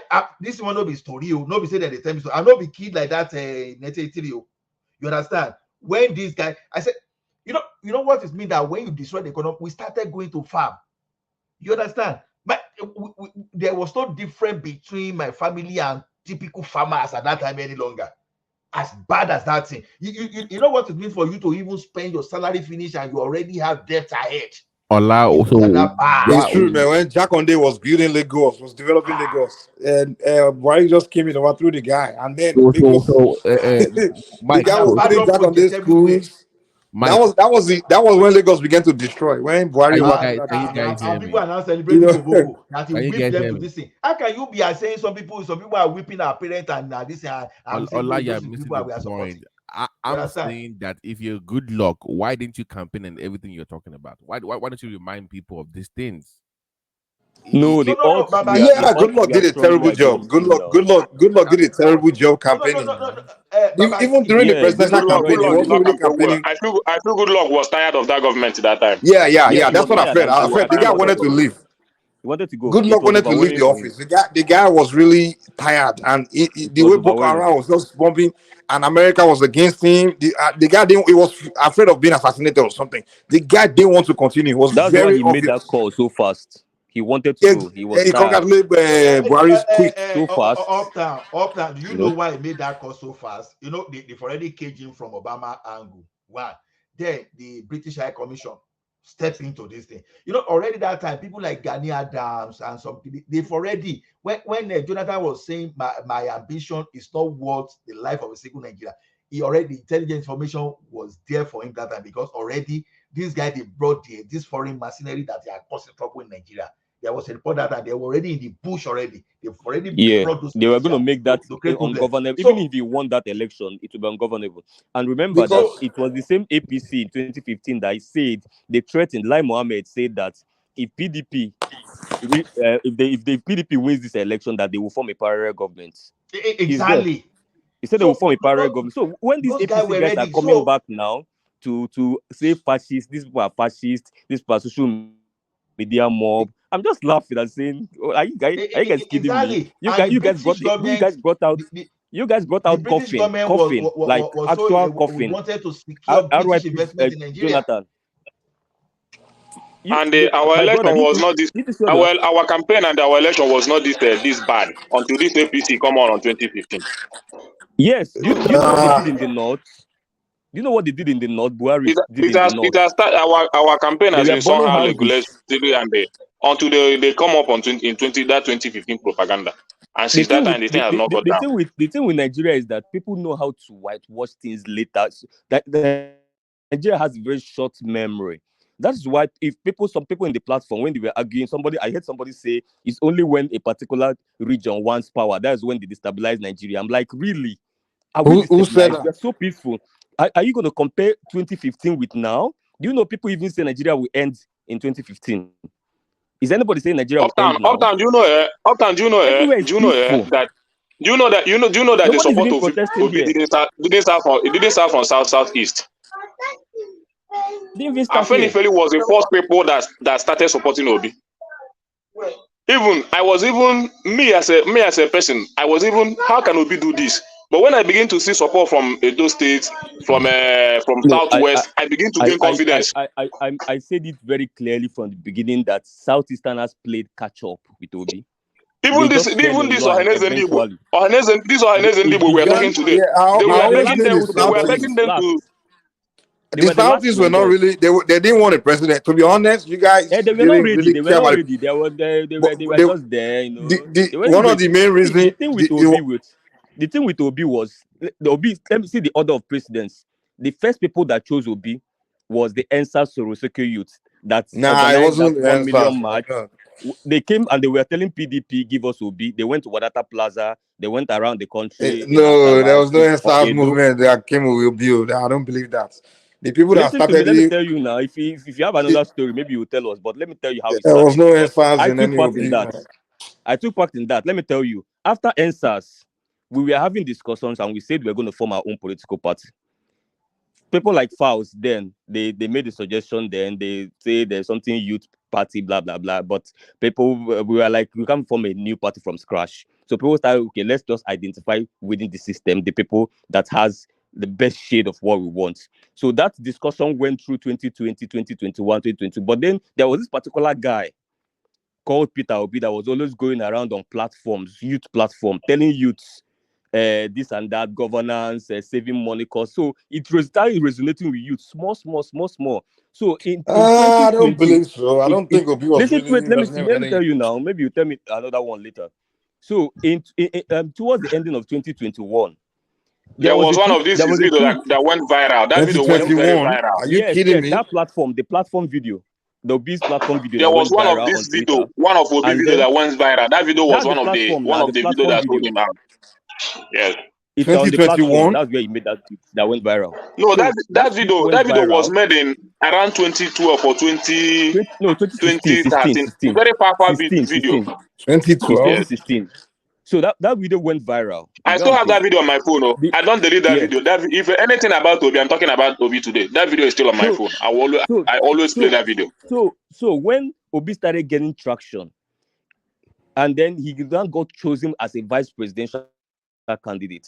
People were like, yeah, we like this guy, but vice presidential candidate to Atiku. That was a spoiler. So yeah, some support, but then it's still Atiku candidacy. We wish it was Obi that was running. That was the narrative outside. We wish it was the one on the top of the ticket. But So towards sorry, 2021, there was a tweet that went viral, and you can make reference online. There was a guy that challenged Obi and threatened he was going to take Obi to court if he does not run as a president this time in 2020 in the next election. And Obi replied him. I think Obi tweeted something about football, Arsenal match, Yes, Obi and the guy replied him. told Yes, Obi. He didn't remember that tweet. It went viral. The guy told Obi that I he should remember stop it. commenting on football. He should leave football for Audio Zokalo. Like he should be declaring for presidency for next election. can So I ask Obi now replied him and told him that please, oh, I don't have money to go to court. I will make my decision when the guys? time Yeah, there comes. may be one or two So people doing that, but it wasn't like big national anything or something big like that. no. It was still within the NSAS guys. We know what The we are the NSAS Twitter guys guys. now. We are the tweets now. So it was still within our Come on, demography. man. All Those these discussions NSAS was guys still thing. within our NSAS demography.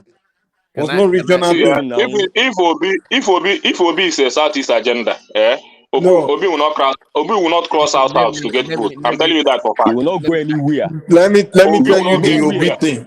The Obi people, Obi thing was about people that were So see, sympathizing, feeling like it's Southeast the turn of cannot the even Southeast. champion And a lot Obi. of them were people from some Edo state, all let those things. me can I ask this Wait, guy listen now, please? listen, So let me listen.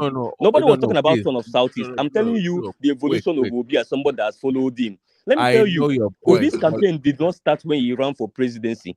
I Obi was busy going around the whole country, going to youth forums and telling them about Around saving the more whole country. money, how he cut cost of governance, how he stopped this, how he stopped that. And he was eating deep Yes, into their brains more those more. videos was He was there making videos, right from even 2012. outside. He went to UK, he went to US, he was making TED Talks. That was when within even my camp, people were like, this guy, are you sure he's not nothing an ambition So you in sitting here trying to tell me Obi started campaigning and during the Yes, height of the no, secessionist? it's I'm not not a talking form about of campaigning for campaign. It's not a presidency. form I'm of talking about campaign, that but a form of talking to the forums, the the, the, the organizations.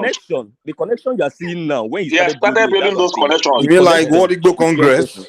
it When was he started Yes, going yes. around since Mike, that can you guys 2016, hear me or am I and talking the to most myself? We viral hear you, we video, hear you.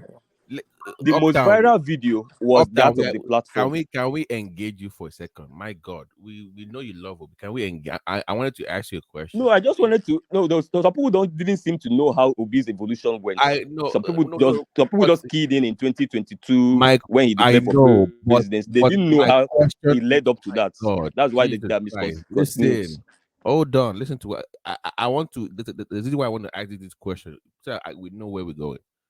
Remember when Atiku picked him as a VP?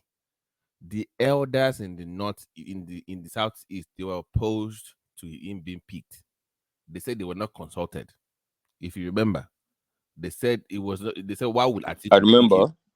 They said they should have been Even this consulted. Ekweremadu said, Ekweremadu went against it so much. Right, How can right. they pick him as good?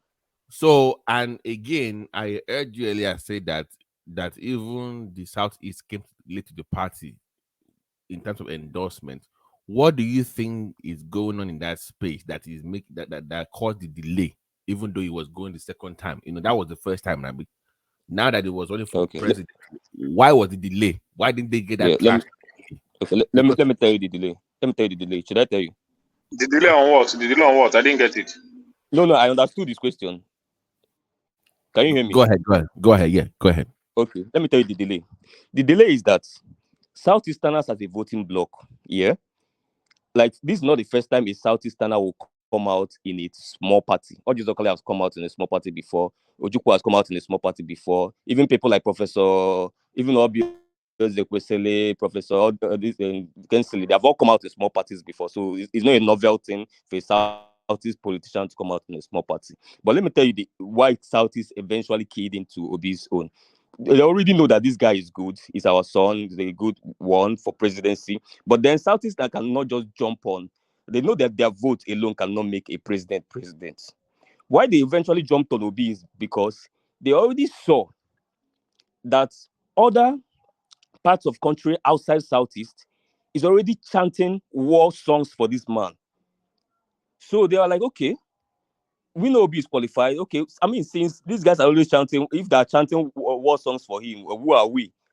His people that also know that he's one of the few people that we can trust in a region where there is a big trust deficit for the regional politicians here. A lot of regional politicians here do not have street credibility. A lot. Obi is one of the 1%. In fact, it's only Obi and Soludo as at last year that had street credibility in politics in Southeast.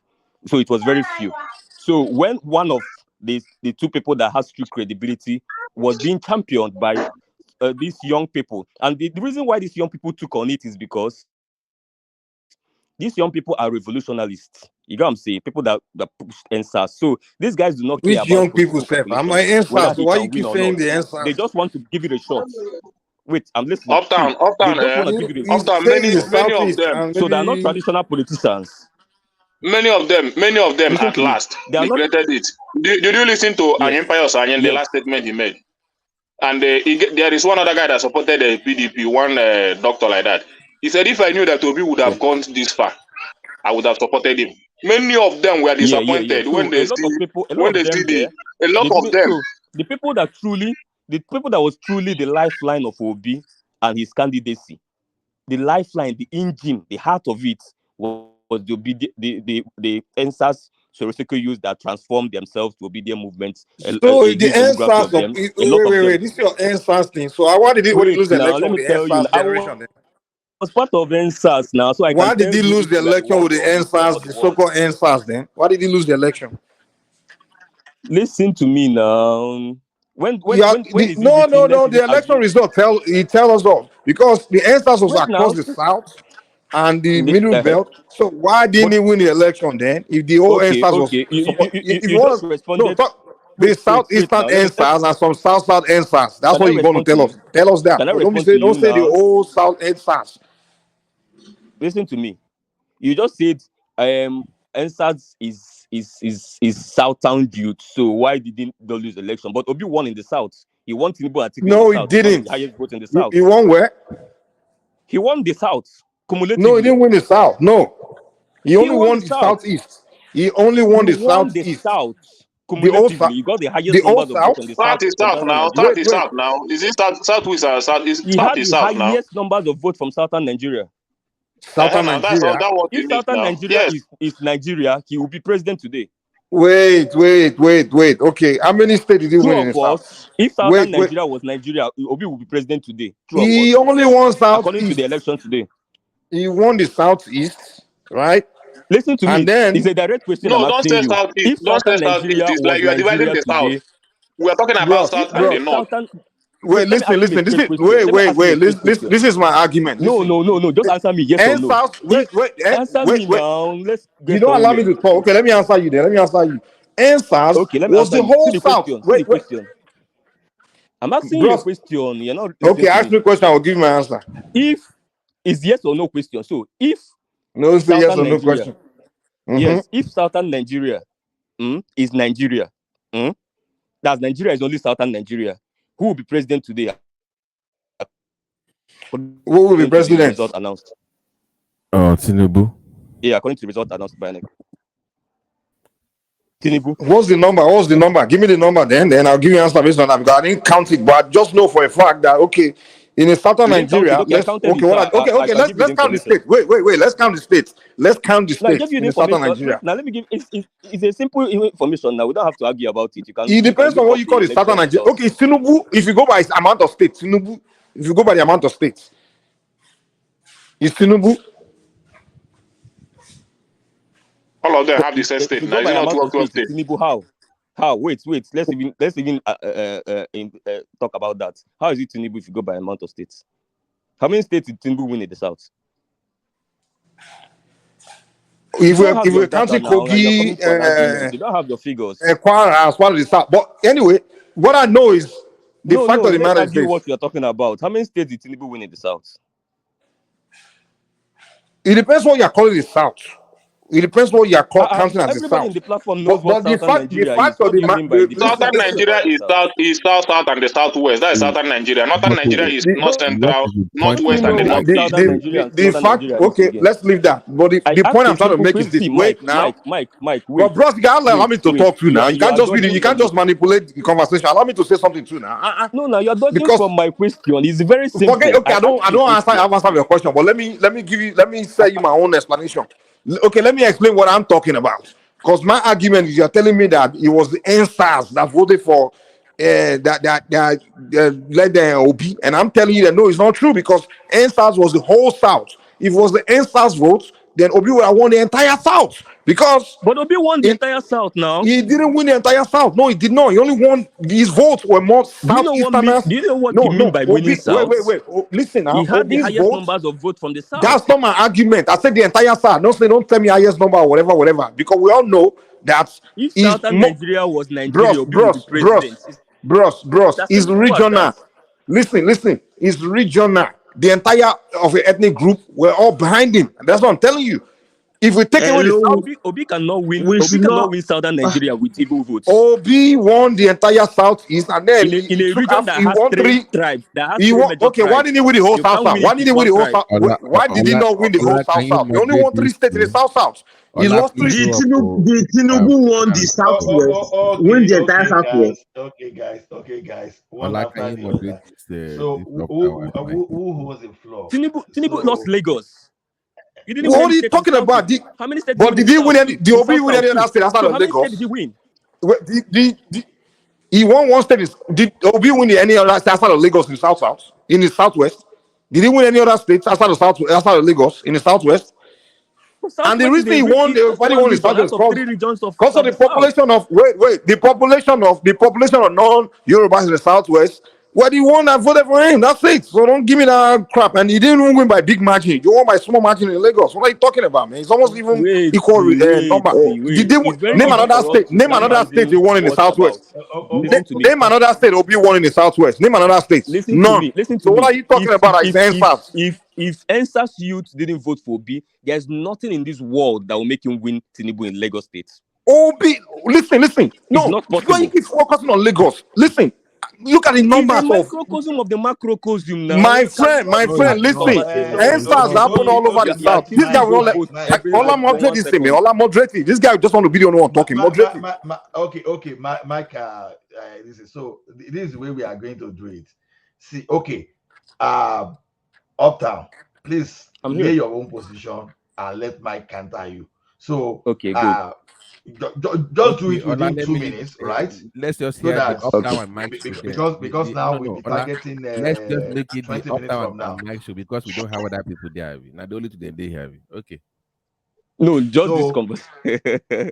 Why don't feel marginalized? Just talk for 2 minutes. This is Uptown favorite topic. Let him talk and I'll grab time. Then I will interrupt him, but you just make sure he doesn't interrupt me. Yeah. Okay. No, why Ekene said, I guess Ekene knows. See, anybody that knows my role on NSAS will know that he needs to get his figures before he can challenge me on any topic with NSAS because now we carry on for heads. Now we promote everything. Now we put the shows. Now we do everything. Now we propagate and now we do PR. So I know the trajectory of NSAS. We know how we metamorphosed from wanting to form a party to adopting the party and adopting the candidate. So somebody cannot come from outside. You're not part of NSAS, you didn't know anything we did, and you come to tell us what we did on ground here in Nigeria. We went on the street, we know exactly what we did, we know how we push this narrative for Obi to be one of the most talked about candidates today.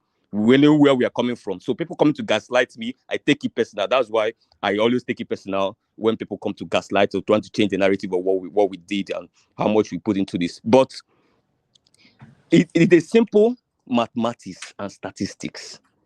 I told somebody that the engine room, I didn't say the deciding force or where the highest numbers of votes. Yes, I didn't say where the highest numbers of votes probably came. I said the engine room, that's the people that propelled the movement, the people that started it, and then the people that propelled it as well, was NSAS, aka Sorosoko Youth. We gave ourselves that name. You didn't give it to us. Now, if if you want to know if, and then you said NSAS is majorly Southern youth, and I didn't argue with you. And I tell you the litmus test to know if these guys played a role is for this Southern youth, the highest numbers of votes from Southern Nigeria. And I told you, did Obi win the highest numbers of votes for Southern Nigeria? You didn't have your figures. I have my figures because I've studied the election numbers. Did Tinubu win the amount of votes Obi won in the Southwest? Did Tinubu win those amount of votes in the Southeast? No. Young people in the Southwest voted for Obi. Yes. University of Ibadan, go and check the polling units. University of Akure, go and check the polling units. Check polling unit of a lot of universities and Time campuses in up. Just Southwest. round up in Check who seconds won in and those let Mike universities. respond. Yes, check who won in those. Okay. That's how you do a forensic report. Me, I when I want to do a forensic report and I check the data, I study it. I say, okay, in the university basis, this is guy that won. That means the younger generations are with him and stuff like that. And I come to lay my argument, but people just come from outside and say, use the emotion and say, how can you tell me this? That's how they're saying, how can you tell me Obi will win Lagos? I told as at August last year, I said Obi will win Lagos. People shouted me down. Okay. Can I came here and say Obi has capacity to win Lagos? People say it's not possible, but I was on ground and I know that both young people from let me Mr. just Thomas, please. please, can I ask a Get your question? point. No, that young people from 30 Femi and the progressive below across ethnic groups are supporting this man. After you spend your 2 minutes, I've given you 1 additional minute. Join Thank us. you for the time. Mike, respond. Okay, thank you. This guy is telling me that the OB voters are NSAS. And we all know for a fact, NSAS movement was across the South. Now he's telling me Southwest. Now I'm looking at the results of the presidential results across the Southwest. Outside of Lagos, every other state in Southwest, OB did not is won by votes are way lower than Tinubu and even Atiku's votes across the Southwest. So I don't know what this guy is telling me about NSAS votes. It was this Obi in Lagos. The only reason he won Lagos and he didn't win by that much, it's just by small number. It's almost like the vote is almost equal. It's almost by a few thousand apart. That's because Lagos, obviously, we know like non-Yorubas, there are so many of them there. So everybody there, well, Lagos is a very kind of liberal state where a lot of people are sympathizers saying like, okay, maybe it's the turn of the Southeast. Even most of my friends in Lagos, there are some Yorubas that I know, even my family member, that voted for Obi. They were saying, oh, they felt it's the turn of the Southeast. That's what it was. And because they grew up Igbo people and things like that. That was the only reason the guy won Lagos. Outside of Lagos, the guy didn't perform well at all in the Southwest. And his entire this thing is just ethnic based. The numbers, most of it is Igbo people. Most of the 6 million votes, probably 5 out of that 6 million, or maybe 4, let's say 4 out of that 6 million is Igbo people. That's it. It's people, it's ethnic groups, ethnic based. That's what it was. Even in the South, the guy lost 3 states. If it was about if it was about what they call it, NSAS votes, the guy would have won the whole South now. He lost 3 out of the 6 states in the South. He won the entire 5 state of the Southeast. So this was all ethnic based. So don't come here and telling me it was about South. It was about NSAS movement or it's about youth movements. Which youth? It was the Southeastern youth, man. Outside of Lagos, in Southwest. Okay, Mike, can you round up? You spent 2 minutes, so you have about a minute left, so that Femi can call me. Yeah. So the OOB vote is ethnic votes. Even all the people, the few thousand votes he get outside of Lagos in Southwest, all Igbos that live there that voted for him. So my guys, stop this talk you're talking, man. Anyway, go ahead. So you mean it's only Igbo that supported Obi? Is that what you mean? The non-Igbo that supported him, their number is few. It's not that many. It's not that many, my friend. In the Southwest, I don't want to go this line again, but I still maintain the fact. Igbos won Nasarawa. Igbos won the 300,000 votes in Kaduna was Igbo. 300,000 Igbos living in Kaduna. I was talking about the South too. Igbos are more populated than Yorubas now in Lagos. Maybe let me say something off now.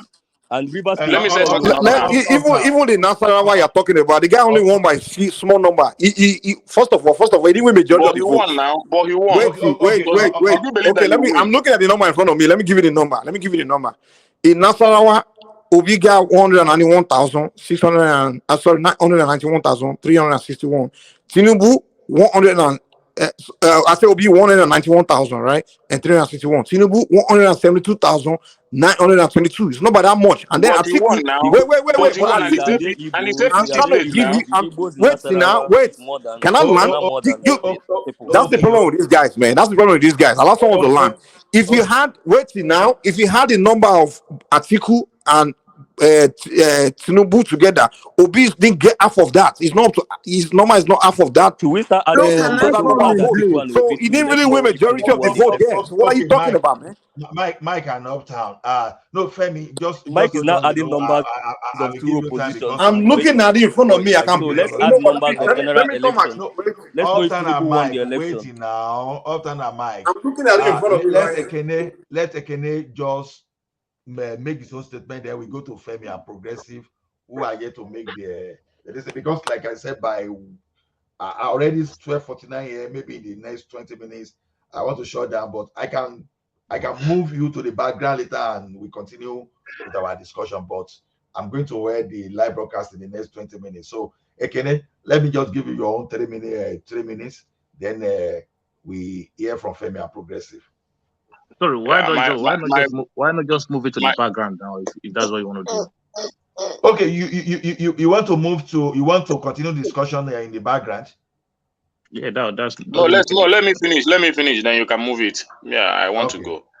So my contribution is you see I don't want to all our election we want to make it push it to ethnic or something like that. But I still maintain the fact that Obi cannot go far if it is only Igbo that supported him. In fact, that ambition would have failed if an Igbo man say, if all the Igbo people came out and say, support our son, Obi wouldn't have gone anywhere. The Igbo people came out when they noticed that other region were allying to him. The first people that endorsed Obi was the Middle Belt Forum in Jos Plateau. Very big endorsement. You understand? So it now carries on. Afeniferis, the people that are in his campaign, Femi, many of them are from Southwest. Many of them are from Southwest. How many Igbo people are is Kenneth Okonkwo and who? Who other who again? Those people were So member of NINAS. That's why NINAS. They were member of this organization of NINAS, Southern and Middle Belt Forum. So among themselves, they decide that okay, who's the fair to support, and they say okay, because the president is supposed to go to the southeast. I'm trying to break But that I'm trying to tell you why those I'm people trying to did what they break down did. that I'm trying to break down that ethnic of a thing that Igbo pushed him. So when you see that other people are supporting No, we are your talking own about turn, what do you population, do? or the population that supports him. We are not talking I about don't care about the organization. population. I don't care about the But you population. The whole mentioning campaign. I Afenifere just and used Middle the Belt word. I Forum. told you who are That's the because they were engines forming that drove Southern Who are the Union. They're trying to this form unity among even we are themselves. talking about engine. if we are talking I about just told you the number. I Igbo told you youth, what is the No, one you engine. see voice, what please. You Edo weren't One even voice, please. listening One to voice, me. please. Those I groups were said trying what to what form is the unity among engine. themselves. When I That's why make they my did what they did. point first, let me listen to finish. me. When Let I me make my finish. Let point me finish. first, I said when I said NSAS Ekene, I said the engine that drove obedient movement. I didn't necessarily say where the highest population numbers came in. I said the engine that drove it was I outside know, but It's Southeast. not let the me Where it finish. engine, started my with brother. It's not was the engine. Let obedient, me and finish. then Let me the first finish. endorsement he got, like Ekene said, NSAS was not was political. the big rally that happened in Jos. That was his biggest rally. In Jos The Plateau, big rally, one of the biggest the rallies first he had, endorsement he ever got. It the was not first in the southeast. endorsement he got. So it's It was not in not the in the southeast. southeast. The Edo youth. If you go to the So why platform, didn't he it's win only Edo majority youth. of the vote in Plateau then? He won the majority of votes in No, he Plateau. Now did he won not. Plateau, He did not. He didn't win up to 50% of the vote in Plateau. What but he is this won guy Plateau now. saying? Like, He didn't win But he 50. won He Plateau didn't win today up now. to let's move close to. on. He Let's didn't move on. win Like, close to 50% of the votes. Okay, Mike and But he Ekene, won Plateau. That is the point now. He won Plateau now. Ekene, the fact you spent your time. So, Femi, welcome, please. Let me hear what you want to say. I know Progressive came before you, but then if Progressive will not mind, so let me just hear your voice. Then Okay, this I just want to. I How do want. you Oh, know I don't mind? You said what? You say I wouldn't mind. I said how would you No, know no, I no. don't Mr. mind? No. Yeah, yes. Progressive, I was expecting I you don't. to. I will just speak for just a minute or 2 minutes. It's not much. Yeah, go This is ahead. just what. Okay. No, This is the what I want to Progressive say is is that neutral, so that's right. we should give praise to who deserve praise. Obi deserve praise from everybody. We are talking about third party, a party that was not up to a year having 6 million votes. From his ethnic group. We should appreciate. No, it's not about. We should not talk about. It does not have 50%. Femi. Point of correction.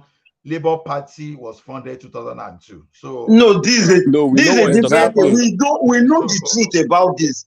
6 Labour million votes Party from the is majority ethnic nowhere. group. Even if it was the Yoruba man, I would have won more than that. Now, No, it's not about you. And It's that's not what if about it was the this. Yoruba This is man not and his about ethnic Yoruba group jump man. behind him, like Obi ethnic group jump behind him, he would have won more than that. So this is This ethnic guy is based just a vote. What are you tribalist guys guy. talking Let's just about, move man? on, guy. I thought I was having a civil conversation. Progressive. Progressive, are you still there? Yeah, I'm still here. Me Thank out, you very much. because this thing is going beyond my capacity now. So what do you have to say? Yeah, I think the argument. I think Uptown have a case. Uptown is almost. I'll probably say Uptown is right to a certain extent, right? If you look at the state, because when you say the old South, I think you are not doing justice to the way the OT was set up. Obi's vote was made up of different coalitions. But according to Uptown, initially it was actually powered by the NSAS group. So if you look at the state in the South where NSAS were very pronounced, if you look at the state where NSAS movement was very pronounced, Obi won each and every one of those states. Really? Yes. Like just where? go and check. Give us the name of the state. Edo, Lagos, Lagos, all the states where Rivers and Abuja, where it was very pronounced, where the protests were very pronounced. Go back and check. He won all those states. So that one is all one the side. states. He won Rivers. He won Bayelsa. He won Cross River. No, he's talking about the states that have the NSTARS. The most state This is guy does Edo not and even Lagos and does Abuja. not even want to listen to superior Listen argument. to what He he just say. make What up is his mind what he wants to know and what he wants. It's NSAS. The headquarters of NSAS was Lagos, then followed by Edo, Abuja, Delta. I Those said were if the you listen to the headquarters word of I used, NSAS. I said the state where it was very pronounced. Where it was pronounced is what he's telling was you, that loud. all those states where it's pronounced will be one them. It won all those states. Dude, guys, let's stop this. Let's stop this crap, man. NSAS.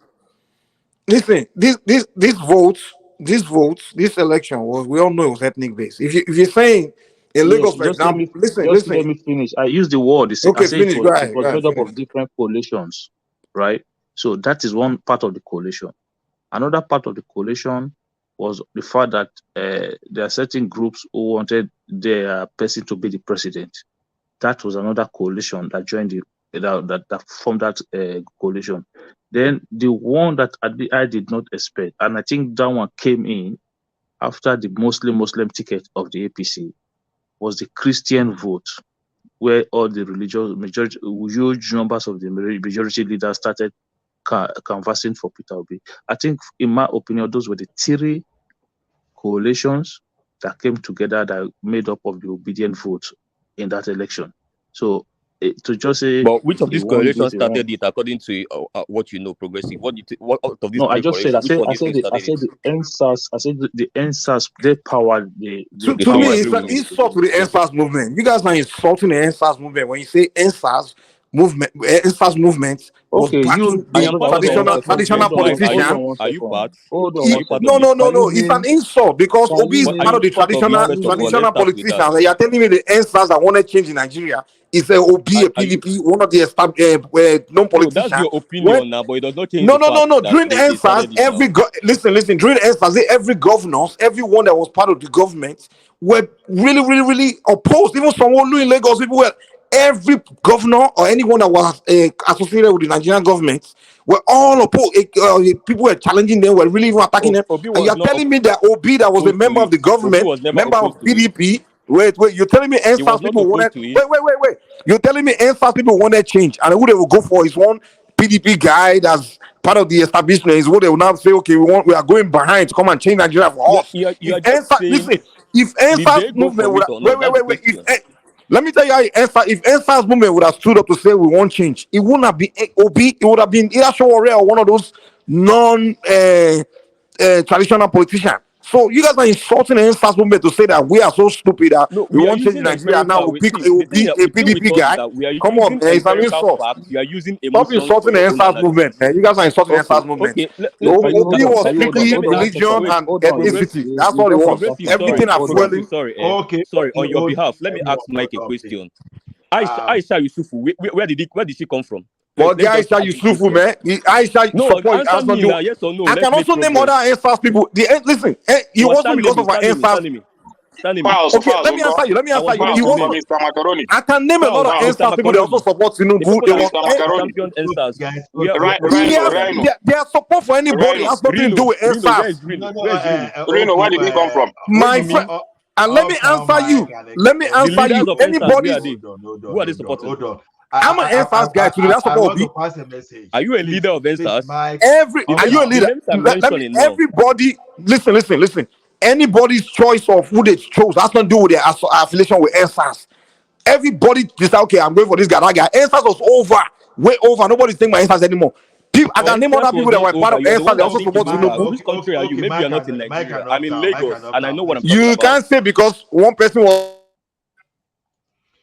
Please, I know the thing is eating up. Please, I just want to give a progressive some time to round up. So we after this, I try to shut down the broadcast so that you go to the background and we can still continue because I have some other thing that I want to attend to. So we need to close. Like I said to you now, just go to the background now if that's what I'm fine with that. Oh, okay. Femi, are you okay with that too? Okay. Okay. Let me just thank the audience for taking time to join us because without the audience, there will be no one man went to show. There will be no panelists, and we can't appreciate you enough for joining us in our learning together. And I always believe that once you are here too, we'll be encouraged to even do more. And like I keep saying, like both the audience and the panelists, we may look at whatever we are doing now as nothing, but I from my experience and from what I can see, the comment, the feedback, I know gradually we are changing the political and social space within our dear country. So the more we are able to educate people, we are able to tell them the truth, the more people will be politically aware of the right thing to do and the wrong thing not to do. So we can't appreciate you more enough. And I will make mention of some like like Tony, I can see you, Aderemi Koka, I can see you. Okay, Aderemi Koka was even part of the panelists. Then there is Adewale Olusegun, Thomas Adedeji, and Ovie Jai. Fast is too slow. Sally, okay, Sally was online with us, and Abdul Mumin, Adana, Benjamin Olabode, Boaz, Biggie, Dami, Eyo, Peterman, Uwa Junior, and so many people that I cannot just remember that. Which I know that next time we'll be able to mention their name. Without you, like I said, there'll be no one man one man went to mow show. And I believe you'll be part of us tomorrow as we continue to discuss how to find solution to the problem we have in Nigeria. Thank you, everyone. And I know that yours truly, the eagle himself, one man went to mow, will be here tomorrow to bring you new topic, to bring you new problem that we have to find solution to. So thank you, everyone, and see you later. Good night Thank or you, good day thank you, wherever thank you you. are. Yeah. Thank you. God bless you. God bless you all. I hope to And see you you too. tomorrow. Thank you. Yeah.